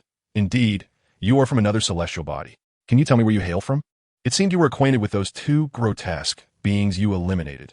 They likely aren't Earthlings, are they? "Indeed, I come from a planet called Nidizialin, and my name is Xiaolin," the alien replied. "The two individuals I dispatched were murderers I had been tracking in space prior to my arrival on Earth. Our appearance here was purely coincidental." "Coincidental? What sort of coincidence?" Wang Chao inquired. "You ask too many questions, Earth boy," Xiaolin replied. "Then let us exchange questions. You may ask a few, and I shall return the favor." "Who said anything about an exchange?" Xiaolin calmly interjected. "What is your name? Can you see my true form because of your eyes?" "I am Wang Chao." "Yes," Wang Chao answered swiftly, then pressed further. "So what was this coincidence?" Xiaolin fell silent for a few moments before rising, grasping Wang Chao by the back of his collar. "Come with me." Wang Chao felt his feet leave the ground in an instant. This was his second experience of flight in this world. The first time, he had not truly savored it. After being struck away by an elder, his consciousness had plunged into an inexplicable temporal experience, and his physical form, soaring over the South China Sea, seemed detached from his awareness. Thus, being lifted by Xiaolin and soaring through the air was, in truth, Wang Chao's first conscious experience of flight. As he opened his mouth, he felt the wind rush in, distorting his voice. "Hey!" Like an eagle clutching a chick, Xiaolin carried Wang Chao over a mountain range, returning to the vicinity where he had previously vanquished the two frog-like creatures. "Look below," Xiaolin said as he descended with Wang Chao. Gazing down, Wang Chao beheld a flying vessel. "That is the craft of the two criminals. After I eliminated them, I had intended to locate their vehicle to return." but I discovered that their fuel was depleted, Ziolan stated with a hint of frustration in his otherwise calm tone. The coincidence I mentioned refers to the damage to my own vessel's fuel core, which is nearly drained as well. So, you are currently unable to return to your home planet? Wang Chao remarked, shifting uncomfortably and complaining. I must ask, could you please set me down? The manner in which you are gripping the nape of my neck is quite uncomfortable. Ziolan gently placed him down. As Wang Chao's feet met the earth, he felt a sense of grounding, and his imagination began to wander. How splendid it would be if I could fly. Then I could assume any position I desired. Ziolan produced a small object from his belongings and tossed it onto the ground. With a resounding bang, a cloud of smoke dispersed, revealing an aircraft unlike anything Wang Chao had ever encountered. Of course, it was not entirely accurate to say that Wang Chao had never seen such a device, for he had never laid eyes on any aircraft, be it terrestrial or extraterrestrial. However, what truly captivated Wang Chao was not the craft itself, but rather his astonishment at the revelation. Do you aliens also possess capsule technology? The sound from Ziolan's earlier throw must have been that of a transformation capsule. Wang Chao pondered anxiously. It is one thing for our space technology to lag behind that of the extraterrestrials, and another for our energy detection technology to be inferior. But how is it that even our proprietary technology, the transformation capsule, is surpassed? Ziolan cast a curious glance at Wang Chao and shook his head, saying, "This is an empty capsule used by Chaba. I simply brought along to store my aircraft." Wang Chao replied, "Why didn't you mention this sooner?" "The damaged flight core I managed to repair shortly after the emergency landing." Ziolan approached the craft and patted its exterior, lamenting, but alas, during the descent, the fuel from the core largely leaked out, making it challenging to replenish enough to return to our home planet. He shook his head gravely. Wang Chao observed the expression on Ziolan's face, one he recognized all too well. "Brother, I presume funds are insufficient?" he ventured to ask. "Indeed," Ziolan sighed deeply. "The prices on your Earth are exorbitant. The energy resources readily available on our Nighty are considered the most precious metallic equivalents here." Wang Chao inquired, "Gold?" Ziolan nodded solemnly. Wang Chao was at a loss for words. "In your homeland, do you use gold as fuel?" Ziolan nodded emphatically. "A splendid place, a planet where gold is abundant." Wang Chao maintained his composure while internally deliberating, resolving that he would certainly visit this fellow's homeland when the opportunity arose, perhaps bringing back some inconsequential local specialties. Subsequently, the two continued their exchange of inquiries. When Wang Chao learned that Ziolan needed a staggering 17 million units of currency to gather the requisite resources, he quickly shifted his focus. He pointed to the chest armor worn by Ziolan and asked, "Was the weapon you used to slay the first frog monster standard equipment on your planet?" "Frog monster?" Ziolan responded, perplexed, then affirmed, "Yes, the energy gun on my left side and on the right." He pressed a button on the right side of his chest armor, and with a whoosh, a device resembling a sword hilt emerged. Grasping it, it swiftly transformed into a long blade in his hand. A knife. Gazing at the icy gleam of the long knife in Ziora's hand, Wang Chao harbored no doubts regarding its sharpness. The weapon on Zora's left, capable of obliterating a frog-like creature with a single shot, suggested that this dagger's potency would not be inferior. Clearing his throat theatrically, Wang Chao organized his thoughts and inquired with a smile. "Did you not ask me about my purpose in seeking you? Allow me to enlighten you. I can assist you in returning home." Ziora, transforming the long knife back into a sword ball and sheathing it, expressed surprise. "Did you not just learn that I hail from another world?" "The sequence of events is inconsequential," Wang Chao interjected, raising his hand earnestly. "I pose a question. How long do you believe it would take for you, relying solely on the meager salary of the officer named Chaba, to save up 17 million? Ziora's countenance changed, and he was poised to respond when Wang Chao preempted him. "To accumulate 17 million, even if one were to forego food and drink for 365 days a year, with Chaba's paltry earnings as a common police officer, it would require at least 3 to 4 years. Ziora's expression darkened further. "But even as an extraterrestrial, can you truly survive without sustenance?" Taking a breath, Ziora nodded. "Very well. Food and water indeed require funds, do they not? Chaba is not a rustic. He works in Slob City, so he must have a place to reside." Ziora continued to nod, albeit slowly and with difficulty. "Rent also demands payment, does it not? Furthermore, throughout the seasons, one cannot simply wear the same attire. At the very least, one requires 6 outfits to accommodate summer, winter, and transitional seasons. Otherwise, your image within the police office may suffer, and you might even face covert sabotage that could lead to salary deductions for clothing expenses." Ziora began to feel overwhelmed. in terms of sustenance, accommodation, and social interactions. If you wish to earn a living on Earth, these costs are inevitable. Consequently, to reach your goal of 17 million, it would likely take no less than 5 or 6 years. Cold sweat began to bead on Ziora's forehead. Therefore, I am engaged in part-time work. Heroes do not earn money. Wang Chao declared firmly and loudly. Are you, a legitimate law enforcement officer, attempting to tarnish the very notion of heroism? Ziora found his argument questionable, yet an innate sense of justice urged him to concede that Wang Chao was correct. Heroes embody righteousness and aid the powerless. How could they accept payment? Wang Chao further pressed. If a person with not a single cent were in peril before you, would you save them or not? Ziora hesitated, pondering the extreme nature of being utterly destitute. Finding wealthy individuals in this world is a rarity, but are there not many impoverished souls? With my eyes closed, I could easily gather 4 or 5 of you, much like myself. If I found myself with a knife at my throat and called for help, would you truly have the heart to demand payment before rescuing me? Wang Chao exclaimed loudly, simultaneously tugging at his 4 pockets. He had anticipated pulling out 4 empty pockets. Yet instead, he heard the sound of bills and coins clattering to the ground. Lowering his gaze, he beheld rolls of paper currency and coins sprawled across the floor. Wang Chao, damn it. I got so excited that I forgot. Today, the middle-aged uncle and nephew sold the bare materials and divided the profits among themselves. Silently, Wang Chao squatted down to gather the bills, picking up coins one by one and neatly placing them into his jacket pocket.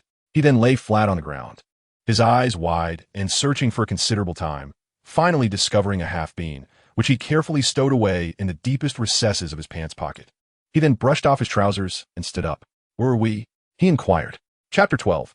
Let us go, lead the way. This interruption caused Aolon to momentarily lose track of Wang Chao's rhythm of speech.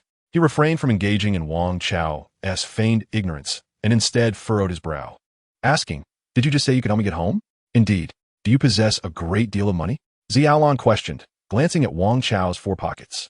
Don't bother looking. This is all I have, Wang Chao replied candidly. It's impossible for me to give you 17 million. Even if I were to be sliced into pieces, it wouldn't amount to that. To be frank, after coming to terms with his arrival on Dragon Ball Earth, he had lost interest in money and had no desire to handle it. His basic needs were reduced to simply having enough to eat. If he was cold, it was merely a means of toughening his body. If his living conditions were uncomfortable, it served to strengthen his will. As for travel, with sturdy feet, he could manage any journey. For in this world, there were evidently pursuits far more worthy than wealth. Aolon, rendered speechless, pondered aloud. So, do you possess a great deal of gold? Wang Chao regarded him, as if he were simple-minded. Brother, this isn't to your homeland. This is Earth. Here, having a lot of gold is equivalent to having a lot of money. I've already stated, this is all I possess. Then you claim you can help me get home? Aolon began to question the intellect of this Earthling child. You just happened to encounter me while I was on a case, and because of your keen eyesight, you were fortunate enough to see through my true identity, and thus you boldly approached me to expose my disguise? You witnessed me commit murder. As for my stance prior to this conversation, it was evident that you were unaware. Do you not fear that I might become enraged and take your life after wasting so much of my time? Wang Chao listened to Aolon's words. Perhaps due to their differing races, he could not glean much information from the other's expression. Just consider me foolishly brave. Wang Chao himself was puzzled as to how he had initially mustered the courage to approach the police station. The reason may lie in the fact that the other party's persona bears a resemblance to that of a masked hero, thus increasing the likelihood that they are benevolent. Alternatively, one might ponder the absence of any divine intervention from the heavens should this seemingly extraterrestrial being harbor malevolent intentions. He chuckled, asserting, after all, it has been established that you are a righteous enforcer, one who would not harm me without cause. Furthermore, I never claimed that I could assist you in returning home. I merely suggested that I could provide you with financial resources or gold, correct? Perhaps it is the overwhelming aura of righteousness that surrounds me that has led such a child to instinctively perceive me as anything but a villain.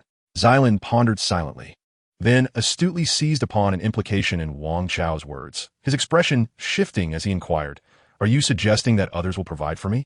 Indeed, Wang Chao nodded. Merely 17 million. There are plenty of affluent individuals on Earth, and that amount is likely no more than the cost of a lavish banquet. He internally added, moreover, the purchasing power of money on Dragon Ball Earth is roughly equivalent to that of the Japanese yen. Is that so? Xylan expressed skepticism. Scrutinizing Wang Chao's attire, simple fabric clothing and shoes. Even through the eyes of a human, which Xylan had come to understand through his embodiment, it was evident that Wang Chao appeared to be a destitute child from a remote village. Do you truly know such wealthy individuals on this earth? Wang Chao flashed a grin. Why must I necessarily know them? My role is simply to facilitate this transaction. A transaction? Xylan inquired. You require money and intend to exchange it for something I possess, while I am merely a conduit connecting you both. Something I possess. Xylan glanced down, realizing he was clad only in a fitted combat suit. Suddenly, it dawned on him. Are you suggesting that I must relinquish my weaponry? Wang Chao nodded. And your spacecraft as well. Earth's aerospace technology is still quite primitive compared to yours. Recalling the calculations made by Bulma in the comics, he pondered how long it would take the most advanced spaceship on Earth to reach Namek. He had forgotten, but it seemed like an eternity. How about a Saiyan spaceship? Or an Namekian one?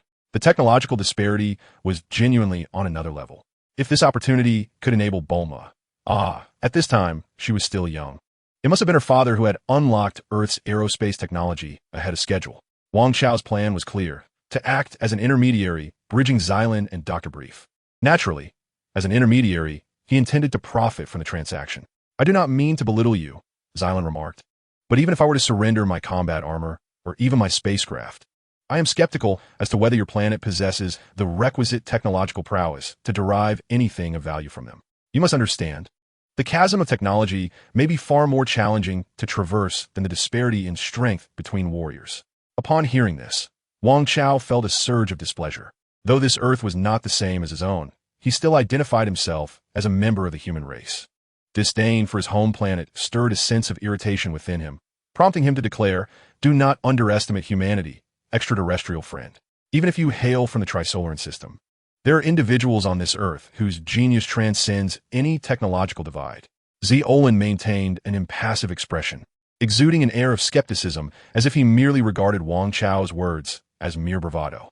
Wang Chao gestured toward the pocket where Xylan had stowed the capsule of his spacecraft. How do you explain this, then? I can assure you, esteemed extraterrestrial, that this wondrous transformation capsule, which you, in all your vast knowledge, intend to utilize, is merely the product of a scientist's youthful ambition to provide a prosperous life for his wife and daughter. In his pursuit, he inadvertently created a trinket that has become a source of immense wealth on this planet. How does this small contraption compare to your advanced technology? He depicted Dr. Brief as a figure who could effortlessly conjure inventions with a mere flick of his fingers, a super genius capable of attaining global wealth at will. Strangely, it seemed that this portrayal was not far from the truth. Xylan retrieved his transformation capsule, reluctantly conceding that the technology of spatial folding indeed surpassed the average technological standards of the galaxy. Thus, you need not concern yourself with the scientific talents here on Earth.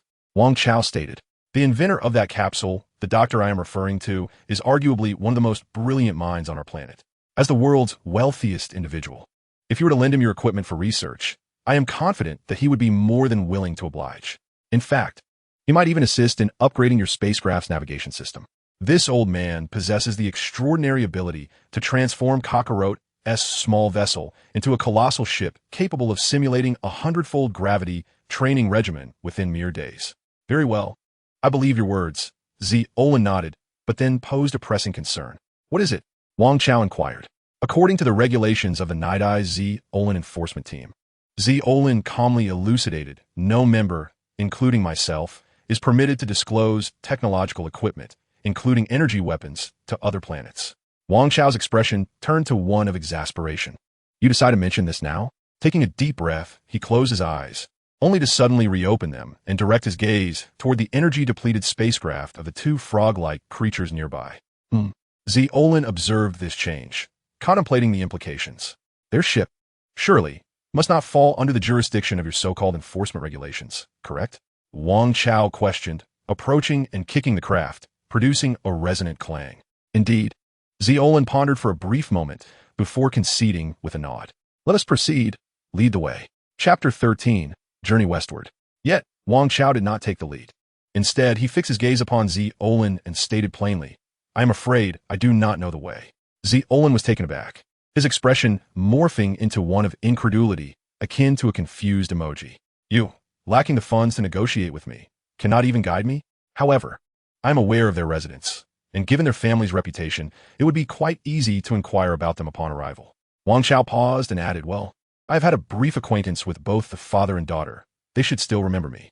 It was not that Wang Chao considered himself of great significance, but rather he believed that a genius's memory could not possibly be too poor. Zalayan suddenly understood and, rendered speechless, asked, so what is it that you desire? Wang Chao waved his hand, shyly remarking, oh, my wants are modest, perhaps just a trivial matter to you. We can discuss the specifics once your issue is resolved.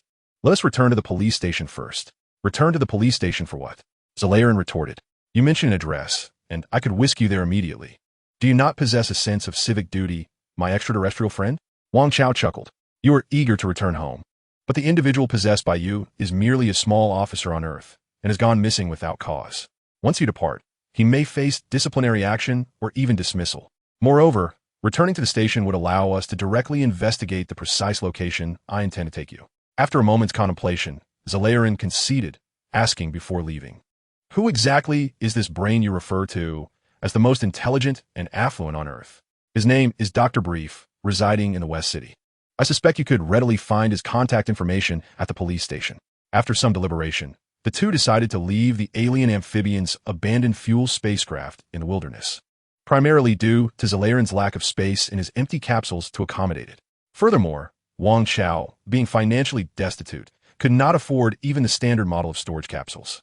Zalayan transformed back into his earthly guise of Chaba and drove back to Sherlock City. Wang Chao sat in the passenger's seat, his elbow resting on the window ledge, gazing out as the summer breeze swept past, balancing coolness with warmth. Glancing at the dark-haired Earthling at the wheel, he noted that Zalayan, devoid of his extraordinary abilities, appeared to him simply as an ordinary police officer. Reflecting on his serendipitous encounter with Zalayan while he was investigating and subsequently following the middle-aged uncle and nephew selling bears, he had wavered before ultimately deciding to accompany them to the police station, where he requested to see the young officer who had previously responded to the call. It was then that he discovered this masked individual was, in fact, an alien from another planet. In a moment of inspiration, he contemplated a potential transaction that could not only advance Earth space technology significantly, but also foster a relationship with an extraterrestrial law enforcement operative. Ultimately, he mused, he might even reap some small benefits from this venture. Truly, a perfect scenario. Upon reflecting on the entire chain of events, he realized that the unfolding of circumstances had indeed exceeded his expectations. A smile involuntarily graced Wang Chao's lips. The unpredictability of life is what renders it truly fascinating. Had he remained in Nandu, reminiscing about past lives and facing solitude in his twilight years, he would have never experienced such a vibrant existence. A group of farmers bearing burdens passed by on the street outside. Wang Chao let out a soft exclamation. Zalayan drove at a steady pace. By the time Wang Chao leaned out of the window to glance towards the back of the car, the farmers' figures had already faded into the distance. What is the matter? Zalayan asked, maintaining his grip on the steering wheel. It's nothing, Wang Chao replied as he settled back in his seat. It's just rather peculiar. Do the people around Slob City have a particular fondness for carrots? Or is it that carrots are abundant in this area? Zalayan, somewhat at a loss for words, responded. How would I know? I'm an extraterrestrial. I've never quite taken to the food here. After a moment of contemplation, he added, wait a moment. Let me check Chaba's memories. Shortly thereafter, Zalayan finished retrieving the memories of the body he inhabited and shook his head, saying, no, Slob City isn't known for anything distinctive. Carrots are merely a common vegetable here. That is odd, Wang Chao mused. This is already the third or fourth time I've seen carrot vendors leaving the city. Yet, he did not dwell on it for long. Before long, the two returned to the police station. Wang Chao watched from a distance as Zalayan, resembling a grandson requesting leave from a superior, bowed repeatedly, scratching the back of his head with an apologetic grin. He suspected that during such moments, Zalayan was fervently convincing himself that he was indeed a human named Chaba. Yet, Wang Chao found this amusing. He pondered how anyone adhering to the law of the jungle would simply resort to violence to obtain what they desired. Without a care for such formalities, murder and robbery would be the order of the day, with brute force reigning supreme, for might equals truth. He glanced at his own fist. Not particularly large. Then he looked over at Zalayan, who had finally secured his leave, and considered that the latter's fists, in this day and age, could very well rival the size of Earth itself. It seemed unlikely that even the green-skinned creature from the sky would stand a chance against him. Zalayan, whose fists were as large as Earth, did not resort to violence. While those future delinquents whose fists might be as vast as the Milky Way did not employ such power for their own benefit. Wang Chao considered, if my fists were as large as theirs, what will my truth be? Is it the fist or the mind that controls it? Or perhaps the heart that governs the mind? Enough of that. What are you thinking about? Saiyan playfully patted Wang Chao on the head. I was contemplating, Wang Chao replied earnestly, that if you were short on funds, you could easily obtain them through force. Surely, there is no one on Earth who could match you? What nonsense are you spouting? Saiyan chuckled, a rare smile gracing his face. Wouldn't that make me just like the criminals I apprehend? That is true, Wang Chao conceded. Falling into step beside him, Saiyan chose not to drive the police car, instead leading Wang Chao through the quieter streets of Slob City. If I were to commit such acts, I would have no face to return to my teammates, Saiyan remarked, gesturing towards the still unlifted stance of Earthling Chaba. This method of possession is, in fact, part of our law enforcement team's emergency protocol handbook. In principle, we should refrain from excessive interference with extraterrestrial planets, and we must not impact any life forms that do not violate the regulations of our law enforcement. The two swiftly discovered a secluded corner devoid of any human presence. Transforming back from Chaba to his true form, Saiyan, he questioned, must you shout it out? Consider it a ritual, Saiyan replied, bending down to embrace Wang Chao. Otherwise, I sometimes forget which form I am in. I found the information on Dr. Brief that you mentioned at the police station. You were correct. This individual is a remarkably distinguished scientist and capitalist, even within the bounds of the galaxy. Wang Chao was rendered speechless, as Saiyan flew at such a rapid pace that he feared opening his mouth would invite the wind into it. It's so cold, he muttered. After soaring for over 20 minutes, the chilling winds had begun to make him shiver. What an embarrassing predicament, Wang Chao lamented inwardly. Suddenly, he felt a surge of warmth envelop him, realizing it emanated from the heated armor worn by Saiyan. It's merely a simple heating function, Saiyan explained. This seemingly trivial detail stirred an unexpected emotion within Wang Chao. However, he quickly regained his composure, reflecting that perhaps this was the essence of a hero, the reason they are revered, as they inspire an irresistible urge to draw near them. What did that song say? He mused, gradually attracted to you. Although Wang Chao had always harbored a disdain for Dragon Ball, he could not deny his appreciation for its theme song and the profundity of its conclusion. Gradually attracted to you, Wang Chao silently resolved to become the kind of person who could stand tall, chest out, and forge friendships with the likes of Son Goku and the virtuous beings of the Dragon Ball universe. In a daze, he suddenly heard Saiyan announce, "We have arrived." West City. Wang Chao, nearly dozing off in the warmth of Saiyan's embrace, was jolted awake and raised his eyes to behold the magnificent urban landscape before him. Chapter 14. Audio Issues. West City can be described as the most prosperous city on Earth, the epicenter of the global economy. It is home to Capsule Corporation, the largest conglomerate on Earth, and its eminent leader. Moreover, it stands as the world's technological hub. For years, Dr. Brief's transformative capsules have circulated as commodities, and to this day, no scientist on Earth has been able to decode their core technology. Flying above West City in Saiyan's arms, Wang Chao was profoundly awed, though perhaps not overwhelmingly so. Even though Earth's technological advancements in his past life could not be compared to the sophistication of West City in the Dragon Ball universe, he had watched numerous science fiction films, rendering him somewhat desensitized to visual spectacles. It merely struck him as intriguing. Additionally, he noted the absence of floating cars without wheels on the bustling streets of West City, which left him puzzled. Before long, Saiyan made a reminder. With the spacecraft of the toad-like extraterrestrial on his back and one arm cradling Wang Chao, they soared swiftly through the skies. Wang Chao, filled with curiosity, noted that he had never seen anything resembling such a conspicuous artificial satellite in the comics, boldly traversing the skies above a developed city without detection. Furthermore, when the Saiyans, Raditz, Vegeta, and Nappa descended upon Earth, there was not a single alert from the planet. Surely, if they could not be detected in outer space, they ought to be noticed upon entering the atmosphere. Yet this was not the case. Contemplating this, Wang Chao felt an increased urgency for their mission, considering it essential for Dr. Brief to investigate alien aerospace technology. After a swift rotation, Wang Chao realized that Saiyan had descended slightly, transitioning from flying prone to hovering upright above a massive modern estate. Is there no one here? Wang Chao inquired. Saiyan remained motionless while suspended. Shall I be let down? Wang Chao asked. Saiyan pondered. At that moment, a robot resembling a gardener emerged from what appeared to be a vast backyard belonging to Bulma's family. Its design suggested it was a domestic service model. Wang Chao wriggled free from Xiren's iron grip, and with a swift motion, he dropped from a height of several meters. Landing with a soft thud, Wang Chao performed a deep squat before standing before the gardener robot. Observing the robot's movements, he noted that it possessed mechanisms akin to tank treads. The face of the gardener robot was an electronic screen, shifting from serene green to a panicked yellow, and Wang Chao could almost discern a sweating emoticon. "Hello," he said, striving to project a friendly demeanor. "I'm looking for Dr. Brief." The electronic screen turned red. It did not emit any alarming sounds that would alert Wang Chao or Xiren.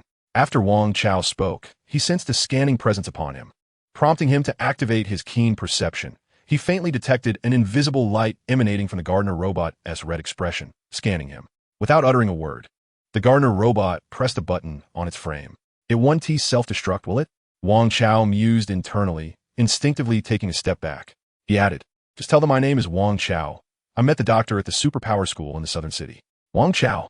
The electronic screen of the gardener robot suddenly displayed a video image, transforming into the visage of Dr. Brief. The doctor leaned closer to the camera, realization dawning upon him. "It truly is you, Wang Chao." "Yes, I remember you. Weren't you in the southern city?" Dr. Brief indeed possesses a tranquil demeanor, and his expression in the video does not suggest anger. Wang Chao quietly feels a sense of relief as he is about to speak. But then he sees the electronic screen of the gardening robot, where Dr. Brief's face is abruptly pushed aside by a delicate, fair hand. Suddenly, a large face appears on screen. It's Bulma, who has leaned in too close. Wang Chao, the little girl, with an impressive memory, immediately recalls him and asks, somewhat irritated, "Why did you run away from the hospital?" "Oh." Wang Chao is momentarily taken aback, then realizes, I had an urgent matter to attend to, so I left early." "Well, if it was urgent, then there's nothing to be done," Bulma replies, distancing herself from the camera, appearing much more composed, her petite frame coming into focus. At this point, Wang Chao observes the surroundings on the video screen, which resembles a small classroom. A round table is laden with thick books, each adorned with numerous bookmarks, clearly indicating they have all been read. Is she receiving private tutoring? Wang Chao speculates. Given Bulma's intellect, it is evident that an ordinary human cannot teach her. Dr. Brief would likely prefer her to attend high school rather than a typical educational institution for children of her age. Were Wang Chao in Dr. Brief's position, he would undoubtedly feel compelled to teach her himself. Indeed, Bulma has returned to her small round table. Her hands, which are a mere fraction of the size of the books, begin to flip through the pages. To Wang Chao's astonishment, she even smiles while reading. He breaks into a cold sweat, realizing that a genius's mind operates quite differently. The fact that she can derive joy from such substantial tomes is remarkable. "Isn't she beautiful?" Dr. Brief comments, prompting Wang Chao to realize he's been staring at Bulma for too long. Apologizing, he says, I'm sorry. Dr. Brief chuckles. "Every time I witness this child engrossed in her studies, I too find myself captivated. She resembles a wise angel who has descended to earth." Diligently reading at her little table, Bulma, with a serious expression, nods at her father and replies, "Thank you for the compliment," before returning her focus to her book. "No, I merely feel the overwhelming terror of my own intelligence being overshadowed," Wang Chao jokes, acknowledging that even at just over 2 years of age, Bulma's knowledge far surpasses his own. Looking at her, he feels like an ordinary ant in comparison. Dr. Brief smiles knowingly, surprisingly not disputing his sentiment. After sufficient pleasantries, he inquires, "So, Wang Chao, what brings you to visit?" Wang Chao steps forward, adjusting the gardening robot's head so that the electronic screen points skyward, still showcasing the floating figure of the Zorlan warrior. With a smile, he announces, "Doctor, allow me to introduce you to this extraterrestrial from the planet Nighty Zorlan. What he is holding is a spacecraft capable of traveling at superluminal speeds." At that moment, Wang Chao notices the lavender-haired girl at the small round table has suddenly closed her book and turned her head, her beautiful large eyes sparkling as they gaze into the camera. An alien? Superluminal? She appeared quite exhilarated, rushing to the camera, her petite nose pressed against the lens, resembling that of a little piglet. This demeanor was rather uncharacteristic for someone of her maturity, Wang Chao mused, drenched in sweat. 10 minutes later, Dr. Brief had grasped the essence of Wang Chao and Ziolan's visit. After a brief introduction to the spacecraft brought by Ziolan, Dr. Brief made a rough estimate of the time required to conduct thorough research, approximately 1 week. 1 week. 7 days? Zio Lan expressed his astonishment, as it was the first time Wang Chao had witnessed such a loss of composure on his face. Dr. Brief, somewhat awkwardly, inquired, "Are you in a hurry? If we rush, we could manage it in 5 days." Noting Zio Lan's incredulous expression, Dr. Brief added, "However, that would leave no time for upgrading the built-in audio system of the spacecraft." Wang Chao couldn't help but chuckle at the side.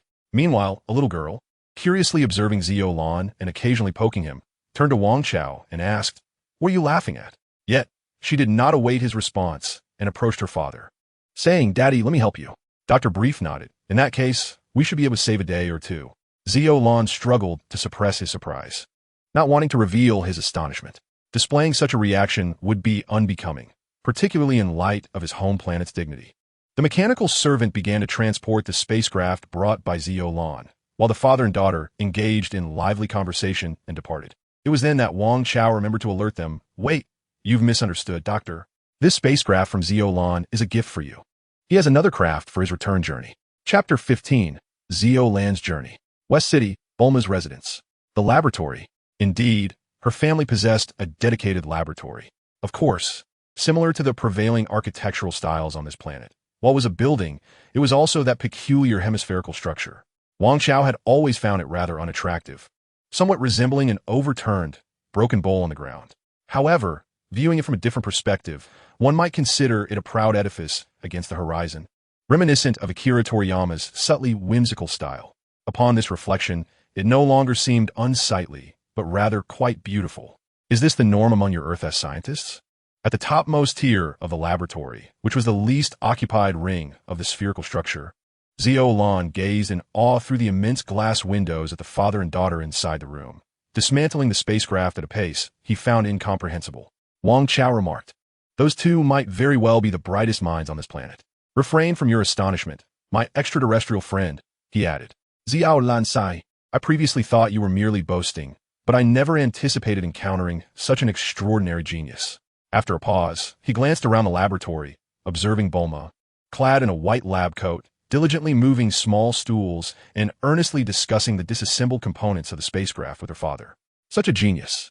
I truly wish to bring him back to my home planet, Zarelin thought, taking a deep breath before turning to Wang Chao and saying, "All right, Doctor. Brief has promised that the gold worth 17 million will be transported here in a couple of days. My wish has been fulfilled. Dr. Brief has also acquired the spacecraft. Now, let us discuss what you require. Can I simply do good deeds?" Wang Chao chuckled. "If you desire nothing in return, I shall have no choice but to offer you something." Zarelin replied earnestly, "I am the only Nidizran on Earth. I cannot lose the dignity of my planet in front of humans." As he spoke, Zarelin could not help but laugh under Wang Chao's subtly inquisitive gaze, then seriously added, "However, I must genuinely thank you. Without your assistance, it might have taken me much longer to return home." Wang Chao jested. "Who says otherwise? With your method of doing good deeds for tips, how could you ever amass 17 million? Unless, of course, you stumble upon a billion-yen robbery or something." He recalled the infamous billion-yen incident from Detective Conan, a common path for many travelers to earn money while simultaneously enhancing their rapport with Hybrid AI. "However, I must admit that I am not purely altruistic. I have my own motives for helping you." Wang Chao paused before sincerely stating, "I would like to request that you teach me martial arts." Martial arts? Zarelin momentarily failed to comprehend the term, pondering for a moment before realizing it meant teaching him combat skills. Wang Chao felt that martial arts and combat skills did not entirely align, but he could only nod in agreement, something like that. Zarelin, perplexed, responded, "I perceive your strength to be quite remarkable among Earthlings. Do you still wish to learn more?" Wang Chao, pleasantly surprised, exclaimed, "So you can sense chi?"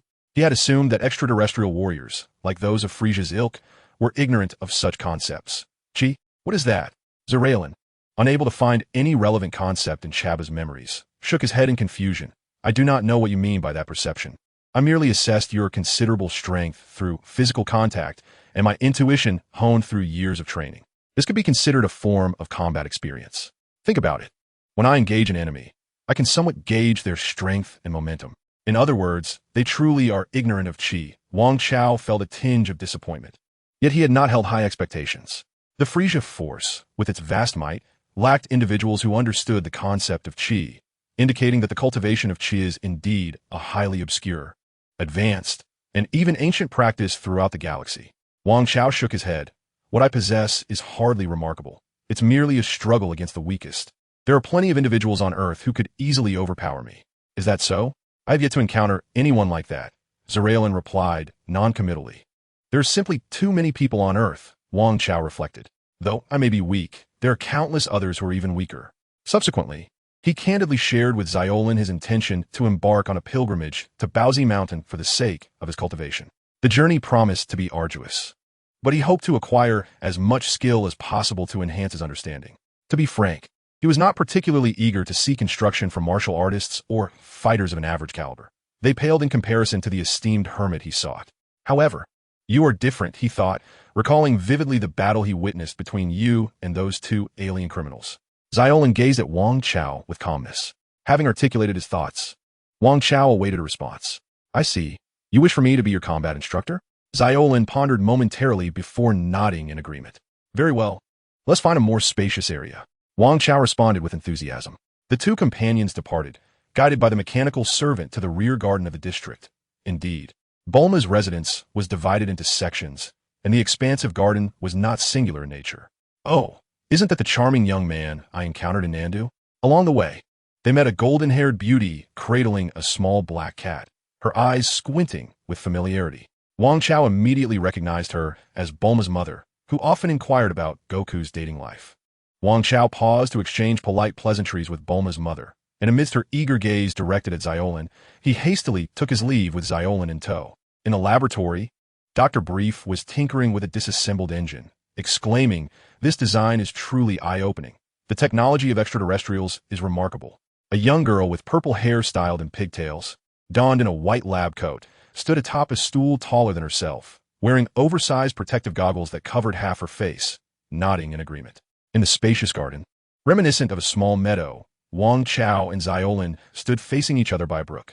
I'm uncertain about the chi you mentioned. However, within the bounds of propriety, I can teach you some combat techniques, as well as my experiences and skills in battle.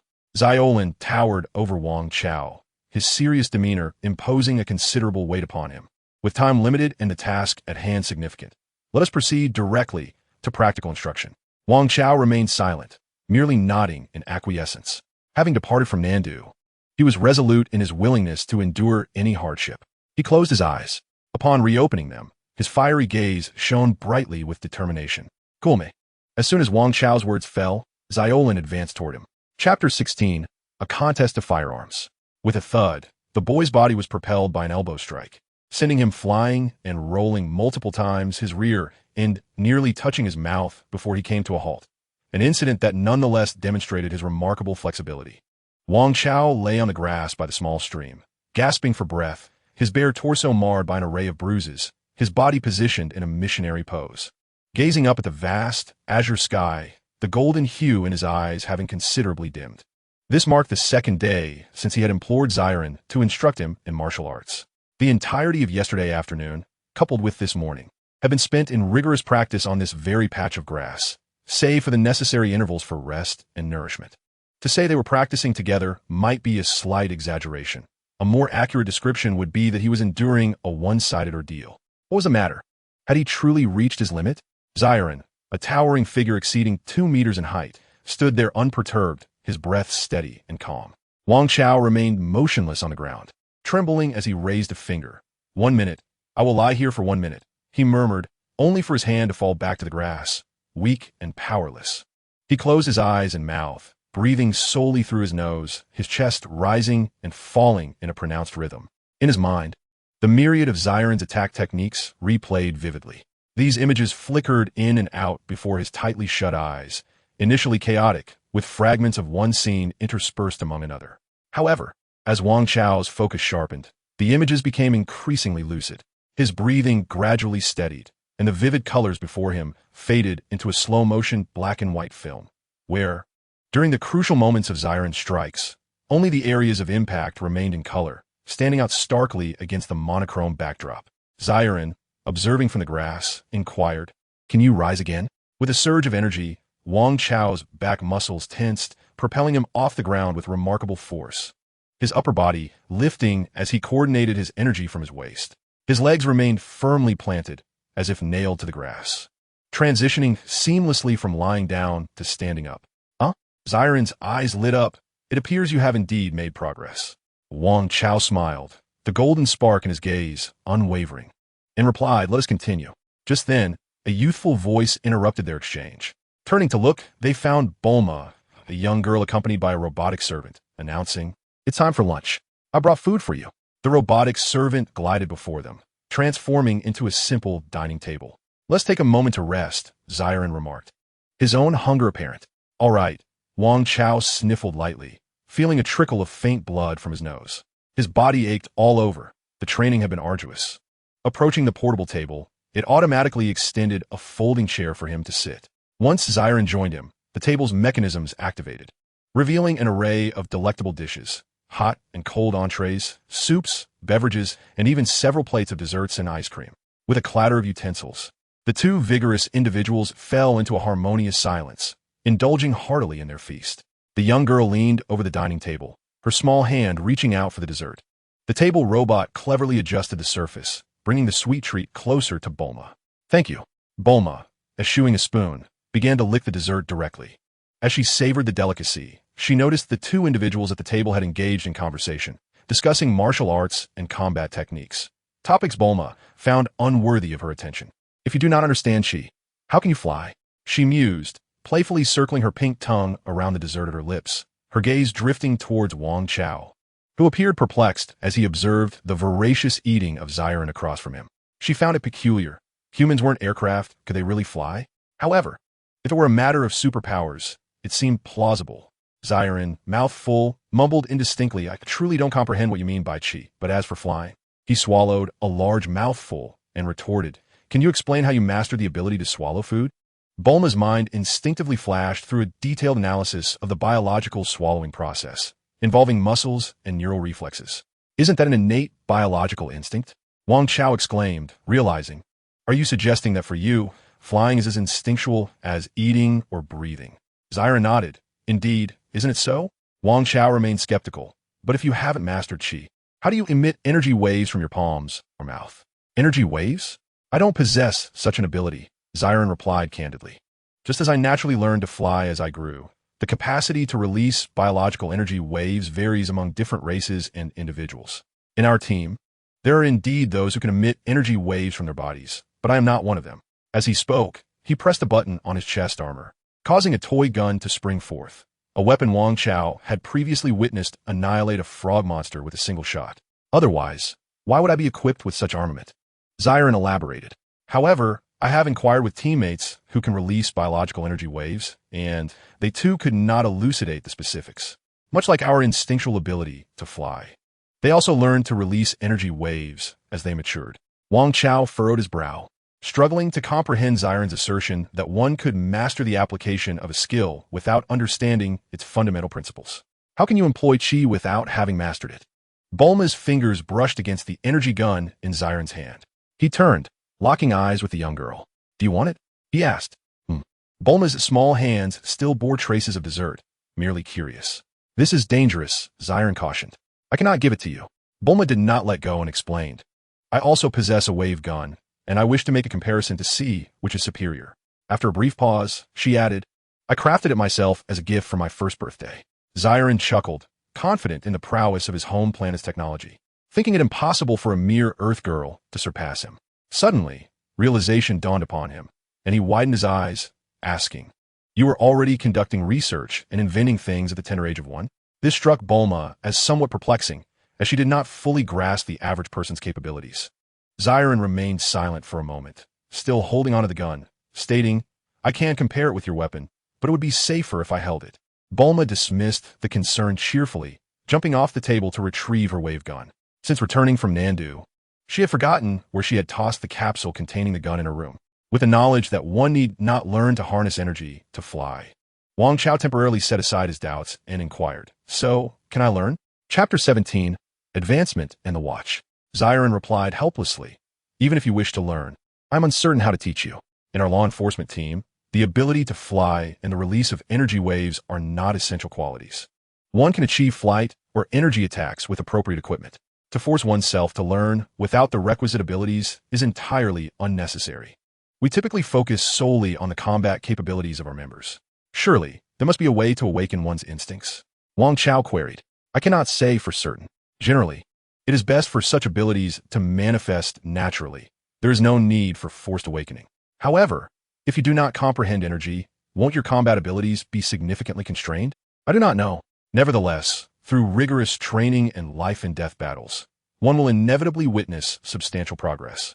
That is only possible for those who can improve. Otherwise, they either do not qualify for our team or perish in the line of duty. Wang Chao silently scoffed, feeling exasperated by the growth trajectory of these extraterrestrials. He had begun to sense that in the Dragon Ball universe, the majority of alien strength enhancements relied on ancestral blessings, with energy improvements stemming from natural physical development. Skills related to energy, such as flight techniques or energy wave attacks, seemed to depend solely on instinctual awakening, which felt exceedingly unreliable. Wasn't this a matter of destiny being predetermined by birth?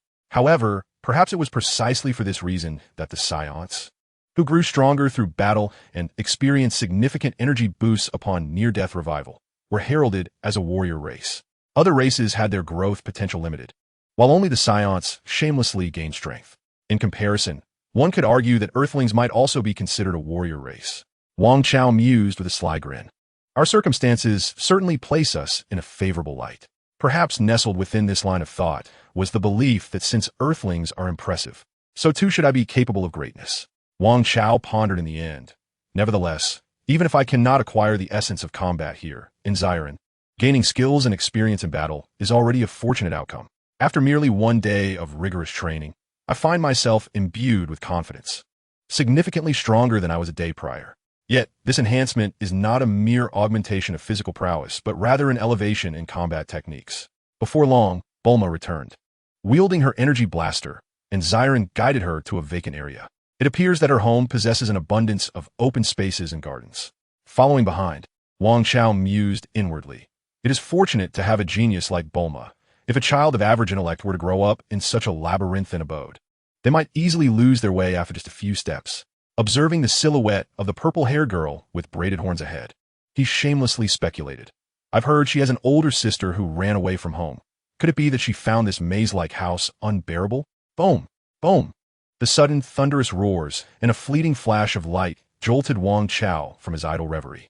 Before him, on the expanse of ground, lay two deep craters, still emitting wisps of smoke, a testament to the power of Bulma and Saiyan's actions. It seems you possess considerable strength, Bulma remarked as she stowed her energy blaster, suggesting a need for improvement next time.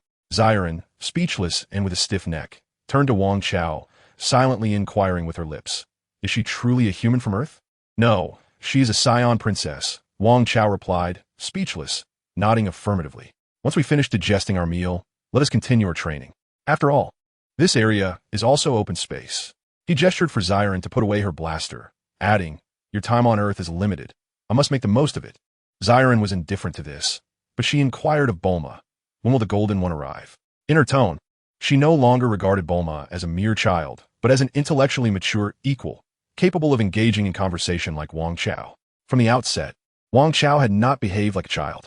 I'm not certain, Bulma replied, sensing that another bout was about to commence. And she scurried to the side with her blaster in hand. Perhaps they will arrive this evening. Then we certainly cannot afford to squander time, Wang Chao remarked. With that, he and Saiyan clashed once more. Naturally, it was Saiyan who was tempering her strength, cautiously feeding Wang Chao openings in their exchanges. Moreover, given the significant disparity in their physical proportions, their movements appeared rather discordant. Fortunately, Saiyan's wealth of combat experience, coupled with Wang Chao's impressive agility, provided a measure of balance to their sparring. Bulma observed the match for a while, stroking her chin as an idea struck her. As dusk descended beneath the blood-red sun, the two figures, one large and one small, engaged in relentless combat on the grass, producing a muted sound of impact. The diminutive figure appeared profoundly fatigued. Each punch seemed to require an extensive build-up, and the strikes had grown significantly slower compared to the initial attempts. Even when he exerted every ounce of energy to leap, he could no longer reach the towering Saiyan's head, necessitating that Saiyan either crouch or kneel to engage fluidly. Saiyan, undeterred by fatigue, gazed upon the Earthling youth before him, who appeared on the verge of collapse, yet persisted in throwing punches. Saiyan found himself admiring the boy's tenacity. He never would have imagined such resolve within him, Xiren mused, casually deflecting Wang Chao's kick. Wang Chao's leg felt like a slightly thicker, searing iron rod in his grip. The force had diminished considerably, yet the boy's fighting spirit had intensified manifold. His combat determination was beginning to take shape. Wang Chao felt his body grow weak, his fiery eyes nearly extinguished.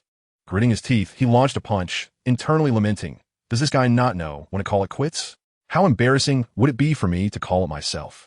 A buzzing sound resonated above them, prompting both to glance upwards and notice a drone approaching, soon landing on the nearby grass. "Ah, your gold has arrived." Dr. Brief appeared nearby, as if summoned, cigarette in hand. "It seems you'll be heading home shortly." The drone's compartment opened, revealing a dazzling pile of gold. Wang Chao, in his lifetime, had never before encountered such a vast quantity of gold. Xiren's expression remained largely unchanged, leading Wang Chao to ponder that the creature's reaction to gold was akin to his own response to a pool of gasoline, with the prospect of returning home within reach. Xiren expressed his gratitude to Dr. Brief once more. "No need for thanks," Dr. Brief replied with a smile, taking a puff of his cigarette. "However, I must inquire if you could show me the spacecraft you utilize. I'm quite curious about how you convert gold into fuel." Just as Xiren was about to politely decline again, Dr. Brief continued, "I've been inspired and have devised 5 or 6 methods for converting gold into fuel. I wonder which method your technology employs. Would you not allow me to compare notes?" Such is the curiosity of a scientist, Wang Chao thought, feeling rather indifferent. Gulp. Xiren, however, felt a cold sweat trickle down his brow as he swallowed hard. The mere notion that gold could be utilized as fuel and that one could derive conversion methods from it, 5 or 6, no less. He was seriously contemplating the likelihood that Dr. Brief and his daughter were not from Earth. At that moment, a young girl named Bulma approached from behind Dr. Brief, holding a watch larger than her fist, beaming with excitement. "Here you go," she said, standing beside Xiren, raising the watch and looking up at him, her head nearly parallel to the ground. Wang Chao wiped his brow, feeling an odd sense of familiarity with the watch. Xiren crouched down to accept it and inquired, "What is this?" Bulma candidly remarked, "I devised this for you too, as your differing physiques might make combat rather inconvenient. Once you wear it, you'll understand." Wang Chao felt a stir within.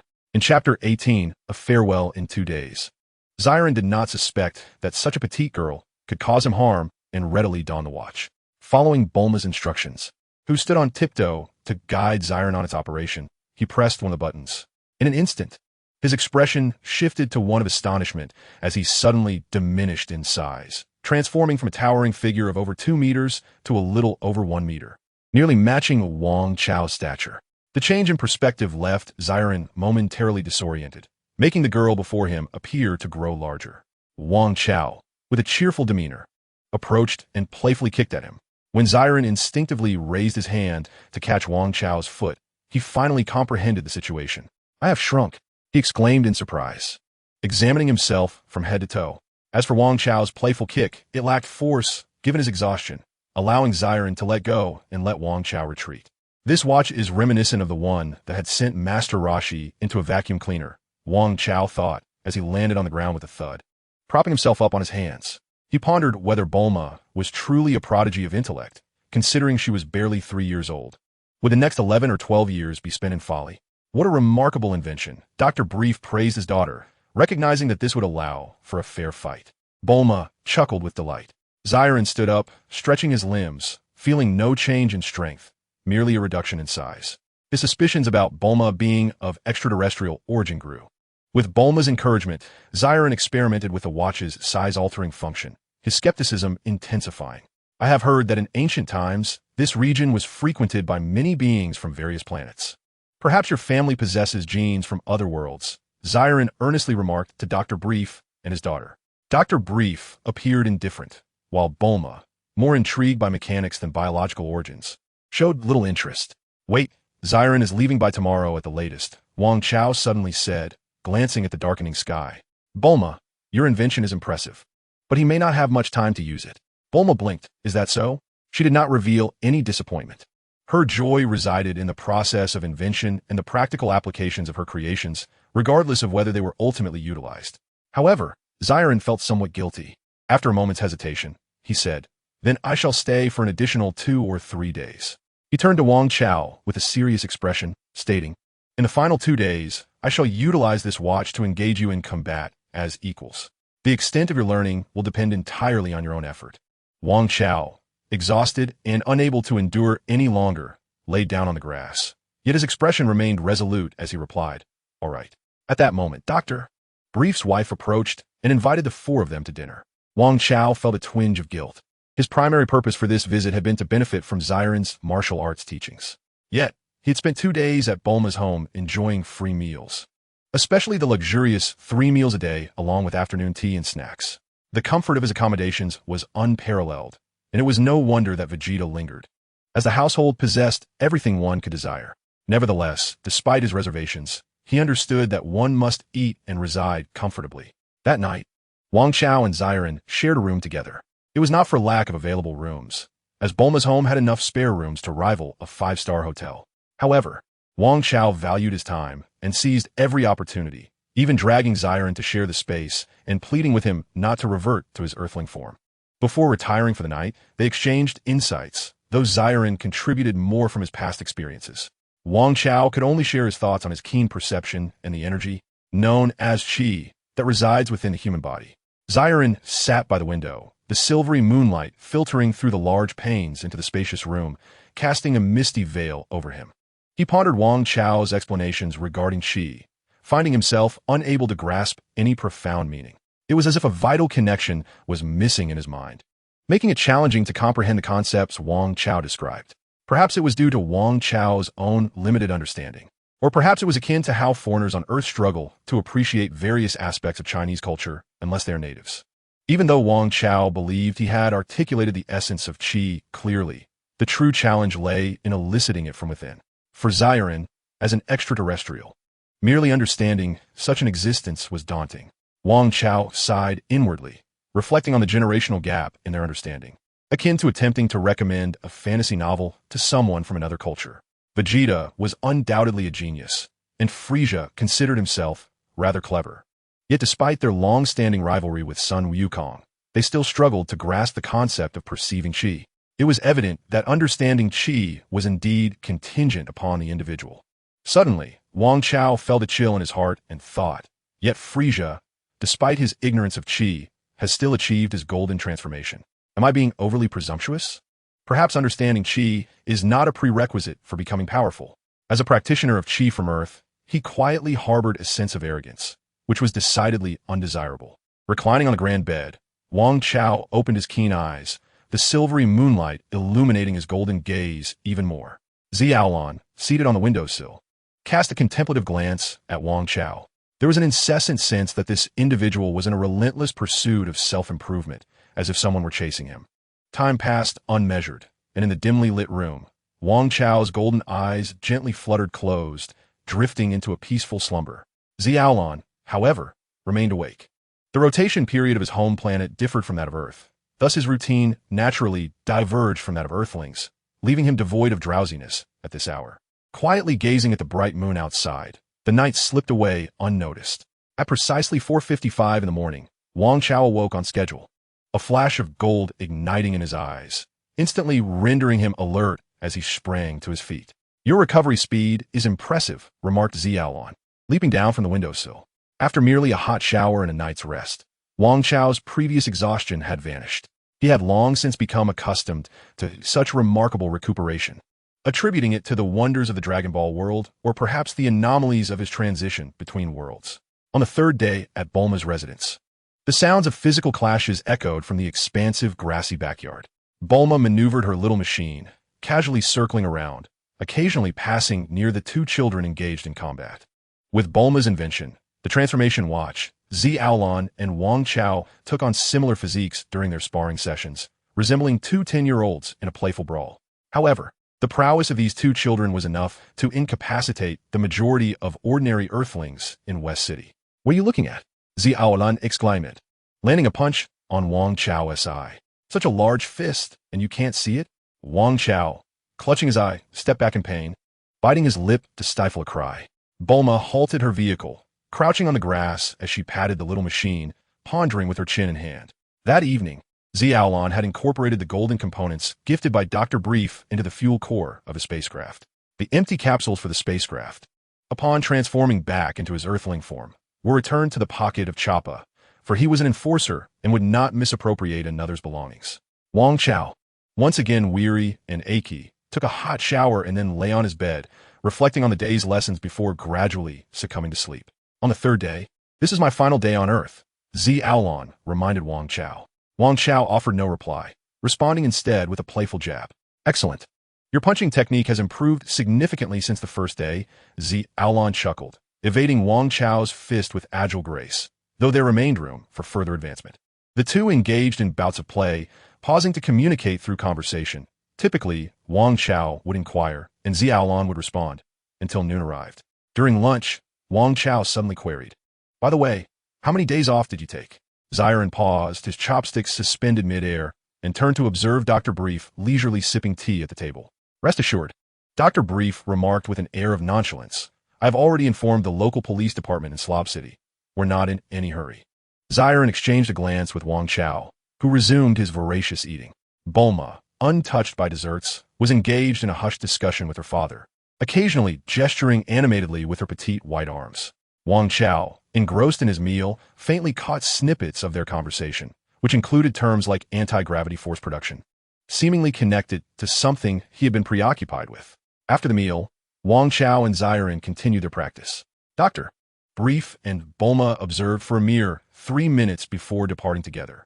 Bulma drove a small vehicle while Dr. Brief ambled alongside, a cigarette perched between his lips, as the father and daughter conversed, resembling a distinguished professor escorting a youthful doctoral candidate. Suddenly, with a thud, Wang Chao was sent flying, landing in a nearby stream. After enduring the last punch of the day, it was time to bid farewell.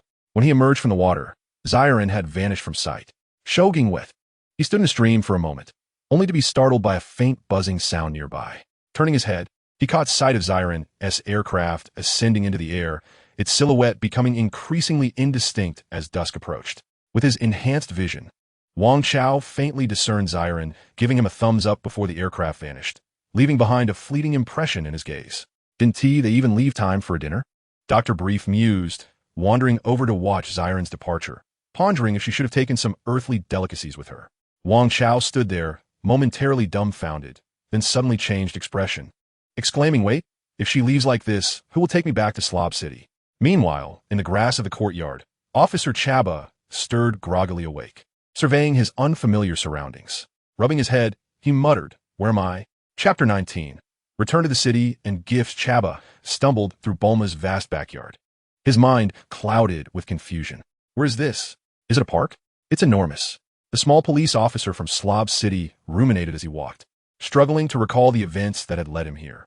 He could only remember receiving a notification regarding an unidentified object that had fallen on the outskirts of Slob City, and following his superior and colleagues to investigate. Beyond that, his memory was a blank slate. What was more perplexing was the darkness that had descended. Chaba, filled with questions, wandered for several minutes until he gradually began to hear voices. His spirits lifted, he quickened his pace, and through the dim haze of night, he faintly discerned an older gentleman in a white lab coat conversing with a small boy by the edge of a stream in the park. Why return? Isn't it the same to depart from here? Dr. Brief exhaled a puff of smoke. Wang Chao furrowed his brows and shook his head vigorously, exclaiming, "It's entirely different. Absolutely not the same." He pondered to himself, wondering if his obsessive-compulsive tendencies could ever be remedied. In truth, Wang Chao understood that returning to Sherlob City was not strictly necessary. Traveling from the western capital to Baozi Mountain might not be any closer than from Sherlob City to Baozi Mountain. Even if Wang Chao chose to set forth from the western capital, it would not denote any underhanded shortcut on his part. However, he was troubled by the fact that he had initially planned to engage in a novice skill tutorial in Ziorin and then return to Sherlob City as if nothing had transpired, akin to completing an independent quest and then reloading a save. But Ziorin's unexpected interference had disrupted his plans, and Wang Chao's compulsive nature began to stir uneasily within him. It felt as though a cat's claw was scratching at his insides, compelling him to return to Sherlob City. In frustration, Wang Chao remarked, "That Ziorin fellow is far too capricious. He whisked me away without a care and should at least ensure my return." Nearby, Chaba, who had been hesitating for quite some time, finally spoke up. "Excuse me, could you tell me where this park is?" After a pause, he inquired, "What time is it? Have you seen any police officers like the ones I encountered?" Wang Chao and Dr. Brive turned to look at him, both silently acknowledging that they had almost forgotten about him. In the next moment, they exchanged glances, realizing that Ziorin too had neglected the necessity of returning Chaba. "Excuse me?" Chaba prompted, noticing their silence. However, Wang Chao suddenly observed a deep, circular shadow forming beneath Chaba's feet. In the dimness of night, he almost overlooked it. Were it not for his keen eyesight, Dr. Brive, with his hands in his pockets and a cigarette dangling from his lips, looked up at the hovering craft situated directly above Chaba's head. "Part of my oversight," Ziorin's voice echoed as the craft's hatch opened, and he stepped onto its exterior. "Hello," Chaba queried, perplexed, his eyes full of questions as he wondered whether Wang Chao and the other man had truly heard him speak. Their demeanor suggested an incredulous disbelief, leading Chaba to wonder if he had perhaps already passed into the afterlife. Startled, he touched his palm and pinched his cheek, contemplating whether he might actually be a ghost. Above him, Ziorin gently leaped from the craft, descending toward Chaba. Despite his considerable size, he floated down as lightly as a feather, eventually merging with Chaba in a spectral manner. Fusion technique? Combination technique? Or perhaps Ultraman Tiga? Witnessing such an occurrence for the first time, Wang Chao's mind instinctively recalled two formidable techniques from the Dragon Ball universe. Indeed, he had never inquired about the principles behind Ziorin's possession of Chaba. Yet, upon further reflection, he considered that such matters might be confidential, and prying into them could be inappropriate. Very well, he decided, I shall ask him when the opportunity presents itself again. After all, in Wang Chao's view, while the fusion technique was impressive, it was not particularly applicable for novice skills at this early stage. Wang Chao suppressed his confusion, while Dr. Brief, seated beside him, inquired, "Oh, is this also your technology?" Ji Aolon, now embodying the persona of Chaba, had fully adopted Ji Aolon's demeanor. He nodded and replied, "Sort of." Noticing his reluctance to elaborate, Dr. Brief refrained from further questioning, and Wang Chao, understanding the situation, chose not to press the matter any further. Over the past few days, he had gleaned a considerable amount of combat techniques from Ji Aolon. Although these skills were acquired through intense, last-minute training, the extent to which he could assimilate them remained uncertain. Nonetheless, Wang Chao felt quite content with his gains and held a deep appreciation for Ji Aolon. As night deepened, Ji Aolon hurried to return to his home planet, eager to reach Slob City and deliver Chaba's body. Wang Chao quickly expressed his desire to accompany him, citing that they were headed in the same direction. Ji Aolon was aware that Wang Chao had been traveling on foot to Baozi Mountain, yet he could not fathom why Wang Chao was so insistent on returning to Slob City, given that he was unfamiliar with both routes. "Mind your own business," Wang Chao retorted, visibly flustered by the inquiry. What began as a trivial matter seemed to escalate into an unavoidable obligation, and the more it appeared so, the more entangled Wang Chao became, prompting him to wish for a swift resolution. "What a peculiar fellow," Bulma remarked while modifying her small vehicle, her fair cheeks smudged with grease. "Your old friend and your husband are even stranger." Wang Chao shot a death glare at Bulma. Unfortunately, she was already engrossed in a myriad of mechanical parts, thoroughly enjoying herself. In the twilight, Dr. Brief and his wife watched as the spacecraft sped toward Slob City, leaving a streak of white in the starry sky. "Bulma, have you figured out the principles behind the anti-gravity device on the spacecraft?" Dr. Brief observed Bulma tinkering with her miniature vehicle on the grass. After a moment of contemplation, he recognized what his daughter was working on and mused aloud. If applied to transportation, it wouldn't be too difficult. Without lifting her head, Bulma suddenly paused and asked brightly, "Daddy, this should be quite profitable, right?" Dr. Brief chuckled. "Indeed. Perhaps the returns would rival those of the transformation capsules. All thanks to you, Bulma." The little girl with purple hair and pigtails sat on the ground, elated for a moment before inquiring, "Daddy, how much money has my sister made from writing light novels?" It seems she has been self-publishing through her part-time job. Dr. Brief shook his head. "I'm not sure. Your sister's account has been regularly funded by your mother for living expenses. I don't have the details."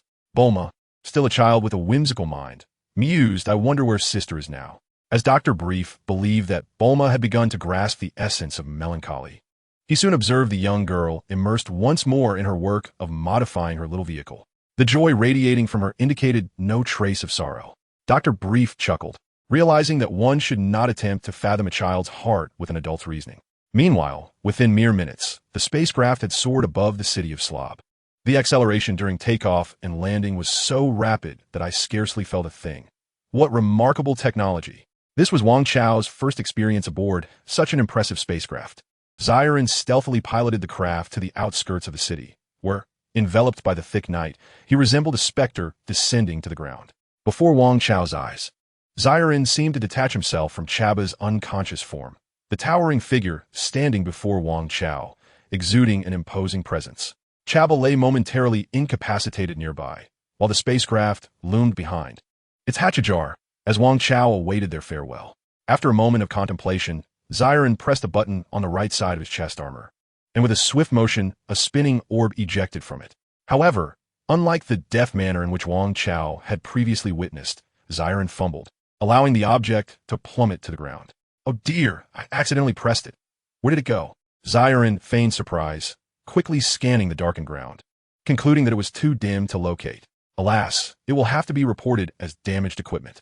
Amidst Wang Chao's incredulous expression, Saiyan winked and smirked before soaring back to the pilot's seat of the spacecraft. Wang Chao grinned, giving a thumbs up to the silently ascending vessel. After Saiyan departed, Wang Chao activated his keen senses and crouched down to search for a while, ultimately discovering the object Saiyan had inadvertently lost. It was a spherical gadget, which Wang Chao had seen Saiyan use once before.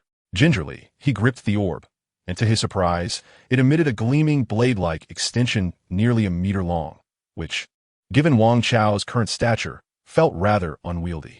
A sword orb, how intriguing, Wang Chao mused. If only I possessed telekinetic powers.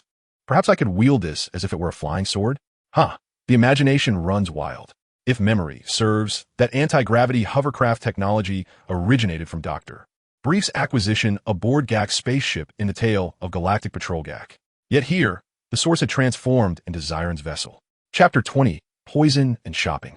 Frieza, your malevolence has reached its peak, and I am thoroughly enraged.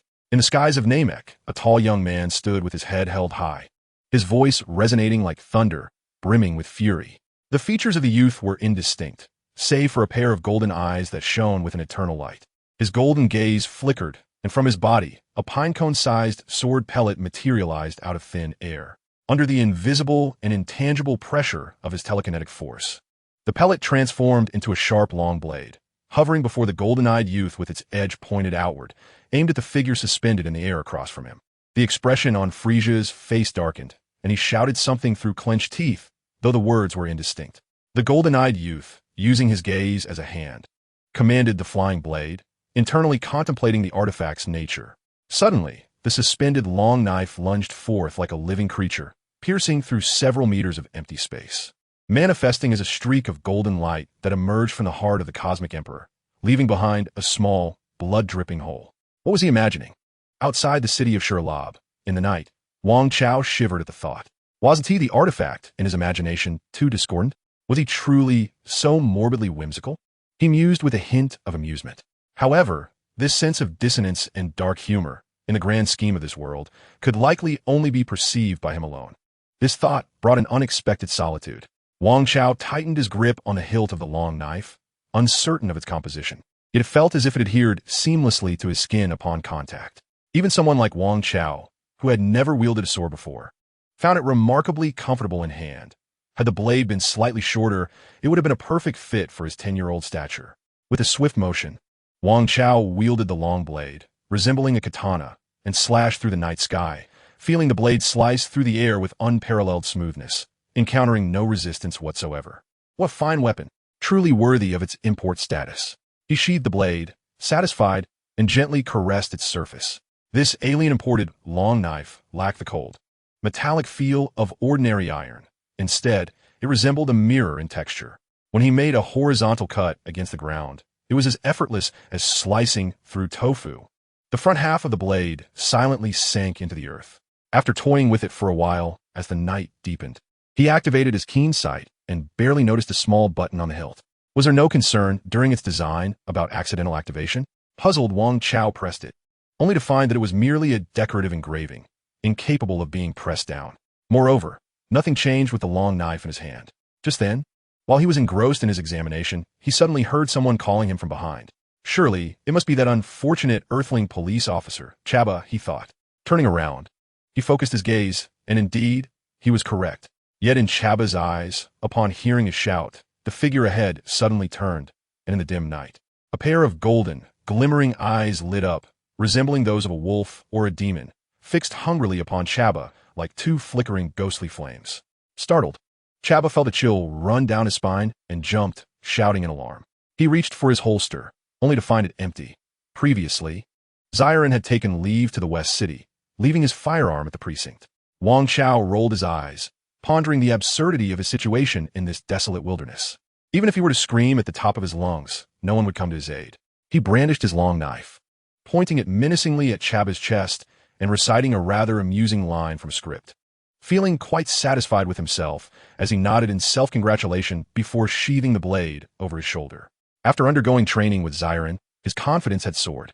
Perhaps the next time he encountered Choppa, he might manage to exchange a few blows, and, with a little extra effort, who knows, he might just stand a chance. Amused by his own whimsical thoughts, he chuckled softly, appreciating his blend of optimism and humor, sprinkled with obscure references from the Dragon Ball universe that would likely elude comprehension. At that moment, as the knife rested against his shoulder, it slipped slightly, leaving a shallow cut on his skin. Wang Chao winced and set the blade down. The poor police officer squinted, attempting to discern the features of the golden-eyed creature before him. Wang Chao stood at a modest height of just over 1 meter, his dark golden eyes gleaming in the solitude of the wilderness, occasionally emitting muffled chuckles and gasps that added an eerie ambience to the scene. Chaba genuinely believed he had encountered some mischievous spirit or otherworldly being, for the Dragon Ball world was not devoid of such supernatural occurrences. His lips turned pale as he stammered, Where am I? I distinctly remember being in the park just moments ago. Wang Chao, nursing his shoulder, was relieved he hadn't severed his arm. Otherwise, his precious half-sense of being would have been lost, a considerable misfortune. Noticing the palpable fear in the officer's demeanor, he felt a twinge of sympathy and approached him. Chaba, frightened, took several steps back. Wang Chao, slightly exasperated, warned, Move again, and I might just chop you. As he shifted the knife, it caught a sliver of moonlight, intensifying the already terrifying atmosphere, which far exceeded any horror film Chaba had ever seen, nearly sending him into a state of panic. Take a good look. I'm just a kid, Wang Chao stated as he drew near, gazing up at the towering officer. Chaba craned his neck to see more clearly, confirming that Wang Chao was indeed just an ordinary boy of 11 or 12. However, the fact that this child wielded a blade nearly as tall as he was struck him as rather peculiar. Feeling a significant weight lift from his chest, Chaba chuckled nervously. Well, your eyes are rather intimidating. Where exactly is this place? How did I end up here? This is the outskirts of Slob City. As for how you got here, brother, why would I know? I have no intention of cleaning up Zyron's mess, Wang Chao replied nonchalantly. After all, Chaba's predicament was his own doing, and even if he returned to discover discrepancies in his memories, that was not Wang Chao's concern. Chaba, realizing the golden-eyed boy bore no ill intentions, asked, slightly vexed, Then why did you scare me with that knife earlier? Don't you think your overreaction warranted a little fright? Wang Chao retorted. Not all, Chaba grinned sheepishly. He glanced around and confirmed that the environment resembled the outskirts of Sherlobe City. Noticing that the golden-eyed boy was not very responsive, Chaba lowered his gaze to the road and quickly identified the main thoroughfare leading to the southern outskirts of Sherlobe City. If he proceeded north along this road, he would reach the city in just a few kilometers. Gazing northward, he indeed spotted a faint glow of lights in the distance, signaling the onset of the city's nightlife. Feeling a sense of reassurance, Chaba contemplated for a moment before returning to seek out the golden-eyed boy. The starlight and moonlight were dim, and the nearby visibility was poor. He presumed that Wang Chao had already departed. When a cylindrical object pressed against his abdomen, Chaba halted and looked down, only to discover Wang Chao standing right in front of him. What happened to your eyes? He inquired, puzzled, for Wang Chao had extinguished his fiery golden gaze. The darkness concealed him, rendering Chaba oblivious to Wang Chao's presence. Why does it concern you? Wang Chao thought it cumbersome to explain his eyes to a stranger, so he merely brushed it aside. He held the tip of his blade, its body trembling slightly, and found that maintaining the sword horizontally in the air with just his fingertips required far more effort than he had anticipated. After merely 10 seconds, the muscles on one side of his body were taut and aching, prompting an inward exclamation of frustration. This posture was exceedingly strenuous, and he nearly transformed from a show-off into a fool. Wang Chao quickly relaxed his grip, allowing the hilt of the sword to slide down against Chaba's abdomen. With a gentle tug on the tip of the blade, Wang Chao grasped the hilt, feeling a sense of connection, and tightened his grip. The long sword vanished with a swift motion, leaving only a sword pellet the size of a pine cone in his palm. Alien technology, Wang Chao mused as he placed the pellet into his pocket, pondering whether it was triggered by intelligent pressure sensors for deployment and retraction. Perhaps there were specific hand gestures required for wielding the sword. He would contemplate this later.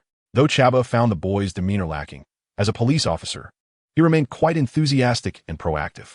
After learning that Wang Chao was also headed to Sherlobe City, he proposed that they travel together, for it was indeed unsafe for a child to be alone in the outskirts at night. Wang Chao shared the same sentiment. In this desolate wilderness at night, he feared for Chaba, a seemingly frail officer devoid of his protective aura, who might unwittingly fall prey to a wild wolf. The two traversed the night road for over an hour, yet encountered no wolves or wild beasts. Chaba, feeling anxious, found solace as they neared the soft glow of lights from Sherlobe City, finally exhaling a sigh of relief. Turning to glance back, he noticed Wang Chao waving goodbye amidst the neon lights, striding away without a backward glance. Confounded, Chaba could only exclaim that the boy was indeed peculiar before hastily making his way to the police station. Meanwhile, Wang Chao walked alone through the bustling streets of Sherlobe City at night. He felt the roll of banknotes in his pocket and contemplated that before departing, he needed to acquire some provisions, a compass, and more maps. Chapter 21. A change of scene in the capsule.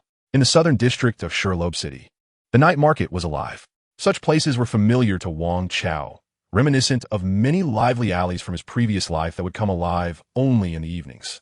Moreover, during his time in Nandu, Wang Chao often sought part-time work as a restaurant server to pass the time, frequently traversing similar night market streets. Thus, he became quite familiar with the layout. However, in the night market of Dragon Ball Earth, there was a noticeable presence of anthropomorphic beings resembling ox-headed and horse-faced creatures. Standing on the street, simply observing the throngs of people, Wang Chao felt a profound sense of being an outsider in a foreign land. The money he possessed was meager, a portion of what he had earned from selling bears, shared with an uncle and nephew. Thus, he could only afford to make do with what he found at the night market. How much for this cured meat? I'll take a set of clothes. Your compass points west, correct? I'll take this military canteen. As he wandered from the entrance of the night market to its end, Wang Chao underwent a remarkable transformation. He now bore a moderately sized backpack that did not hinder his movements, and around his waist was a sturdy wide belt. Due to his physique, the belt wrapped around his waist once, with the end protruding in front to be tightened, on either side of his hips and at the back. He had attached pockets secured with robust buckles. In the right pocket, he stowed the compass, a folding knife, a mini flashlight, and several batteries. The larger pocket at his lower back housed a 10-meter-long rope with a hook, as well as the military canteen, ensuring it wouldn't jostle around while he walked. Additionally, he had carelessly purchased a few bundles of medical bandages, several tubes of vitamin candies, a sword pellet, and half a magic bean, all tucked into the left pocket.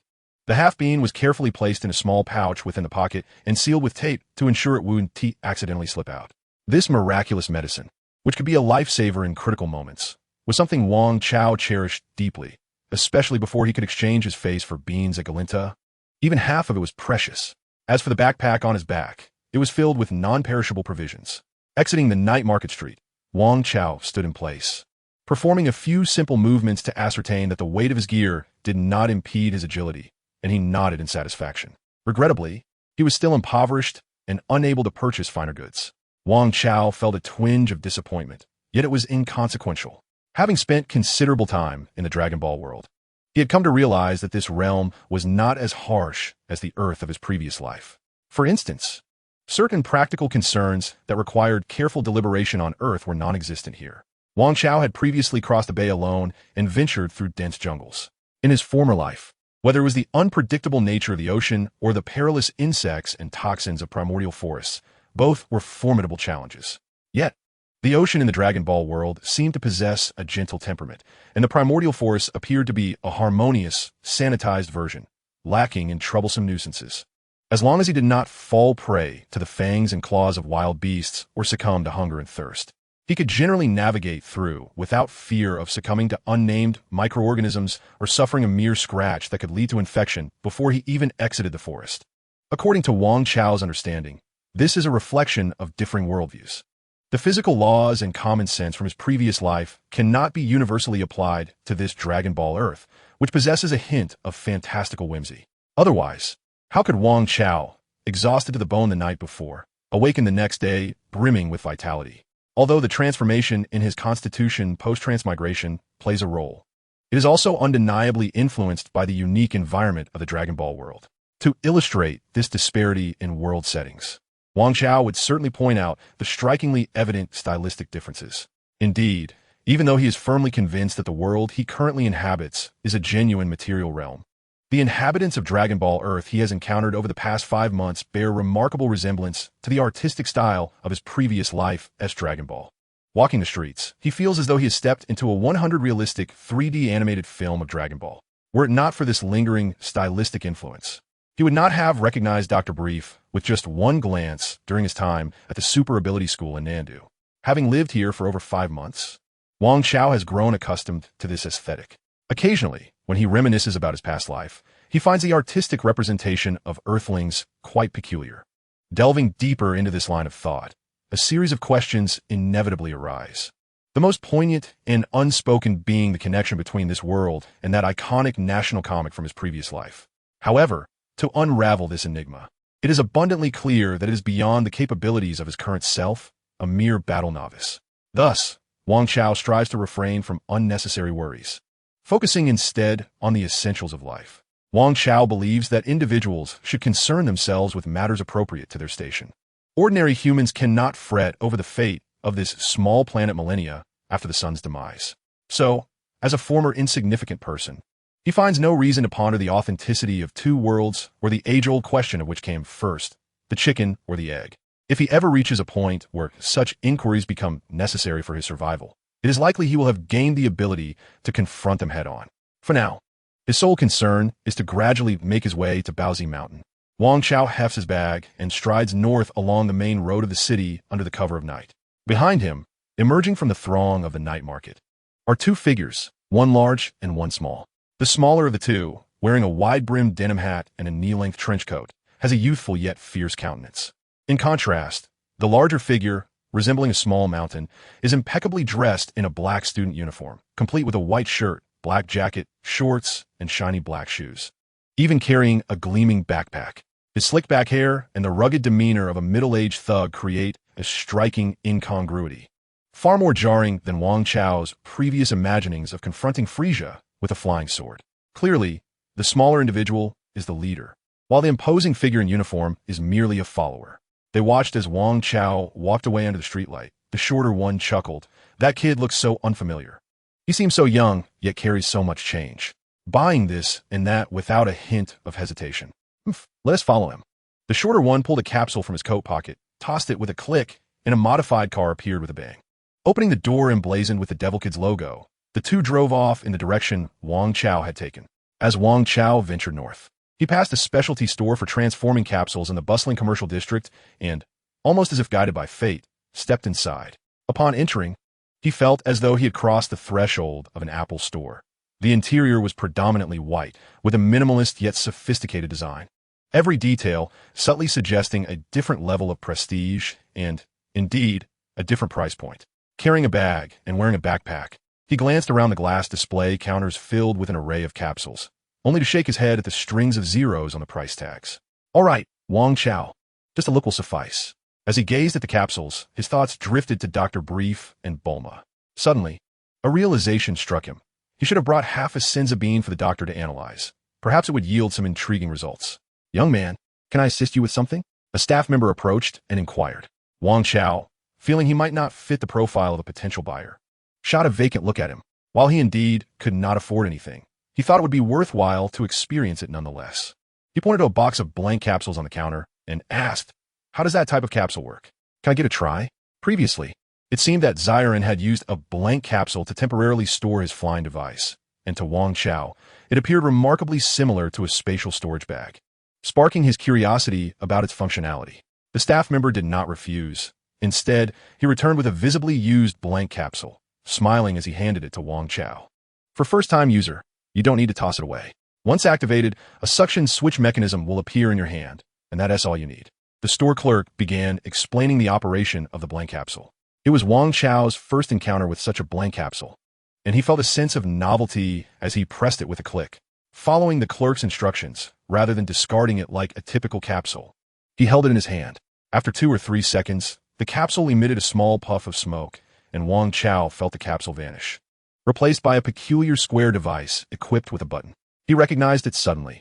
It was the switch used to retrieve items from an ordinary capsule. This blank capsule has a load capacity of 0.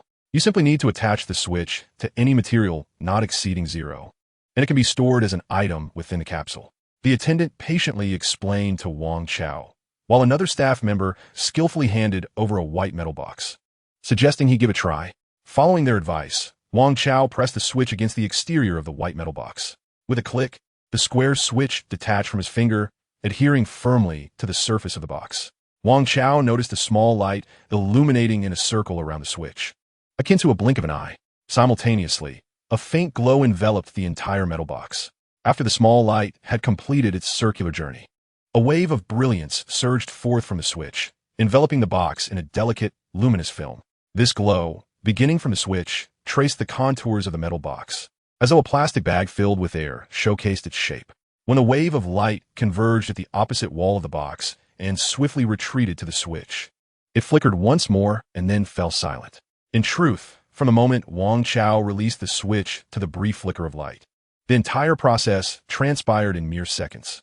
However, with his newly acquired insight, he could barely grasp its essence. He pondered, feeling somewhat perplexed. He was neither a genius nor an academic prodigy, merely intrigued by the novelty, and could only dryly remark, its black technology. With a gentle poke at the switch now affixed to the metal box, it emitted a click and transformed into a harmless puff of smoke. If this were a comic, Wang Chao would have confidently asserted that the smoke would be adorned with three-dimensional English onomatopoeia announcing its dispersal, leaving behind only a rather ordinary small capsule. The attendant picked up the capsule, maintaining a professional smile, and remarked, "And that's it." To revert to the original blank capsule, he pressed a button on the capsule and retrieved the metal box, then pointed out the small switch on the exterior for Wang Chao to see, assuring him that a simple press here would disengage the connection. The attendant pressed the button, and the switch detached from the metal box with an appealing technological sound. He then pressed the detached switch once more, reverting it to the original blank capsule. How much? Wang Chao couldn't resist asking. His curiosity piqued. He truly wished to purchase one. With this, he could buy more items, at least a few extra pounds of compressed biscuits. Moreover, the bottles of salt, cooking oil, and seasonings that he previously found cumbersome could now be included without concern for weight. The attendant, still exuding a professional smile, quoted a price. Wang Chao returned the smile, saying goodbye before turning to leave. He felt a sense of urgency, fearing he might make a grave mistake by robbing this specialty store. As Wang Chao stood on the street, gazing up at the moon, he lamented the dimness of its light, which offered little to behold. After passing through the city center, he continued his journey north along the main road. As evening approaches, the streets, once bustling, begin to empty after departing from the city center. However, Wang Chao feels no fear or loneliness walking along the desolate night roads. Instead, he finds solace in the tranquil solitude. During his time in Nandu, he similarly ran day after day across the deserted outskirts, traversing aimlessly between two undefined endpoints. Spurred by a sudden whim, Wang Chao felt an irresistible urge beneath his feet and began to jog briskly, humming a tune. As he ran, the sounds of his backpack and belt jingled rhythmically. He pivoted on his toes, and as he turned to glance back, a glimmer of gold flashed in his eyes, momentarily igniting a spark of curiosity. His expression shifted, and he turned back to resume his jog, suddenly bending low and adopting a high-pitched, girlish voice. With a hearty laugh, he quickened his pace, arms outstretched, singing, "Brother, he runs with such speed. Damn, has he spotted us?" Trailing over 100 meters behind Wang Chao was a modified vehicle, its door emblazoned with a logo. Inside, a small man in a trench coat gritted his teeth. "Accelerate. I refuse to believe that he can outrun a car." The small man slammed on the gas, quickly narrowing the distance to the boy ahead. "Brother, it seems he is singing," remarked a burly figure in a student uniform, crammed into the car like a mountain of muscle. "Let him show off." Prepare to disembark." The small man pressed the accelerator to the floor, overtaking Wang Chao and executing a sleek drift before finally coming to a halt. With a thud, the doors swung open, and both the small man and the muscular figure stepped out. The small man straightened his clothes, donned a smirk, and approached Wang Chao, who had come to a stop. "Don't run now. Where do you think you're going?" he taunted, lifting his chin arrogantly. The student uniformed giant stood by silently, exuding an air of a muscle-bound bodyguard. "Who are you, and why are you following me?" Wang Chao inquired, furrowing his brow. You don't know us? The small man chuckled coldly. We are the notorious duo of elementary school delinquents, infamous in this area. How could you not recognize us? What a fool. Elementary school duo? Wang Chao was taken aback, scrutinizing the hulking figure beside the small man, whose backpack seemed absurdly oversized for his stature. This physique, combined with the weary expression split by his center part, was hard to reconcile with that of an elementary school student. How old is this guy? Surely he hasn't been repeating grades for decades. You're the one who needs to repeat. I'm 8 years old, the burly figure replied, his voice deep and resonant. 8 years old? Wang Chao was astonished once more. Do you believe there is a teacher bold enough to hold us back a grade? The petite figure in the trench coat chuckled, revealing a shirt emblazoned with a similar emblem beneath it. To everyone's astonishment, he produced a handgun from within his coat and aimed it directly at Wang Chao. Wang Chao's eyes sharpened instantly. Hey, what else with the silence? You're just going to pull the trigger? He thought, feeling a surge of frustration and tension. He hesitated before attempting to speak. Wait. Who said anything about waiting? The trench-coated figure sneered, seemingly too apathetic to utter another word, and pulled the trigger without hesitation. Truly, action spoke louder than words, a testament to his audacity as a mere schoolboy. Bang! The empty street echoed with the sound of a gunshot under the dim glow of the streetlights. After firing, the petite figure tucked the gun back into his coat, wrapping it up disdainfully. You dare to think you can have money, just like me, at such a young age? How arrogant! Wang Chao, on the opposite side, leaned back, his head instinctively tilting backward. He staggered back several steps before regaining his composure, straightening up to find a smoldering scar on the right side of his face. No blood flowing, yet he could smell the faint scent of burnt flesh. The burly man beside him, clearly 8 years old, widened his eyes in shock and grabbed the trench-coated boy who had already begun to retreat to the car. Wang Chao pressed his fingers against the scar, still shaken, and thought, damn it, if it weren't for those 2 days of training in Xiaolin, that bullet might have taken my life. In that fleeting moment when the petite figure pulled the trigger, Wang Chao felt a tension that threatened to snap. His keen eyes widened in terror as he witnessed the bullet's release. He dodged with all his might, yet still felt the bullet graze his face. He could hardly fathom that had he not encountered Xiaolin and endured its grueling training, he might have lost his life to that shot. The more he thought about it, the angrier he became, and the more he reflected, the greater his fear grew. Without hesitation, he charged forward. Chapter 23, Money Comes Swiftly. Xiangxiang sought to learn from the victorious Buddha, but was struck dead by a bandit's axe just after leaving Lejiakan. A would-be adventurer, brimming with ambition to sail and rescue Nami while taming Hancock, was drowned by a monstrous wave the moment he set sail. Another hopeful, determined to join Xiangbei as the sixth tiger, donned his gear and grasped his basketball, contemplating which of the two girls, Qingzi or Kaizi, to choose, only to be fatally struck by a car the moment he stepped outside. Had Wang Chao fallen victim to that bullet, his misfortune and unjust fate would surely rival those unfortunate souls. Therefore, Wang Chao was genuinely terrified and filled with rage. While he could not outmatch the bullet, he was certainly superior to the one wielding the gun. In the cold night, Wang Chao lunged toward the two schoolboys before him, closing the mere 4 to 5 meters between them effortlessly, propelled by sheer determination and the fury ignited within him. The two legs sprang forth like powerful coils, propelling him swiftly to the front of the diminutive figure wielding a gun. As he approached, his fist met its target. Under the astonished gaze of the small man, Wang Chao delivered an unrestrained uppercut that struck the wrist of the gunman, still clutching his firearm. The small man felt as though his right hand had gone numb. Even as the pistol slipped from his grasp, he perceived nothing. Wang Chao, with fluid motion, seized the gun midair and, simultaneously, thrust his elbow forward, forcefully colliding with the small man's chest, precisely impacting the design on his shirt. Wang Chao could hear the distinct sound of bones cracking. Unlike his earlier encounter in Nandu with Bru, this time, after a few days of training under the seasoned warrior Xiaolin, Wang Chao had mastered the fundamentals of combat. He learned how to inflict harm without taking a life and how to deliver a fatal blow if necessary. Those Xiaolin possessed physical attributes far superior to those of Earthlings. Fortunately, their anatomical structures bore remarkable similarities. Thus, Wang Chao gleaned much from his time under Xiaolin's tutelage. While he did not acquire the profound essence of the skills, the rapid training offered its own advantages, precisely what Wang Chao currently required. The gun-wielding child let out a pained scream and collapsed to the ground.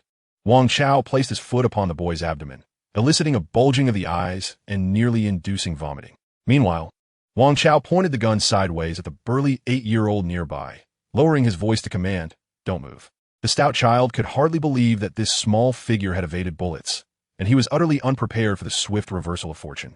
His brother's weapon had been seized and was now underfoot. Terrified by the dark muzzle aimed at him, the stout boy instinctively wanted to retreat, but, recalling Wang Chao's warning, he forced himself to remain still.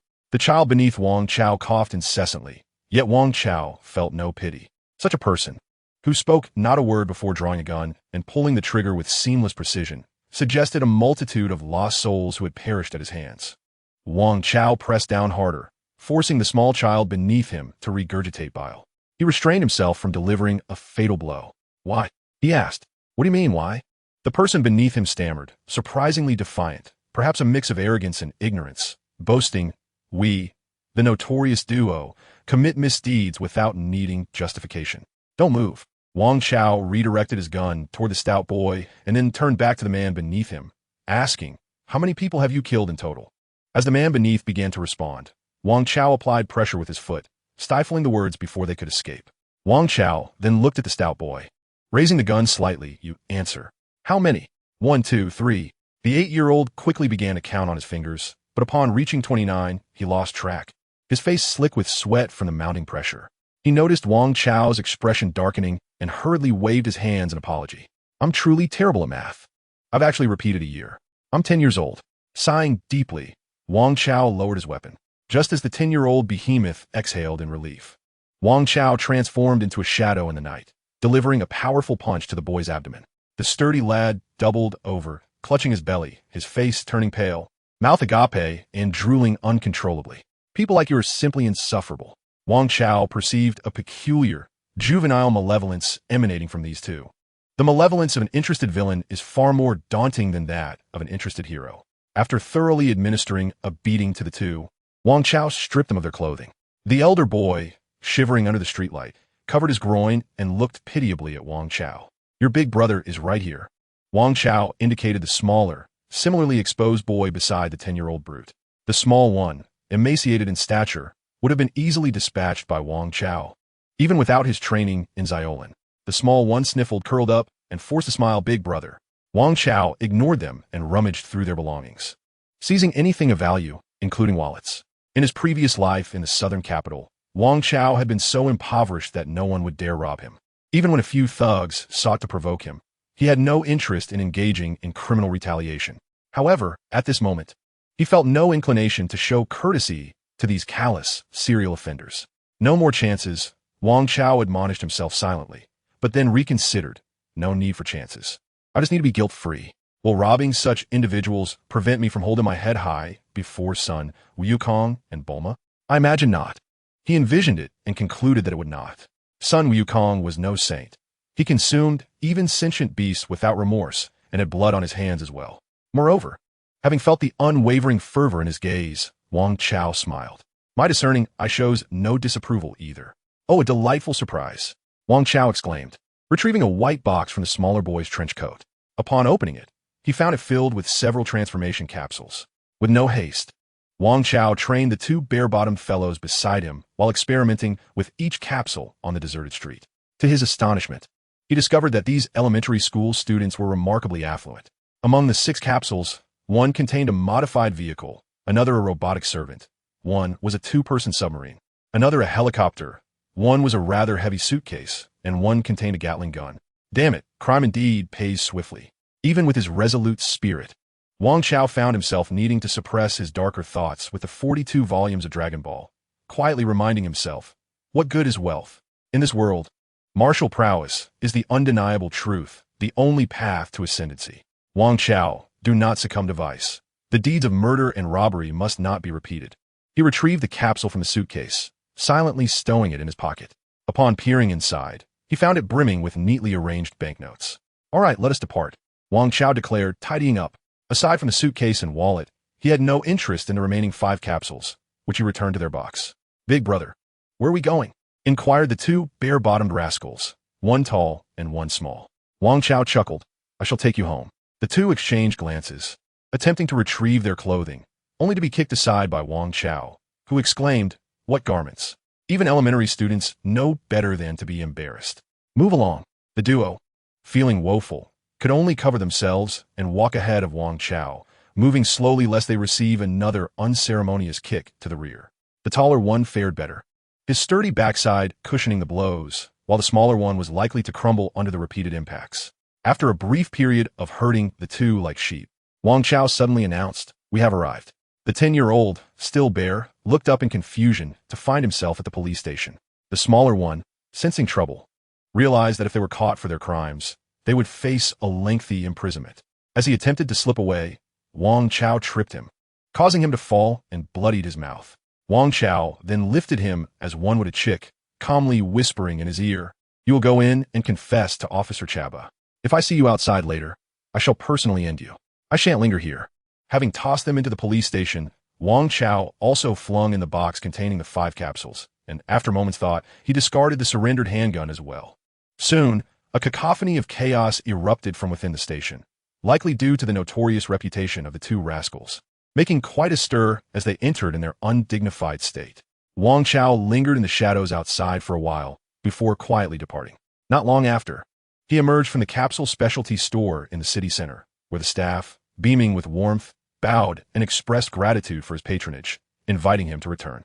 Wang Chao then strode away, heading to a large supermarket in the city center where he made a generous purchase, storing his acquisitions in the newly acquired empty capsules. Departing the city center once more, he journeyed northward, burdened with a collection of items: a compass, a map, a dagger, and a composite rope.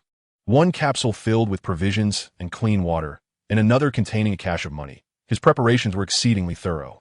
As he traversed the route, he passed the spot where the two rascals had parked previously, approaching the modified vehicle that was carelessly abandoned in the road. Wang Chao delivered a swift kick to its side, sending it skidding to the roadside.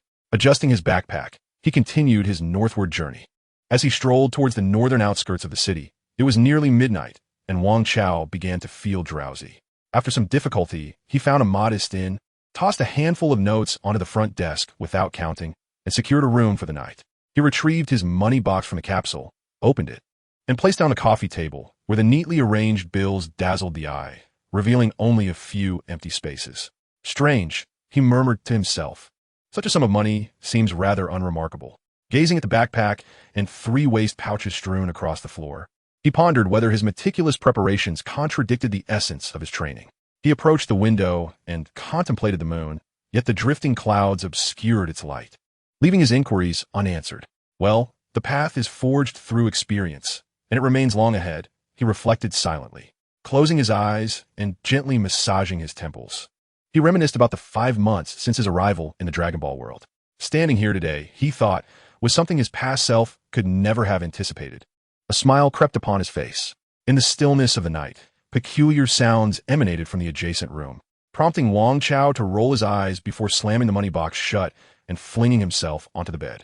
Within seconds, he succumbed to a deep slumber. The following day, as Wang Chao opened his eyes, dawn had yet to break. His enhanced physical constitution from the crossing had solidified his biological clock into an unyielding rhythm. Glancing at the clock on the inn's wall, he noted it was 4:51 a.m. After nearly 5 hours of sleep, he was revitalized. This realization stirred a sense of gratitude within him. Had he retained his previous lethargic disposition, he would have never entertained the notion of practicing martial arts. In essence, it was his newfound vitality that inspired such aspirations. Lying in bed for a brief moment, he stared at the ceiling before performing a swift flip, causing the bed to collapse beneath him. Stuck beneath the disheveled bedding, he expressed his disbelief at the shoddy quality of the mattress. With both hands gripping the edge of the bed, he felt the tautness of his muscles, his entire back and leg muscles seamlessly operating as one. Silently and gracefully, he executed a handstand at the bed's edge, balancing with his legs while performing push-ups. When he finally landed lightly on the ground, the bed's edge crashed to the floor. What a flimsy structure. How did those two next door manage? Wang Chao mused, brushing off his pants in curiosity. Did they just roll around? Before leaving the room, he conducted a thorough inspection. The tape sealing the pockets of his waist pouches remained intact, and upon pressing them, he confirmed he still possessed a resurrection coin and half a senza bean, neither lost nor crushed.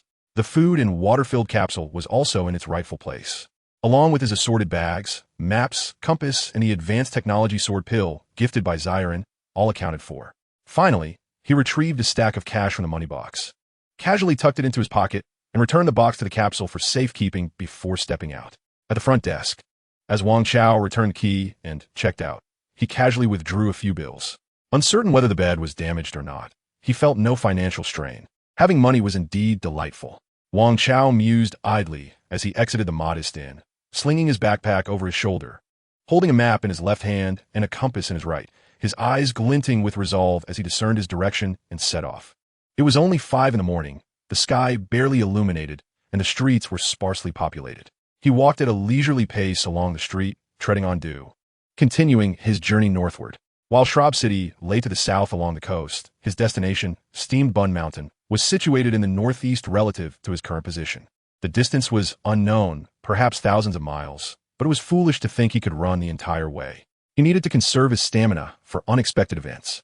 After walking steadily for 20 to 30 minutes, he spotted a few vendors along the street ahead. They were selling breakfast.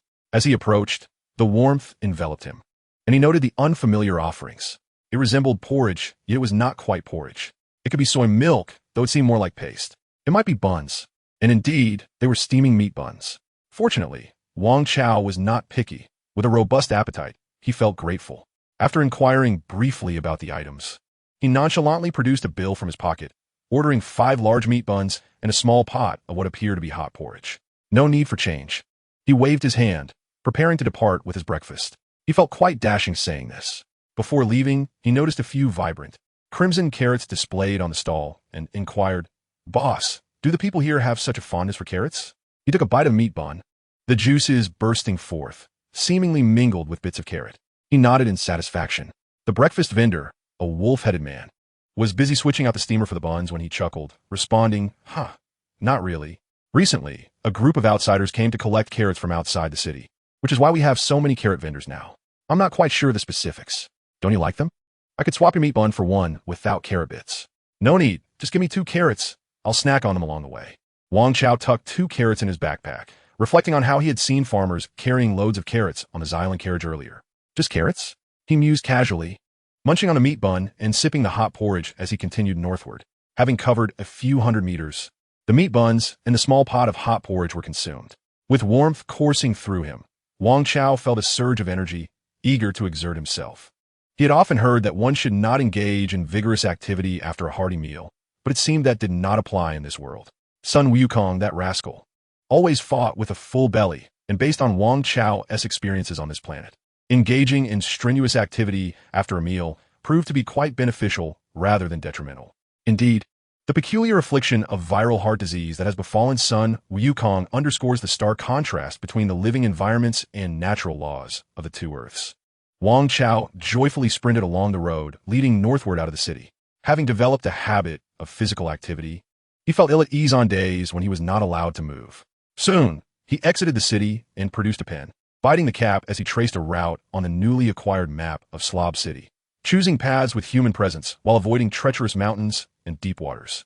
After securing the pen and rolling up the map, Wang Chao adjusted his backpack and continued to run with vigor.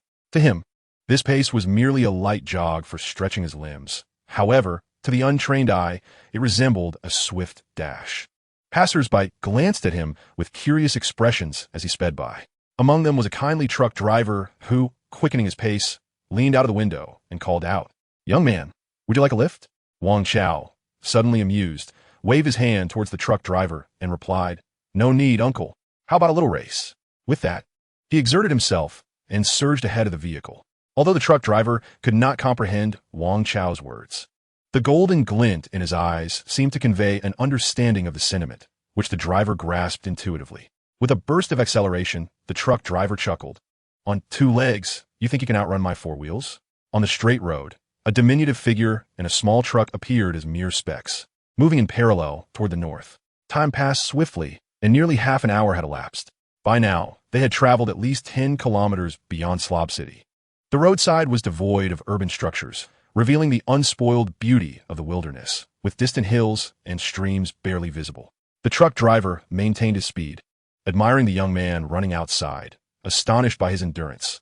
How could he run for half an hour without a hint of fatigue? Truly impressive. Suddenly, the driver slammed on the brakes, for 2 imposing figures had appeared ahead, seemingly out of nowhere. One bore the visage of an ox, wielding a spiked club, while the other resembled a horse, dragging a meteor hammer.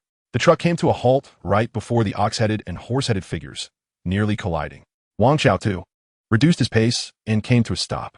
Indeed, this road has seen an increase in traffic. The ox-headed figure rumbled, raising his club and gleefully striking his other hand, causing blood to trickle from the punctured palm. The horse-headed companion felt a twinge of embarrassment for his comrade's antics. The two truck drivers in the cab trembled with fear at the sight. Was this an attempt at highway robbery? Uncertain whether to disembark, they hesitated. Enough chatter, the horse-headed figure declared, swinging the meteor hammer down onto the truck's hood, leaving a dent as he boomed. Leave the vehicle and your clothes behind. And you made a part in your birthday suit. Wang Chao pondered to himself. This script feels strikingly familiar. You fool, what will we do if you damage our vehicle? The Minotaur exclaimed, clutching his injured hand and shouting furiously at the centaur. And you as well.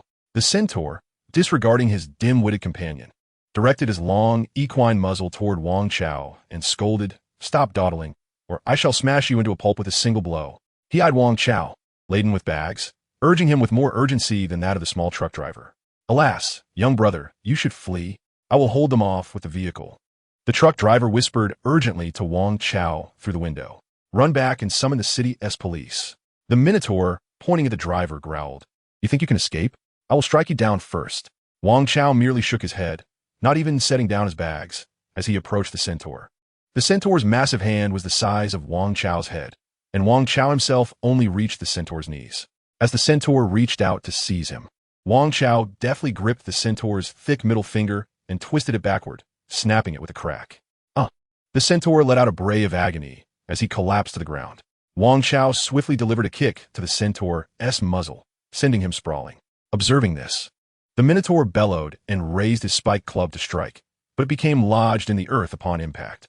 Seizing the moment, Wang Chao leapt onto the Minotaur's arm and delivered a resounding slap to his broad face, demanding, What are you staring at? The truck driver watched in astonishment, unable to fathom how this seemingly insignificant boy so effortlessly subdued the two brutish criminals. With his backpack secured, Wang Chao paced before the two kneeling beasts and inquired now. Tell me your names.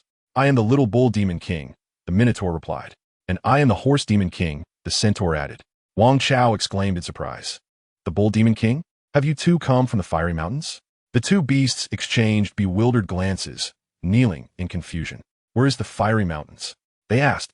Wang Chao paused, then turned to the driver. Have you never heard of the fiery mountains? No, the driver replied. It suddenly dawned on Wang Chao that the mountain where the bull demon king resided had only been renamed the Fiery Mountains after a fire. As he contemplated what the mountain had been called before, the Minotaur sheepishly interjected. We only heard that the bull demon king of Cool Scenery Mountain had quite a fearsome reputation, so we decided to adopt a similar name. Haha, haha. How pathetic. Even as robbers, you must steal someone else's title? How disgraceful. Wang Chao kicked the Minotaur, then turned to the centaur, questioning you two. Are a fool for adopting the moniker of the little bull demon king.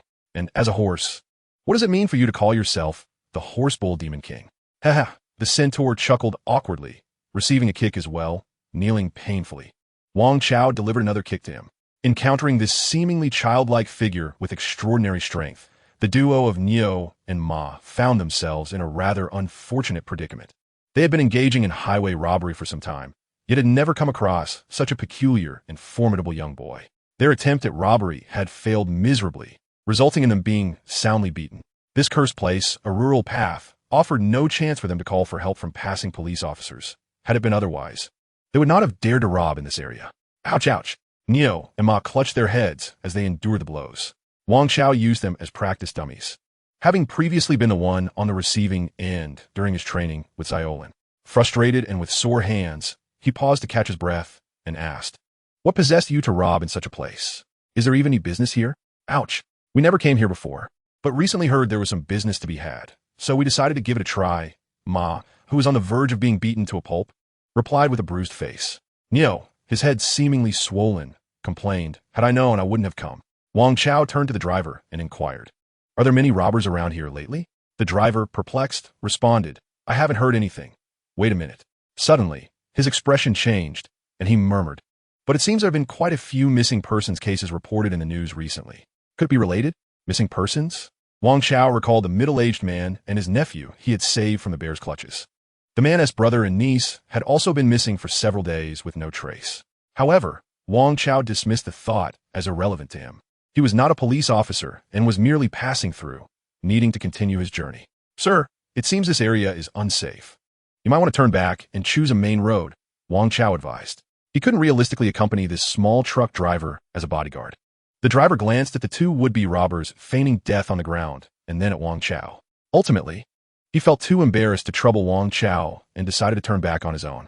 Whatever the case, Wang Chao did not consider himself a villain, but he was not overly benevolent either. While he might not act as a cold-hearted spectator, he could certainly play the part of a detached listener. After a brief moment, he lost interest in the two comical brigands and gave each of them a parting kick, sending them sprawling. He then slung his bag over his shoulder and walked away. The duo lay still for a while, pretending to be dead, and only sighed in relief after confirming that Wang Chao had gone far. They then scrambled to their feet and fled. Meanwhile, Wang Chao continued his journey, walking briskly for some time. As the sun warmed the air, a small grove of trees suddenly appeared ahead. It was unclear what species of trees they were, but in the summer heat, they bore few leaves, rendering the grove quite barren and eerie.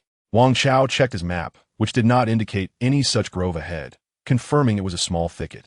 Having traversed even the primitive jungles upon his arrival, he was not afraid of this minor obstacle and calmly ventured into the woods. In the desolate grove, tranquility reigned. Occasionally, faint rustling sounds echoed nearby. Wang Chao maintained his steady pace, crushing a carpet of dried leaves beneath his feet. Suddenly, the darkness of his eyes ignited with a golden glimmer, his keen gaze scanning the surroundings. Lacking any formal training in martial arts, let alone the profound theories of qi, he relied solely on his conventional senses for observation. A fleeting shadow flitted across his peripheral vision, almost illusory. Something felt amiss.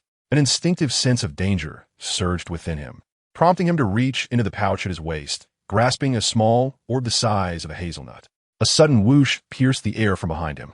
With no time to turn, he rolled to the side, utilizing the auditory skills honed from countless gaming sessions in his past life. Thud! An arrow embedded itself in the ground where he had just stood, the plastic fletching quivering in its wake. In that moment of evasion, Wang Chao's fiery gaze swept the woods in the direction of the arrow's origin, swiftly identifying his target, a tall, gaunt figure. Drawing the sword pellet from his pouch, he clenched it tightly, and it transformed into a towering blade that he hurled forcefully toward the figure. In the shadowy depths of the grove, the blade streaked like a flash of winter light. A muffled cry of pain arose from the adversary, clearly struck by Wang Chao's attack. He silently celebrated his good fortune, but to his dismay, the assailant turned to flee. Wang Chao was unwilling to let this transgressor escape. How dare he attempt to run after such a sneak attack? The assailant, wounded in the shoulder, grimaced in agony as he extracted the blade, only to find it remarkably effective. After wiping the blood from its edge, he grasped the weapon upside down and hastened away. Glancing back, he was startled to see the plump young boy pursuing him. Is he truly that bold? The assailant thought, feeling a twinge of misfortune for encountering a formidable opponent. However, he noted that the boy was burdened with a heavy load of belongings, which gave him a momentary sense of relief and led him to look down upon the child as apparent foolishness. How could one hope to chase him through the grove while encumbered? Yet, upon another glance back, he was alarmed to see the boy's emotionless golden eyes drawing nearer. This was absurd. The assailant sprinted desperately, weaving through the barren trees, unaware that his attempts to confuse his pursuer were utterly futile against Wang Chao's keen sight. Wang Chao felt a surge of confidence. Even faced with the trickery of a magician's sleight of hand, he believed his fiery gaze could discern every subtlety. You think you can escape? He thought, determination surging within him. As Wang Chao made his final sprint, he leapt high into the air, reminiscent of a Mount Tai bearing a travel bag amidst the desolate forest. With a forceful kick against the tree trunk above the ambusher, he descended like a bolt from the blue, executing a downward split. Rather than targeting the ambusher's head, which would have resulted in instant obliteration, Wang Chao struck the adversary's already injured shoulder. Stunned, the ambusher collapsed onto the forest floor. With his shoulder previously pierced by Wang Chao's blade, the additional blow rendered him completely devoid of combat capability. Wang Chao retrieved his knife and tapped the down figure, inquiring, "Enough of the charade. Why do the bandits around here prefer to feign death? Speak up. What prompted your ambush?" The fallen ambusher, at a loss for words, thought, "You are just a child traversing this desolate wilderness alone. Who else was I to ambush?" Pleading for mercy, He lamented his lack of foresight. However, Wang Chao was not so easily satisfied and pressed for more answers. The ambusher, skillfully evasive, continued to sidestep the questions. Seizing an opportunity when Wang Chao momentarily lowered his guard, the ambusher hurled a handful of dirt towards him. Yet in that fleeting instant, Wang Chao's keen perception discerned the movement and the grains of soil cascading through the ambusher's fingers. Before the dirt could obscure his vision, Wang Chao had closed his eyes and swiftly retreated 2 steps. As the sound of hurried footsteps faded into the distance, he wiped his face, only to find that the adversary had fled. Pondering for a moment, Wang Chao refrained from immediately pursuing, opting instead to practice a maneuver reminiscent of Uchiha Sasuke, nearly nicking his own wrist in the process. Startled, he quickly cradled the knife, transforming it into a compact form and securing it in his waist pouch. He then trailed the fleeing figure from a distance.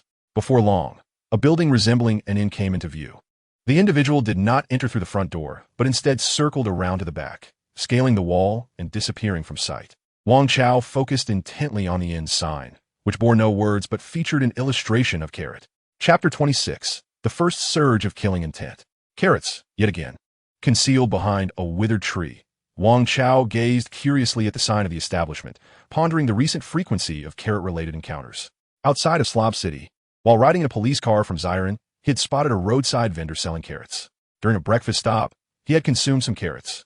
Encountering bandits, he had witnessed them stealthily retreating into what appeared to be the backyard of the carrot shop. The missing persons case. Could this carrot establishment be in close proximity to the southern capital? A conjecture naturally blossomed in Wang Chao's mind. Suddenly, his expression shifted dramatically, a wave of nausea washing over him. Regaining his composure, he took a deep breath and retrieved the 2 carrots he had purchased from the breakfast stall. His keen eyes pierced through the veil of deception. During his time at the Southern City Superpower Academy, Elizabeth, with her transformative abilities, and the transformation magic of the Boorish Lacha, not to mention the fleeting shadows of King Chopa's octopus fists, all were transparent to Wang Chao's keen eyes. He focused intently, yet the carrot remained a carrot in his hand. Wang Chao, with a finger probing his throat, retched several times, and with a splatter, expelled his breakfast, dumpling skins, minced meat. A viscous substance that was either porridge or gruel, and bits of orange-yellow carrot mixed among the mosaic of mess. Thank goodness, Wang Chao murmured, feeling a sense of relief. Was he perhaps overly suspicious? He wiped his mouth and spat onto the ground, then tightened his belt and strode toward the small shop. Creak! The wooden door of the shop swung open, and the previously bustling atmosphere within came to an abrupt halt. In the dining area, patrons turned their gazes toward the entrance.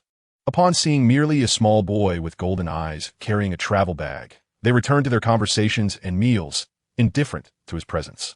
Wang Chao paid no mind to their stares. As he stepped inside, a wave of what he initially thought was a nauseating stench assaulted him, causing him to wobble slightly before realizing it was not the smell of blood, but rather an enticing aroma wafting from the tables filled with dishes. Ah, welcome, dear guest. An enthusiastic waiter, clad in modern attire, yet speaking in a manner reminiscent of ancient serving boys, rushed over. Approaching, he attempted to relieve Wang Chao of his bag. There's no need, I can manage, Wang Chao declined. The waiter smiled politely. As he observed the open mouth of the waiter, Wang Chao's golden pupils suddenly constricted.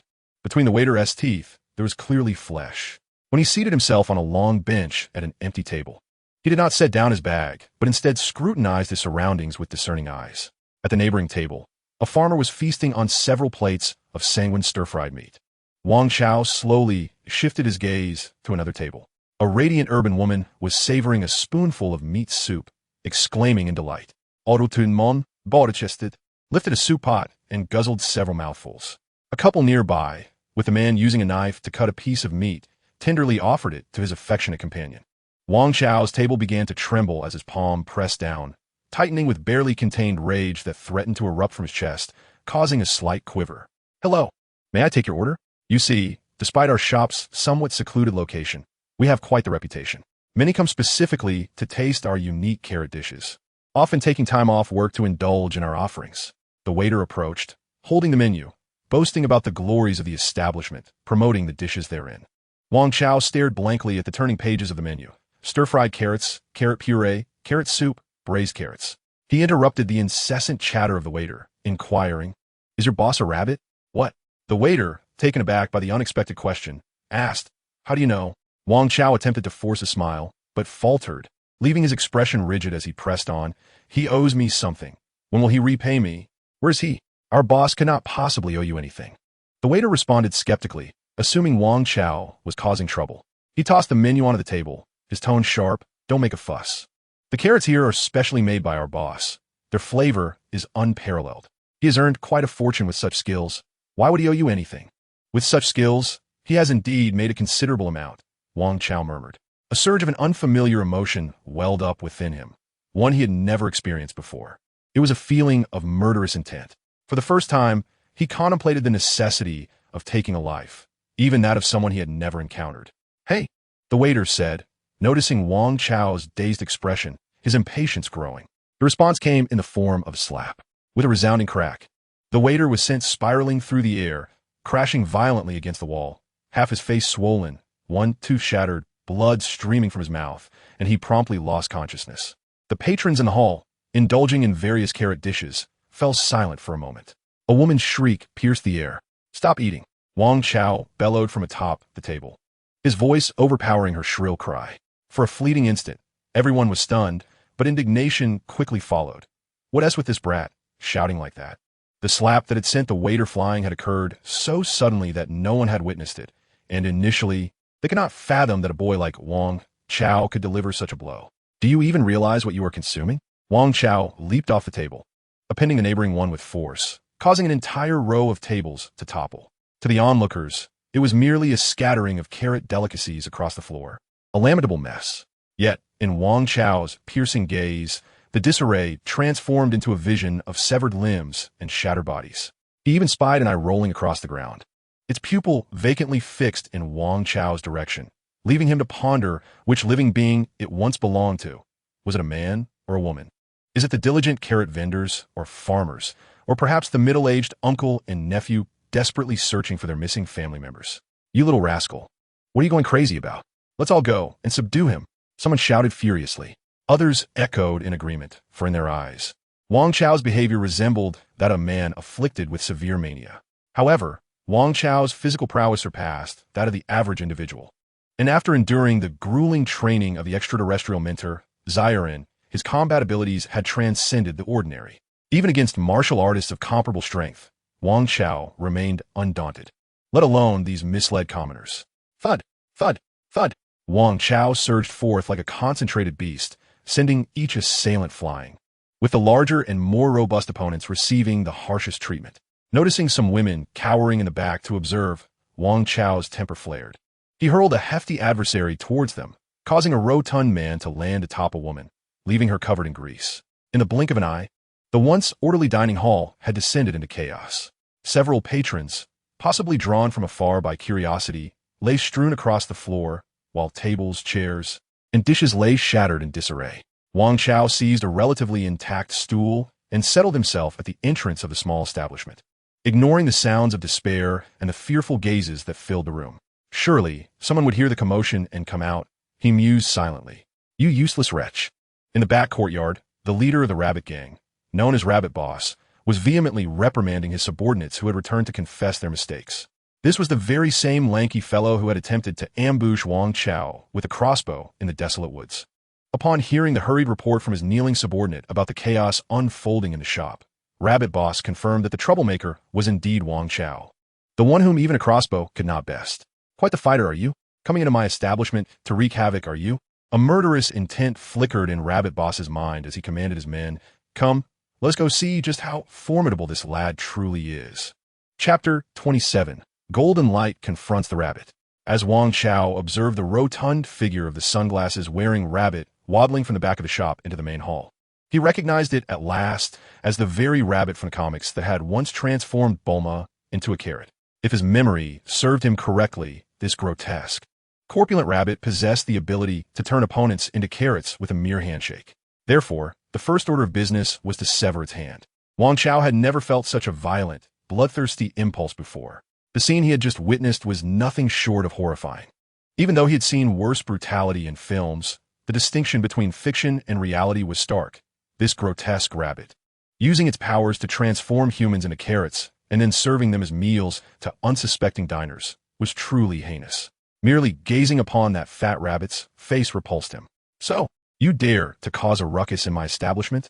The rabbit leader approached, flanked by several underlings. Though not particularly tall, it could slightly lower its head to gaze upon Wang Chao. You diminutive brat, are you seeking death? Simultaneously, it expressed dissatisfaction with its subordinate's ineptitude. Damn it, he's merely a puny human child. Instead of successfully robbing and turning the goods into carrots, he has left the place in utter shambles. The rabbit leader's eyes behind its sunglasses glinted dangerously. Contemplating for a moment, it gently patted the cheek of a subordinate who had returned in failure after attempting to ambush Wang Chao. The man's face drained of color, and he crumpled to the ground. The other subordinates also looked unwell. Before Wang Chao could utter a word, the patrons, startled by his sudden display of violence, began to report to the rabbit leader. Boss, this person is insane. Please call the police. Let us leave. It's too dangerous here. Don't let this brat escape. He should be sent to a mental institution. The rabbit leader nodded with a smile, shaking hands with the humans crowding toward it, offering soothing words, assuring them that it was merely a small madman and that their security was formidable enough to subdue him in no time. The patrons felt somewhat reassured. Wang Chao observed coldly and suddenly remarked, "Do you know that this rabbit possesses supernatural abilities?" The light reflecting off the rabbit leader's sunglasses caught Wang Chao's impassive expression. After a brief exchange with its subordinates, the rabbit leader became certain that they had never encountered this child before. Moreover, upon entering the establishment, he had not wandered aimlessly but had taken a seat at a table. How, then, did he know of the rabbit leader's supernatural powers? Supernatural powers? Indeed. He must be mad. What a pity such a small child is a fool. How could supernatural powers possibly exist in this world? The patrons muttered. However, Wang Chao lowered his gaze to the floor and dryly stated, "If my guess is correct, this rabbit's supernatural ability is to transform those it has touched into carrots." He lifted his head, surveying the ordinary urban men and women behind the rabbit leader. What you just consumed were all such carrots. The crowd's expressions shifted, revealing disgust and disdain. What nonsense! He must be seriously ill. They dismissed him entirely, convinced that this boy was mad, especially after his earlier outburst in the store, smashing things and attacking people, which was clearly abnormal. Yet the rabbit leader's subordinates felt a sudden jolt of apprehension. All right, everyone, remain calm. Let us subdue this boy. The rabbit leader's tone grew increasingly gentle as it continued to pat the head of the nearest child, perplexed by the absurdity of his claims about supernatural powers. Alas, it is merely the prejudices and discrimination imposed upon us animal people by those sensationalist tabloids and ill-intentioned so-called experts. He wore a look of helplessness, removing his sunglasses to cast a gaze at Wang Chao, one filled with both warning and menace. The others, feeling reassured, began to speak well of the rabbit boss. For indeed, the words of the rabbit boss held truth. There exists a societal bias against animal people, who are often perceived as inherently savage and crude, burdened with a plethora of bizarre abilities and supernatural powers, as grotesque as they are terrifying. Go ahead, restrain him, the rabbit boss signaled to his subordinates. I trust our young brother here has calmed down. Yes? Wang Chao fixed his gaze upon the small child gently patted by the pudgy rabbit's hand. Every patron in the establishment, save for him, had already been touched by this rabbit's grasp. Wang Chao felt certain that all of the rabbit boss's subordinates had similarly been ensnared by his grip, their fates seemingly resting in his hands. Perhaps, in the eyes of the rabbit boss, everyone present, except for Wang Chao, was not regarded as human, but merely as talking, walking carrots. Wang Chao's fists clenched tightly, trembling slightly. Two of the rabbit boss's subordinates advanced. One chuckled ominously, "Hey kid, don't move too much." Lowering his voice, he added, "Since you're aware of the situation, refrain from making any foolish decisions, or these people might just turn into carrots in the blink of an eye." The other, as he drew closer to Wang Chao, murmured almost to himself, "Sai, why bother?" The rabbit boss nodded in satisfaction as his two minions encircled Wang Chao, obscuring his small frame from view. However, just as the rabbit boss believed the matter was settled, the two who had surrounded Wang Chao were suddenly sent flying, one to the left and one to the right. The one who had mocked Wang Chao was struck and propelled away, his skull pierced by a jagged fragment of a broken chair leg on the ground. The other merely rolled across the floor. In that moment, only Wang Chao remained, poised with his fists raised and a side kick ready. Silhouetted against the light streaming in through the window, his figure blurred, save for a pair of golden, piercing eyes. The rabbit boss felt a jolt in his heart upon meeting that gaze. This boy, aware of my power, Does he not fear that I could transform the others into carrots? He pondered, wondering if perhaps his earlier threat had been too subtle for the boy to comprehend. Suddenly, chaos erupted. Murder! One of the rabbit boss's subordinates cried as he fell, his head pierced, blood pooling around him, causing several patrons to scream in terror. Wang Chao drew a sword from his waist pouch and strode purposefully toward the rabbit boss. Panic-stricken, the rabbit boss squeezed past those behind him, retreating while bellowing, "Stop! You know what I am capable of, do you not fear?" Yet Wang Chao seemed oblivious to the rabbit boss's bluster, sprinting forward as the crowd recoiled in fright. In their eyes, Wang Chao was merely a deranged murderer, now seemingly on the verge of a violent outbreak. The rabbit leader felt a chill as he met Wang Chao's piercing gaze. He understood that the human boy was resolute in his intent to confront him. The rabbit leader was also acutely aware that his actions, while seemingly trivial to him, were perceived as morally reprehensible by others. Moments ago, Wang Chao had already articulated the nature of the rabbit leader's extraordinary abilities. It was clear that Wang Chao would never afford the rabbit leader the chance to engage in a handshake, and physical confrontation was not the rabbit leader's forte. In a state of panic, the rabbit leader swiftly seized a nearby child and retreated, bellowing for Wang Chao to desist. The blade retracted with a swift motion. Wang Chao, not being an expert swordsman and possessing only amateur control over his muscular prowess, could not possibly halt the blade in a precise manner to avoid harming the child shielded before him. Thus, he firmly pressed the switch on the hilt, transforming the blade back into its compact form. Before the rabbit leader could breathe a sigh of relief, Wang Chao grasped the child's shoulder with one hand while the other, clenched around the sword's hilt, struck towards the rabbit leader's face. The impact sent rabbit teeth flying. The child, caught between the rabbit leader's desperate attempt to shield him and Wang Chao's grip, was bewildered by the rapid turn of events, momentarily forgetting to cry. "Do not be afraid," Wang Chao reassured, patting the child's shoulder. This prompted an outburst of tears as the frightened child was pulled away by his panicked parent, retreating behind the rabbit leader and his companions. "You must be aware of the situation," Wang Chao addressed the rabbit leader's remaining subordinates. Striving to temper his tone, he urged, "Speak up. Who among you has consumed the cursed carrots?" However, despite their retreat, none dared to respond.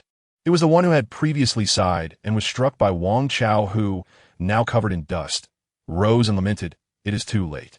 You should not have resorted to violence against him." Wang Chao's expression shifted dramatically. "Ha ha!" The rabbit leader, lying on the ground with broken teeth, pushed himself up with his palms and sneered, "Although I do not know how you discern the carrot issue, I never claimed that a handshake was a prerequisite. My abilities merely require physical contact, you fool." Yet, as he continued to prattle, Wang Chao charged forward. What speed could a sprinter attain after a 50-kilometer run? It was faster than Bolt himself, especially fueled by rage. Realizing the gravity of the situation, Wang Chao surged like a tempest, reaching the seated rabbit leader in an instant. In a flash, the sword was once again a long blade, gleaming ominously as it severed one of the rabbit leader's arms. Blood gushed forth in torrents. The rabbit boss first gazed in astonishment at the bloodied, severed arm on the ground, then clutched the stump in agony, exclaiming, "You should have severed my head. You utter fool." It was unfortunate that Wang Chao realized his thoughts had been confined by the narrative of the comic. Perhaps he had misremembered the dialogue of this deceased rotund rabbit, which perished too swiftly, leading him to mistakenly believe that only a handshake could unleash its superpower. In the next instant, with a resounding thud, Wang Chao transformed into a carrot before the eyes of the onlookers. A silence enveloped the scene for several seconds. The diners had not even had the chance to be startled by Wang Chao's severing of the rabbit boss's arm before they were struck dumb by this absurd spectacle. Some recalled the words Wang Chao had uttered from the very beginning. The crowd erupted in retching. One individual knelt on the ground, weeping and clawing at their throat. The subordinate who had managed to rise sighed heavily. The rabbit boss tightened his grip on the wound, cradling his severed arm, and glared fiercely at his subordinate, saying, "How dare you speak up for this brat? It seems you too have had your fill of life. Prepare to meet your end." With that, the subordinate also morphed into a carrot. Whether it was merely an illusion, at that moment, when the long-feared reality finally arrived, this individual felt an unexpected lightness within. How this boy knew of the rabbit's abilities was a mystery to him. He pondered in his final moment, before plummeting to the ground as a mere carrot. In the eyes of the diners, this singular carrot now resembled a venomous serpent, utterly terrifying. The patrons hastily fled from the vicinity of the rabbit boss and his entourage. "No matter where you run, you shall all transform." The rabbit boss stomped his foot, and those in a panic, weeping, were all turned into carrots. His subordinates watched in a daze. The rabbit boss approached, picked up the carrot that had once been his traitorous subordinate, took a bite, chewed, and spat it on the ground, cursing disgustingly tasteless. Only those humans would find it superior to ordinary carrots. Bah. He tossed it aside and commanded his subordinates, all right, quickly gather all the carrots on ground. As per our usual practice, those of inferior quality are to be used for cooking, while the better ones are to be sold. Bah, a bunch of ordinary folks. It's far more profitable to sell them as carrots than as humans. Yes, boss. His subordinates replied, bowing their heads to work. Suddenly, one individual picked up the carrot that had once been Wang Chao, hesitating as he asked, Boss, what about this one? The rabbit boss glanced at his severed arm, torn between tears and fury, and with a malevolent grin, he said, Let this brat remain for now. Let us torment him for a few months before selling him off. He may not be old, but he possesses quite a bit of skill. He should fetch a considerable amount of firearms. A few of the bolder subordinates joined in the sinister laughter. But just then, the subordinate holding Wang Chao's transformed carrot gasped, for two beams of golden light suddenly emanated from the carrot in his hands. The others were startled as well. The man hurriedly tossed the glowing carrot to the ground, where it rolled towards the big rabbit. With a firm step, the big rabbit crushed it beneath his foot. It was surprisingly hard. He marveled at the peculiar rigidity of the carrot underfoot, pondering whether it could even be bitten into. As the big rabbit lifted its foot, two beams of golden light shot towards its face, causing a sharp pain in its eyes. Suddenly, with a loud thud, the carrot transformed back into Wang Chao. Amidst the swirling smoke of the transformation, a blurred figure brandished a long knife with a swift motion. His keen eyes shone with a cold, merciless light. This was Wang Chao's first moment of intent to take a life as he swung the blade. With a horizontal slash, he severed the big rabbit's legs at the roots, then stepped onto its belly, raising the knife at an angle, coldly declaring, Transform everyone who has turned into a carrot back, and I will grant you a swift death. The tip of the blade hovered just a centimeter from the rabbit's pink nose, warm blood dripping, painting a crimson stain across its furry face. Chapter 28. What about my mind-reading ability? How could those who had been transformed into carrots inexplicably revert back without the big rabbit voluntarily lifting the superpower? This was unfathomable. This question swirled in the minds of the big rabbit and its subordinates, particularly for the big rabbit itself. Caught off guard by Wang Chao's swift strike that had severed its legs, it now lay in a pool of blood. The chilling scent of iron wafting from the blade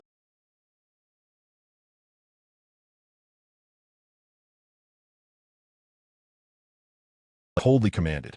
The big rabbit's mind was blank. Aside from questions, a fleeting thought crossed its mind. The sharpness of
pressing the urge to vomit from the turmoil in his stomach, took a deep breath and stepped forward, treading upon the blood-soaked ground. The Rabbit King, trembling with fear, rolled backward, its wounds scraping against the ground, inflicting pain so excruciating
to gain the upper hand and blind him. I do not know. Perhaps I am simply not meant to die, he remarked nonchalantly, then traced a finger along the blade's edge. The knife was exceedingly sharp, and, at some point, a barely visible cut had formed on his fingertip, drawing forth a single bead of blood. Intentionally mimicking the neurotic villains from his recollections, he licked the blood from his finger and casually added, "By the way, have you ever learned about gender reassignment surgery? Coincidentally, I have seen an animated guide on the procedure. Allow me to explain. First, make a longitudinal incision, then circumferentially excise the head, and then—" Wang Chao, uttering words that caused him immense pain, secretly mused that he must appear exceedingly grotesque in his current state. Out of the corner of his eye, he observed the big rabbit, who was indeed visibly frightened. Initially, the big rabbit had not anticipated that a boy of Wang Chao's age could devise such torturous methods. He thought it would merely involve slicing and dicing him, and with a moment's inattention, he could very well bleed to death. He had no intention of willingly revealing his powers. Since this lad was so compassionate, eager to save his kind, why not let him wallow in guilt for the remainder of his life? Resolute in his decision to endure, the big rabbit did not expect Wang Chao to methodically outline such a horrifying procedure. Wang Chao, suppressing his discomfort, described the intricacies of gender reassignment surgery. Noticing that the big rabbit had yet to relent, he felt a twinge of urgency. Was this creature truly unaffected by his words? In truth, Wang Chao, in a fit of rage, was capable of taking a life. He had already done so moments ago. However, to suddenly inflict torment upon an intelligent being with a calm demeanor was something he realized he might not be able to do. Torture was not a mere whim. It required a certain disposition that not everyone possessed. Suddenly, an idea sparked within him. The big rabbit, in its heart of hearts, felt a sense of despair. It could not resist meeting Wang Chao's gaze. His golden eyes were quite beautiful, yet at that moment, they appeared terrifying, akin to the eyes of a malevolent spirit. Amidst this, a voice echoed in the big rabbit's mind. If only it could restore everyone, perhaps it could be spared from the severing of limbs. How dreadful! It was on the verge of vomiting. The remaining half of the magical bean should suffice to restore its limbs, but alas, they were severed by Wang Chao himself. If the creature repented and transformed everyone back, perhaps it could be forgiven. This was unmistakably Wang Chao's voice, reverberating in the big rabbit's consciousness. The creature froze, for Wang Chao appeared utterly earnest in his description, having just concluded. Was he merely a talker, incapable of action? Elation swelled within the big rabbit as it noted Wang Chao's hesitation to strike. The inadvertent display of compassion only reinforced its suspicions. It silently rejoiced. How splendid! This fool was a veritable soft-hearted idiot. Moreover, it had seemingly awakened the superpower of telepathy. Do you or do you not agree? Wang Chao's face was pale, his grip on the knife trembling slightly. If those people were not restored soon, he would truly act. The big rabbit sensed a false bravado in Wang Chao, feeling a surge of hope. After all, he was still a child, his psychological fortitude lacking. Or these magical beings he spoke of, could they truly heal my severed limbs? Ah, since these are his innermost thoughts, they must indeed hold some truth, haha. It is astonishing that such a miraculous remedy exists. I shall feign fear and consent to your request. Thus it hesitantly nodded. Wang Chao displayed a look of delight, which he quickly suppressed, adopting a stern demeanor. And with the blade of his sword, he struck the rabbit's face, saying, "Then let us hasten." Concurrently, he quietly exhaled a sigh of relief, inwardly exclaiming, "By heavens! It seems I have succeeded. The ability of my fiery eyes to transmit thoughts can be utilized in this manner. Truly, I am a small genius. However, I must perform a series of actions to revoke the ability," the rabbit leader remarked. This fellow, believing he had grasped Wang Chao's internal musings, now lay amid the coagulated pool of blood. Having picked up Joe, Wang Chao retorted, "Then do it." The rabbit leader, in exasperation, replied, "In order to perform the action, I need to stand and clap my hands, but alas, my legs and arms are broken." "Is that so?" Wang Chao inquired skeptically, gazing at the rabbit leader with golden eyes. At the same time, he concentrated, fabricating a thought that traversed through the rabbit leader's eyes and into its mind. If that is the case, it seems I must first use the celestial being to restore its limbs. How vexing! I am rather reluctant.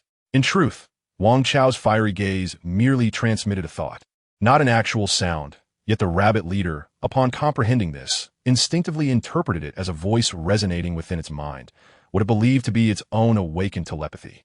The rabbit leader, in a frenzy, lamented, "I am doomed. I can only hope you grant me a swift end. I certainly won't deceive you, while inwardly screaming. Quickly bring forth that medicine. Ha! The benevolent fool shall perish after I recover. It had already devised a plan. Once its limbs were restored, it would confront Wang Chao once more, transforming him into a carrot, devouring him with glee, and then retrieving a kitchen knife to chop him into carrot juice, ensuring this imbecile would never have the chance to revert. Indeed, Wang Chao extracted half of a celestial bean, which he had carefully stored in his waist pouch, feigning a conflicted demeanor. What a marvel of a being! Indeed, he possesses it. The rabbit leader, maintaining a stoic facade, was already ecstatic within. My telepathy is truly remarkable.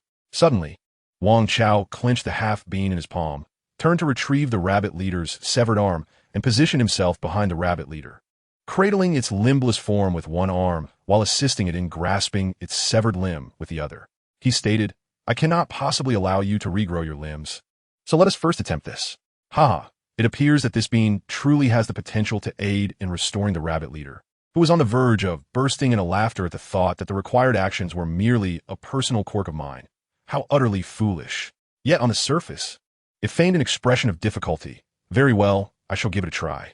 Wang Chao Pride opened the somewhat rigid hand of the severed arm, cradling the rabbit leader with one arm and holding the severed limb with the other, prompting the hand of the severed arm to clap against the remaining hand of the rabbit leader twice.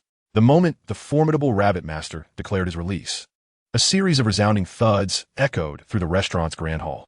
Those who had been transformed into carrots now reverted to their human forms. Wang Chao exhaled a quiet sigh of relief, unceremoniously discarding the rabbit master onto the ground. Ouch! The rabbit master gasped, sprawled on the floor, his face contorting in pain. Yet he felt a surge of joy within. Surely, this young lad will now feel remorse for having fed me that cursed bean. After a brief interval, the rabbit master pondered, strange, why can I no longer hear his thoughts? What has become of my telepathy? Wait, why can I not sense my own body? Why does the room seem to be spinning? Oh, my body, why is it over there? Chapter 29, The Monk. As the rabbit master's powers dissipated and the patrons he had transformed into carrots returned to humanity, Wang Chao wasted no time in severing the rabbit master's head from his body. The head, now devoid of ears, rolled away. Wang Chao did not glance back. Instead, he leaned on the knife's hilt, intending to steady himself. A cup of wine that cannot be drained, and foes that cannot be vanquished, he mused, the bravado masking an underlying discomfort. Physically repulsed by his actions, Wang Chao felt a wave of nausea wash over him.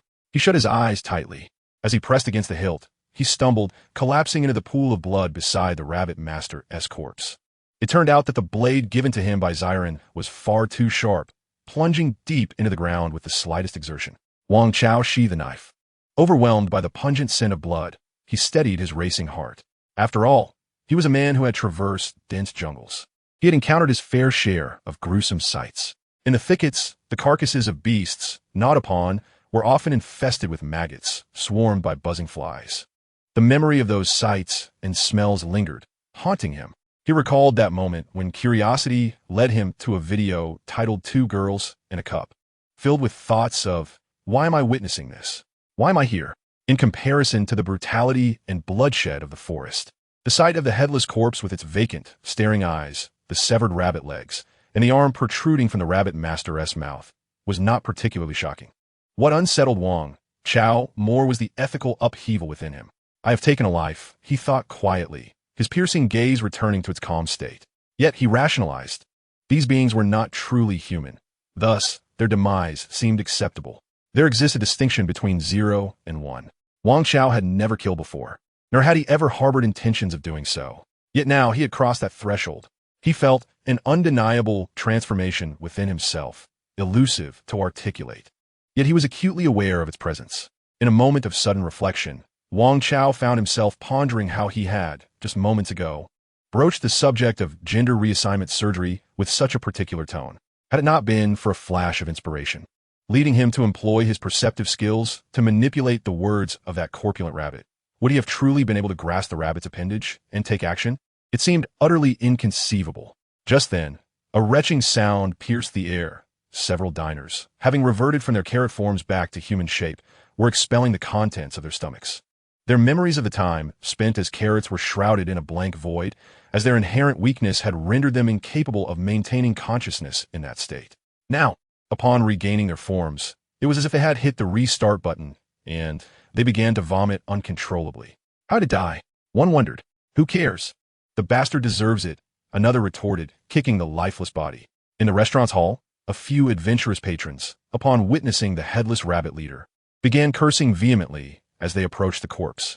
Meanwhile, several women huddled in a corner, their faces pale, wishing to remain inconspicuous. They, along with others, furtively cast glances at the taciturn Wang Chao. Had he not been positioned near the entrance, they would have long since bolted for the exit. Each of them carried a versatile capsule-shaped vehicle, capable of whisking them home at a moment's notice. Yet, the sight of the beheaded rabbit leader and the memory of Wang Chao's earlier explosive outburst left them hesitant to approach him.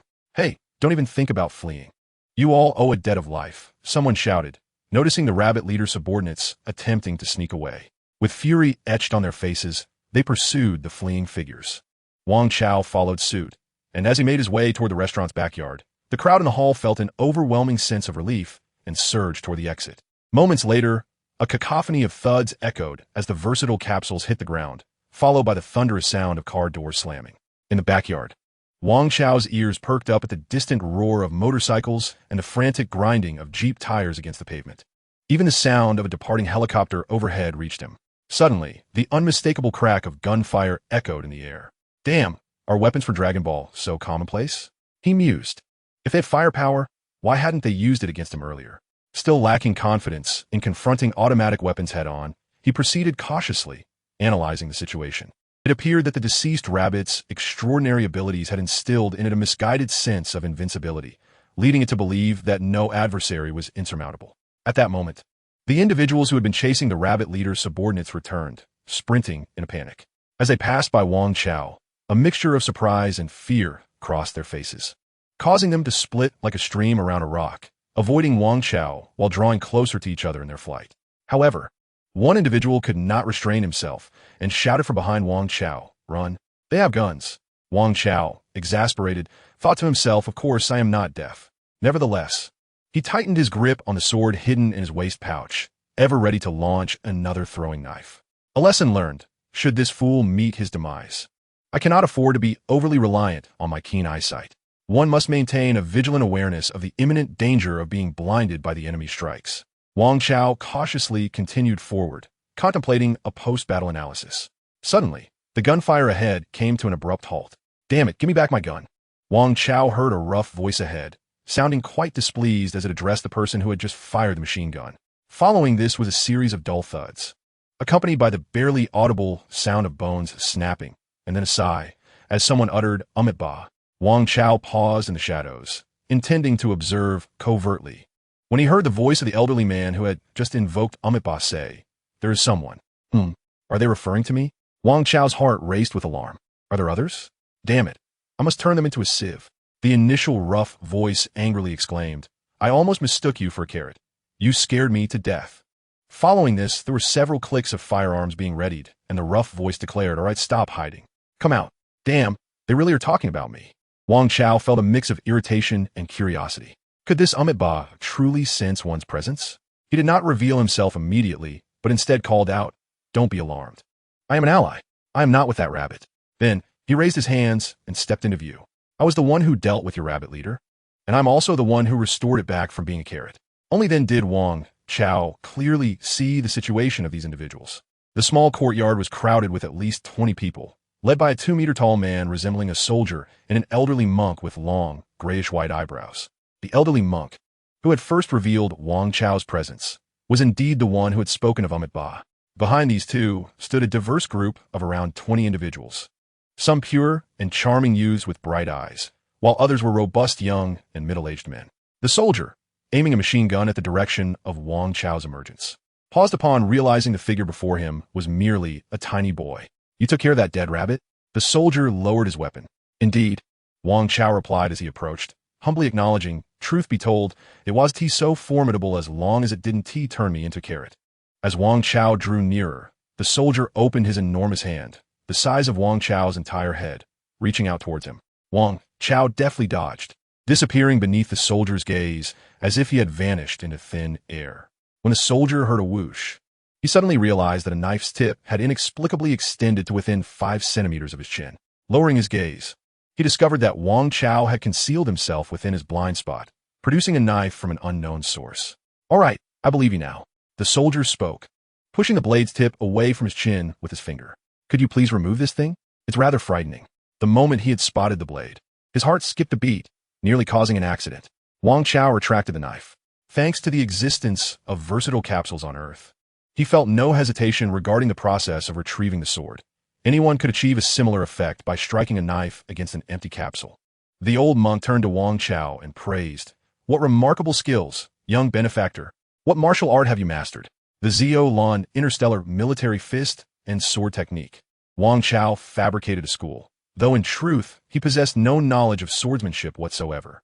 He countered, "In which temple do you hail from, venerable monk?" The old monk kindly replied, "I'm the 14th monk of the small forest temple, and I have yet to express my gratitude for your life-saving deed." Amipa. Wang Chao thought, a relative of that little monk from Yaklan.